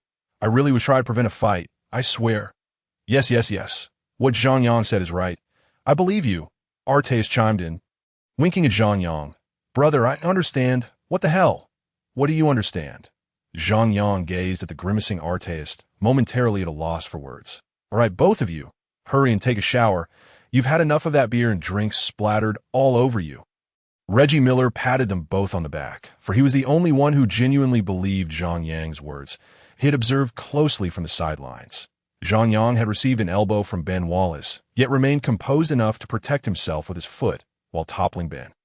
Later, when Zhang Yang overturned Rashid Wallace, it was evident that he had shown restraint. Otherwise, considering his record of knocking out the notorious Sprewell with a single punch and the slam dunk champion Mason with a suplex. If Zhang Yang truly intended to fight, the two Wallaces would not have been able to rise unscathed in such a short time. Moreover, after being struck by a beer cup thrown by Pistons fans, he exhibited no signs of anger. Instead, he promptly restrained the furious artiste. This clearly demonstrated that Zhang Yang was genuinely attempting to prevent a brawl, had he not remained clear-headed and calmly held artiste back. The consequences would have been unimaginable. This was the strongest year for the Pacers, the closest they had ever been to a championship. It was also the final year of his career. Thank you for preserving our hopes of winning the title in my last year. Reggie Miller mused quietly at the post-game press conference. Carlisle sat at the podium with Shaquille O'Neal. Mr. Carlisle, why didn't T. Zhang and artiste attend the press conference? An American reporter inquired first. Both sustained minor injuries and require the team doctor for some simple treatment. Carlisle replied with an unruffled demeanor. This was the external line he had agreed upon with Larry Bird over the phone. Look, our players are injured, while none of your Pistons players have suffered at all. Isn't this the best emotional card to play? Where exactly are they injured? The reporter was evidently skeptical of Carlisle's statement. Ben elbowed Zhang, and he was bleeding from the corner of his mouth at that moment. You must have seen it, right? Zhang is strong, but had it been someone else receiving that elbow, they would likely be in the hospital by now. Carlisle's expression darkened, revealing a hint of displeasure and underlying fury. Oh, and how did artiste get injured? He was merely shoved by Ben. The reporter seemed oblivious to Carlisle's barely concealed anger and continued to press. Clearly, he was an envoy from the Pistons and possessed a thick skin. Merely shoved? Carlisle slammed his hand on the table, his anger flaring. That was Ben, one of the strongest players in the league. Would you like to experience what it feels like to be hit by Ben? Carlisle glared at the reporter. And let us not forget that both Ron and Zhang were struck by beer cups thrown by Pistons fans. I would like to ask, if someone threw a beer-filled cup at your head, would you come away unscathed? The reporter hesitated, wanting to rebut that it was just a plastic cup, but was momentarily cowed by Carlisle's fervor. We will protest to the league. How does the Pistons manage their home games? Or are all Detroit fans just thugs? Carlisle declared, rising dramatically, accompanied by a similarly feigned, furious Shaquille O'Neal as they departed. Back in the locker room, Carlisle prepared to lead everyone away. They needed to return to Indiana overnight. Tomorrow marked their next back-to-back game at home against the Magic. This was supposed to be Zhang Yang's first confrontation against his former team, but it seemed he would likely miss this match. Upon exiting the arena, they were greeted not only by a throng of reporters, but also a large crowd of fans blocking their path. Zhang, returning to Indiana, I'll call you. Zhang Yang looked up to see Coach Zhang waving at him from within the crowd. All right, Dazhao has my number. Zhang Yang waved back, then scrutinized the dense throng ahead. Goodness, there must be over 1,000 here. Zhang Yang felt overwhelmed. Detroit truly deserved its reputation as the most chaotic city in America. Its fans were indeed incredibly fervent. Come out, artiste. Didn't you want to fight me? Come out if you dare, you cowardly son of Dragon Country. Step out here for a one-on-one. Foolish Pacers, moronic Carlisle. The crowd erupted into a cacophony of insults and obscenities. Carlisle and Reggie Miller, seasoned veterans, hurriedly calmed the players, particularly artiste and Zhang Yang, fearful that these two hotheads might act recklessly in their fervor. Fortunately, they were merely brash, not genuinely foolish. Faced with such a frenzied crowd, they were not trembling in fear, but also lacked the impulse to engage in a brawl. As a large contingent of security personnel arrived. The Pacers were escorted safely onto the bus heading to the airport. It was not until they boarded the flight back to Indiana that Carlisle and the others exhaled in relief. Upon arriving in Indianapolis, Harmon exclaimed upon seeing Zhang Yang unscathed, "My goodness! Zhang, how did you manage to return unscathed from the onslaught of 1,000 Pistons fans? Joe, it's a pity you didn't join us in Detroit. Otherwise, you could have witnessed the chaos firsthand." Zhang Yang chuckled, patting his novice agent on the back. It's not a pity. Rather, it's fortunate I didn't go, or I would have certainly been scared silly. Hardman, being a humorous fellow, elicited hearty laughter from Zhang Yang and the others. You need not worry about the penalties. Mr. Bird is already headed to New York. He said he would meet with Mr. stern and plead on your behalf. Rest assured, the penalties won't be too severe. Hardman assured Zhang Yang. I apologize, Joe, for causing you concern. Zhang Yang felt a bit embarrassed, though his agent was also a rookie. He had been quite diligent. He had accompanied Zhang Yang throughout his life, during practices, and was always there except for away games. Since they met, Hardman had been incredibly dedicated, a rarity among agents. Of course, this was also due to Hardman being a novice agent without other players to manage. Why apologize? We watched the game. You performed admirably, not only helping the team secure victory, but also averting further escalation of the situation. Hardman said with a smile. Unlike the previous times Zhang Yang had fought when he appeared more troubled. However, I must remind you of a few things. In the coming days, you will undoubtedly face many reporters seeking interviews. And you must pay attention to 2 points. First, you were injured. Your mouth was bleeding, your teeth are loose, and you have a mild concussion. Zhang Yang furrowed his brow. Truth be told, Ben's elbow had indeed landed quite hard. However, portraying himself as a victim felt rather disingenuous. Wasn't he that just seeking sympathy? It seemed incompatible with his tough guy persona. Hardman, almost reading Zhang Yang's mind, quickly grasped his sentiments, having spent nearly every day with Zhang Yang. He had come to understand his temperament quite well. You need not feel embarrassed. We are not lying. You were indeed injured, and we are not trying to deceive anyone. We merely wish to sway public opinion in our favor. What is there to feel ashamed about? Zhang Yang reluctantly nodded, then asked, should Arteist also claim a mild concussion after being hit by the beer cup? Of course he should. However, he won't need my guidance on that. Someone from the team will inform him about these matters shortly. Heyman remarked. Upon hearing this, Zhang Yang felt a slight alleviation in his heart. Fortunately, he was not the only one lamenting his plight. The second point to heed is that, regardless of who inquires, you must assert that you were merely attempting to mediate, not to instigate a brawl. Heyman's second piece of advice further rattled Zhang Yang. Good heavens, I swear on my conscience, I truly was there to mediate. Why does it sound as if I am fabricating a story? Zhang Yang felt a headache coming on, utterly speechless. Yes, that's the spirit. No matter who asks, you must convey it this way. Heyman clapped his hands and casually gave Zhang Yang a thumbs up. For heaven's sake, you are the one acting. Your entire family must be actors. Zhang Yang silently cursed, choosing to ignore his infuriatingly inexperienced agent. The following morning, Zhang Yang unusually refrained from rising early for training. After last night's game, the flight back to Indianapolis had landed in the wee hours of the morning. Nevertheless, he didn't sleep in too late, for his phone rang early. First, it was his parents calling. They had watched the live broadcast of the match on CCTV5 and saw him embroiled in yet another altercation. They had waited until now to call, concerned that a late-night conversation might disrupt his rest. After much coaxing, Zhang Yang finally managed to reassure them. Just as he hung up, calls from Biao and Ji came pouring in. The two elder brothers were utterly impressed with Zhang Yang's newfound penchant for chaos, noting that he had engaged in more brawls in a month than they had in their entire lives. Incredible. Hello, is this Zhang Yang? This is Zhang Weiping. Just as Zhang Yang finished with the Yao and a Ji, another call came through. Mr. Zhang. Hello. I am Zhang Yang. Zhang Yang suddenly remembered that last night outside the Palace of Auburn Hills, Coach Zhang had mentioned he would call. Zhang Yang, where are you now? Do you have some time for a chat? It was evident that Coach Zhang was eager for a one-on-one interview. Zhang Yang held this esteemed elder in high regard and promptly shared the location of his apartment. True to his word, not long after, Coach Zhang arrived with 2 assistants and a cameraman. Oh, Coach Zhang, you needn't have brought anything. Zhang Yang feigned politeness as he welcomed them into his humble abode. This is not a gift. It's our breakfast. Coach Zhang, a man of sincerity, chuckled as he added, it's quite early, and I assume you haven't eaten yet. Let us share a meal. I brought plenty. Then I shan't be polite.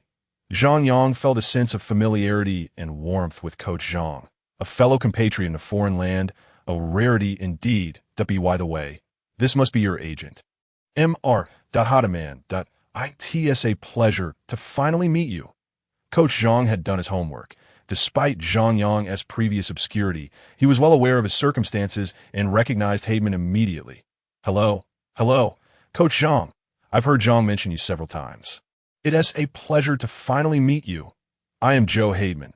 You can call me Joe. Joe Haidman responded with great enthusiasm. His dedication as an agent was remarkable, outside of Zhang Yang's away games. He was essentially on call 24/7, treating Zhang Yang as his sole investment. Unlike other high-profile agents who treated players like royalty, Haidman acted more like a devoted caretaker. After all, he was a rookie agent with just one player to manage. Viewing Zhang Yang as his golden goose, Joe, let us eat together. Afterward, we can chat leisurely. Coach Zhang turned to Zhang Yang and said, I just came from your team. They informed me that there's no morning practice today.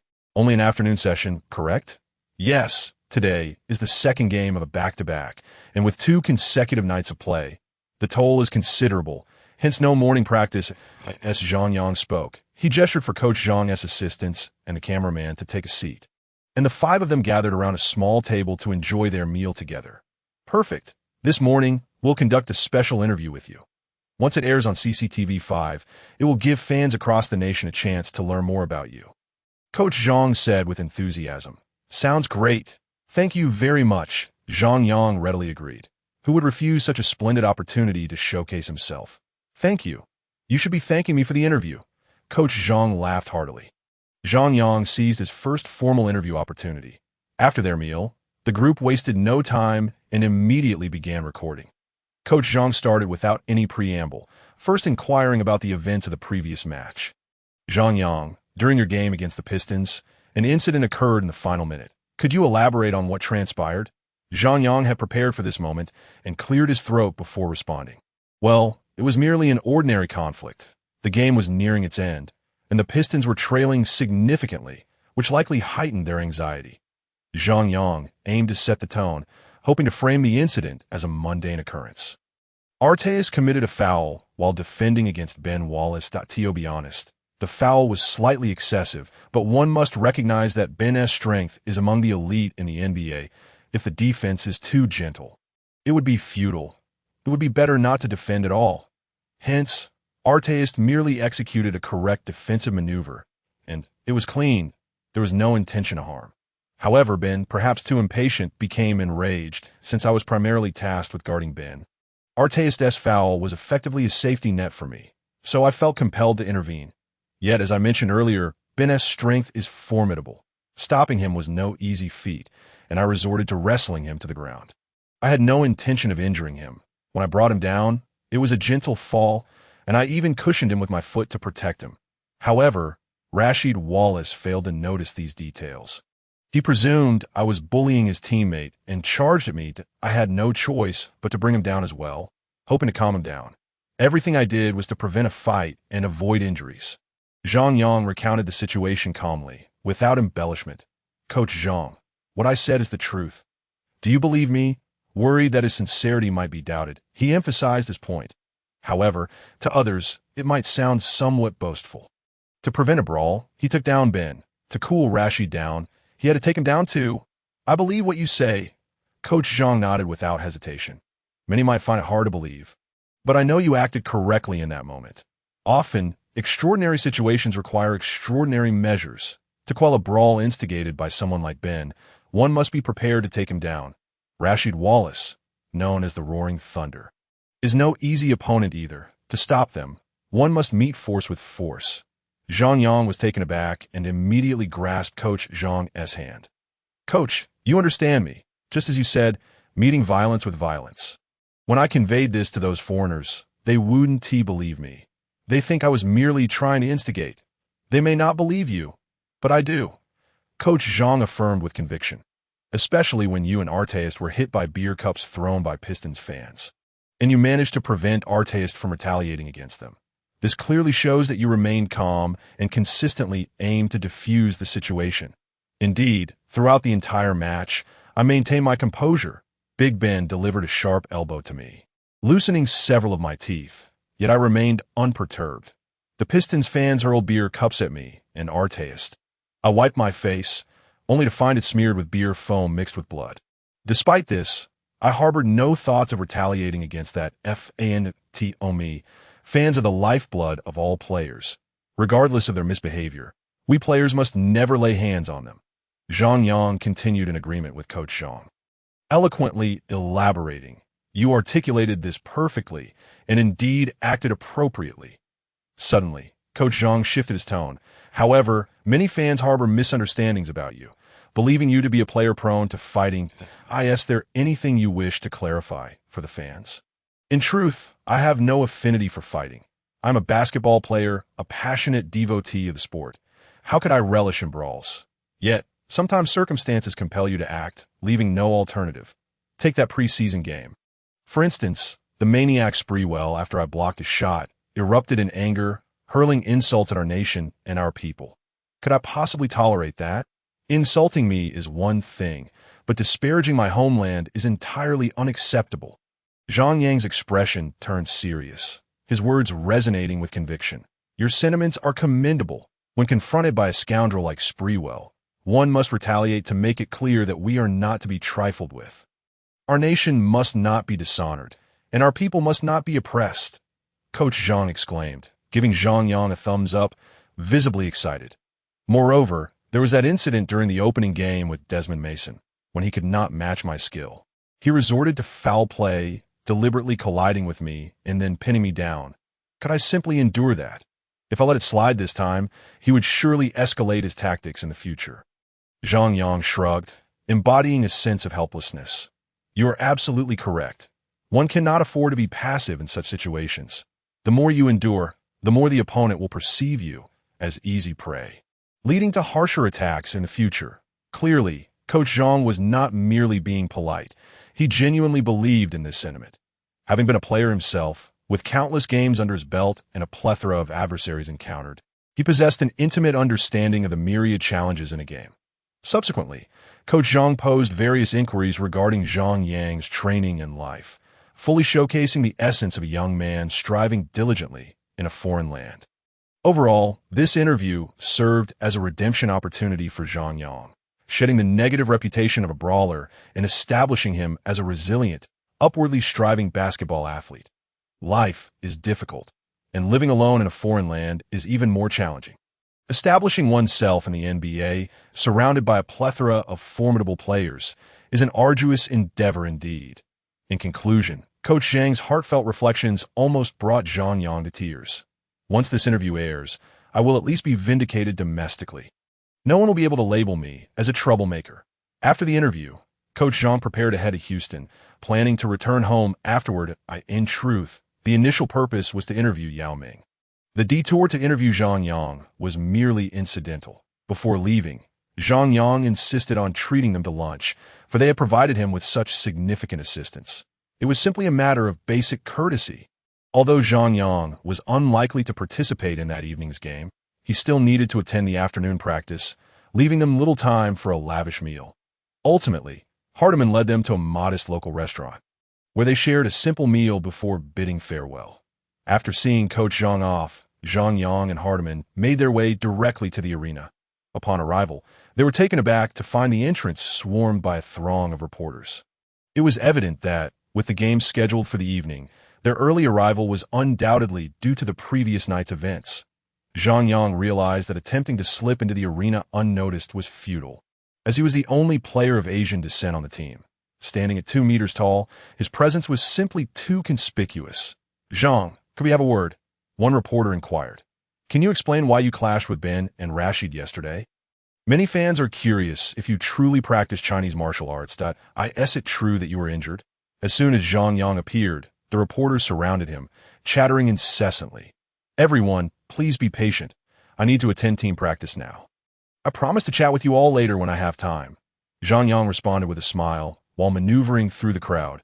He could not afford to show the reporters any hostility, as he relied on their goodwill for favorable coverage. However, despite his apparent engagement, he refrained from providing any concrete answers. Finally, Zhang Yang and Hardiman managed to enter the arena, greeted warmly by every staff member they encountered. Following his performance the previous night, Zhang Yang was beginning to be perceived as a team hero. Upon entering, he was summoned to Larry Bird's office. Larry Bird had specifically traveled to the NBA headquarters in New York regarding Zhang Yang's altercation and had just returned. "Zhang Yang, the verdict on your punishment is in. A 3-game suspension and a $50,000 fine." Larry Bird wasted no time with pleasantries, getting straight to the point. Zhang Yang was somewhat taken aback. The outcome was far milder than he had anticipated. Previously, he had received a 5-game suspension and a 50,000 fine for merely body slamming Mason. By all rights, this time he should have been suspended for 10 games and fined 100,000. It seemed Larry Bird wielded considerable influence within the NBA, truly a legend among legends. This result is far better than I expected. Zhang Yang expressed his gratitude, shaking Bird's hand with genuine emotion. I sincerely appreciate your efforts in making this trip. Why thank me? I watched the game. You stood up for your teammates and salvaged the team's integrity.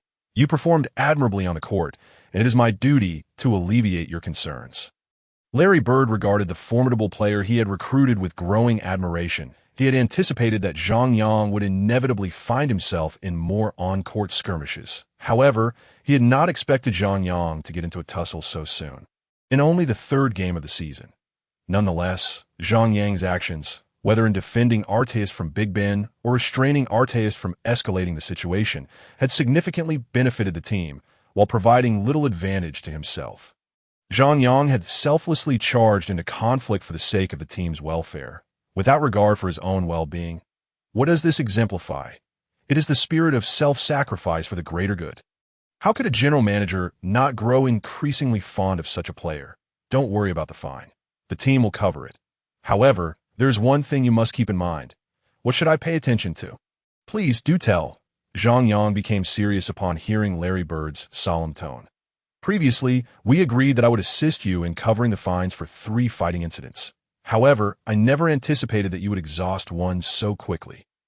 The season has only just begun, and at this rate, I am concerned that your earnings will not suffice to cover your fines. Bird smiled slightly, delivering a subtle reminder. Zhang Yang felt a wave of embarrassment wash over him. Rest assured, as long as others do not provoke me or act excessively, I will maintain my composure. I am not suggesting you should endure bullying without responding. Bird chuckled, patting Zhang Yang on the back. Let me teach you a trick. Whether on or off the court, remember to learn how to provoke your opponents into making mistakes, rather than allowing yourself to be provoked into error with those words. Zhang Yang felt a profound sense of respect. How could he have forgotten that this man was not only an original 3-point king of the NBA, but also a master of trash talk? Even though he had been reborn, he still had much to learn. Thank you for your guidance. I will certainly keep it in mind. Zhang Yang nodded earnestly, bringing a warm smile to Bird's face. All right, you should head to practice now. The official announcement regarding your punishment will likely be made before the game tonight. At that time, you will accompany me to the press conference to apologize to the fans and express our stance. Zhang Yang nodded repeatedly, readily agreeing. With a weight lifted from his heart, Zhang Yang entered the locker room, where most of his teammates had already changed into their jerseys. Zhang, catch this. Just as Zhang Yang was about to change into his jersey, Arteis called out to him and tossed something over. Zhang Yang instinctively reached out to catch it. It was a car key. Run. What is this? A Hummer H2. I heard you don't have a car to drive. So you can take this one for now. I've parked it in the Arena-S parking lot. Arteis waved his hand nonchalantly. Wow, such an expensive car, I can't dare to drive it. Zhang Yang was taken aback and quickly threw the key back. What is there to be afraid of? Don't you have a driver-S license? If you don't, let your agent drive you. Arteis took the car key back and walked over, handing it back to Zhang Yang. Why are you suddenly giving me a car? Zhang Yang declined to accept the key again. I originally intended to pay your fine for you, but I just heard Mr. Bird say that the team has already covered it for you. Arteis said with a bitter expression, You helped me out so much yesterday, and now you're facing a suspension and a fine. I have to show my appreciation somehow. I appreciate your kindness. But there's no need for such an extravagant gesture. I cannot accept this. Zhang Yang firmly rejected without a moment's hesitation. Wasn't that he didn't like cars. After all, what man doesn't appreciate a good vehicle? Nor was he ignorant of the Hummer's value, although he was indeed unaware of its price in the United States. However, it was evident that such a vehicle would not come cheap anywhere. Even in America, it would cost at least several tens of thousands, if not over $100,000. The reason Zhang Yang rejected Arteis' goodwill so decisively was primarily due to his humble moral compass. He believed he was merely helping a brother out and could not accept such a significant benefit in return. Do not assume that a $100,000 car is insignificant for an NBA star. Although Artest was now considered a star in his own right, as the second in command of the Pacers, his contract with the team was not particularly lucrative. During this era of the NBA, player salaries had not yet exploded as they would later. Billion-dollar contracts were still rare, and only standout players like Shaquille O'Neal could secure tens of millions in contracts. For ordinary stars like Artest, salaries typically hovered around several million, and after accounting for various taxes. The take-home amount was not substantial. That it is worth noting that Yao Ming earned the Rockets so much revenue, yet the substantial contract he signed after his rookie period averaged only $15 million a year. Of course, the various commercial endorsement contracts Yao signed throughout his career far exceeded his player contracts. However, stars of Artest's caliber found it challenging to secure any respectable endorsements. Thus, most ordinary NBA players earn far less than one might imagine. A car worth $100,000 is indeed a significant matter for Artest at this point in time. What? Do you look down upon me as a brother, so you refuse to accept the car I offer you? Artest's mood soured. He couldn't comprehend Zhang Yang's perspective. In their culture, it was unheard of for someone to offer a gift and for the recipient to decline. My brother. Do I look down on you? It's just that this car is too valuable. I truly cannot accept it. Have you heard the Chinese proverb, a gift of a goose feather from 1,000 miles away carries deep feelings? Zhang Yang said as he embraced Artest's shoulder, sharing a piece of Chinese idiomatic wisdom that I understand. Artest nodded, though it was unclear if he truly grasped the meaning. I have another Jeep at home. I'll bring it for you tomorrow, and you cannot refuse this one. Zhang Yang smacked his forehead, exclaiming, Oh dear, why must you do this? There's really no need to gift me a car. The teammates in the locker room were left dumbfounded by the scene before them. They had never witnessed someone like Zhang Yang, who, when offered a car, outright declined it. For them, anyone offering a benefit was met with eager acceptance. They would consider it a good day if they could simply seize such an opportunity. The mysterious people from the Dragon Country. What would you like then? Perhaps I should gift you a house. Artest felt increasingly frustrated as he struggled to give something away. Come on, I don't need a car. Would I want your house? Zhang Yang perceived Artest's demeanor and realized he could not reject him outright any longer. How about this? Since we have no game tomorrow, why don't you treat us all to a big dinner? Dinner? What is the fun in that? Let Ron take us to a nightclub for some fun instead. How about that? Suggested Steven Jackson, also known as the Warrior. That sounds good. Upon hearing the mention of a nightclub, Shaquille O'Neal immediately perked up. Tinsley, Fred Jones, and the others chimed in as well. That might not be a good idea. Zhang Yang frowned, expressing his distaste for such chaotic places. Oh my, is there really someone who doesn't like nightclubs? The Warrior chuckled with delight. Zhang, you're not still a virgin, are you? You're the virgin. Your whole family are virgins. Zhang Yang retorted angrily, exclaiming, How could I possibly tell you that I'm a two-lifetime virgin? What do you want me to do? Just treating you to dinner one tea suffice. Artest realized that this teammate of his was quite different from the others he knew. Ron, do you know why I helped you on the court? Before Artest could respond, Zhang Yang continued, It's because I consider you a true brother. When you help your brother, would you ask for anything in return? Upon finishing his sentence, Zhang Yang nearly brought Artest to tears. Most black players come from difficult backgrounds, having only encountered the seedy underbelly of society and the brutal realities of gang life. How could they have ever experienced the gallant spirit of the people from the Dragon Country?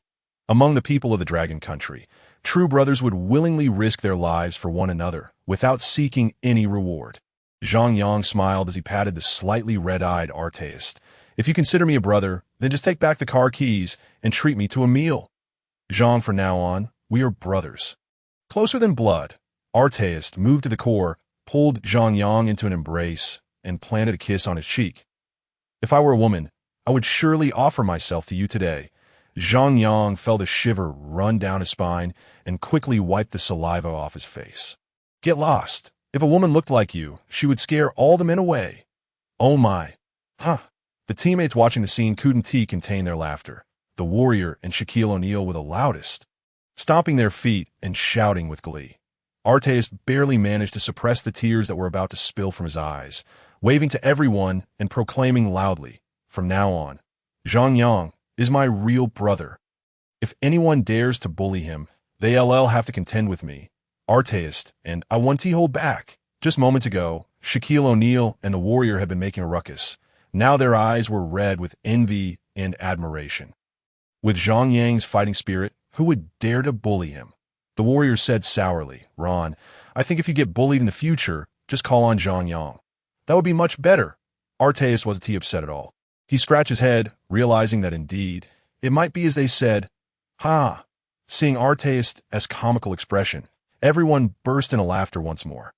"All right, Zhang Yang won TB playing in tonight's game, but for his sake, we must defeat the magic." Reggie Miller stood up, clapping his hands. "All right." When the leader spoke, everyone immediately responded in unison. Although Shaquille O'Neal was currently the team's best player in terms of ability, his personality did not lend itself to giving orders, and his youthful visage lacked any commanding presence in the locker room of the Pacers. Reggie Miller remains the undisputed leader. It must be said that in this era, those who dare to confront seasoned veterans in a showdown are undeniably courageous individuals. Even someone as seemingly frail as Reggie Miller was not to be underestimated. Many young fans may be unaware that Reggie Miller was once a formidable opponent, starkly different from the genteel nature of a player like Ray Allen. At 6 o'clock in the afternoon, the league announced its final disciplinary decisions regarding the violent altercation that transpired during last night's game between the Pistons and the Pacers on the Pistons side. Ben Wallace received a 2-game suspension and a fine of $30,000 for his impulsive behavior that instigated the conflict. Rasheed Wallace was also fined $10,000, albeit somewhat unjustly, as he merely lost his composure and verbally confronted Zhang Yang, which ultimately led to his being knocked down by Zhang. In addition to the two Wallaces, the Pistons were penalized $50,000 for their poor management of the home crowd, failing to promptly quell the unruly behavior of their fans. The two Pistons fans who hurled beer cups onto the court were banned for life from entering any NBA venue on the Pacers side. The suspended Ron Arteist, who was to be sidelined for the entire season, faced no repercussions. He did not lay a hand on Ben nor rush into the stands. Rather, he was himself the victim of a hard collision with Ben, as well as an assault from a fan, rendering him an object of sympathy for Zhang Yang. Unlike his previous two altercations, this time he merely took down both Ben and Rasheed without inflicting any serious injuries. Moreover, he promptly restrained Arteist, and under the vigorous advocacy of Larry Bird, his actions were deemed effective in preventing the situation from escalating further. Consequently, he received a mere 3-game suspension and a fine of $50,000. After all, it is undeniable that he did engage in physical confrontation, and it is equally true that he took down 2 opposing players. If the league's penalties had been any lighter, it would have been rather indefensible. Upon the release of the disciplinary decisions, the Pacers swiftly convened a press conference. The conference, Larry Bird unequivocally stated that Zhang Yang's actions were indeed inappropriate. However, his intentions were noble, as he genuinely sought to prevent the escalation of the brawl, a fact that cannot be disputed. Bird concluded with heartfelt sincerity, stating, "Zhang Yang is a passionate and kind-hearted young man. It's just that his methods can sometimes be a bit too intense. I hope everyone can extend him a little more patience and understanding." Following this, Zhang Yang stood up, offering no excuses or complaints, but instead sincerely apologized. "That I extend my sincerest apologies for my irrational behavior on the court. To Ben, Rasheed, the entire Pistons team, and all the fans, that I am truly sorry." Zhang Yang bowed deeply and upon rising added, "I accept all penalties imposed by the league and apologize to all league officials for the trouble I have caused." He bowed once more, but aside from his apologies, he made no promises of future restraint. Such statements would likely be met with skepticism, and deep down, Zhang Yang did not believe that he would be free from provocation in the future. What would he do if provoked again? Would he refrain from retaliating simply because of past declarations? Clearly, Zhang Yang was not of such a disposition. Whenever someone dared to challenge him, he was ready to teach them a lesson. Besides, he possessed a boxing king system. With each knockout of an opponent, he would gain one of their skills. Although the system had its flaws, he could not afford to relinquish it over trivial matters. Thus, what significance would there be in claiming he would never err again? As reporters praised Zhang Yang, one journalist soon raised a hand. "Zhang, "May I pose a question?" A reporter stood up and asked. Of course, Zhang Yang could hardly refuse. After all, the purpose of this press conference was to field their inquiries. Your apology was very sincere, and it moved me. I believe the fans will also forgive you. Upon hearing this, Zhang Yang recognized the reporter's tactful approach, expertly employing a technique of praise followed by a pointed question. However, I noticed you did not explicitly state that you would refrain from future infractions. Does this imply that you may engage in brawls in the future? As anticipated, the latter part of the question did not catch Zhang Yang off guard. Indeed, I did not assert that I would never err again. This is not due to a lack of confidence in myself, nor does it stem from any violent tendencies. Rather, I firmly believe in a traditional saying from our homeland: when one encounters injustice, one must act decisively. This is a fundamental principle upheld by every citizen of our nation. While we cherish peace, we also recognize that peace is not bestowed freely. It must be earned through our own efforts and determination. Therefore, I never seek to provoke others. However, if someone insists on provoking me, then I am afraid I will not passively endure such challenges. This press conference allowed Americans to truly understand Zhang Yang and provided them with a renewed perspective on individuals from our nation. Previously, figures like Yao Ming and Yi Jinlian were often perceived as weak and overly accommodating. Yet Zhang Yang's 3 brawls in a short span and his resounding statements made them aware of the fierce spirit and inherent tenacity that resides within the hearts of the Chinese people. That evening, the Pacers faced the Magic, and with unwavering determination, they secured a resounding victory. Even in the back-to-back second game, neither the starting lineup nor the bench exhibited any signs of fatigue. In contrast, the Magic, whether in terms of talent or coaching strategy, were clearly not on the same level as the Pacers. Led by Shaquille O'Neal and Ron Artest, the Pacers denied the Magic any opportunities, ultimately winning with a score of 103-83. In the post-game press conference, a reporter inquired of Magic's head coach Johnny Davis regarding his opinion on Zhang Yang. The reporter aimed to use Zhang Yang's impressive performances since joining the Pacers, scoring over 20 points in 3 consecutive games, to challenge Davis. To his surprise, Davis appeared utterly unconcerned. With a dismissive smile, he remarked he has played 5 games in the preseason, fought once, and so far in the regular season. He has played 4 games and fought twice. What do you expect me to think about a player like that? It was only then that the reporters realized the astonishing fact. Zhang Yang had fought every other game since the preseason. Oh my, was this mere coincidence or a pattern? Even the notorious bad boys of the Pistons did not have such a high fighting frequency.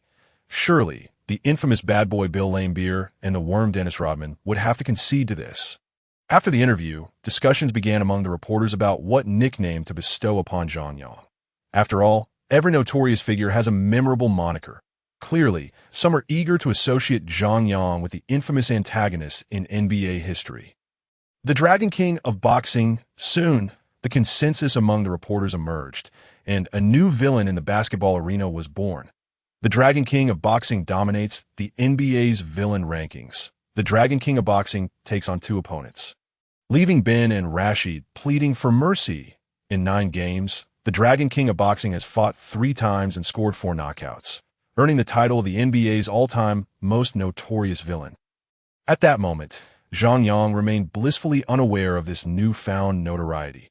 After the game, he visited the visiting team's locker room, exchanging pleasantries with Francis, Mario Chalmers, and assistant coach Billy, arranging to treat them to lunch the following day.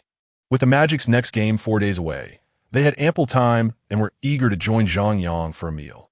Originally, Zhang Yang intended to greet Johnny Davis, but to his surprise, Davis ignored him, leaving without a word. Returning to his own locker room, Zhang Yang learned from the staff about Davis's remarks during the press conference, and he was left speechless, thinking, what on earth have I done to provoke such resentment? Is Jameer Nelson truly his godson? The following day, Zhang Yang found himself inundated with reports from various media outlets, incensed by the unscrupulousness of the journalists who had so savagely vilified him. What have I done to deserve this? Why must you tarnish my name? He raged. After venting his frustration, he resigned himself to the situation and, at noon, feigned nonchalance while inviting Francis, Mario Cassan, and assistant coach Billy to lunch. Following their meal, he resumed his daily training regimen. With the suspension in effect, he had no need to conserve energy, and his relentless dedication from dawn till dusk left his teammates in awe. Utterly speechless that on the third morning, as Zhang Yang practiced basketball at the gym alongside Hardiman, Ron Artest and the Beast unexpectedly arrived. My champion, how many hours do you train each day? I dare say, even Kobe, who claims to rise at 6 to train, cannot match your commitment, exclaimed Steven Jackson, his admiration for Zhang Yang growing exponentially. His enthusiastic moniker of champion was not meant to be an affront. Rather, he found it to be quite formidable. After their match against the Magic, the team enjoyed 2 days of respite, with a game scheduled for the following evening against the Celtics, led by Paul Pierce. In truth, this week had been relatively relaxed, featuring 4 consecutive home games against less formidable opponents. What brings you here at this hour? Zhang Yang queried, having grown indifferent to the champion title, albeit puzzled by their presence. They had not trained that morning, and it was unlike Artest and the Beast to show up unannounced. Come on, we've been sent by the esteemed Reggie to help you move, Artest declared, pulling Zhang Yang towards the exit. Move? What do you mean? Zhang Yang asked, bewildered, and Hardiman mirrored his confusion. Just follow us, the Beast and Artest insisted, flanking Zhang Yang as they led him out. Upon arriving at Artest's Hummer H2 and returning to their apartment, they discovered Reggie Miller, Shaquille O'Neal, and Fred Jones were also present. Boss, what is the plan? Zhang Yang inquired, perplexed. We've found you a new place to live. We're here to help you move, Reggie Miller replied with a broad smile. Patting Zhang Yang reassuringly, don't worry about expenses. Just relocate. Zhang Yang felt a rush of gratitude. Boss, there is truly no need for this. I'm quite content here. It's south conveniently close to the gym. The new place comes with its own basketball court, making your training even more convenient, Reggie Miller insisted, ushering everyone upstairs to assist with the move. Overwhelmed with emotion, Zhang Yang realized he had no choice but to acquiesce. He understood that further protests would only diminish their goodwill. He would cherish their camaraderie in his heart. Together, they ascended to gather Zhang Yang's belongings, and Hardiman placed a call to the landlord, who promptly arrived to finalize the lease termination. In truth, the 2 bachelors had little to move. Each of them carried a few items, and in little time, they completed the task. Soon, they were driving to a luxurious residential area, characterized by rows of exquisite villas, each exuding an air of affluence that suggested they were beyond the reach of ordinary individuals. Here we are. Exit the vehicle, Artest announced as they entered a stately Tudor-style villa. However, Zhang Yang hesitated, remaining seated inside the car. Ron, you must tell me the truth. What is happening? I cannot step out until I understand, he implored, feeling anxious in the face of the grand residence before him. Just as Artest was about to speak, Reggie Miller approached. Zhang, this is actually my property. I'm lending it to you for a while. Once you secure a major contract next year, we can discuss further arrangements. How does that sound? Ah, now that I understand, I feel relieved, Zhang Yang replied, stepping out of the car with a smile. However, master, we agreed that I would only stay for a year. Despite his pride, he was reluctant to accept such generosity. He believed that a true man should earn his own possessions. Agreed, Reggie Miller chuckled, confident that Zhang Yang would undoubtedly secure a lucrative contract next year. After moving Zhang Yang and Hardiman's belongings into the villa, Reggie Miller guided them through the opulent space. The villa boasted lavish decor, with a spacious layout encompassing approximately 1,000 square meters, including a yard. While it lacked a private swimming pool, it did feature a standard basketball court. This house is magnificent. Boss, how much did you pay for it? Zhang Yang could not help but inquire, his astonishment stemming from a past filled with hardship. It was merely a little over $1 million, Reggie Miller replied nonchalantly, exuding the demeanor of a true magnate. $1 million. Just a little, Zhang Yang exclaimed, giving a thumbs up to his boss, fully aware that it incurred a considerable debt of gratitude. Haha, Zhang, you have no idea. The villa Reggie resides in is even more impressive. The Beast chimed in, gesturing animatedly that's larger and more luxurious. I reckon it's at least double the size of this one. Artest added, his envy evident that in our team, only Reggie and Jermaine possessed the financial means to buy such expansive properties. Unlike those who enter the NBA with preposterous contracts, Arteist had to toil for several seasons, earning an average salary of just over $1 million. After taxes, little remained. It was only last year that he signed a new contract worth around $6 million annually, netting him about $300,000 after taxes. While he could technically afford a modest villa, acquiring a grand estate remained a distant dream. This tendency to overspend was prevalent among many players. Having emerged from poverty, they often struggled to manage newfound wealth. Consequently, most NBA stars could not indulge in extravagant purchases, as their earnings were insufficient to support lavish lifestyles, except for the likes of Reggie Miller and Shaquille O'Neal, who wielded contracts worth millions. Shaq, you're just being stingy. With the contract you signed last year, you should be able to afford such a villa. Arteist quipped. Shaking his head with a wry smile, Arteist replied, "While I may earn more now, I also have more expenses that I could buy a villa, but then I'd be left with nothing else. Why fret? Regardless, we earn significantly more than the average person," the beast, ever the optimist, suggested, since there's no game tonight. "How about we all gather at Zhang's new home for a little celebration after our afternoon practice?" "Sounds splendid," Fred Jones immediately chimed in. "We must celebrate Zhang's new abode. Great idea. You all go train in the afternoon, and I'll handle the arrangements," Hardiman volunteered before Zhang Yang could respond. Such communal activities were essential for fostering bonds among teammates. Zhang Yang had no aversion to hosting. His reluctance stemmed from financial constraints. "Very well, let us invite everyone to come and celebrate." Reggie Miller, noticing Zhang Yang's hesitation, took the lead. "Just to be clear, feel free to bring your girlfriends and wives, but no one else," Reggie proclaimed. "Don't worry, boss." Arteist and the beast cheered in enthusiastic agreement. "Moreover, if your girlfriends have any attractive friends, bring them along to introduce to Zhang. Our champion is still a bachelor." As soon as Reggie Miller's words were uttered, a stir ensued. "Rest assured, boss, tonight we must ensure that Zhang Yang bids farewell to his bachelorhood," chuckled Wuxing, wearing a mischievous grin. He was hardly a paragon of virtue, having a rather colorful romantic life. "Boss, I know several young stars. I will certainly make sure Zhang Yang has an unforgettable night."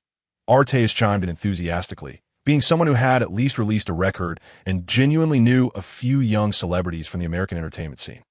"I just bought a plethora of fine red wine, all imported from France, that I'll bring it over tonight to liven up our boxing champion spirits," boasted the affluent Shaquille O'Neal, eager splurge. "You big shots are contributing both manpower and funds. What can I, a mere Karami, offer?" Fred Jones lamented, his expression forlorn of the present. He was merely known as a dunk champion in the NBA, lacking in all other aspects, let alone a substantial contract. "You just focus on drinking freely tonight and ensuring our champion is well taken care of," Shaquille O'Neal said, throwing an arm around his shoulder. After a round of jovial banter, they prepared to leave. As Zhang Yang and Hardiman escorted them out, Arteist unexpectedly tossed the car keys back at Zhang. "This car isn't yours. It's merely on loan for a while. Return it when you purchase a new one." With Arteist's insistence, Zhang found it impossible to refuse further, while he could dismiss a gift. To reject a gesture of camaraderie from his brothers was simply unthinkable. Besides, having accepted Reggie Miller's house, declining Arteist's car would surely seem disrespectful. "Very well, then, I shall graciously accept," Zhang Yang replied, taking the keys with a smile and a respectful nod toward Arteist. Arteist chuckled, feeling that Zhang truly regarded him as a brother. Mimicking Zhang, he returned the gesture and departed in Wuxing's vehicle. Watching their cars disappear into the distance, Zhang couldn't help but reflect. This group, while perhaps lacking in sophistication, crude and indiscriminately entangled in romantic affairs, genuinely treated each other as brothers once bonds were formed, a quality not unlike that of many people from our Dragon Nation. They were straightforward and sincere, aligning perfectly with Zhang Yang's temperament. These players were not like the profit-driven executives of NBA teams, who meticulously calculated their worth, lavishing attention when it suited them and discarding you mercilessly when it did not. Nor were they akin to those journalists who often play favorites and engage in opportunism, praising you when you're in the limelight and vilifying you once you're not. Just like now, as the American media relentlessly tarnished Zhang's reputation, branding him the NBA's greatest villain, our own network aired a special interview featuring Zhang, conducted by Coach Zhang. The broadcast significantly elevated Zhang's profile domestically. In the past, when Yao Ming joined the Rockets as the first overall pick, it had raised the expectations of fans to astronomical levels. They instinctively assumed that thriving in the NBA was a walk in the park. Just look at Yao. First pick, all-star starter. How easy it must be. Yet the hardships faced by Yao and Hua in the NBA seemed to fade into the background of public consciousness. Coach Zhang's interview illuminated the challenges faced by a Chinese player striving in the NBA. America, as a nation, has never been particularly amicable towards us Chinese, and the NBA remains a league dominated by African Americans. The disdain, contempt, and even discrimination faced by Chinese players here far exceed what players from other nations might encounter. Even Yao, under the halo of being the first pick, faced scorn and underhanded tactics. What could be said for Zhu Ba, and Zhang Yang? Zhu and Ba at least established dominance domestically before venturing to the NBA. While Zhang had barely participated in CBA matches and was merely a nameless entity dismissed by Dongguan. For a player like him to establish a foothold in the NBA within such a short time is nothing short of remarkable. Thus, it is not merely the 3 fights he is engaged in, mostly in self-defense, that reflect the struggles of a basketball enthusiast. Every match he takes part in is a testament to his relentless pursuit of success. To shy away from confrontation is the mark of a coward, an inept individual unworthy of success in the NBA. Moreover, Zhang's performance in the 3 regular season games after joining the Pacers has been nothing short of impressive, surpassing even Yao's rookie statistics. Consequently, Zhang has been sculpted into the image of a talented, spirited, and tenacious young man. Additionally, unlike the 3 Great Walls, Zhang plays as a small forward, an authentic perimeter player, and possesses striking features that align with mainstream aesthetic preferences, making him more likable among the general populace. As a result, his fan base began to swell. With the growth of his fan base, commercial opportunities naturally followed. Recently, Hardiman's workload had significantly increased. Zhang, in recent days, more and more domestic companies have been reaching out to us. Look at these advertisements. How should we choose? Hardiman said, holding a mound of documents from businesses seeking collaboration, that we won't accept anything from food, pharmaceuticals, or health products. We can prioritize clothing and accessories, but only for 1-year contracts. Having traversed the pitfalls of various industries, Zhang was acutely aware of the dangers therein. While he lacked the power to reform the system, he firmly believed in not aiding malfeasance. He was clear about which opportunities were worth pursuing and wanted Hardiman to grasp this as well. He believed that as his fame expanded, earning would become progressively easier, and he refused to lose sleep over questionable earnings. There's a brand in America looking for you to endorse, Hardiman said, somewhat hesitantly. Oh, what brand?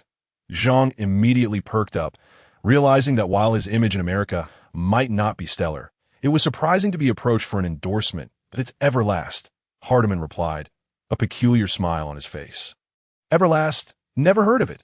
What do they sell? Zhang asked, confusion evident.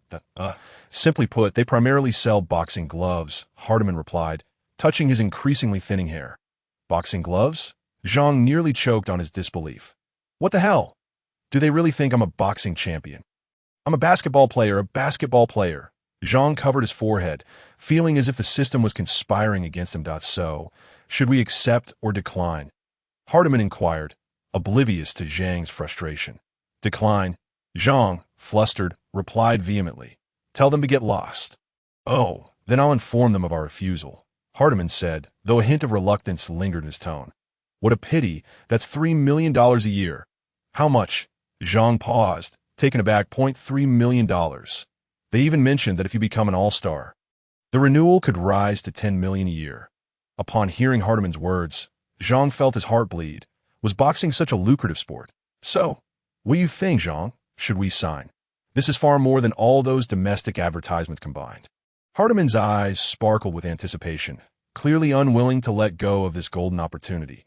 Zhang hesitated, gritting his teeth before finally conceding. Let us accept. Why not? They're offering us money. Why should we refuse? Zhang thought to himself. I'm a basketball player and haven't even landed a shoe endorsement yet here I am considering a boxing glove endorsement. What on earth is happening? Nevertheless, there was little choice. The offer was simply too enticing. Even disregarding the future $10 million, The current $3 million alone would significantly elevate his financial status. Whether it was a grand villa or simply a car, he could choose freely. After all, it was just a pair of gloves. How could they be as perilous as health products? Yet at this juncture, accepting such an endorsement felt a tad inappropriate, especially considering the media was currently maligning him as the Dragon Nation's boxing king. Even Larry Bird, utilizing his personal connections to rally a small group of journalists in a futile attempt to speak on behalf of Zhang Yang, found his efforts ineffectual. The legion of reporters eager to sensationalize Zhang Yang's reputed penchant for brawling was overwhelming. They were acutely aware of what would capture the public's attention at this pivotal moment. Zhang Yang turned around and indeed endorsed a boxing glove, thereby solidifying his reputation for being combative. One could easily imagine the public exclaiming, "Zhang Yang, have you mistakenly entered a boxing arena? This is a basketball court." In such a scenario, no matter how eloquent or brazen Zhang Yang might be, he would likely find himself at a loss for words. What if I negotiate with them for a better deal? Perhaps we can elevate the endorsement fee, he mused, observing the turmoil on Zhang Yang's face. Hardiman understood the root of his distress. Yes, you're absolutely right. We must insist on a higher price. Zhang Yang realized that he was wagering his reputation and could not allow the capitalists to exploit him. Joe, you handle the negotiations, aiming to elevate the price as high as possible if it leads to a breakdown in talks. So be it. We cannot afford to be at a disadvantage. Absolutely. Rest assured. Hardiman grinned widely. In the subsequent games during Zhang Yang's suspension, the Pacers triumphed over the Celtics and the Timberwolves in consecutive home matches. The Celtics, now led solely by Pierce, featured new additions like Gary Payton and Ricky Davis. Two formidable players. Payton, still strong in his later years, had compromised in the previous season to join the Lakers, forming the seemingly powerful Lakers F4. That, however, internal discord within the Lakers ultimately led him to narrowly miss out on the championship. As for Ricky Davis, while he may not be widely known, his infamous declaration that he believed LeBron was there to assist him certainly rings a bell. Indeed, he was the one who led the Cavaliers during LeBron's rookie season. With these three all-star caliber players, the Celtics possessed significant strength, albeit somewhat inconsistent. Their capabilities placed them in the second tier of the Eastern Conference, ensuring their playoff appearance. Yet their chances of reaching the finals seemed bleak. Conversely, the Timberwolves, who had reached the Western Conference Finals last season, suddenly faltered this year. This decline stemmed primarily from significant issues within their Big Three. The alien Castle struggled to regain his form due to a major injury and age. Meanwhile, the maniac Sprewell was merely self-sabotaging. Historically, after leading the Timberwolves to a successful season, he sought an early contract extension for a lucrative deal, despite being the weakest link among the trio. Compounding matters. He continued to create off-court troubles, questioning his entitlement to a multi-million contract when even the more competent and younger artist was earning only $600,000 this season. Following a tumultuous contract dispute, Sprewell's on-court performance waned, and he was further humiliated after being knocked out by Zhang Yang in a preseason match. Rather than striving to prove his worth, he retaliated against the team by underperforming. Echoing the sentiment of mutual harm in the Eastern Conference this season, the strongest contenders were undoubtedly the Pistons, Pacers, and Heat. The Pistons were at the apex of their strength, while the Heat boasted a peak Shaquille O'Neal. The Pacers, having navigated the aftermath of the brawl at the Palace of Auburn Hills, emerged as the strongest team in the East. With the Eastern Conference's premier power forward, O'Neal, bolstered by the formidable artist and the tenacious warrior. They showcased a balanced offense and defense. Historically, despite their depleted roster, the Pacers had advanced to the playoffs and eliminated the Celtics in the first round, only to fall to the Pistons in the second round. However, with Zhang Yang's presence, they avoided the pitfalls of the Palace incident, maintaining a complete roster. His addition also fortified their bench, making their overall strategy more robust and competitive against any strong team substitutes. This iteration of the Pacers, even in the fiercely competitive Western Conference, would be regarded as a leading tier team. As such, it came as no surprise that the Pacers easily defeated both the Celtics and Timberwolves at home. Next, the Pacers were set to face the Charlotte Bobcats, a newly established team this year with little star power or strength. Consequently, this matchup lacked suspense and intrigue. Nevertheless, Zhang Yang's return to the court was anticipated. as his duel with Emeka Okafor, one of this year's standout rookies, captured the attention of some fans. Unlike Zhang Yang, whose notoriety stemmed from his fights, Okafor's fame was genuinely earned through his gameplay. Okafor, a second overall pick in the 2004 draft, was heavily supported by the struggling Bobcats upon entering the NBA, and he certainly did not disappoint, delivering double-double performances in the early stages of the season, thus overshadowing the first overall pick, Dwight Howard, who struggled under the pressure of having an established leader, Francis, in the Magic. The dynamics of the Bobcats were entirely different, lacking a dominant figure, and with Okafor as the second overall pick, he became the team's most prominent face. Meanwhile, Gerald Wallace, who would later achieve stardom, was merely a marginal player for the Kings prior to joining the Bobcats, where he had yet to blossom into an all-star. Thus, Okafor's impressive statistics in such an environment were hardly surprising to bolster the Bobcats' popularity and attendance. The league intentionally aimed to elevate the young Okafor to the status of the team's first superstar, which contributed significantly to him being awarded Rookie of the Year after the season concluded in the original timeline. Regrettably, Okafor never reached the star status anticipated, while Wallace eventually surpassed him to become the first king. On the morning of the matchup between the Pacers and Bobcats, while the Pacers were training, Conseco Fieldhouse unexpectedly welcomed two uninvited guests. Charles, Kenny, my old pals, how have you been? The team's general manager, Larry Bird, personally greeted them. Haha, Larry, you've put on some weight, boomed the rotund figure of the legendary round mound of rebound, Charles Barkley. Naturally, his longtime partner, Kenny Smith, was not far behind. Larry, don't listen to this guy's nonsense. He's the one who's gotten fatter, Kenny remarked, playfully undermining Barkley. Haha, I know exactly what this fellow is like, Larry chuckled, recalling their competitive history. Although they were not contemporaries, Barkley had played during the latter part of Bird's career, leading to some friction on the court. Barkley had even covertly assisted Dr. J in besting Bird at one point. However, the animosity gradually dissipated after Bird's retirement. What's clear, that you can't outfight me. Barkley grinned, revealing his bright white teeth. What's this? You think you can intimidate me on my turf? Bird shot a cheeky smile at Barkley. Oh, come on, old friend, don't take it seriously. I was just joking. As soon as Barkley became compliant, he hastily shifted the topic. Where's Zhang Yang? Let us attend to the main business before we reminisce. Upon noticing Barkley's capitulation, Bird chose not to press further. Follow me. They are currently training. Soon, the trio, accompanied by his Mother T's recording crew, arrive at the training ground, instantly capturing everyone's attention. Wow, isn't that Sir Charles? And there's Jet, the nickname of Kenny Smith, too. Hello, Pacers guys. Barkley waved his hand with an air of arrogance, resembling a superstar greeting his fans. Cut it out. The Pacers players responded with jeers and laughter. I must say, Air Pig certainly knows how to create an atmosphere. After indulging in the jovial banter with the players, Barkley turned to Zhang Yang and chuckled. Aha, is that not our dear friend from the Dragon Kingdom, Zhang Yang? Before Zhang Yang could respond, Kenny Smith stood at attention and bowed at a 90-degree angle. Zhang, I sincerely apologize for underestimating you previously. Please forgive my ignorance. Haha. Please rise. According to the customs of our Dragon Kingdom, you are still my senior. Zhang Yang quickly extended his hand to assist him up. It is only natural for seniors to offer a few words of critique to us juniors, especially when concerns harmless banter. Prior to their arrival, Barkley and Kenny Smith had already coordinated with the Pacers, and Zhang Yang was well prepared. Their visit was due to a wager made during the live broadcast of the Pacers versus Pistons game, and now they were here to fulfill that bet.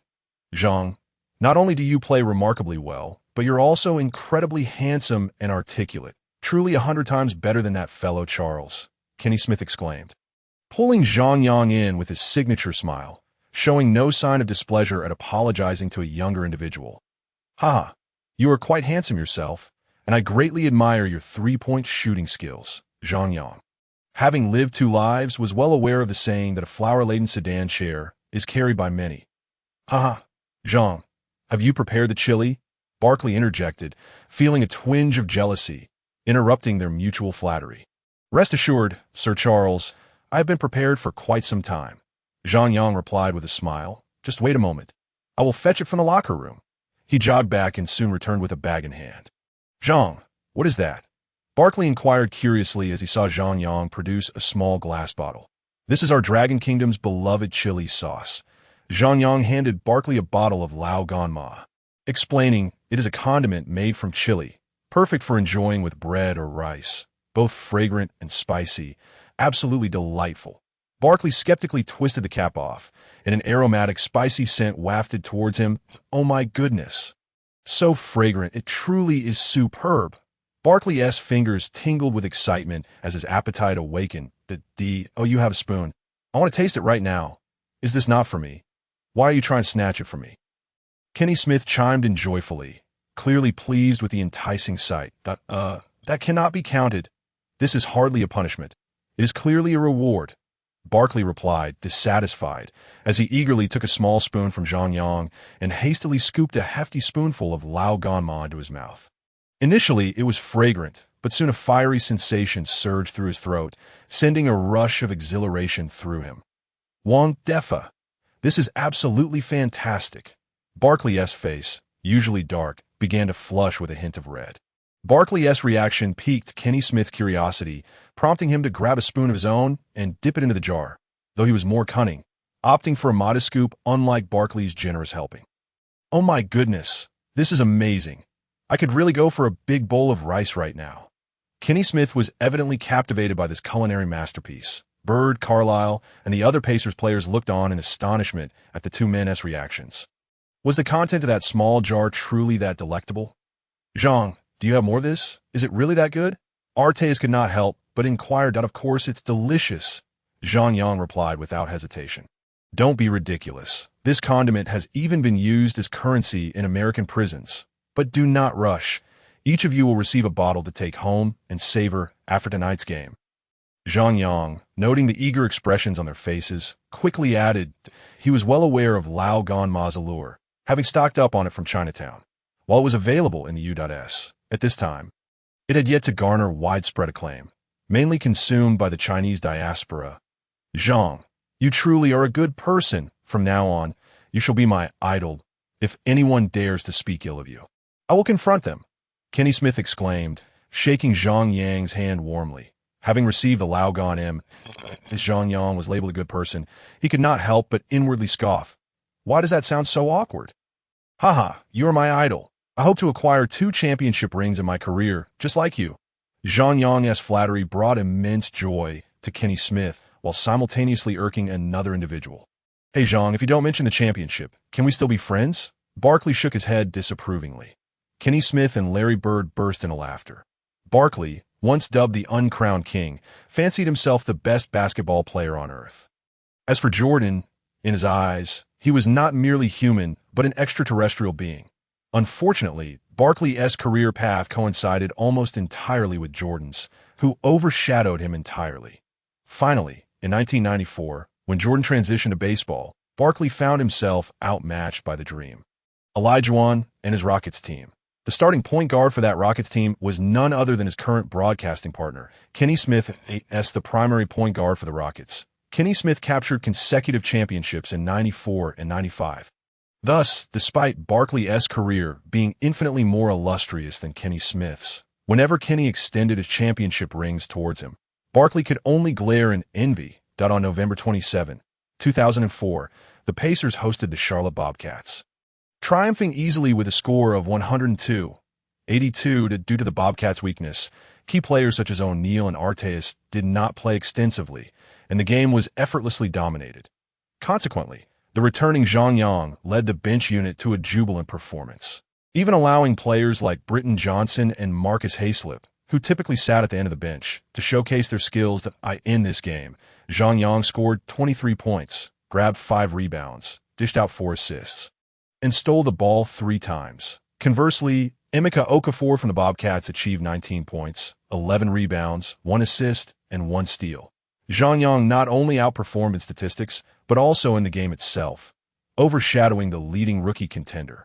Emeka Okafor, before the game, sitting in front of his Mother T's live broadcast, indulging a large bowl of rice with Lao Gan Ma, Kenny Smith extolled Zhang Yang's performance. However, I now have a question.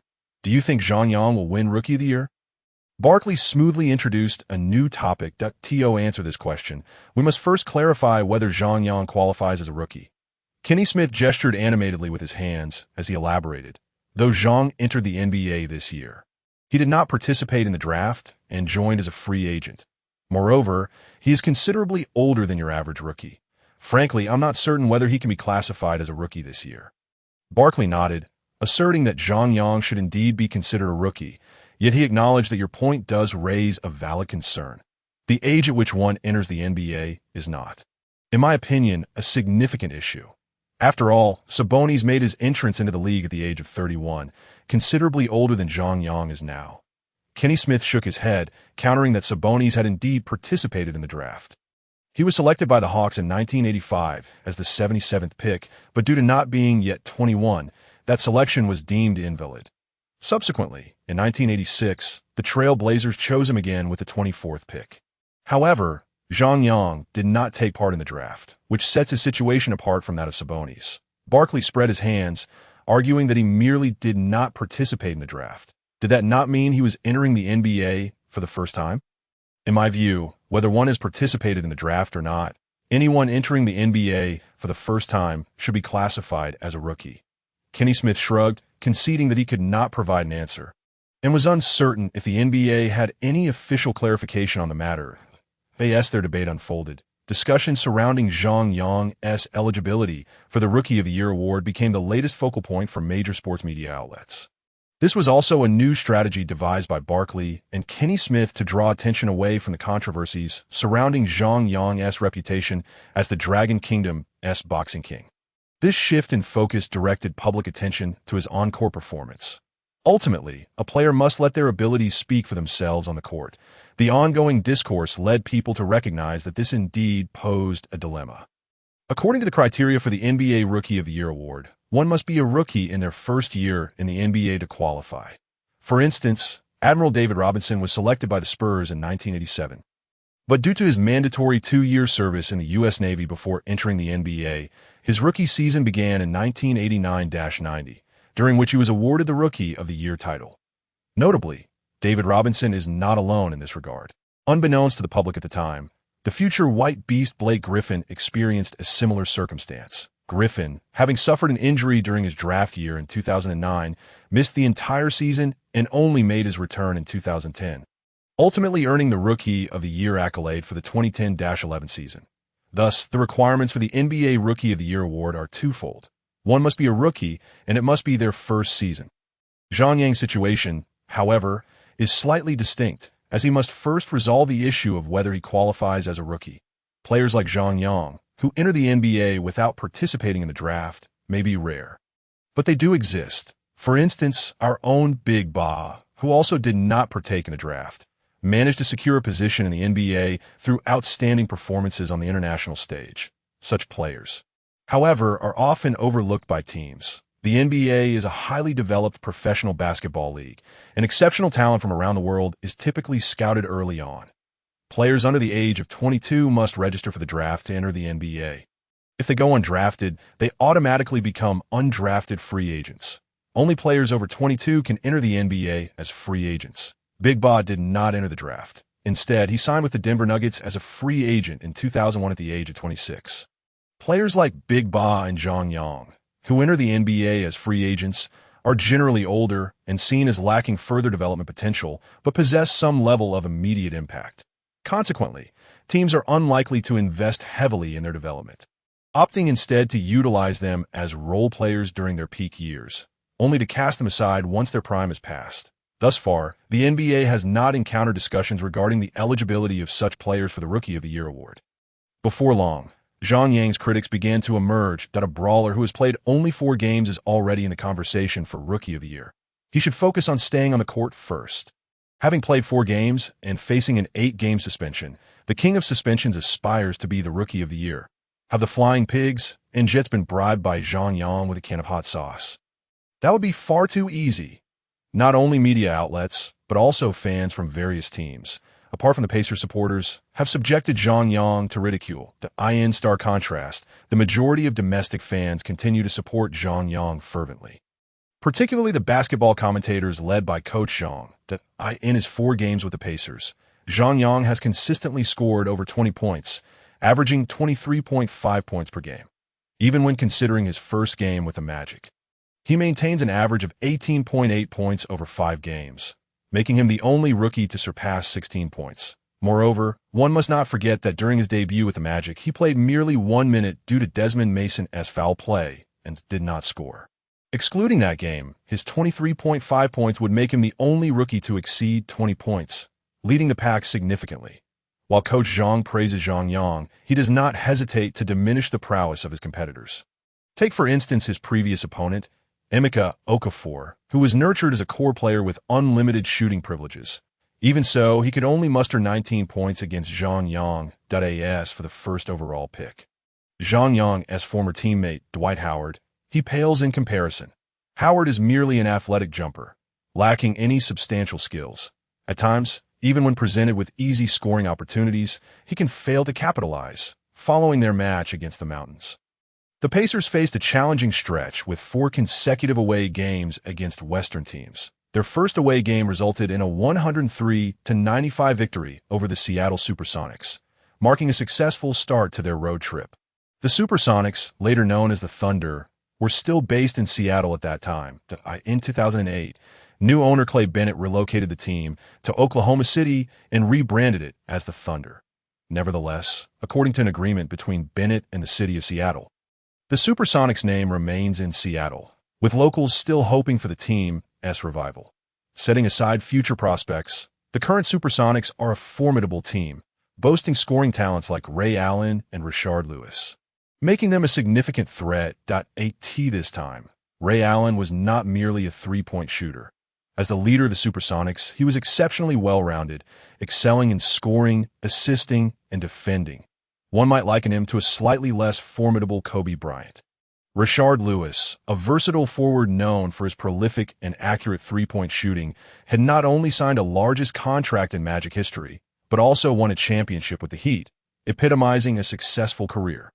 This particular game did not warrant extensive commentary. Starters such as O'Neal and Arteas performed reliably, while Zhang Yang's bench unit continued to shine. Although the Supersonics were strong, they were not yet among the elite teams in the league, making their loss to the more balanced Pacers a reasonable outcome. Notably, during the post-game press conference, Coach Carlisle succinctly stated that they were on the right track, after which reporters redirected their focus to Zhang Yang.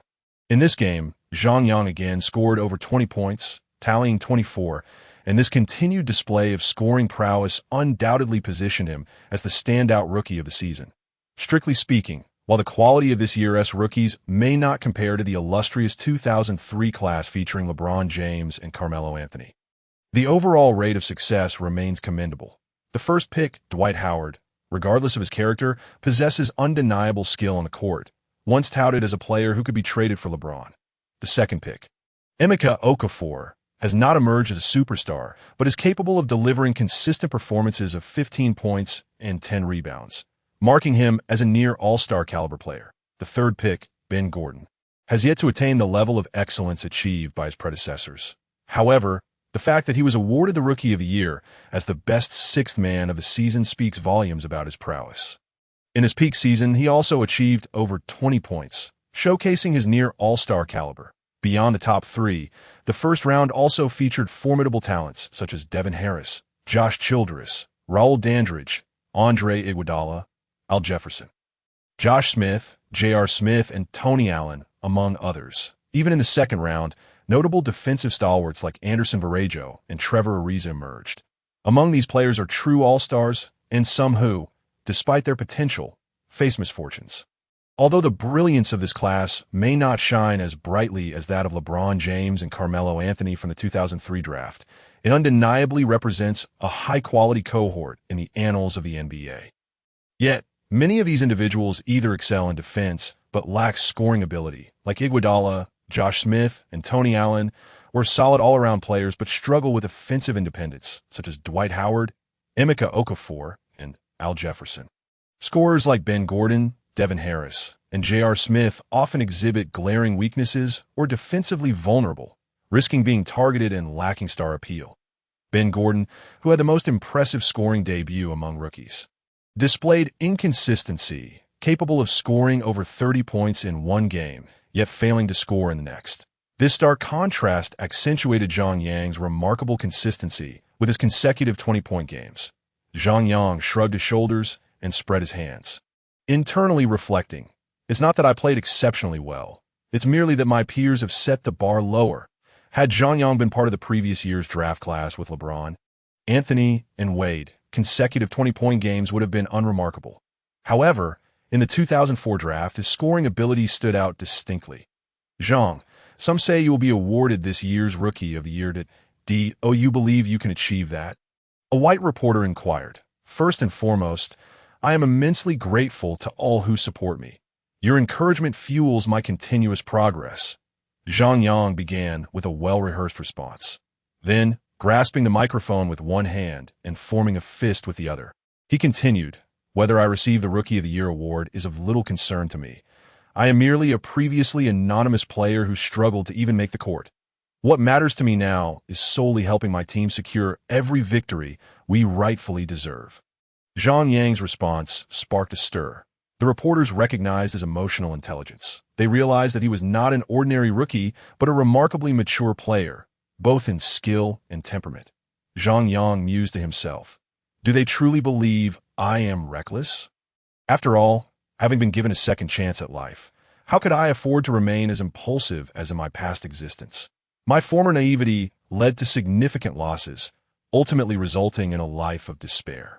In this life, with the opportunity to start anew, how could I not strive to rectify my past missteps and lead a meaningful existence? Do you consider yourself a true rookie? Many argue that since you entered the NBA as a free agent rather than through the draft, you should not be classified as one. Another reporter asked, is the status of being a rookie truly significant? Who cares? Zhang Yang shrugged, channeling a spirit reminiscent of LeBron, I mentioned earlier. I am indifferent to such labels. My focus lies solely on victory and aiding my team in achieving as many wins as possible. His words resonated with the reporters present. This was not the typical narrative they encountered with other players. He possessed intellect and wisdom. Eventually, someone could not contain their curiosity and posed a pointed question. I have one more inquiry. It has been observed that you tend to get into a scuffle every 2 games. Will this pattern continue? Zhang Yang, having anticipated this question, offered a subtle smile. You will find out after the next game. The Pacers' second game on their Western road trip was against the Los Angeles Clippers. The Clippers, often overshadowed by their illustrious counterparts, the Lakers, were nonetheless a formidable team not to be underestimated. The last encounter had resulted in a disheartening defeat for the Pacers, and despite missing Artest and Zhang Yang due to his suspension, the loss spoke volumes. The current Clippers roster, featuring Elton Brand, Corey Maggette, and Chris Kaman, boasted a reputation for a tough playing style, often described as brutish and aggressive. This particular matchup, being the Pacers' first game of December, garnered significant attention, especially given the prior humiliating defeat and the speculation surrounding Zhang Yang's propensity for conflict. Prior to the game, numerous American reporters and fans confidently asserted that Zhang Yang was likely to engage in another altercation. Even though Charles Barkley and Kenny Smith were not commentating on this game, they expressed concern over the potential for Zhang Yang to clash with the Clippers' rough players. Not even Zhang Yang's staunchest supporter, Coach Zhang, was free of apprehension. Though he was not broadcasting the game, domestic coverage had increased significantly alongside Zhang Yang's rising prominence. Ladies and gentlemen, you are now tuned in to our broadcast of the NBA 2004 to 2005 regular season, featuring the Los Angeles Clippers against the Indiana Pacers. Following a classic introduction, Coach Zhang commenced his pre-game analysis. Typically, this match should not present much suspense, as the Clippers' strength did not match that of the Pacers. The previous defeat had various contributing factors, including the absence of Artest and Zhang Yang's suspension, compounded by fatigue from the back-to-back games. Thus, that loss was merely an anomaly, not a reflection of the Pacers' true capabilities. Moreover, the Pacers have been in exceptional form, boasting an 8-game winning streak since Zhang Yang's arrival. However, nothing in sports is ever certain. Unexpected events can transpire on the court, while the Clippers could potentially secure a victory. Many speculated whether Zhang Yang would again find himself in a confrontation. I believe Zhang Yang is not one to seek out fights or cause trouble, yet he also will not passively endure provocation. Therefore, I fear the Clippers might send an unknown player to incite Zhang Yang, attempting to provoke him into retaliation. Zhang Yang is crucial for the Pacers. He is their best sixth man, a core component of the bench, and the team's third scoring option. His presence significantly impacts the Pacers' performance. Coach Zhang's concerns were valid. It was likely that Pacers coach Rick Carlisle had also considered this and would take necessary precautions. Indeed, while Carlisle is young, he is astute and experienced. Unlike the inept Johnny Davis of the Magic, Coach Zhang remarked, praising Carlisle while subtly criticizing Zhang Yang's previous coach, that I am confident that he will address the situation and advise Zhang Yang on what to watch for. In fact, Carlisle had spoken with Zhang Yang before the game, but he did not caution him against fighting him. Having a player of Zhang Yang's caliber and fighting spirit at his disposal would be foolish not to utilize. When the time comes to engage, it is essential to intimidate the opponent, so they think twice before provoking you again. This philosophy resonated with Zhang Yang, who recognized the importance of fighting intelligently and positioning oneself on the side of righteousness. One should not act impulsively. When one does take action, it must be justified, and victory is paramount. Carlisle remarked with a smile, "This is what Larry asked me to convey to you. You are a clever child, and I trust you will comprehend." Upon hearing this, Zhang Yang could not help but chuckle. Indeed, Larry Bird, the original king of pressure in the NBA, excels not only in basketball, but also in brawling. As the game commenced, Zhang Yang remained a substitute, not starting the match in the first half of the opening quarter. The Clippers played with great intensity, particularly excelling in rebounding, which left Shaquille O'Neal and his teammates somewhat at a disadvantage. The Clippers starting lineup featured an unconventional arrangement, with the formidable center Elton Brand accompanied by four forwards. Small forwards Corey Maggette, Bobby Simmons, and Marco Jaric, along with power forward Chris Wilcox. Notably, this lineup lacked a traditional point guard, with the three small forwards alternating ball-handling duties. Zhang Yang, seated on the bench, was taken aback. He had expected the Clippers to be pushovers, yet they displayed remarkable prowess, employing a small ball strategy with their height advantage. The four forwards combined with a central figure created a rebounding dominance. Notably, the contemporary Clippers ship king, Elton Brand, possessed a robust physique and solid low-post skills, excelling in both scoring and rebounding. In comparison, Austin Croshier seemed insignificant, lacking both rebounding ability and positioning skills, let alone scoring prowess. Just 6 minutes in the first quarter, Carlisle decisively substituted Zhang Yang for Croshier, deploying the most effective lineup from their matches against the Pistons. Unlike previous encounters, Zhang Yang took the position of power forward, defending against Wilcox, while Artest was tasked with guarding the Clippers' most formidable ball handler, Maggette. This matchup exemplified a solid defense against a sharp offense. The center matchup featured Shaquille O'Neal facing off against Brand, showcasing the leaders of both teams. The remaining Bobby Simmons was defended by the tenacious Steven Jackson, while Jamal Tinsley took on the responsibility of marking Jaric. In Zhang Yang's first possession on the court, the Clippers initiated their offense, with the three small forwards executing a series of screens and cuts. However, the Pacers exhibited excellent defensive switches, maintaining their positions effectively. The ball never reached Brand's hands, culminating in Maggette forcing a contested shot over Artest as the ball left his hands. Zhang Yang's skill rebounding anticipation activated, allowing him to predict a miss. He quickly positioned himself for the rebound. Duong.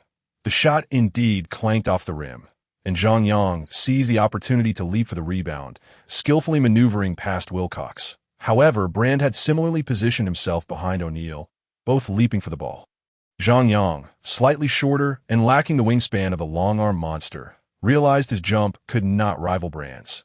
Just as Brand secured the ball with both hands, Zhang Yang managed to tip it away, sending it behind Brand. O'Neal, initially resigned to a foul to prevent a second-chance score by Brand, suddenly noticed the ball heading towards him and quickly reached out to grab a rebound.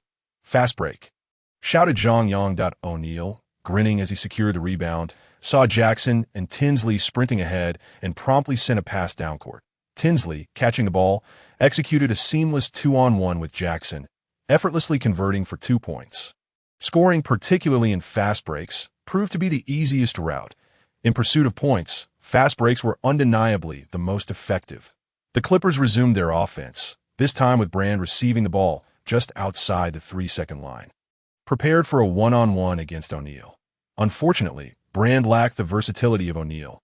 Had he possessed it, he could have drawn O'Neal further out, using his passing ability to dismantle the Pacers' defense, but Brand's passing skills were limited, forcing him to back down O'Neal. Although O'Neal may not have matched Brand's bulk, he was taller and more agile.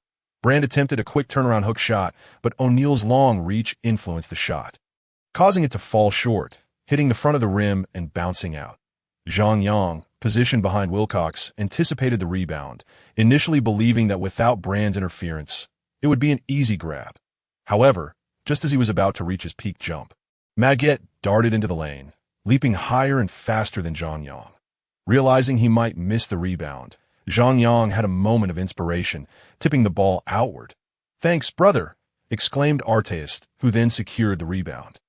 Having anticipated the rebound location twice, but failing to secure it, Zhang Yang remained undeterred. "Fast break," he shouted, pointing forward as he charged ahead. Yet this time, the Clippers' defense was swift, thwarting the fast break. Tinsley, regaining composure, initiated the offense again. After both teams settled, Tinsley leveraged Zhang Yang's screen to attack the lane. Brand attempted to block, but Tinsley executed a clever behind-the-back pass to Shaquille O'Neal near the 3-second line. O'Neal, facing the oncoming Wilcox, faked a shot, then passed the ball to Zhang Yang, who found himself unguarded at the 3-point line. With no one in front of him, Zhang Yang released a steady shot, sinking the three-pointer. What a splendid play! Zhang Yang's shooting was remarkably reliable. Cheers erupted from the crowd. The Pacers executed their strategy flawlessly. No one was selfish. No one held onto the ball unnecessarily, displaying patience and precision. Culminating in Zhang Yang's open shot, Coach Zhang took the opportunity to praise him, stating that Zhang Yang was an impeccable fit for the current Pacers team. With 5 consecutive points, the Pacers tied the game at 18-18. As the first quarter progressed, Zhang Yang realized that while his rebounding anticipation skill was effective, directly securing rebounds remained a challenge. The Clippers' forwards were simply too agile and explosive. In comparison, his 70-point vertical leap paled. Lacking both height and speed, he had initially envisioned dominating the power forward position, relying on his rebounding anticipation to become a rebounding savant. However, reality proved to be a harsh contrast to his expectations. Nevertheless, not being able to grab rebounds directly did not preclude him from contributing to his team's rebounding efforts. After establishing position, Zhang Yang decided to abandon his fixation on securing rebounds for himself and instead focused on directing the ball to his teammates. Even if he couldn't grab the rebound, facilitating his teammates' success was equally valuable. This strategy resulted in O'Neal and Arteist enjoying the spoils, as the ball conveniently fell into their laps, making rebounding a breeze. At the end of the quarter, as he sat on the bench resting, Arteist playfully patted Zhang Yang on the back, exclaiming, "Thanks for those rebounds." Such words felt overly formal. Why bother with pleasantries? Zhang Yang waved dismissively, feigning indifference. "Honestly, you don't have to tip every rebound our way. You could grab some for yourself." O'Neal added with a smile, his youthful face becoming even more endearing and "It's just rebounds. I don't mind, as long as our team wins." Trivial statistics mean nothing. Zhang Yang's nonchalant attitude towards the stats astounded his teammates. "Zhang, you're impressive. I'm in awe." The Martial Saint raised his thumb, a look of admiration on his face. As the second quarter commenced, the 5 starters, including Little O'Neal, took a breather, while Zhang Yang continued to lead Fred Jones and the others. The Clippers also substituted their bench players, with Corey Maggette taking charge. Corey Maggette is undoubtedly one of those players whose prowess surpasses his fame. He possesses extraordinary physical attributes, exceptional skills, and a remarkably accurate shooting ability. Throughout his tenure with the Clippers, he consistently delivered around 20 points per game, making him the most reliable perimeter scoring option for the team. Given his capabilities and performance, had he been part of a stronger team, he would have had a fair chance of becoming an all-star. Unfortunately, the Clippers are not the Lakers. The team lacks exposure. And having a player like Brand frequently making the all-star roster is already quite an achievement. As for the second-in-command, Corey Maggette, he lacks the star appeal and his skills do not quite reach the elite level. Thus, in the fiercely competitive Western Conference, he has no hope of making it to the all-star game. When faced with a scoring maestro like Maggette, there is no doubt that the defensive responsibility falls squarely on Zhang Yang's shoulders. Zhang Yang, without hesitation, assumes this role. In this bench lineup, he is the most steadfast shield on defense and the sharpest spear on offense. Moreover, in this configuration, Zhang Yang occupies the fixed small forward position, with power forward Scott Pollard and center David Harrison responsible for securing rebounds. Therefore, Zhang Yang focuses on containing the opposing team's key player while ensuring he capitalizes on his own scoring opportunities. The heights, weights, and wingspans of Maguette and Zhang Yang are strikingly similar, and both exhibit remarkable shooting accuracy, making them well-matched adversaries. The distinction lies in Maguette's slightly superior leaping ability, while Zhang Yang possesses a better defensive awareness and attitude. Perhaps having spent too long in a struggling team, Maguette's tactical and defensive awareness is somewhat lacking. This is the most significant issue that arises from prolonged stints in underperforming teams, often devoid of a competent coaching staff, leading to disorganized tactics and the failure to cultivate truly elite two-way players. Maguette embodies this predicament. He has the physical tools and skills, yet his tactical awareness and synergy with teammates leave something to be desired. Furthermore, the other four bench players for the Clippers are even less capable. Consequently, even as Zhang Yang and Maguette trade blows, the score gap gradually widens. "Good play," exclaimed Coach Zhang, visibly excited from the broadcast booth. After a steal, Zhang Yang initiated a fast break alongside Fred Jones, creating a 2-on-1 situation. Zhang Yang faked a shot and delivered a brilliant pass, but to his surprise, Fred Jones opted not to dunk directly. Instead, he tossed the ball against the backboard. Remarkably, Fred Jones executed a backboard assist, and Zhang Yang, upon receiving the ball, unleashed a spectacular axe dunk. Coach Zhang slapped his thigh in excitement, nearly reaching a peak of elation. The play was executed with both reason and beauty. After the steal, Zhang Yang was not greedy for glory, but immediately passed to Fred Jones. Unexpectedly, Jones displayed unselfishness, setting up Zhang Yang with an imaginative assist. This vividly illustrates the harmonious relationship between Zhang Yang and his teammates, as his abilities earn their recognition. Of course, our Zhang Yang was indeed impressive, delivering a dunk that was not only visually stunning, but also commanding enough to score a perfect 10 in a dunk contest. Yu Jia initially intended to lavish praise on Zhang Yang, but upon seeing Coach Zhang, he realized he had been so carried away in his admiration that he momentarily lost track of how to continue his commentary. Well, that axe dunk truly could garner a perfect score in a dunk contest. However, that would be in the CBA's dunk contest. Yu Jia tactically sipped some water, pondering how best to praise Zhang Yang after the game. Such a clear display of brilliance could not be monopolized by old Zhang. How could he laud him without appearing excessively sycophantic while still appealing to the fans? This is indeed a skillful endeavor. Fraught with difficulty, as the second half commenced, the Clippers proactively adjusted their lineup. The Clippers head coach, Old Dunleavy, substituted the white center Chris Common for Wilcox, moving Brand to his preferred power forward position. Upon seeing this change, Carlisle understood that Dunleavy aimed to enhance the team's interior height and regain control of the boards. In the first quarter, their Death Five had initially excelled in rebounding, but after Zhang Yang's entry, they gradually lost their advantage. The Clippers' defense lacked the systematic approach of the Pacers, and their shooting precision was inferior to that of the Pacers roster. If they wished to mount a comeback, their only recourse lay in seizing more rebounds and creating additional second-chance opportunities. Dunleavy's adjustment placed Brand against Zhang Yang, while Common matched up with Little O'Neal. Common held a height and weight advantage over O'Neal, and Brand further eclipsed Zhang Yang in both respects. Consequently, the Clippers could dominate the paint and reclaim rebounding authority. One cannot deny that Dunleavy is a savvy tactician. Carlisle silently acknowledged the opponent's strategic acumen, but opted not to make immediate adjustments. He wished to observe a couple of possessions. After all, Zhang Yang had proven capable of holding his ground against Big Ben, so surely he could withstand Brand as well. If Zhang Yang truly struggled against Brand, adjustments could be made later. Seeing that Carlisle had no intention of substituting him, Zhang Yang resolved not to dwell on it and immediately focused on the battle at hand. Earning the coach's trust to remain on the court was undoubtedly a positive sign. Only a fool would request to be taken off the floor.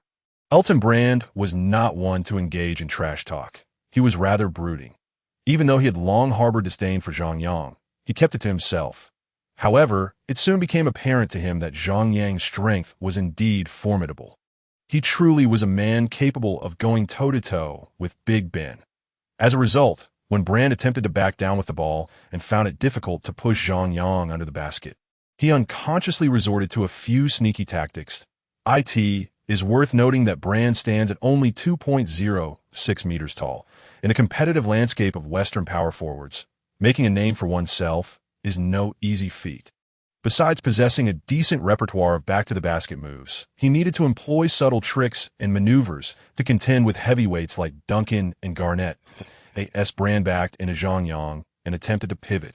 He deliberately tangled his left leg around Zhang Yang, while his left elbow seemingly brushed against Zhang Yang's arm. Caught off guard, Zhang Yang fell victim to Brand's tactics, who then scored with a smooth little hook shot. After this unexpected setback, Zhang Yang refrained from engaging with Brand or complaining to the referee. Instead, he swiftly retrieved the ball and passed it to Tinsley from the baseline. Zhang Yang was acutely aware that complaining to the referee would yield little benefit. Regardless of whether he was a superstar or not, referees often have discretion in such situations. The NBA's interior landscape is not one governed by civility. To survive, one must possess a certain level of tenacity.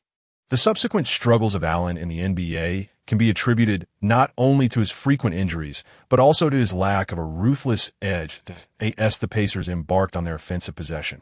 Following a series of patient passes, Steven Jackson launched a shot from beyond the arc. Zhang Yang, observing the shot's trajectory, immediately deduced that it was slightly short. He discreetly tugged on Brand's jersey with his left hand, seizing the opportunity to maneuver around him and secure position, slightly bending his knees while intentionally nudging Brand's hip with his right elbow. Aha! So you think you're the only one who can play dirty? Zhang Yang, feeling smug, watches the basketball ricochet off the rim and prepared to leap for the rebound. Suddenly, a sharp pain shot through his side, causing him to lose his momentum and miss his jump. What the hell? Who just poked me? Could it be? Brand had snuck up behind Zhang Yang, snatching the rebound with a crafty maneuver. Damn, that was quite underhanded, employing tricks even women use. Zhang Yang squinted and let out a sinister chuckle. As he passed the ball, he noticed Brand, who was poised to charge forward, catch sight of his eerie grin, causing a shiver to run down Brand's spine. The Clippers had settled into their formation. With three small forwards seeking opportunities beyond the arc, this was one of the drawbacks of having come on the court. The tempo of their offense had slowed considerably. After all, come on, the white center, was aptly named, both cumbersome and lethargic, making it impossible for the Clippers to pick up the pace with him on the floor. Zhang Yang, alternating between pushing and circling around, engaged in a flurry of minor antics that prevented Brand from even receiving the ball. Zhang Yang was no naive saint. Having been outmaneuvered by Brand on 2 occasions, he had no intention of being courteous any longer. As the shot clock approached 24 seconds, Corey Maggette had no choice but to force a shot over Artest. Rebound, Maggette bellowed as soon as the ball left his hands. Brand and Zhang Yang pivoted simultaneously, pushing toward the basket. This time, it was Zhang Yang who entangled his legs with Brand's while simultaneously nudging him with his elbow. Brand retaliated, swatting at Zhang Yang, his massive hand nearly grazing Zhang Yang's face. Just as Brand was about to leap, Zhang Yang stealthily reached for his waist. What a joke! An eye for an eye. Wang Defa, Brand cried out in agony, having just jumped when a sharp pain shot through his side, nearly bringing him to tears. Zhang Yang deftly tapped the ball toward Shaquille O'Neal. Thanks, brother. Shaquille graciously accepted yet another rebound. Damn it, Brand seethed, his eyes bulging as he prepared to charge at Zhang Yang. The American reporters in attendance perked up, eagerly anticipating some action. They had long hoped for someone to confront Zhang Yang again. In that instant, they even envisioned the headlines for the post-game news. Even Coach Zhang, usually so loquacious, fell silent in anticipation. However, just when the reporters expected a spectacle, Brand, in a fit of rage, was about to collide with Zhang Yang when he suddenly turned, throwing a punch into thin air before sprinting away without a backward glance. The reporters were left dumbfounded, their jaws dropping in disbelief. The fans in the arena were equally bewildered. What just happened? Everything transpired so quickly that they barely had time to process it. Zhang Yang chuckled and followed suit, dashing towards the front court. That fleeting moment, he had merely uttered a challenge to Brand. Come on, try to touch me. Little did he know that such a simple taunt had sent Brand scurrying away. Zhang Yang was unaware of the immense impact his name had on players from other teams. He had knocked out the notorious Sprewell with a single punch, and a mere back throw had rendered Desmond Mason unconscious. Those incidents were just the tip of the iceberg. In one game, he had taken down both Ben Wallace and Rashid Wallace in a mere 3 seconds. What kind of formidable individual was he? Just imagine, with such ferocity, who would dare provoke him?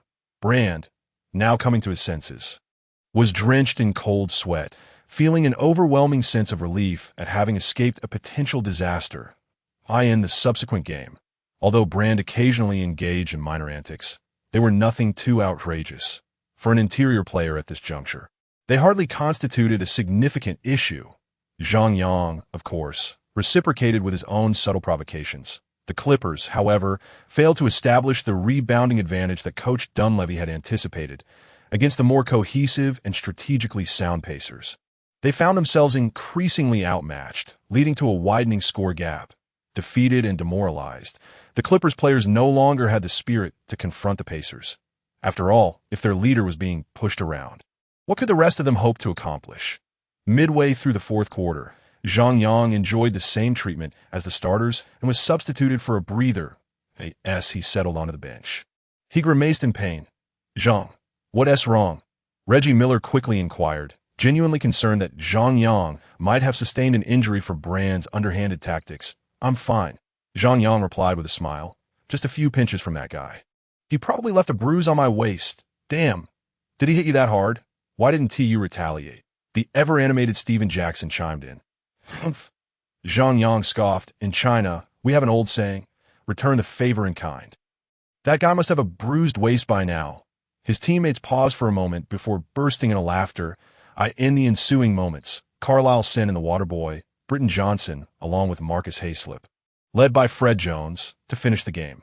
Ultimately, the Pacers triumphed with a commanding 105-88 victory over the Clippers, avenging their previous home loss. Zhang Yang once again surpassed the 20-point mark, concluding the game with 26 points. 4 rebounds, 4 assists, and 3 steals.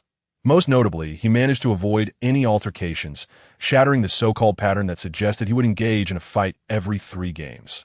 Before the broadcast concluded, Yu Jia and Coach Zhang lavished Zhang Yang with praise, extolling his calm demeanor, strategic prowess, and commanding presence. They highlighted his versatility and comprehensive skill set, predicting a bright future ahead. His playing style was described as fierce and resilient, with a plethora of complimentary adjectives hurled his way. However, the sports journalists on the American side expressed their disappointment. The Clippers had been utterly lackluster.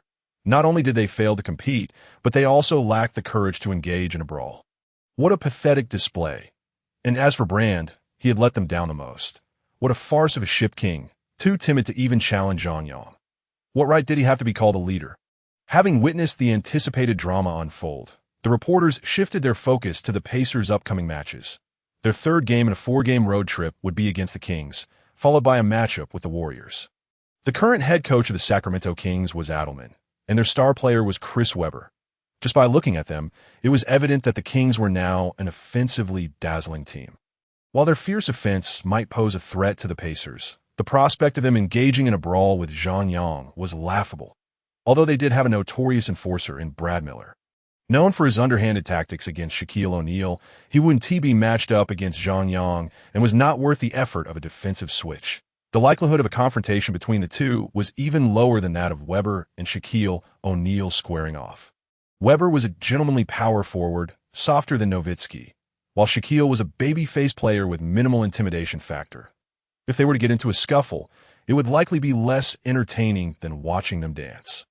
As for the Warriors in the fourth game, expectations were even lower. The 04-05 Warriors were far from the later-run TMC era and certainly not the NBA juggernauts of the Curry era. They were simply a team that everyone bullied. Currently, the only noteworthy players on the Warriors were dunking champion Jason Richardson and the diminutive Dunleavy. Before the arrival of the venerable Nelly, the Warriors were nothing more than a doormat, devoid of any fighting spirit, not solely in the realm of basketball, but also in the sphere of conflict. Indeed, these two matches unfolded as the journalists had anticipated, devoid of any tumult. Not only did Zhang Yang refrain from brawling, but there wasn't even a competitor daring enough to engage him in verbal sparring. Although the Kings initially matched the Pacers with formidable offense, they ultimately succumbed with a score of 103-108. In the fourth quarter, Zhang Yang employed his three-point range skill, sinking 3 consecutive three-pointers, proving to be the pivotal factor in the Pacers' victory. He continued his streak of outstanding performances, amassing 22 points, along with 4 rebounds, 3 assists, and 2 steals throughout the game. As for the match against the Warriors, it was devoid of suspense. The Pacers maintained a commanding lead from the outset, firmly controlling the pace until the final whistle. With little pressure throughout the game, the fourth quarter became a mere formality, resulting in Zhang Yang's limited playtime. Ultimately, he recorded 17 points, 3 rebounds, 3 assists, and 2 steals in just 28 minutes on the court. Following their 4-game road trip, the Pacers were set to return home for a highly anticipated matchup against the Milwaukee Bucks, a game that Zhang Yang's fans eagerly awaited. It is noteworthy that during his tenure with the Magic, he had faced the Bucks in the season opener, where he had executed a body slam on Desmond Mason. Dunk King Mason, let us hope you do not disappoint like Brand. Zhang, the contract with Everlast has been finalized at an impressive $4 million per annum. Upon returning to Indianapolis, Hardman conveyed this delightful news to Zhang Yang. Really? An increase of $1 million? Zhang Yang exclaimed with elation, giving a thumbs up and praising. Joe, splendid work? Hardman beamed, his face crinkling with delight, resembling a large meat bun. It's primarily due to your recent stellar performances, consistently scoring over 20 points per game. The better you perform, the more they favor you, which bolstered my negotiating position. Hardman, while acknowledging his efforts, was acutely aware that the other party's willingness to agree promptly was a direct result of Zhang Yang's prowess. Not be modest. Without you, I wouldn't have secured this contract. You will receive every cent you deserve. Having secured a substantial contract for the first time in his life, Zhang Yang was overjoyed.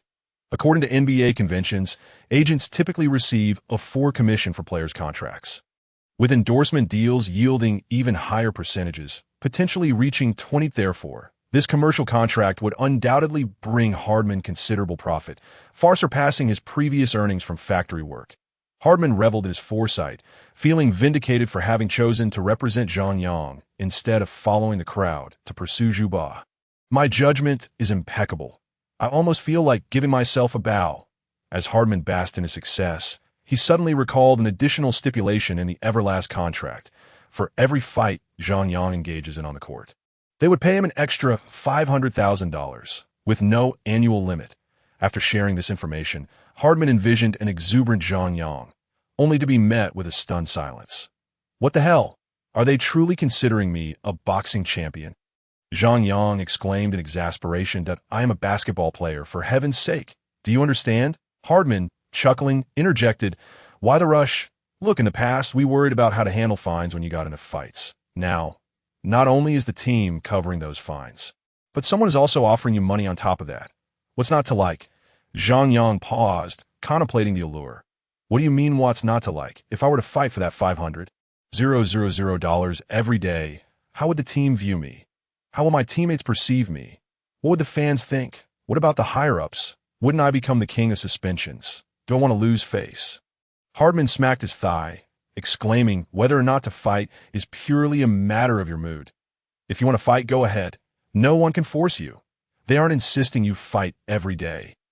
Zhang Yang chuckled awkwardly, rubbing his hands together as he thought about the enticing prospect of earning $500,000 with a mere punch. Hardman couldn't help but burst into laughter at Zhang Yang's amusing demeanor. Isn't there saying? You can't let a little dignity stand in the way of money. Zhang Yang slapped his thigh and joined in the laughter. All right then, you set a time with them. Let's finalize the contract as soon as possible.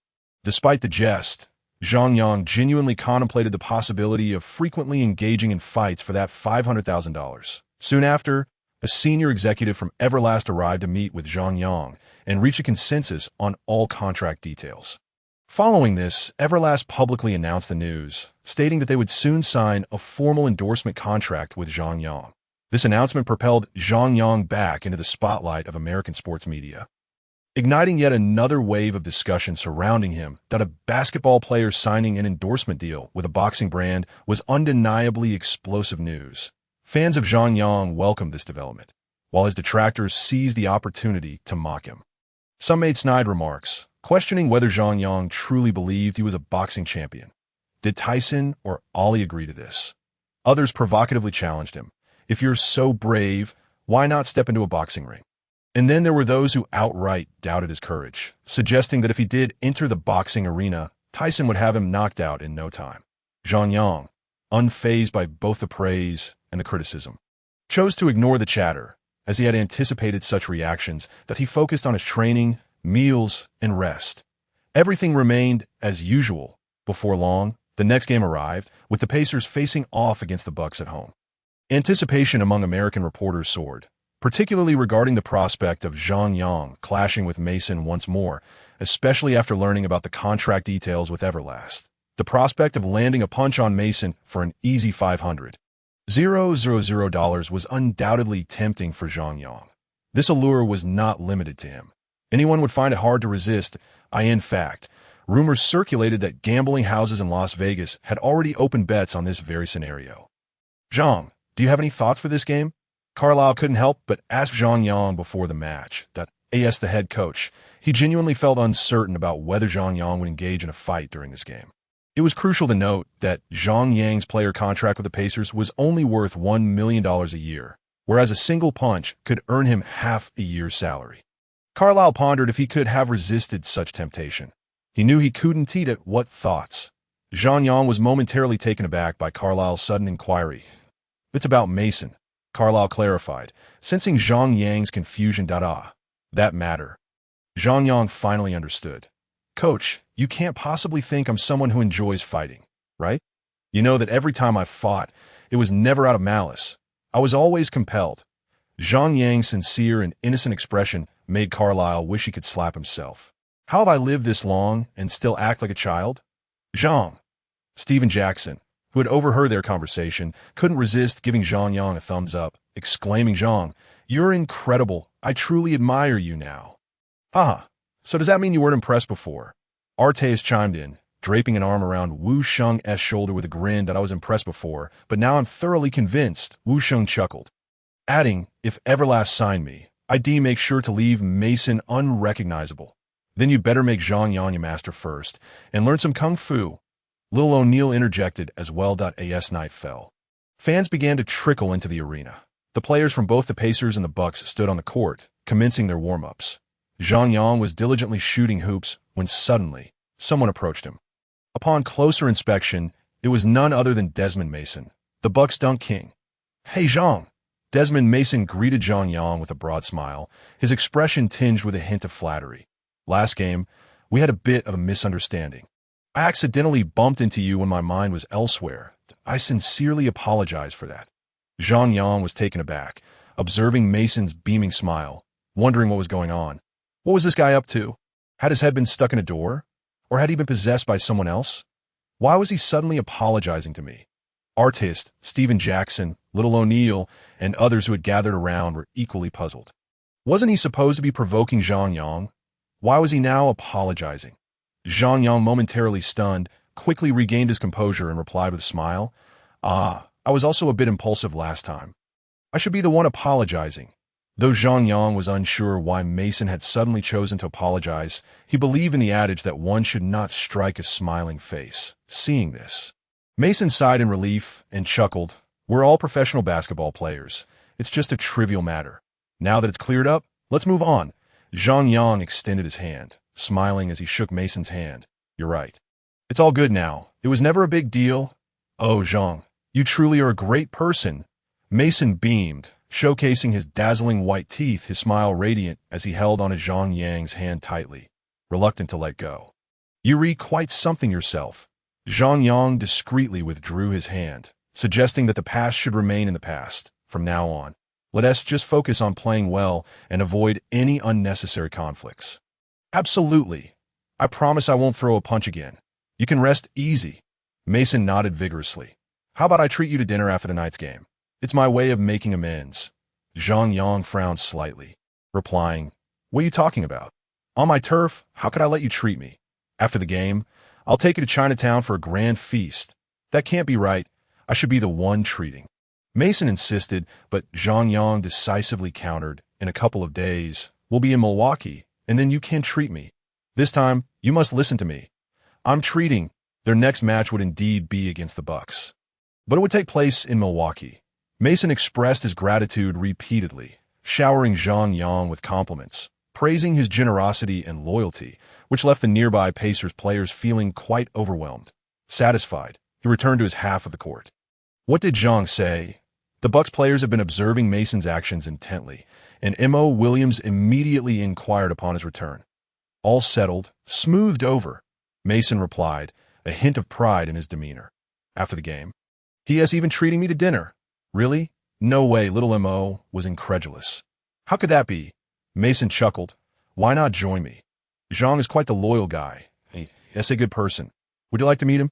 With Mason grinning widely, Zhang Yang was equally pleased. Bro, you really pulled it off? Mason has conceded to you? Wu Sheng exclaimed, giving Zhang Yang a thumbs up. What's this about conceding? As long as you're not foolish. No one wants to fight. Zhang Yang thought to himself as he glanced at Mason's silhouette on the opposite half of the court, contemplating. This guy is quite astute. Who said African-American players were dull? Mason thought, you hit me once and someone might hand you 50 grand. But me? Aside from taking a punch, who is going to pay me? No benefits, just a beating. Does he really think I'm foolish? Meanwhile, the commentators for the game, Barkley and Kenny Smith, were left astounded by the footage captured by the cameras. Mason was jovially chatting with Zhang Yang, nodding and bowing. What was going on? Although this match wasn't a highlight battle between powerhouses, the spectacle of Zhang Yang and Mason's confrontation still drew a considerable audience, prompting a last-minute decision to broadcast it live. Charles, can you read lips? What do you think Mason said to Zhang? Kenny Smith asked, wide-eyed in surprise. Even without reading lips, it's clear he went over to apologize. Just look at him nodding and bowing, smiling so warmly. He certainly wasn't going over to provoke a fight. Barkley lamented, today's players lack the guts. In our day, if anyone dared to show weakness before a game, their teammates would have beaten them to a pulp. Kenny Smith nearly burst out laughing. You're absolutely right. But perhaps Mason was merely trying to disarm Zhang. How about we place a bet on it? Sure. Barkley readily agreed. I bet Mason won fight Zhang during this game. Kenny Smith almost choked. You're reusing my words, you flying pig. Let us change the stakes. With a quick thought, Kenny suggested, how about we wager on which team will end the Pacers' winning streak? They're currently on an 11-game winning streak and hold a record of 15 wins to 2 losses. The best in the league. Barkley, knowing his partner was crafty enough not to be easily duped, played along. Well, the Pacers are on a roll, especially since Zhang joined. They seem somewhat unstoppable. Kenny Smith reviewed his pre-game notes. Looking ahead, the Pacers' next opponents are the Kings, Hawks, Raptors, Bulls, and 76ers. Who do you think can defeat the Pacers? Barkley pondered for a moment and replied, these opponents are quite formidable. They can only hope the Pacers tire themselves out and make mistakes. Oh, they have 2 back-to-back games coming up. Which one will you choose? Kenny Smith, not waiting for Barkley's response, eagerly picked his favorite team. I choose the Kings. I have faith in Chris Webber and his squad. In that case, I'll pick the Bulls. Barkley was uninterested in further debate, declaring playing the Bulls will be their second back-to-back game, and I bet they'll be more fatigued and lose. Let us settle it this way. Whoever loses has to down a can of Lao Gan Ma. Kenny Smith laughed, promoting the brand once again. After some light banter, the game officially commenced. The Bucks starting lineup differed from their season opener against the Magic, with Desmond Mason replacing the lackluster white shooter Keith Van Horn. The other 4 remained unchanged.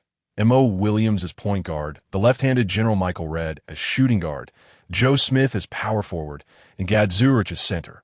Meanwhile, the Pacers maintained their fixed lineup, with Carlisle opting not to start Zhang Yang once again. However, despite not starting, Zhang Yang's playing time was on par with any starter. Frequently, he not only led the bench players but also teamed up with Little O'Neal, Artest, and others as part of the second primary lineup. The game began with both teams playing at a moderate pace, with the Pacers holding a slight lead, though the margin remained narrow. Carlisle methodically substituted Zhang Yang in during the latter half of the first quarter. On the other hand, Desmond Mason remained on the court, youthful and being worked hard by the head coach. "Hey bro, I'm just putting on a facade to guard a bit. You should play your game," Mason whispered as he saw Zhang Yang ready to call for the ball. After speaking, Mason winked, adding, "You know what I mean." Zhang Yang understood instantly, responding quietly, "Don't overdo it. We don't want it to look obvious." "Relax, I won't pull any tricks," Mason assured softly. "When it's my turn to guard you, I won't take it too seriously either. Let us just play well and put up some impressive stats. Right?" Zhang Yang offered a faint smile, reaching a gentleman's agreement with his former rival, as expected. When Zhang Yang received the ball to initiate an offensive play, Mason defended him with great vigor and effort. However, the pressure exerted on Zhang Yang was minimal, allowing him to play with remarkable ease. When it was Mason's turn to attack, Zhang Yang reciprocated the courtesy. He defended as necessary, but ensured that Mason did not feel excessively uncomfortable. The two astute players engaged in a friendly exchange of scoring data on the court. Although it appeared that both were playing without fault, a multitude of professionals on the sidelines could not help but notice the lack of intensity. Was this how Zhang Yang defended against Ben Wallace? What about Mason's defense against Arteas just moments ago? Even if they could discern the truth, they had little to say. After all, neither had lost their positioning nor intentionally let their opponent through. One could only conclude that both players were exhibiting an overly civilized approach, lacking the genuine intensity and attitude to truly challenge one another. This match was devoid of the thrilling fervor of a true contest. Barkley shook his head, subtly expressing his dissatisfaction. "Haha, I find it quite enjoyable." Kenny Smith chimed in, amused by the exchange of baskets between the two. Barkley shot him a resentful glance. "The fact that they rarely miss only indicates there's a problem, doesn't it? What significance does a game without substantial competition hold?" As Zhang Yang and Mason cheerfully racked up points on the court, Barkley lamented from the commentary booth, while the reporters eagerly anticipating a clash between the two were driven to madness. When did these two start playing so decorously? Were they mocking our intelligence? Nevertheless, the fans in attendance were thoroughly entertained, relishing the back-and-forth scoring. One basket from you, another in return from me, delighting in the exchange. Admittedly, this offensive showdown was indeed quite exhilarating. "Zhang, you're playing exceptionally well." During halftime, Carlisle beamed as he patted Zhang Yang on the back. It was evident that Zhang Yang had outsmarted Mason, clearly, in the absence of defensive pressure. Mason's shooting percentage could not compare to Zhang Yang's. Throughout his career, Mason had never shed the dunker label, relying heavily on his physicality.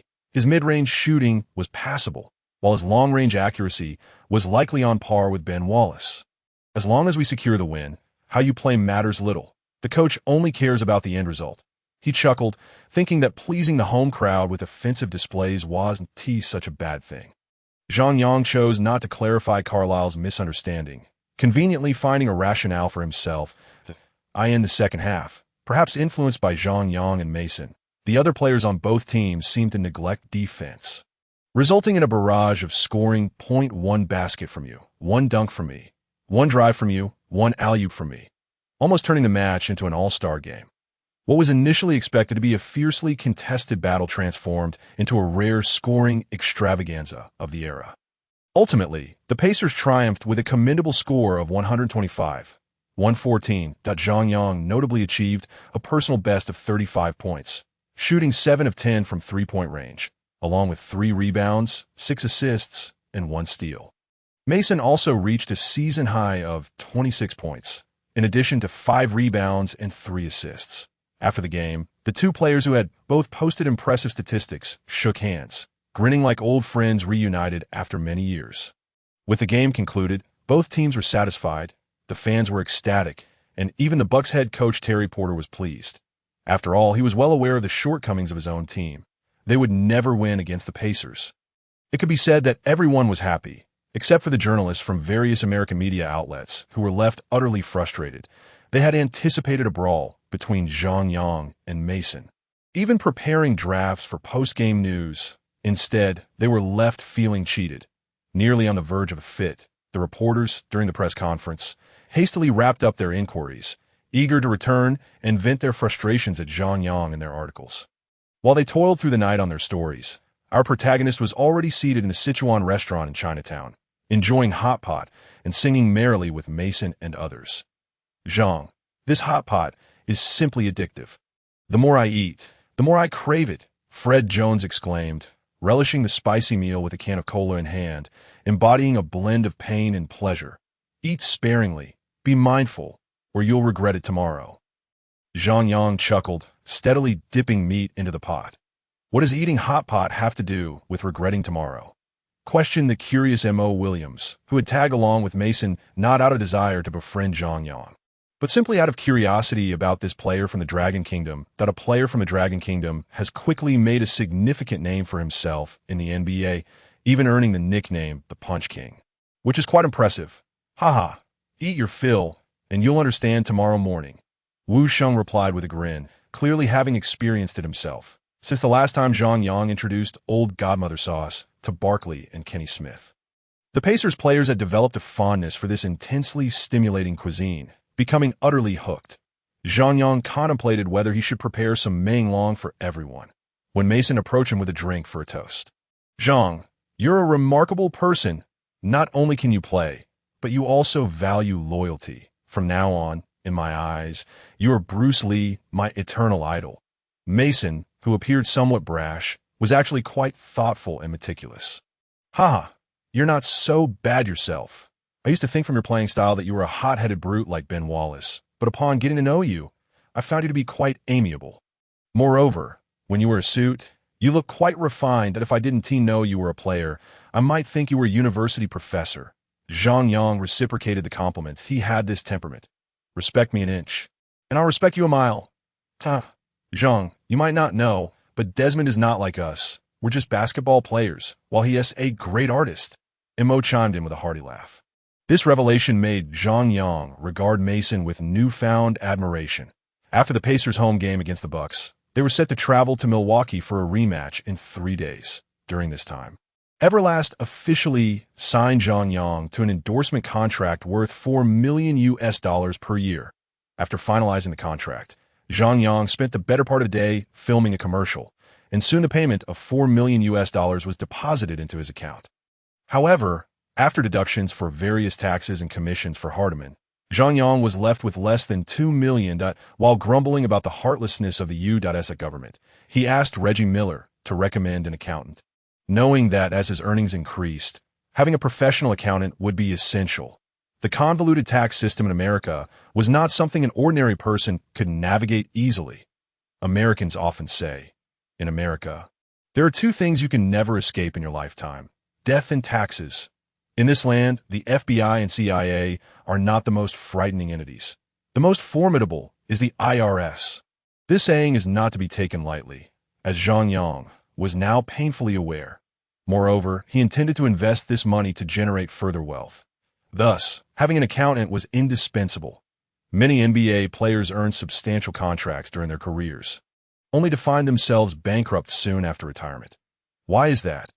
A significant reason is their lack of financial literacy.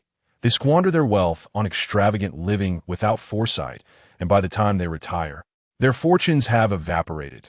Zhang Yang, although not well-versed in finance, had the advantage of being reborn. He possessed foresight regarding which industries would flourish and which companies would become giants, and that was sufficient. With money in hand, he could easily invest in the stocks of these large corporations and effortlessly secure his status as a life winner. This rebirth advantage was indeed remarkable. In those 3 days, Zhang Yang diligently sorted through his off-court matters before accompanying the team to Milwaukee. Situated on the western shore of Lake Michigan, Milwaukee is one of the cities in America's Rust Belt. In terms of both population and economy, it pales in comparison to larger cities that its. No wonder Allen found it unappealing. Zhang Yang gazed upon the quaint little city, inevitably reminded of the Milwaukee Bucks' home arena. The Bradley Center. As the game approached, both teams engaged in their warm-up routines, and Desmond Mason made his way over. The NBA adheres to an unwritten rule. Players are prohibited from entering the opposing team's locker room before the game. Many NBA players maintain friendships off the court, often visiting each other's locker rooms post-game for a chat. However, prior to tip-off, it is an absolute taboo to cross that boundary. Thus, the warm-up period becomes a fleeting moment for brief exchanges. "Hey Zhang, my brother." Mason flashed a broad smile, greeting Zhang Yang warmly. I'll treat you to a drink after the game. Let's get the drinking. Zhang Yang chuckled, but I'm certainly looking forward to sampling your culinary delights in Milwaukee. Most NBA players uphold a professional demeanor, generally abstaining from alcohol during the season, indulging only on rare occasions that a select few, however, succumb to temptation, losing themselves in nightclubs. Then let's dine lavishly. I'll find you after the game. Mason laughed, giving Zhang Yang a friendly pat on the back before leaning in to whisper, "Are we going to play like we did last time?" It appeared he was eager for a repeat of their previous scoring extravaganza. Zhang Yang laughed heartily and replied softly, "If we pull off another stunt like that, we'll be criticized. Let's defend properly and avoid any underhanded tactics." "Haha, I get it." Mason nodded knowingly, patting Zhang Yang's arm before turning away. Regrettably, this game lacked a live broadcast. They had hoped for a dramatic showdown between Zhang Yang and Mason to attract viewers, but were left sorely disappointed. It became evident that neither Zhang Yang nor Mason was foolish enough to engage in a brawl again. Consequently, this game garnered little attention. The match itself unfolded without incident. While both teams exhibited normal defensive strategies, it was not the scoring frenzy of the previous encounter. The Pacers quickly took an early lead, with the Bucks in hot pursuit. Ultimately, the Pacers, boasting a significantly superior overall strength, secured a well-deserved victory. Zhang Yang managed to score 21 points, just scraping past the 20-point threshold, while the beleaguered Mason could only muster 15 points. After the game, Zhang Yang and Fred Jones hurriedly dined with Mason and Mo Williams at a local upscale restaurant before catching the flight back to Indiana. This marked their first back-to-back games, with a home matchup against the Kings on the horizon. Recently, the Pacers had triumphed over the Kings on their home turf, and the Kings were eager to avenge that defeat in recent seasons. The Kings, led by Chris Webber, have consistently ranked among the league's top offensive teams, renowned for their dazzling style of play, attracting numerous fans, including many from China. Thus, this game was broadcasted live on CCTV5. Coach Zhang lavished praise on Zhang Yang before the game, enthusiastically touting the team's 13-game winning streak and their impressive 17-3 record, the best in the league, with only one loss at home. In essence, Coach Zhang's fervent support seemed to have inadvertently jinxed the Pacers in their second back-to-back game. The fatigue from the previous night, combined with a mental slump, left the Pacers players struggling to find their rhythm. Faced with the frenetic movements of the Kings, the Pacers found themselves outpaced. Even Zhang Yang, whose stamina was at a peak, appeared unusually fatigued due to the myriad off-court distractions draining his energy. This resulted in the Pacers failing to capitalize on scoring opportunities and inadequately defending against the Kings, leading to a loss. Coach Zhang, who had previously boasted of Zhang Yang's prowess, remained unfazed post-game, once again extolling his achievements. Zhang Yang was the sole player maintaining a semblance of normalcy, sinking 3 consecutive three-pointers in the fourth quarter, showcasing his lethal shooting ability. His remarkable performance was the fruit of years of relentless training. I have learned that during his tenure with the Magic and after joining the Pacers, Zhang Yang consistently arrived at the gym before dawn, training diligently. Reports suggest he would shoot at least 3,000 baskets daily before resting at home.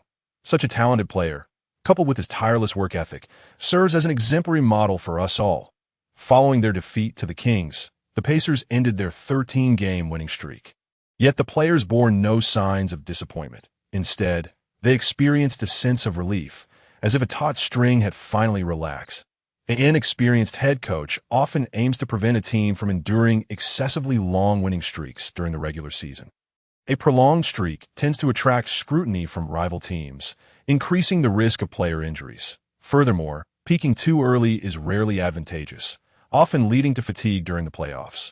This was a significant factor in the Warriors' historic 73-win season in 2015-16, which ultimately did not culminate in a championship. Conversely, the 1995-96 Bulls, with their remarkable 72-win record, secured the championship, exemplifying the prowess of the legendary Michael Jordan.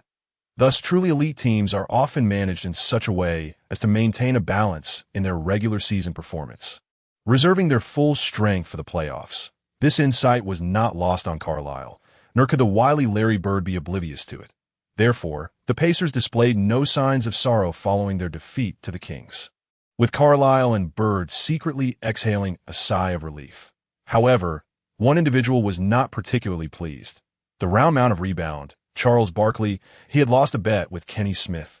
Previously, he wagered that the Bulls would end the Pacers' winning streak, while Smith placed his bet on the Kings. Fortunately for Barkley, their wager involved a bottle of Lao Gan Ma chili sauce rather than a more humiliating forfeit.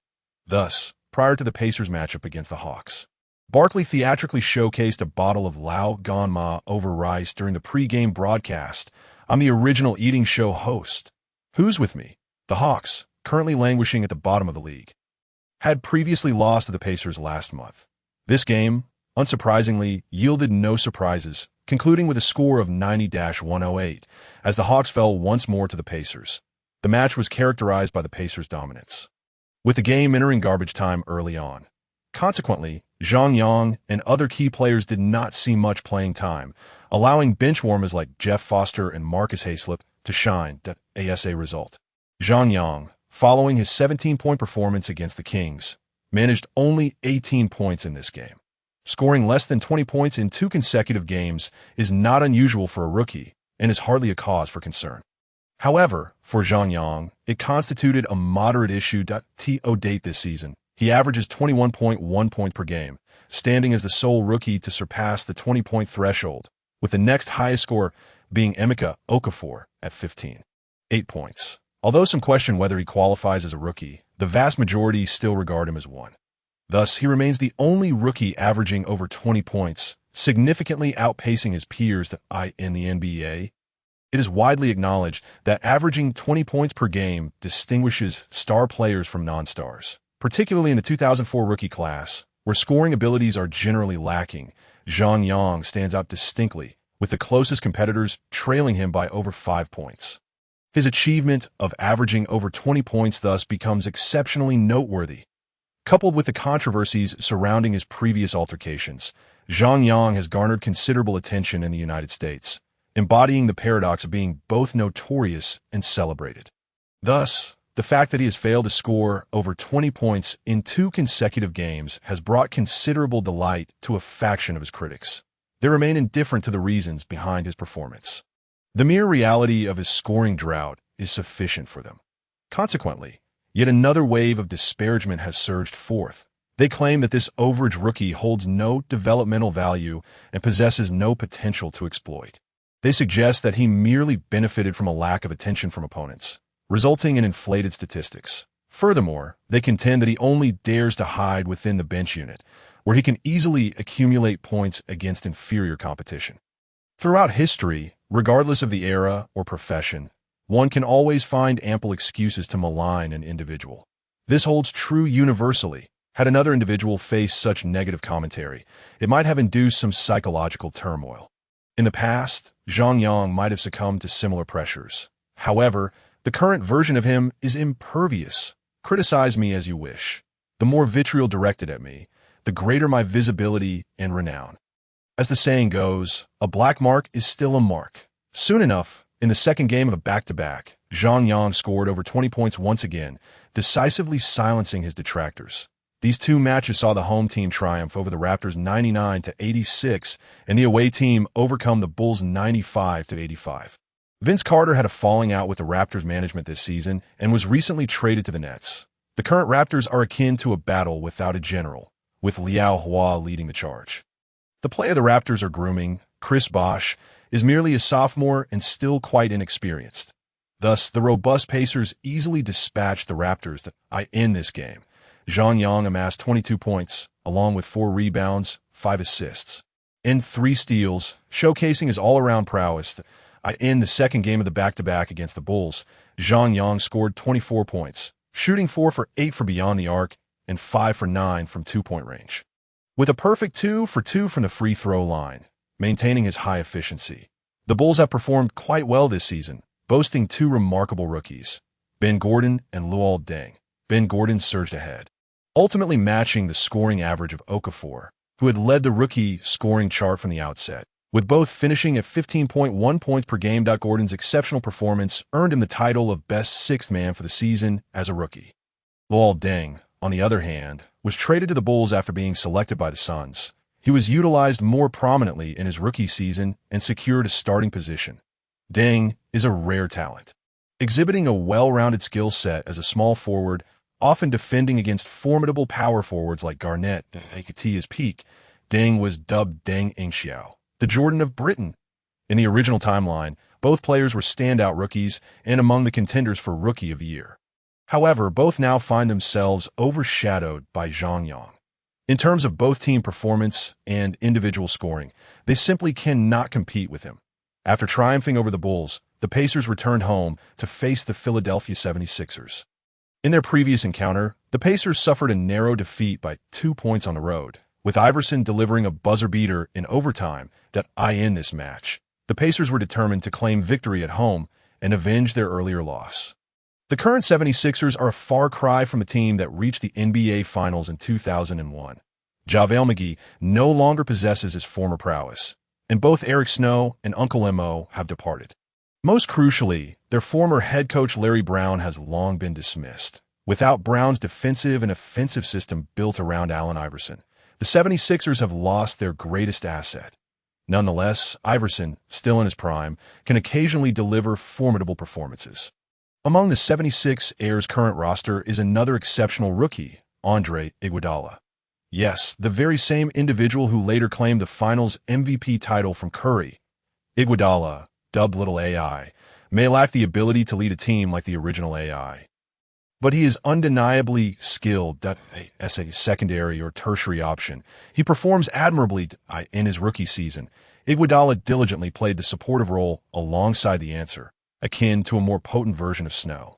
In this game, the first 3 quarters unfolded reasonably, with both teams locked in a tight contest. Although the Pacers consistently held the lead, they could not extend their margin. However, in the fourth quarter, Iverson suddenly erupted. Renowned for his exceptional stamina, Iverson often plays over 40 minutes per game, likely a contributing factor to his aversion to team practices. The extended duration of actual games depletes his energy, leaving him less attentive during training. Conversely, excessive exertion in practice could hinder his performance during games. Naturally, this does not apply to individuals like Zhang Yang, who benefit from systemic advantages. By this point, others are beginning to tire, while Iverson remains as spry as he was at the start of the game.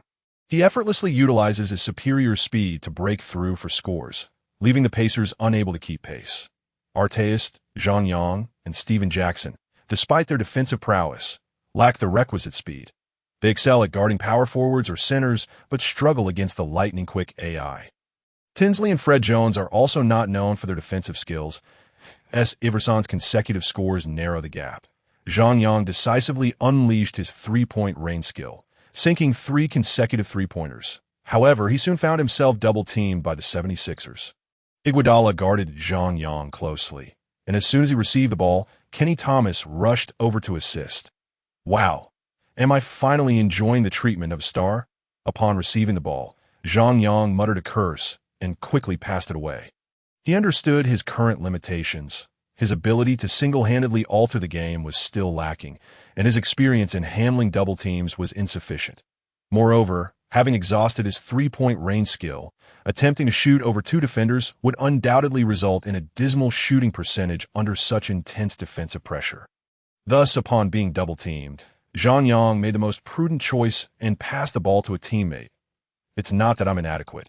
I simply trust my teammates. However, inexplicably, both Artest and Jones, who had performed decently in the first 3 quarters, suddenly lost their shooting touch in this crucial fourth quarter.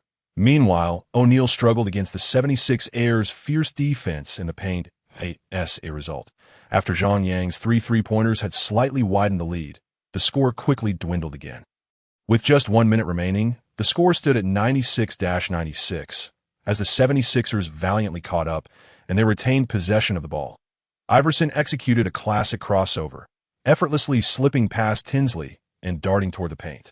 Observing this, Zhang Yang rushed over, attempting to obstruct Iverson's advance. Toot! Zhang Yang was knocked down by the charging Iverson, and the referee's whistle blew simultaneously. Defensive foul. Iverson would take 2 free throws, sitting on the ground. Zhang Yang shook his head in resignation. Artest and Jones quickly approached to help him up. Just a routine foul. It's no big deal.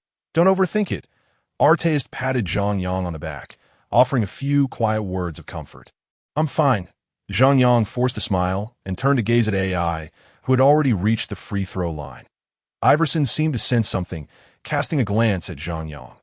Noticing Zhang Yang's smile, he couldn't help but return a grin, as if responding to him. Zhang Yang, momentarily stunned, took his position outside the three-point line, preparing to secure the rebound. However, Iverson's free throw was remarkably steady. Indeed, throughout his entire career, he has rarely faltered in free throw shooting. Following Iverson's 2 successful free throws, the score stood at 98-96, and the 76ers, who had been trailing all night, managed to take the lead with less than a minute remaining. The fans at Conseco Fieldhouse suddenly felt a surge of anxiety. Would the team, having led for an entire evening, truly falter at the last moment? In response, Carlisle promptly called a timeout. With only 40 seconds left, they needed to execute a play with high probability of success. Carlisle, holding the tactical board, outlined a strategy. Zhang, set a screen for Jamal, and after that, head to the corner. Jamal, be mindful of your passing timing. When Zhang reaches the corner, the ball must arrive simultaneously. Evidently, due to Zhang Yang's previous ability to consistently sink three-pointers in the fourth quarter, Carlisle was under the illusion that Zhang's shooting was exceptionally accurate, particularly in the final moments. Thus, at this crucial juncture, he unhesitatingly devised a three-point play for Zhang. Remarkably, the other 4 teammates, Tinsley, Wuxing, Artist, and O'Neal, had no objections whatsoever. This indicated that Zhang, already known for his three-point prowess, had become the Pacers' most reliable option beyond the arc with the added benefits of his three-point range skill. This belief had taken root among the team. Zhang Yang found himself at a loss for words. He couldn't simply declare, "My skill has run out. My three-point shooting percentage is not as high as you all believe." If he dared to voice such a sentiment, he would forever lose the opportunity to take game-winning shots. Whether or not he could make the shot was secondary. If he lacked the courage to even attempt it, his teammates and coaches would surely see him as a coward. Brother Chong, if given the chance, you failed to deliver, then don't blame others for not providing you with opportunities. Once he earned the label of being timid, would he ever regain the respect of his peers? Furthermore, the tough persona he had painstakingly crafted through his on-court battles would be utterly shattered. He had no time for regrets. Why had he already attempted 3 three-pointers? Had he known the game would reach its climax, he would have saved one for this moment. Alas, there are no pills for regret. Carlisle had given him an opportunity, and he must seize it. "I must take this shot. It must go in," Zhang Yang resolved, taking a deep breath and nodding at Carlisle, ready to follow his directive. "Stefan, keep a lookout. If necessary, set a screen for Zhang against his defender.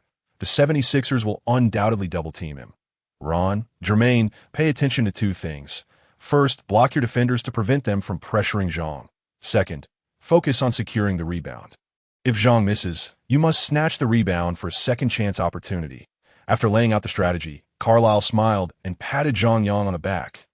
"Don't be nervous. Treat this as a routine shot. Once the ball is in your hands, shoot decisively. Don't dwell on whether it will go in or not."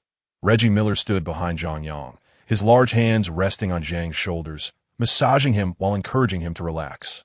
"Loosen up. No need to be tense. We all have great confidence in you. With your ability, making this shot is a certainty. I believe you will become an even greater clutch shooter than I am." Zhang Yang shrugged his shoulders, shook his arms, and flashed a thumbs up at Reggie, responding with a grin. "Master, I believe you will undoubtedly become an outstanding coach in the future." Reggie chuckled. "I knew I had my eye on the right person. With your mindset, you surpassed 99 players. Hey, does that one include me?" Artist interjected with a grin. "My mindset is top-notch too. If you grab a rebound, you take the second shot." Carlisle clapped Artist on the back and smiled. "Don't worry, boss." Artist stood at attention, declaring, "I'll make that damn shot." Artist's enthusiastic proclamation was loud enough for the opposing 76ers to hear. Was this guy really going to take the shot?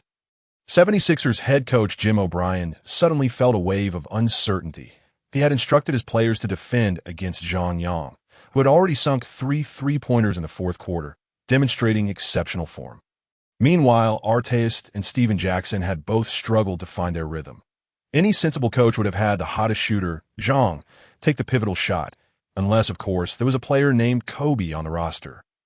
Kenny, don't rush to double-team Zhang. Assess the situation before making your move. As the timeout concluded, O'Brien had no time to ponder further and quickly reiterated his instructions as a precaution. Kenny Thomas nodded and rejoined his teammates on the court. Tinsley received the ball and steadily advanced past half-court, managing the clock as he prepared to initiate the play. Meanwhile, Zhang and his three teammates busily executed cross-runs to confuse their opponents. With only 5 seconds left on the shot clock, Zhang used O'Neal's screen to break free, then suddenly cut towards Tinsley. Tinsley instantly sprang into action, using Zhang's screen to evade Iverson and drive toward the basket. After setting the screen, Zhang dashed towards the corner. Noticing Iguodala desperately pursuing Zhang, Steven Jackson swiftly positioned himself in Iguodala's path to obstruct him. As Zhang reached the corner, Tinsley, ever vigilant, delivered the ball with precision. Although Tinsley hailed from a street ball background, he exhibited a steadiness that dwarfed the flamboyance of players like Alston and White Chocolate Williams. In comparison, Tinsley was remarkably composed. As soon as Zhang reached his spot, he executed the man-to-ball principle flawlessly. Iguodala, having maneuvered past Wuxing, arrived just a fraction too late, while Kenny Thomas found himself misled by Arteis' feint and was drawn to the opposite side. Zhang, upon receiving the ball, did not rush a shot but instead took a moment to steady himself and adjust his rhythm. With no double-team pressure, merely facing Iguodala, Zhang felt confident. Moreover, time was still on his side. Maintaining composure was paramount. The moment Zhang received the ball, the home crowd erupted, rising to their feet in anticipatory silence. Holding their breath, with a bend of his knees, Zhang leapt, raising the ball high. Just as Iguodala, who had been relentlessly pursuing him, closed in during Zhang's shooting motion, he lunged forward recklessly.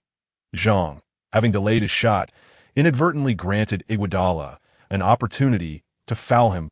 As he fell backward, Zhang deftly flicked his wrist, sending the ball soaring. Toot! The referee's whistle pierced the air. Then a resounding swish echoed through the hushed arena. And one. The basket counts plus a free throw. With only 16 seconds remaining, the score was 98-99. The 76ers trailing by a single point. Sitting on the floor, Zhang Yang thumped his chest in exhilaration, letting out a triumphant shout. Roar! Arteis, Wuxing, and O'Neal rushed towards him, celebrating wildly. Simultaneously, Iguodala's eyes widened in disbelief, his spirit crushed. Iverson, however, remained calm, standing with his hands on his hips, observing Zhang and his teammates' exuberant celebration. King of the ring! King of the ring! Dragon Nation's king! The crowd erupted in a thunderous roar, as if witnessing the birth of Reggie Miller's successor. The Pacers now possessing a reliable sharpshooter from beyond the arc. Amidst the chaos, Jim O'Brien called for a timeout. Zhang, splendid job. I knew you would make it. Reggie Miller beamed, affectionately ruffling Zhang's hair, although Zhang's delay in shooting had momentarily alarmed him. The outcome was favorable. He made the shot and earned a free throw opportunity. Zhang tossed his hair back with a smug smile. Just a piece of cake. Internally, he felt a surge of excitement. While this shot may not have been a game winner, it was undoubtedly pivotal. Most importantly, he had made the basket through his genuine skill, not relying on his three-point rain ability. Well done. However, we have yet to secure the win. Celebrating now would be premature. Carlisle, feeling a surge of joy, affectionately ruffled Zhang Yang's hair, but soon regained his composure and began to strategize for the impending tactics. Zhang Yang and his teammates swiftly quieted down, attentively listening to the head coach's directives. First and foremost, during our defense, be vigilant and absolutely avoid fouling. Zhang Yang's free throw brought us within 2 points. I wager they won't settle for a mere 2 points. They will undoubtedly aim for a game-winning shot rather than merely tying the score. Thus, they will certainly look to Korver. Steven, be alert to his three-point shooting. It would be ideal if you can prevent him from receiving the ball. If he does manage to catch it, ensure you avoid fouling and focus on disrupting his shot. Jamal, keep an eye on Iverson when he has the ball. You may allow him to take a three-pointer or drive to the basket, but remain cautious of his ability to distribute the ball. His three-point shooting is unreliable, and his drives may only equal our score, so be particularly wary of him passing to Korver. Zhang Yang, be ever ready to provide help defense. Their final shot will either come from Iverson or Korver. It will not be anyone else. Ron, Jermaine, be prepared to assist as necessary. However, the utmost priority is to secure the rebound. We must not allow them any second chance opportunities. Carlisle's strategy was clearly aimed at countering the 76ers' three-point shooting that on one hand. He had faith in Zhang Yang's unshakable free throw prowess, believing there was no way he would miss this shot. On the other hand, he presumed that any reasonable player in this situation would seek a game-winning three-pointer rather than merely tying the game and forcing overtime, especially with a reliable sharpshooter like Korver on their team. As the timeout concluded and the players returned to the court, Carlisle's expectations materialized when Korver was substituted in for Jim O'Brien. First up was Zhang Yang, who executed his free throw flawlessly, eliciting thunderous applause and cheers from the crowd for their hero of the night. With the score in 98-100, the 76ers trailed by 2 points and only 16 seconds remained on the clock. Iverson swiftly dribbled past half court, deliberately controlling the pace and seemingly intent on waiting until the final second for a potential game winner. The spectators, anxiously watching the 76ers' last offensive play, began to chant in unison, "Defense." Defense. In no time, the 76ers sprang into action. Iguodala was the first to move, shaking off Zhang Yang and charging toward Iverson to block Tinsley. Iverson, with a lightning-fast first step, slipped past Tinsley and deftly evaded the pursuing Zhang Yang. Aware that Iverson was heading right, Zhang Yang found himself unable to react in time. Iguodala continued his relentless pursuit, swiftly setting a screen for Korver, effectively obstructing Stephen Jackson in a split second, torn between following Iverson or closing in on Korver. Zhang Yang opted to defend Korver. Just as Korver reached the corner, Iverson delivered a swift pass, and Zhang Yang was right there in pursuit. As Korver prepared to shoot, Zhang Yang instinctively leaped, extending his long arms to contest the shot. He remained steadfast in his commitment to Carlisle's instructions, prioritizing the disruption of Korver's shot while avoiding any fouls. However, in a breathtaking moment, Korver executed a deceptive fake, passing the ball to a now wide-open Iverson. Zhang Yang gasped in dismay, realizing he was too late to switch his defense. Stephen Jackson, having been momentarily hindered by Iguodala, was caught off guard when the ball found its way back to Iverson. Now standing at a 45-degree angle beyond the three-point line, Iverson was utterly unguarded. Without hesitation, he took a shot. The basketball soared through the air with an elegant arc, cascading through the net of Conseco Fieldhouse. The whistle blew, signaling the end of the game. The arena fell into a stunned silence, as their team had been defeated in a heart-wrenching last-second shot, despite standing at a mere 1.83 meters. Iverson exuded an almost divine presence, radiating confidence and dominance. All in attendance, including the players like Zhang Yang, were left dumbfounded. It was inconceivable that their team had succumbed to the smallest player on the court. And astonishingly, this was the second time he had delivered a game winner. Zhang Yang envied Korver and Iguodala as they jubilantly celebrated with Iverson, lifting him high into the air. This was the essence of the true game winner. Albeit this time, it was not him. The answer, Allen Iverson, undoubtedly deserved his reputation as one of the Fab Four shooting guards and one of the most popular superstars in the NBA. Indeed, if not for Kobe currently holding 3 championship rings, proclaiming Iverson as the foremost among the Fab Four would not be an exaggeration. After both teams exchanged pleasantries, Zhang Yang and his teammates trudged back to the locker room. Crestfallen, they had been so close to victory after Zhang Yang's critical three-pointer, only to be thwarted at the last moment, a feeling that was profoundly disheartening. My boys, you all played exceptionally well. The last shot's responsibility rests on my shoulders. I underestimated AI and overlooked his three-point shooting. Carlisle observed his downcast players and, after a brief moment of contemplation, took full responsibility for the loss. He did not seek any excuses or deflect blame. He unequivocally accepted the burden of defeat. I assure you, I will meticulously review the game footage to learn from it and ensure such a scenario does not recur. However, I also implore you to lift your spirits. This is merely an ordinary regular season game. A loss is a loss. Do not dwell on it too heavily. The season is still long, and being defeated in such a manner is not the end of the world. We will have ample opportunities for retribution. Therefore, I hope each of us can rally our spirits. From today onward, let's train diligently, study our opponents meticulously, and seize every detail to secure victory in the upcoming matches. Carlisle's remarks invigorated the team's morale. Coach, the loss is not solely your burden. We all share the responsibility. Reggie Miller smiled at Carlisle that moment. As the team leader, he felt compelled to speak on behalf of the players, even though he had not stepped onto the court this game. Nevertheless, as long as he remained with the Pacers, he would undoubtedly serve as their spiritual leader and locker room chief. Reggie clapped his hands and declared, "Hey guys, the coach speaks wisely. The season is still long, and being defeated is not the end of the world. On the basketball court, who hasn't faced a last-second defeat at some point? In the NBA, it's almost a daily occurrence, so let us not be too disheartened. Instead, let us lift our spirits and train harder from today onward, growing stronger together. We must remember, our goal is the championship." Zhang Yang could not contain his excitement and leaped up, raising his fist in a vigorous cheer. Yes, they had simply lost an ordinary game. It was nothing to lament. Their objective remained the championship. Always. The likes of the Flying Saint, Arteist, and Shaquille O'Neal joined in the enthusiasm. And together they shouted, "Yes, our goal is the championship." In the current roster of the Pacers, no player had ever tasted the sweetness of a championship victory. Therefore, their yearning for the title was genuine. Especially for Reggie Miller, who had endured the shadow of that aging rival throughout his career and had finally reached the finals in 2000, only to face the formidable Shaq-Kobe duo, ultimately falling short with a 2-4 defeat.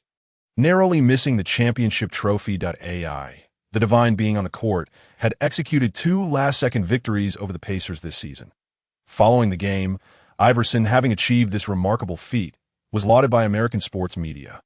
Meanwhile, Zhang Yang, who had executed the pivotal 3-point play prior to Iverson's heroics, was regrettably overlooked. The competitive arena is unforgiving. It is a realm where victors bask in glory while the vanquished are left in obscurity. Had the Pacers triumphed, Zhang Yang would have undoubtedly received accolades as the hero of the match. However, with their defeat, applause and admiration eluded him. Glory belongs solely to the victors. The notion of losers still hold honor is merely a form of self-consolation. Such is the stark reality of competitive sports. The lesson from this defeat was profoundly significant for Zhang Yang. The breathtaking speed of Iverson truly left him in awe. His greatest regret now is that when he previously won games, he prioritized allocating the attribute points rewarded by the system to his jumping ability. After all, both the dunking act skill he acquired from Desmond Mason and the rebound anticipation skill he obtained from Ben Wallace demand a certain level of jumping ability. If Zhang Yang wishes to perform more dunks or secure additional rebounds, he must enhance his jumping capacity. Although he has temporarily positioned himself as a 3D player, who wouldn't he desire to captivate a large audience with explosive dunks? Securing rebounds is equally crucial. On the basketball court, aside from scoring, rebounds are of paramount importance. The adage "he who secures the rebound rules the world" is no mere platitude. However, this match made Zhang Yang acutely aware that speed is even more critical than jumping ability. To the casual observer, it seemed they lost to Iverson's clutch shot due to bad luck. Yet in Zhang Yang's view, they were truly defeated by Iverson's speed. Had they possessed a player capable of matching Iverson's pace, they would not have allowed him to wreak havoc in the fourth quarter, nor would they have permitted the 76ers to catch up, let alone grant Iverson the opportunity for a game-winning shot.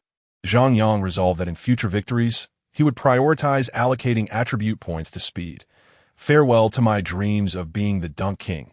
Zhang Yang shook his head, muttering to himself that he then immersed himself once more in rigorous shooting practice. It must be said his recent string of successful games, with consecutive 20-point performances, had led him to inadvertently become somewhat complacent. This defeat, however, arrived at the perfect moment. Stimulated by Iverson's game winner, Zhang Yang recognized how far he still has to go before becoming a true star, let alone a superstar. This realization spurred him to work even harder, being the first to arrive at the gym and the last to leave each day. Zhang Yang's dedication also inspired his fellow young players, Fred Jones, Eddie Gill, and David Harrison, who began to consciously extend their practice sessions after regular team training. The atmosphere within the Pacers became increasingly positive and uplifting. 3 days after their loss to the 76ers, the Pacers faced the Pistons at home. During the pre-game shooting warm-up, Ben Wallace suddenly approached the Pacers with a stern expression. Everyone instinctively halted their actions and turned to look at him. No one was particularly concerned about him looking for a fight. With Zhang Yang around, they feared no one. They were merely curious about Ben's intentions. "Hey Zhang, I heard you treated Mason to a meal?" Ben's question took Zhang Yang by surprise. Yes.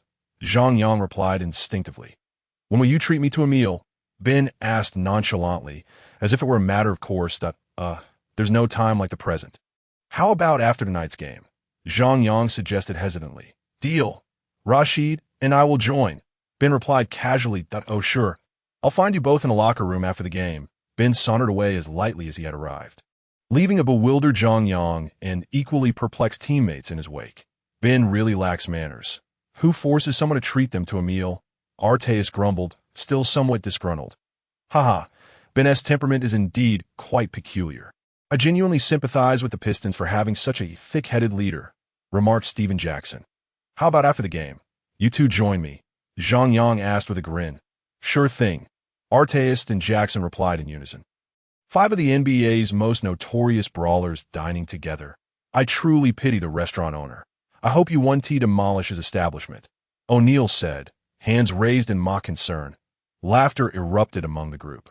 Initially, Zhang Yang thought Ben was attempting to be friendly, hoping for an easier game, similar to their match against the Bucks. However, once the game commenced, Zhang Yang discovered that Ben remained unchanged, playing as fiercely as ever. When Zhang Yang took to the court, Carlisle assigned him to defend Ben as they battled for rebounds in the paint. Neither yielded an inch, as if nothing had transpired during the warm-up. Both teams, renowned for their defensive prowess, engaged in a fierce contest, evenly matched. The earlier altercation between the teams added to the intrigue of the match, prompting both TBS and CCTV-5 to broadcast the game live. Commentators Charles Barkley and Coach Zhang praised the thrilling intensity, likening it to playoff or even finals-level competition. Veteran basketball enthusiasts revel in such displays of physicality. This sentiment also explains their disdain for the games managed by Commissioner Silver. In the end, the Pacers triumphed over the Pistons with a narrow score of 93-90, relying on their slightly superior offensive capabilities to post-game. Zhang Yang honored his promise and approached the visiting team's locker room to invite Ben and Rashid. 2 Wallaces, out for dinner. Arteis and Jackson, ever the busybodies, joined Zhang Yang as well. The sight of the 5 of them dining together at a high-end restaurant in Chinatown was captured by reporters. Consequently, news of the unlikely friendship between Zhang Yang and Ben Wallace spread online, accompanied by photos of the 5 of them with arms around each other. This soon reached domestic fans, who were pleased to see such camaraderie, especially after Coach Zhang's persistent praise had illuminated the challenges Zhang Yang faced in the NBA. For Zhang Yang to befriend established stars like Ben and Rashid was indeed a matter of pride. Thus, domestic fans had no objections and instead relished the story as a lighthearted anecdote. However, the situation in the United States was rather different. While some viewed Zhang Yang favorably, believing that Ben and Rashid bore him no ill will, others remained skeptical. The previous altercation had clearly shown that Zhang Yang had not played excessively rough, even showing a protective instinct when he took them down, that if Mason could reconcile with Zhang Yang. What of Ben and Rashid? In the NBA, one is an opponent on the court, but a friend off it. Such instances have become increasingly common, unlike the animosity of the 80s and 90s, when rivalries often persisted off the court as well. Yet, a faction stubbornly regarded Zhang Yang with disdain, convinced that someone from Longhua could not possibly excel in basketball, that the NBA was a domain solely for African Americans. They believed that Zhang Yang's willingness to engage in a brawl on their turf was tantamount to courting death. Consequently, Mason, Ben, and Rashid were all disparaged. Trash, garbage, soft. How could they possibly submit to a Longhua kid? Some even went so far as to consult NBA legends like Jordan, Pippen, and Rodman for their opinions on the matter. What did Jordan have to say? He simply stated that he had no time to concern himself with the squabbles of children.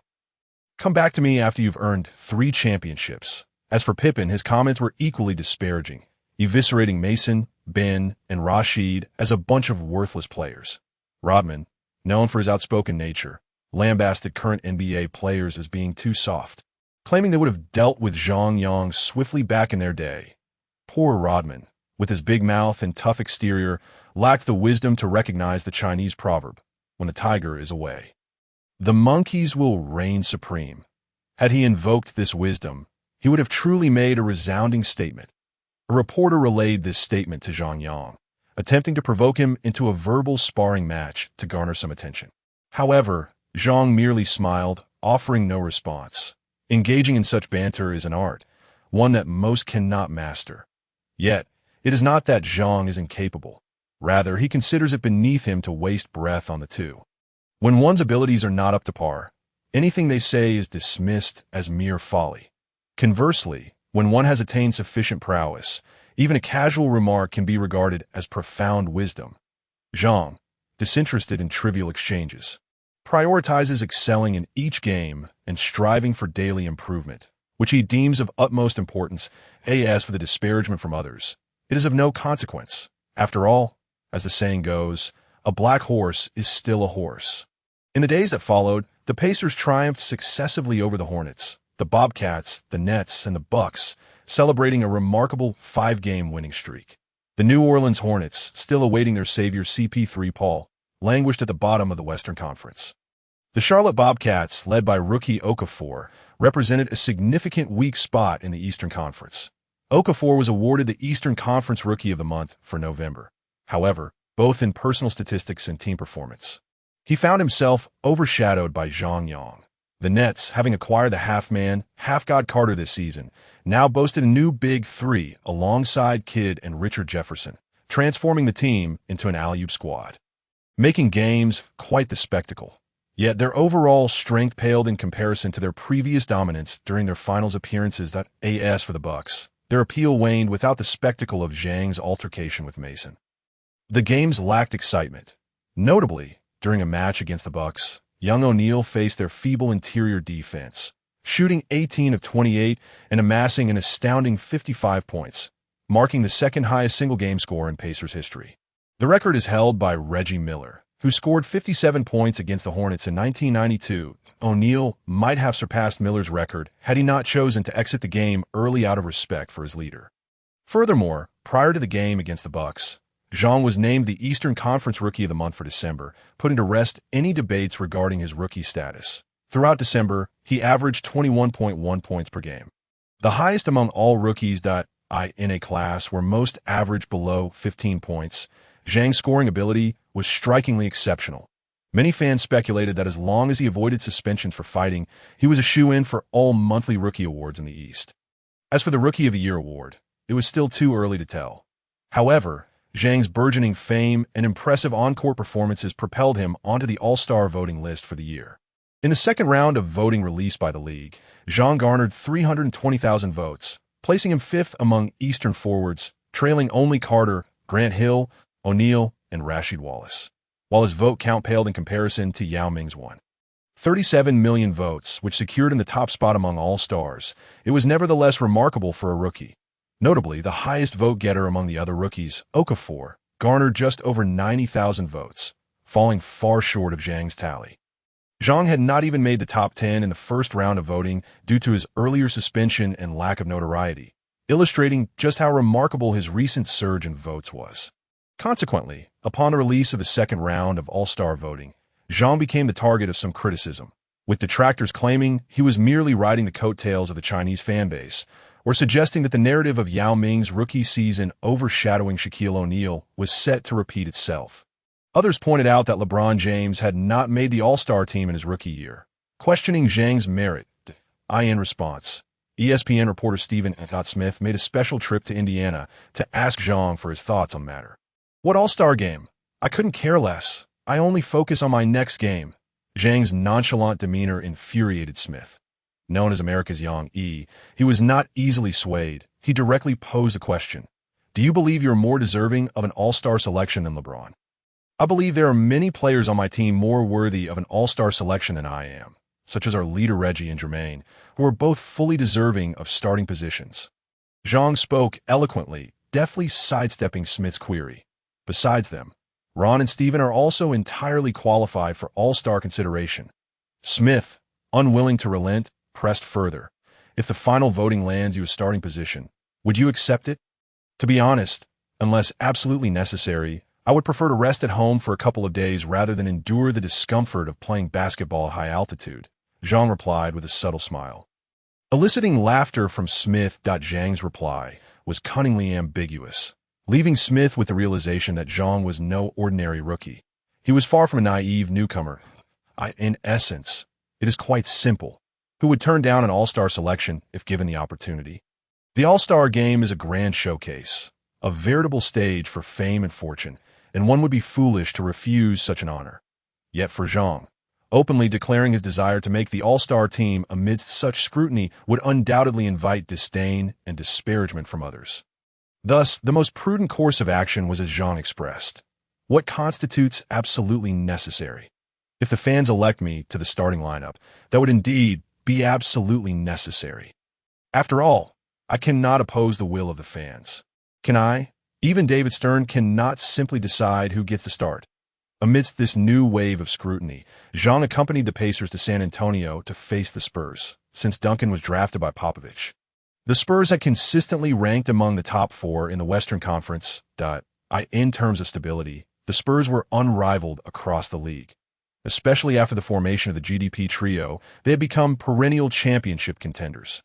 This year, the Spurs remained frighteningly steady, boasting a record of 26 wins and 7 losses, second in the West only to the Suns, who stood at 28 wins and 5 losses. The Suns had welcomed the son of the wind Nash this season, unleashing a fast-paced style that captivated the entire NBA, positioning them as the hottest team in the league. However, historically, this Suns team had succumbed to the Spurs in the Western Conference Finals, with the Spurs ultimately claiming the championship that year. Thanks to Zhang, the Pacers had not suffered the same fate as in the original timeline, where the Palace of Auburn Hills incident had severely affected their morale. Their current record stood at 25 wins and 5 losses, placing them at the top of the Eastern Conference, firmly ahead of the Miami Heat, who had welcomed Shaquille O'Neal to the East.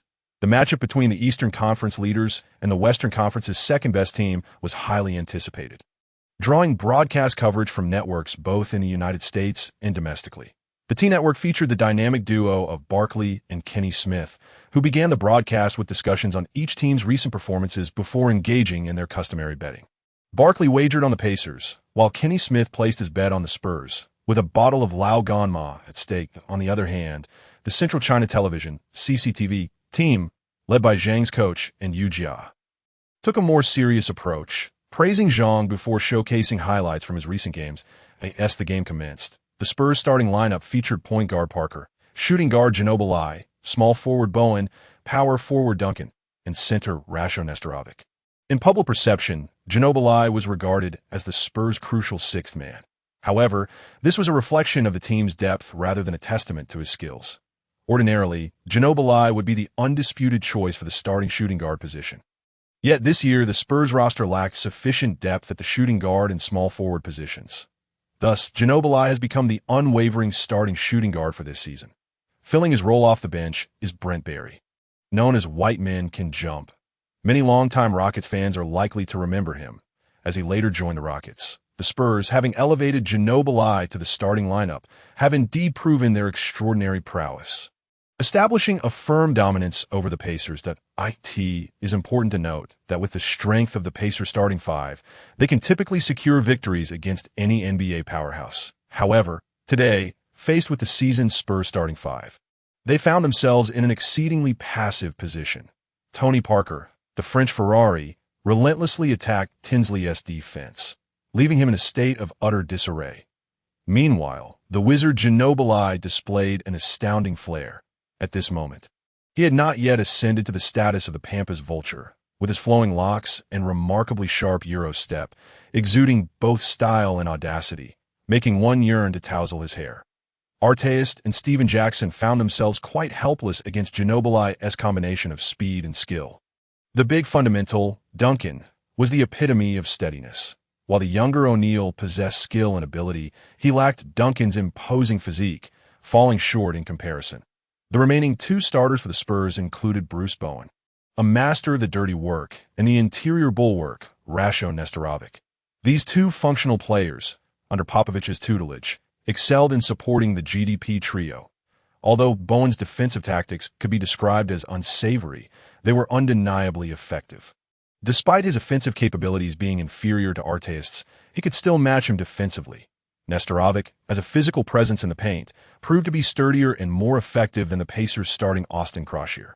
Thus, it becomes quite understandable how the Pacers' starting lineup was subdued that, I reiterate, although the Pacers are formidable, overcoming the Spurs remains a daunting task. The GDP combination is simply too reliable. Kenny Smith, with a wide grin, began to extol the Spurs. Don't celebrate too soon. The game has only just begun. Why the rush? Barkley's approach was characterized by his stubbornness. The Spurs had merely shifted their bench core into the starting lineup, which afforded them a slight advantage, while the Pacers' bench core, namely our Zhang Yang, had yet to take the floor. Once Zhang Yang enters, it will mark the moment for the Pacers to rally and turn the tide. Coach Zhang was quite direct, vocally rallying support for Zhang Yang that he was correct. The lineup with Zhang Yang replacing Austin Croshier represents the Pacers' strongest configuration. Yu Jian nodded in agreement, displaying a deep sense of concurrence. Unlike Kenny Smith, who often undermined Barkley, Yu Jian never contradicted Coach Zhang. In truth, Zhang Yang was already capable of being a starter for the Pacers. However, Coach Carlisle, considering the broader picture, had opted to place him on the bench. Coach Zhang continued to advocate, asserting that with Zhang Yang leading their second unit, they could reliably overpower any other team's bench. Indeed, Coach Zhang is right. Yu Jia continued to nod. Back on the court, Carlisle furrowed his brow. Not waiting for the customary substitution time, he called a timeout. He then introduced both Zhang Yang and David Harrison onto the court simultaneously. With a vigorous gesture, Zhang Yang shook off the jacket draped over him, striding confidently onto the hardwood of the ATT Center. Our Zhang Yang had finally taken the stage. Coach Zhang began to grow increasingly excited, signaling the Pacers' call to arms for a counterattack. Yu Jia maintained a stern expression and nodded. Zhang Yang replaced Steven Jackson to match up against Ginobili. His speed slightly edged that of the former, and his long-range shooting was more precise. Carlisle believed that even if Zhang Yang struggled to contain Ginobili, he could at least counter with 3 dash-pointers. By substituting David Harrison for Austin Croshier, Carlisle aimed to utilize Harrison's greater height to challenge the similarly tall Nestorovic, at the very least, in terms of physicality. Harrison had an advantage over Croshier. Carlisle's adjustments indeed bore fruit. On one hand, David Harrison performed admirably in his role. Taller and more robust, he could hold his ground against Nestorovic, and offensively, he offered a wider array of options, preventing Nestorovic from assisting on O'Neal. On the other hand, Zhang Yang discovered an effective method to defend against Ginobili. Although he could not fully restrict Ginobili's penetrations, he attempted to impose physicality to disrupt Ginobili's catch and release. On the offensive end, Zhang Yang became increasingly proactive, tirelessly running to create space, pulling Ginobili along in his wake. Once he received the ball, he did not hastily pass or shoot. Instead, he utilized his body to shield the ball while backing down against Ginobili, focusing solely on maintaining possession. Currently, Zhang Yang's ball handling skills may be average, but protecting the ball while facing Ginobili was well within his capabilities. This was Zhang Yang's self-devised strategy for defending against Ginobili. Unable to stop him, he would exhaust him instead, rendering Ginobili breathless and questioning his ability to penetrate. With a stamina level of 100, Zhang Yang was blissfully unaware of fatigue. Conversely, Ginobili's endurance had always been his greatest weakness. He was often dubbed 20-Minute Jordan, a title that not only praised him but also highlighted his significant stamina issues, preventing him from playing at full capacity throughout the game. Thus, Zhang Yang's strategy for defending Ginobili could be succinctly summarized in one word: exhaust. Haha, our Zhang Yang managed to tire out Ginobili as if he were merely walking a dog. I would wager that Ginobili will soon find himself out of breath. Coach Zhang grew increasingly animated, exclaiming joyfully as Zhang Yang seized the ball. Let us go. Yu Jia observed Coach Yang's growing enthusiasm with a hint of exasperation. Zhang Yang was exceedingly clever, orchestrating a plan to tire Ginobili into submission. Barkley began to praise Zhang Yang as well. Don't get too cocky. The Pacers have yet to catch up. Kenny Smith maintained a relaxed demeanor, unconcerned. Just wait and see. The Pacers are gaining momentum. Closing the gap will be a breeze. Barkley also began to show enthusiasm for the Pacers on the court, regardless of whether he had the ball or not. Zhang Yang relentlessly ran, striving to exhaust Ginobili if he could wear Ginobili down to the point of exhaustion. Zhang Yang would claim victory. Indeed, by the second quarter, Ginobili was soon gasping for breath, prompting Popovich to swiftly substitute his prize player. See, I told you, Zhang Yang's strategy was brilliant. He has literally worn Ginobili down. Coach Zhang was overjoyed. Yu remarked, "At this rate, Coach Zhang, you might as well change your name to Zhang Yang, the Blowing Guardian. Haha, Kenny, you're destined to lose this match. Look, Ginobili has gone to the bench." The Pacers are about to take the lead. Barkley was also beginning to grow increasingly animated. Ginobili was merely taking a brief respite. With Duncan and Parker still on the court, the Spurs maintained their advantage. Kenny Smith thought to himself, "My resolve is stronger than your words." Barkley, in a contest such as today's, where two formidable teams clash, achieving victory necessitates the deployment of one's star players, relentlessly pushing them to their limits. Otherwise, if one opts to field substitutes while the opposing team's main players remain, the risk of being thoroughly outplayed is substantial. Although Coach Popovich yearned to secure this battle of titans, witnessing his cherished player being outclassed left him heartbroken, compelling him to substitute Ginobili. Alongside him was Nestorovic, the towering center, equally fatigued and in need of respite. In their stead, an obscure power forward, Malik Rose, was brought in to contend with Shaquille O'Neal, while Duncan anchored the paint as the center. Entering to face Zhang Yang was Robert Horry, a renowned clutch player in the NBA, a man with even more championship rings than the notorious Big Shot Rob. While he never served as the nucleus of any team, one cannot dismiss the significance of his contributions to championship victories across the Rockets, Lakers, and Spurs, where he delivered crucial three-pointers during pivotal moments. Truly a player with a big heart and the epitome of a clutch performer. However, Horry, much like Bruce Bowen, had a penchant for playing rather dirty. Both were quintessential 3 and D players, possessing shooting skills and defensive capabilities, yet their limited talent prevented them from ascending to the ranks of elite defenders. Thus, they resorted to subtle fouls and cunning tactics on the defensive end. Of course, in this arena, Bowen's tactics were decidedly more devious and ruthless. Once Horry entered the fray, the defensive burden on Zhang Yang was immediately alleviated. Horry, now in his 30s, moved sluggishly, limited to shooting and little else. In his youth, he was never particularly adept, and age had only exacerbated his deficiencies. Nevertheless, Zhang Yang found his offensive efforts more challenging, as Horry's incessant little tricks became a source of genuine frustration. A nudge here, a scratch there, and the occasional sneaky elbow left Zhang Yang feeling exasperated. Horry was indeed a master of annoying antics. On the court, encountering such a player is often the most vexing. He may not outplay you, but he can certainly get under your skin. Coach Zhang began to vociferously criticize Horry, as if he had long harbored disdain for him. Exactly. Individuals like him are truly bothersome. After a long wait, Yu Jia finally seized the opportunity to speak. Zhang Yang, Artist, and Big Ben all excelled defensively, relying on physicality and resolute defensive stances. In contrast, Horry and Bowen lacked robust physiques and extraordinary talent, compelling them to resort to sneaky tactics and underhanded methods. Bowen, in particular, had a notorious reputation for incapacitating elite players throughout his career. Carter, McGrady, Kobe, Ray Allen, Francis, none of the renowned perimeter players escaped Bowen's treacherous ploys, with Seppin becoming perhaps the most unfortunate victim, famously victimized by Bowen's flying kick, a true instance of kung fu basketball.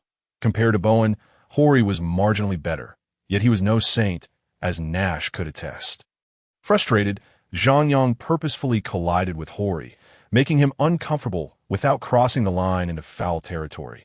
Horry, aging and frail, struggled to withstand Zhang Yang's relentless physicality. After a few collisions, Horry could no longer endure and called for Bowen to switch defenders. This championship-caliber player, adept in strategy, recognized Zhang Yang's formidable reputation, having garnered notoriety for his aggressive play upon entering the NBA. Thus, despite Horry's persistent antics, he dared not resort to outright malice against Zhang Yang and opted instead to have Bowen take over. In comparison, Bowen's intellect seemed somewhat lacking. Otherwise, who would frequently resort to such underhanded tactics against numerous elite players? While he prided himself on being a master of perimeter defense and a litmus test for top swingmen, much of his fearsome reputation stemmed from his willingness to intimidate. Which player would not tremble in the presence of someone capable of ending their career with a single move? Such trepidation naturally stifles their performance, draining them of their capabilities. However, Zhang Yang remained undeterred by Bowen, presenting an entirely different scenario. In a straightforward one-on-one confrontation, Bowen was simply no match for Zhang Yang. Zhang Yang, of comparable height, but significantly more robust, boasted superior speed and strength. Most notably, his shooting accuracy surpassed that of Bowen. After a couple of exchanges, it became evident to Bowen that he was outmatched, prompting him to resort to his usual underhanded tactics. In this sequence, Zhang Yang received a pass from Shaquille O'Neal and, decisively, leaped to attempt a three-pointer at a moment too late. Bowen refrained from contesting the shot and instead extended his foot surreptitiously. Upon landing, Zhang Yang's right foot indeed landed on Bowen's dirty foot, causing his ankle to buckle momentarily, and he sat down in surprise on the sidelines. Carlisle, Reggie Miller, Steven Jackson, and others expressed immediate concern. Coach Zhang, disregarding the live broadcast, erupted in outrage. Damn it, that scoundrel Bowen. If he can't win, he resorts to dirty tricks. Truly a villain of the highest order. If I were Zhang Yang, I would certainly retaliate. Yu Jia, startled, interjected, "Brother, we're live. Can we be a bit more mindful? This Bowen is utterly despicable, the most shameless scoundrel in the league, more corrupt than even Lambier in his prime." Barkley held Bowen in utter contempt, venting his frustration as well. Charles is right. The league must impose severe penalties on individuals devoid of professional ethics like Bowen. Though Kenny Smith's career achievements were modest, having once held a championship title, he retained a sense of pride and likewise condemned Bowen's actions. The collective denunciation of Bowen stemmed from his notorious reputation for injuring opponents, particularly through his treacherous foot placements, which had harmed countless players. The half-god Carter had been sidelined multiple times due to Bowen's antics, requiring months of recovery each time. Among the NBA superstars, Carter, known for his relatively mild temperament, once chased Bowen across the court in anger. Spectators were in a frenzy, and so too were his teammates. Artest and Shaquille O'Neal, enraged, prepared to confront Bowen, but timely interventions from Horry and Duncan prevented a full-blown brawl. Tense referees issued several technical fouls to restore order. The Pacers' medical staff rushed to Zhang Yang's side for an initial examination. "That I think I'm fine. Thankfully, I didn't T-jump too high and didn't T-exert too much effort." Zhang Yang flexed his ankle, feeling no significant pain. He thought to himself, "The iron body bestowed by the system truly lives up to its reputation. Remarkably effective. Had it been anyone else, they'd be sidelined for months. Yet I merely experienced a fleeting discomfort. No need to overexert. It's wiser to have a thorough check." Carlisle, although reassured by Zhang Yang's ankle, still felt a twinge of unease. "I'm fine." Zhang Yang leaned on Reggie Miller and Fred Jones to stand, attempting to jump a couple of times. Indeed, he felt no discomfort. Everything seemed perfectly normal. "Let us sit down and rest for a bit." Reggie Miller assisted him to the bench. Carlisle substituted Steven Jackson for Zhang Yang. Still feeling uneasy, he instructed the medical staff to accompany Zhang Yang back to the locker room for a thorough examination. Unable to disclose his immunity due to the system, Zhang Yang reluctantly followed the medical staff back to the locker room. Upon arrival, the medical staff conducted a detailed examination, observing as Zhang Yang moved around and jumped, confirming that there were no issues. His ankle showed no signs of redness or swelling, leaving them astonished. During halftime, the returning team members were astonished to see Zhang Yang, seemingly unharmed and lively. That D.O. practitioners of Chinese martial arts possess such extraordinary resilience. Steven Jackson patted Zhang Yang, astonished. "Brother, this is sheer talent. Do you understand?" Zhang Yang chuckled mischievously as the second half commenced. Reassured that Zhang Yang was indeed unscathed, Carlisle naturally placed him back on the court.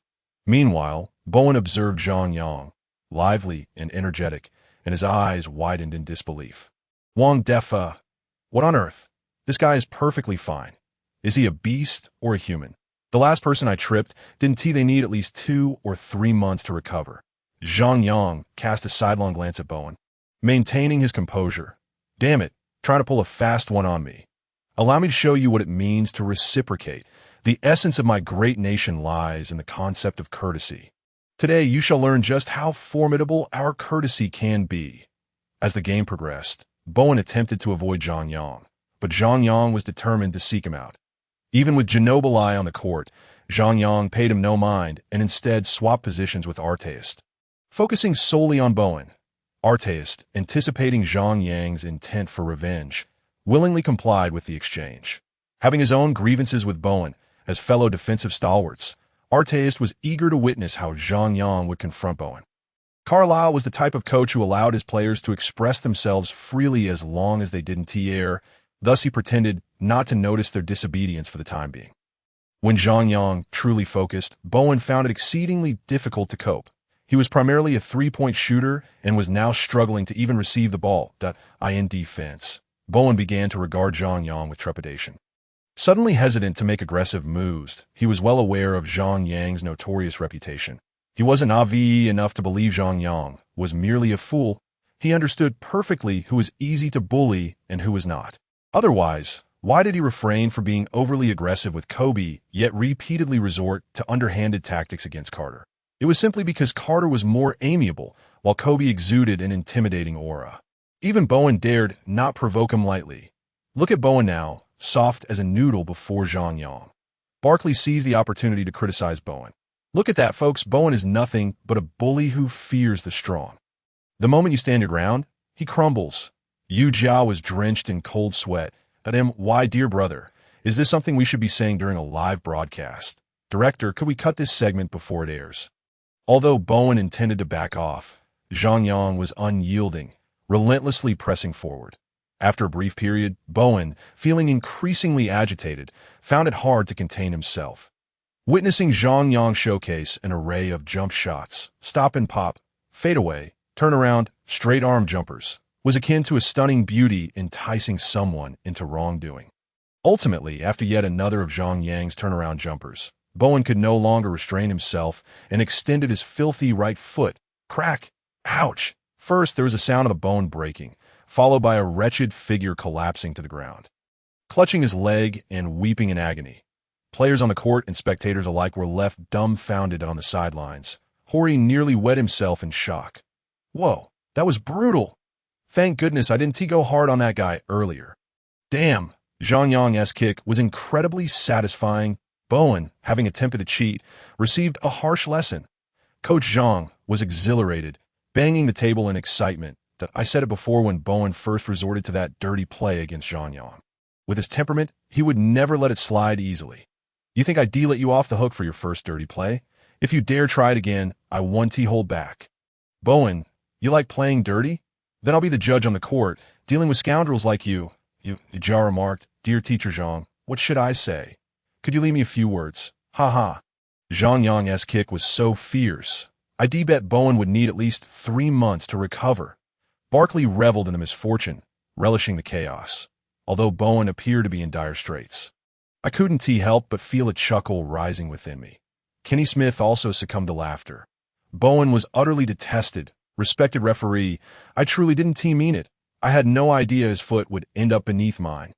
Zhang Yang spread his hands innocently as the referee approached. The Spurs players on the court were generally upstanding individuals. For a moment, they were unsure whether to exact revenge on Zhang Yang for Bowen. While they might have wanted to confront Zhang Yang, it didn't seem entirely justified, and they felt they couldn't overpower him. They could only hurriedly surround Bowen, feigning concern for his injury. The referee glared at Zhang Yang with bulging eyes. If I believe your words, then I might as well be his stepmother. However, the referee ultimately said nothing, not even calling a common foul, merely instructing the Spurs medical staff to assist Bowen off the court. After all, it was indeed Bowen who had extended his foot beneath Zhang Yang's, making it hard to place blame elsewhere. However, this did not sit well with the Spurs. One of their players had a broken leg. And yet, the referee refused to call a foul? Did he expect to leave this arena unscathed? This was the Spurs' home court. The crowd cheered for their team, oblivious to the nuances of right or wrong. Consequently, a chorus of boos erupted within the arena, and Popovich furiously shouted at the referee, spitting in anger. Even Duncan followed closely behind Popovich, glaring fiercely to bolster his coach's authority. I couldn't confront Zhang Yang. So why not intimidate that old referee? The pressure was immense, and as the referee reviewed the play, he attempted to regain control of the situation, finally turning to Zhang Yang and issuing a technical foul, urging him to leave promptly. Otherwise, who knew what further chaos might ensue? Zhang Yang didn't argue with the referee, smiling as he departed. After all, his objective had been achieved. Down he went, upon returning to the bench. Zhang Yang was immediately surrounded by Fred Jones, David Harrison, and others that, "Oh my God! Zhang, how did you pull that off?" Fred Jones inquired eagerly. Zhang Yang accepted the towel from David Harrison, grinning that I was just waiting for him to extend his leg. Am I not Zhang Yang if I let old grudges go unaddressed? Zhang Yang had intentionally showcased a variety of jump shots in front of Bowen, waiting for the moment Bowen would extend his leg. When he landed, he deliberately pushed off, and Bowen's leg snapped in response to, "Ha ha, Bowen had it coming. Why provoke anyone when you could have left us alone?" David Harrison chuckled heartily. This guy has probably ruined countless lives over the years. Getting his leg broken this time is just desserts. Reggie Miller handed Zhang Yang a bottle of water, his smile betraying his amusement. So, does this mean I've rid the world of evil and done a public service? Zhang Yang took a sip of water, his expression smug, while also enlightening his teammates with a bit of Chinese idiom knowledge. The teammates on the bench suppressed their laughter, attempting to maintain their composure. Wiping the sweat from his brow, Zhang Yang suddenly felt someone's gaze upon him. Upon closer inspection, he noticed an elderly man with graying hair glaring coldly from the Spurs bench. That old man was none other than Popovich. So what if Popovich held a grudge against me? Your dog has already been put out of commission by me. If you have the guts, old man, come at me directly. Zhang Yang dismissed the piercing stare for Popovich and reclined back in his chair. Turning his attention back to the court that moment, he suddenly realized, wait, where's my reward? Why didn't I receive any skill points this time? Could it be that this incident was not classified as a fight? In this match, Zhang Yang was ejected in the third quarter, leaving him with no opportunity to showcase his three-point range skills, ultimately scoring only 15 points and interrupting his streak of 20 consecutive games with double-digit scoring. Moreover, the Pacers suffered a narrow defeat to the Spurs by a mere 3 points. However, the focus of the post-game discussions did not revolve around these events. The press conference, Carlisle, out of concern for Zhang Yang, did not allow him to attend, yet the journalists were relentless in their inquiries. Mr. Carlisle, in this game, Zhang Yang injured Bowen, fracturing his bone in an act of retaliation. What is your stance on this matter? Please be mindful of your words. Carlisle replied sternly and resolutely. There was no retaliation. It was Bowen who extended his leg beneath Zhang Yang's foot, resulting in Zhang inadvertently stepping on it upon landing. The journalists present were taken aback by Carlisle's assertion, which was indeed quite remarkable. Although Bowen did extend his leg, it was clear to all that Zhang Yang's actions were retaliatory. No one was blind to the truth. Do you expect us to believe that? A reporter from San Antonio could not help but ask. Why would you doubt me? What I say is the absolute truth. Carlisle responded with an innocent and bewildered expression. We all witnessed that it was Bowen who extended his leg excessively, infringing upon Zhang Yang's space, and Zhang did not intentionally kick him at all. The reporters were at a loss. They understood that further questioning would be futile, and thus, they refrained from pursuing the matter further. When it was the home team's turn, another reporter posed the same question to Popovich. It is abundantly clear that Zhang Yang deliberately inflicted harm. Regardless of the circumstances, such actions should warrant the most severe penalties from the league. The officiating crew's inaction is utterly infuriating. Popovich unequivocally articulated his position, exhibiting no remorse for having previously engaged in similar conduct as Bowen. It was as if Bowen's past transgressions had never occurred. One must admit, life resembles a theatrical performance, with everyone playing their roles adeptly. Will you be filing a protest with the league headquarters? A reporter inquired. Of course, Zhang's actions warranted immediate ejection, yet the referees failed to call a single foul against him. This is utterly outrageous. Popovich played the victim, continuing to express his indignation. We must lodge a formal protest and ensure that those who inflict harm are appropriately punished. After the press conference concluded, another reporter attempted to intercept Zhang Yang as he was leaving the arena, hoping to elicit a statement from him. "Dear journalists, I swear, I did not act with malice. At that moment, I was executing a jump shot and was completely unaware that Bowen had extended his leg." Zhang Yang declared earnestly, his demeanor serious as he defended himself. "When it comes to theatrics, I can hold my own. I have no idea why I stepped on Bowen's leg upon landing, and it happened twice during the game. The first time I was injured, but thankfully it was not severe, allowing me to continue playing. The second time, unfortunately, it was Bowen who was injured. I sincerely regret his unexpected injury." Zhang Yang's expression was grave, his tone sincere, almost convincing the San Antonio reporters present. "Look, it was not I who injured Bowen. Rather, he brought this upon himself by extending his leg beneath mine, and I was merely fortunate that my first encounter did not result in a serious injury." His words implied that the fault lay squarely with Bowen. Naturally, Zhang Yang was not one to hold back his thoughts, relishing the opportunity to speak freely. Zhang Yang found himself in America, facing American media. He was well aware of what could and could not be said. Life's experiences had taught him this lesson well. Some matters can only be spoken of, while others may be acted upon but not discussed. Those lacking sufficient life experience would find it difficult to grasp this nuance. "Zhang, are you injured? You seem fine in the third quarter," a persistent San Antonio reporter probed. "Of course, I was injured. Did you not see me return to the locker room to attend to my injury in the second quarter? It's just that I might be a bit more resilient, so my injury was not severe, allowing me to persist in the game." Zhang Yang gazed innocently, shrugging his shoulders. "As you all know, I take every game very seriously. Regardless of the opponent, I despise losing. Therefore, unless I am utterly incapable, I will fight until the end. In my country, we have an old saying, 'A minor injury does not keep one from the battlefield,' which embodies my very spirit." The reporters watched Zhang Yang's flawless performance, astonished as if witnessing an artist at work, hanging on his every word in disbelief that "we came here to confront you, the perpetrator of harm, not to hear you praise yourself. What is this? Do you expect us to commend your acting skills? And what do you mean by a minor injury does not keep one from the battlefield? Are you implying that Bowen should continue playing even with an injured leg?" The San Antonio reporters realized that Zhang Yang was even more shameless and brazen than Carlyle. In a flash, the reporters, having prepared their statements, decided not to waste any more time with Zhang Yang, turning to leave and preparing to draft an eloquent article condemning the shameless duo. The following morning, as Zhang Yang and his team boarded a flight to Dallas for their next game against the Mavericks, Larry Bird was also on a plane headed to New York. After hearing Carlisle's report, he realized that resolving this issue would not be straightforward. Popovich was not easily appeased. That it seemed likely that Zhang Yang would face another suspension.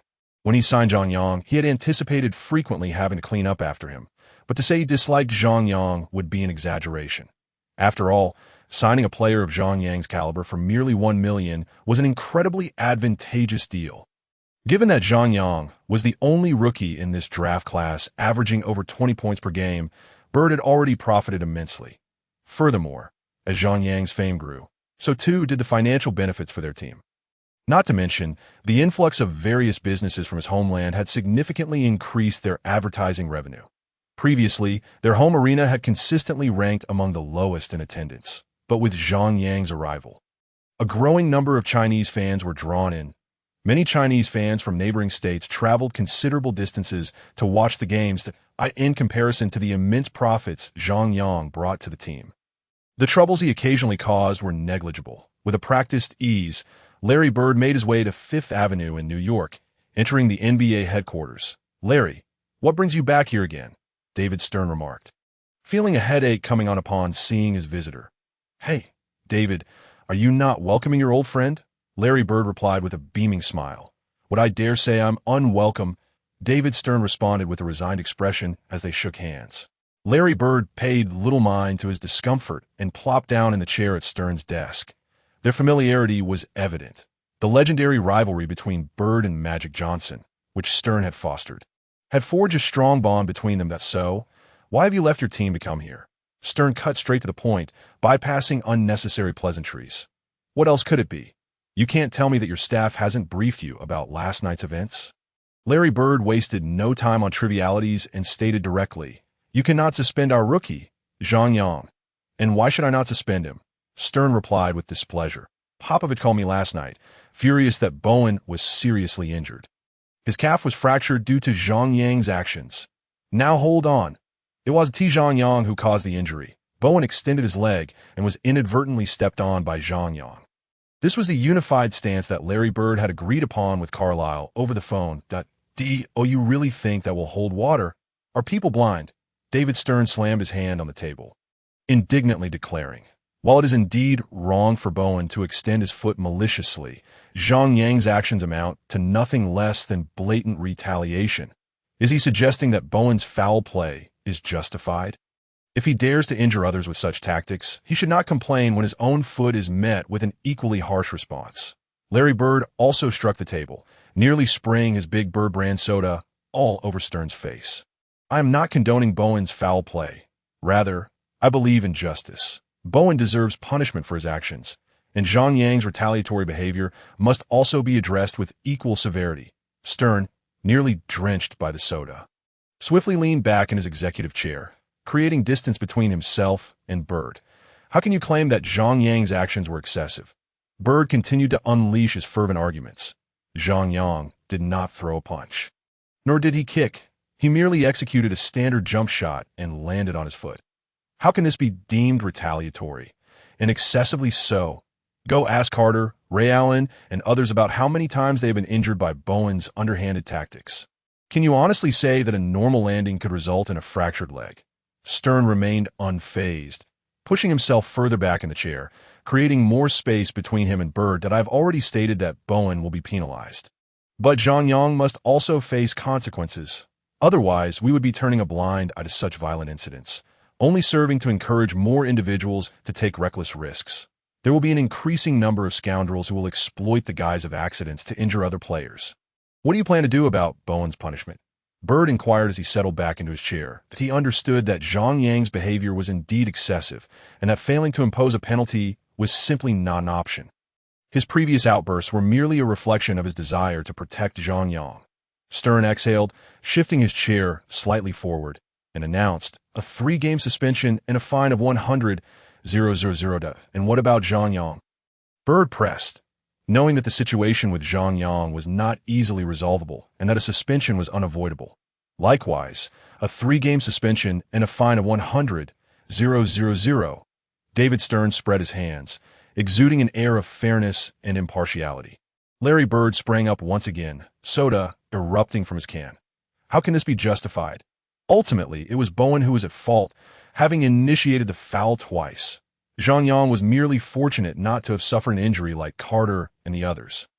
In truth, Zhang Yang is a victim, having been harmed by Bowen's actions. If the game had continued normally, why would Zhang Yang have any reason to kick him?" Stern, ever quick to adapt, retreated further, dodging Bird's soda onslaught. "No matter how you slice it, Zhang Yang was innocent, while Bowen is now facing a season-ending injury. If I do not impose a penalty on Bowen that matches the severity of his actions, do you think Popovich would accept that? And if he doesn't?" Bird retorted, glancing around Stern's office, his expression suggesting he might indeed resort to dismantling the place. "What's this? You plan to tear down my office? Go ahead.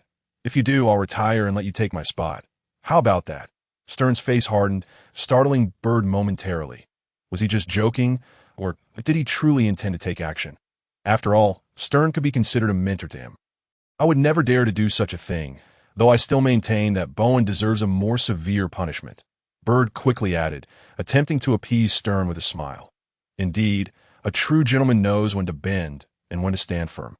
"How about a 5-game suspension and a 200,000 fine for Bowen?" Stern suggested with a slight smile. "That sounds fair," Bird immediately responded with enthusiasm. However, Stern's expression turned serious again. "Zhang Yang will also face a 5-game suspension and a fine of 200,000. Bird's smile vanished, replaced by urgency. "Are you jesting? Why should Zhang Yang receive a harsher penalty? Simply because he caused Bowen such a severe injury." David Stern struck the table once more, his authoritative demeanor unmistakable. "Bowen is out for the season. Even a 10-game suspension would not be unjust. Conversely, Bird realized.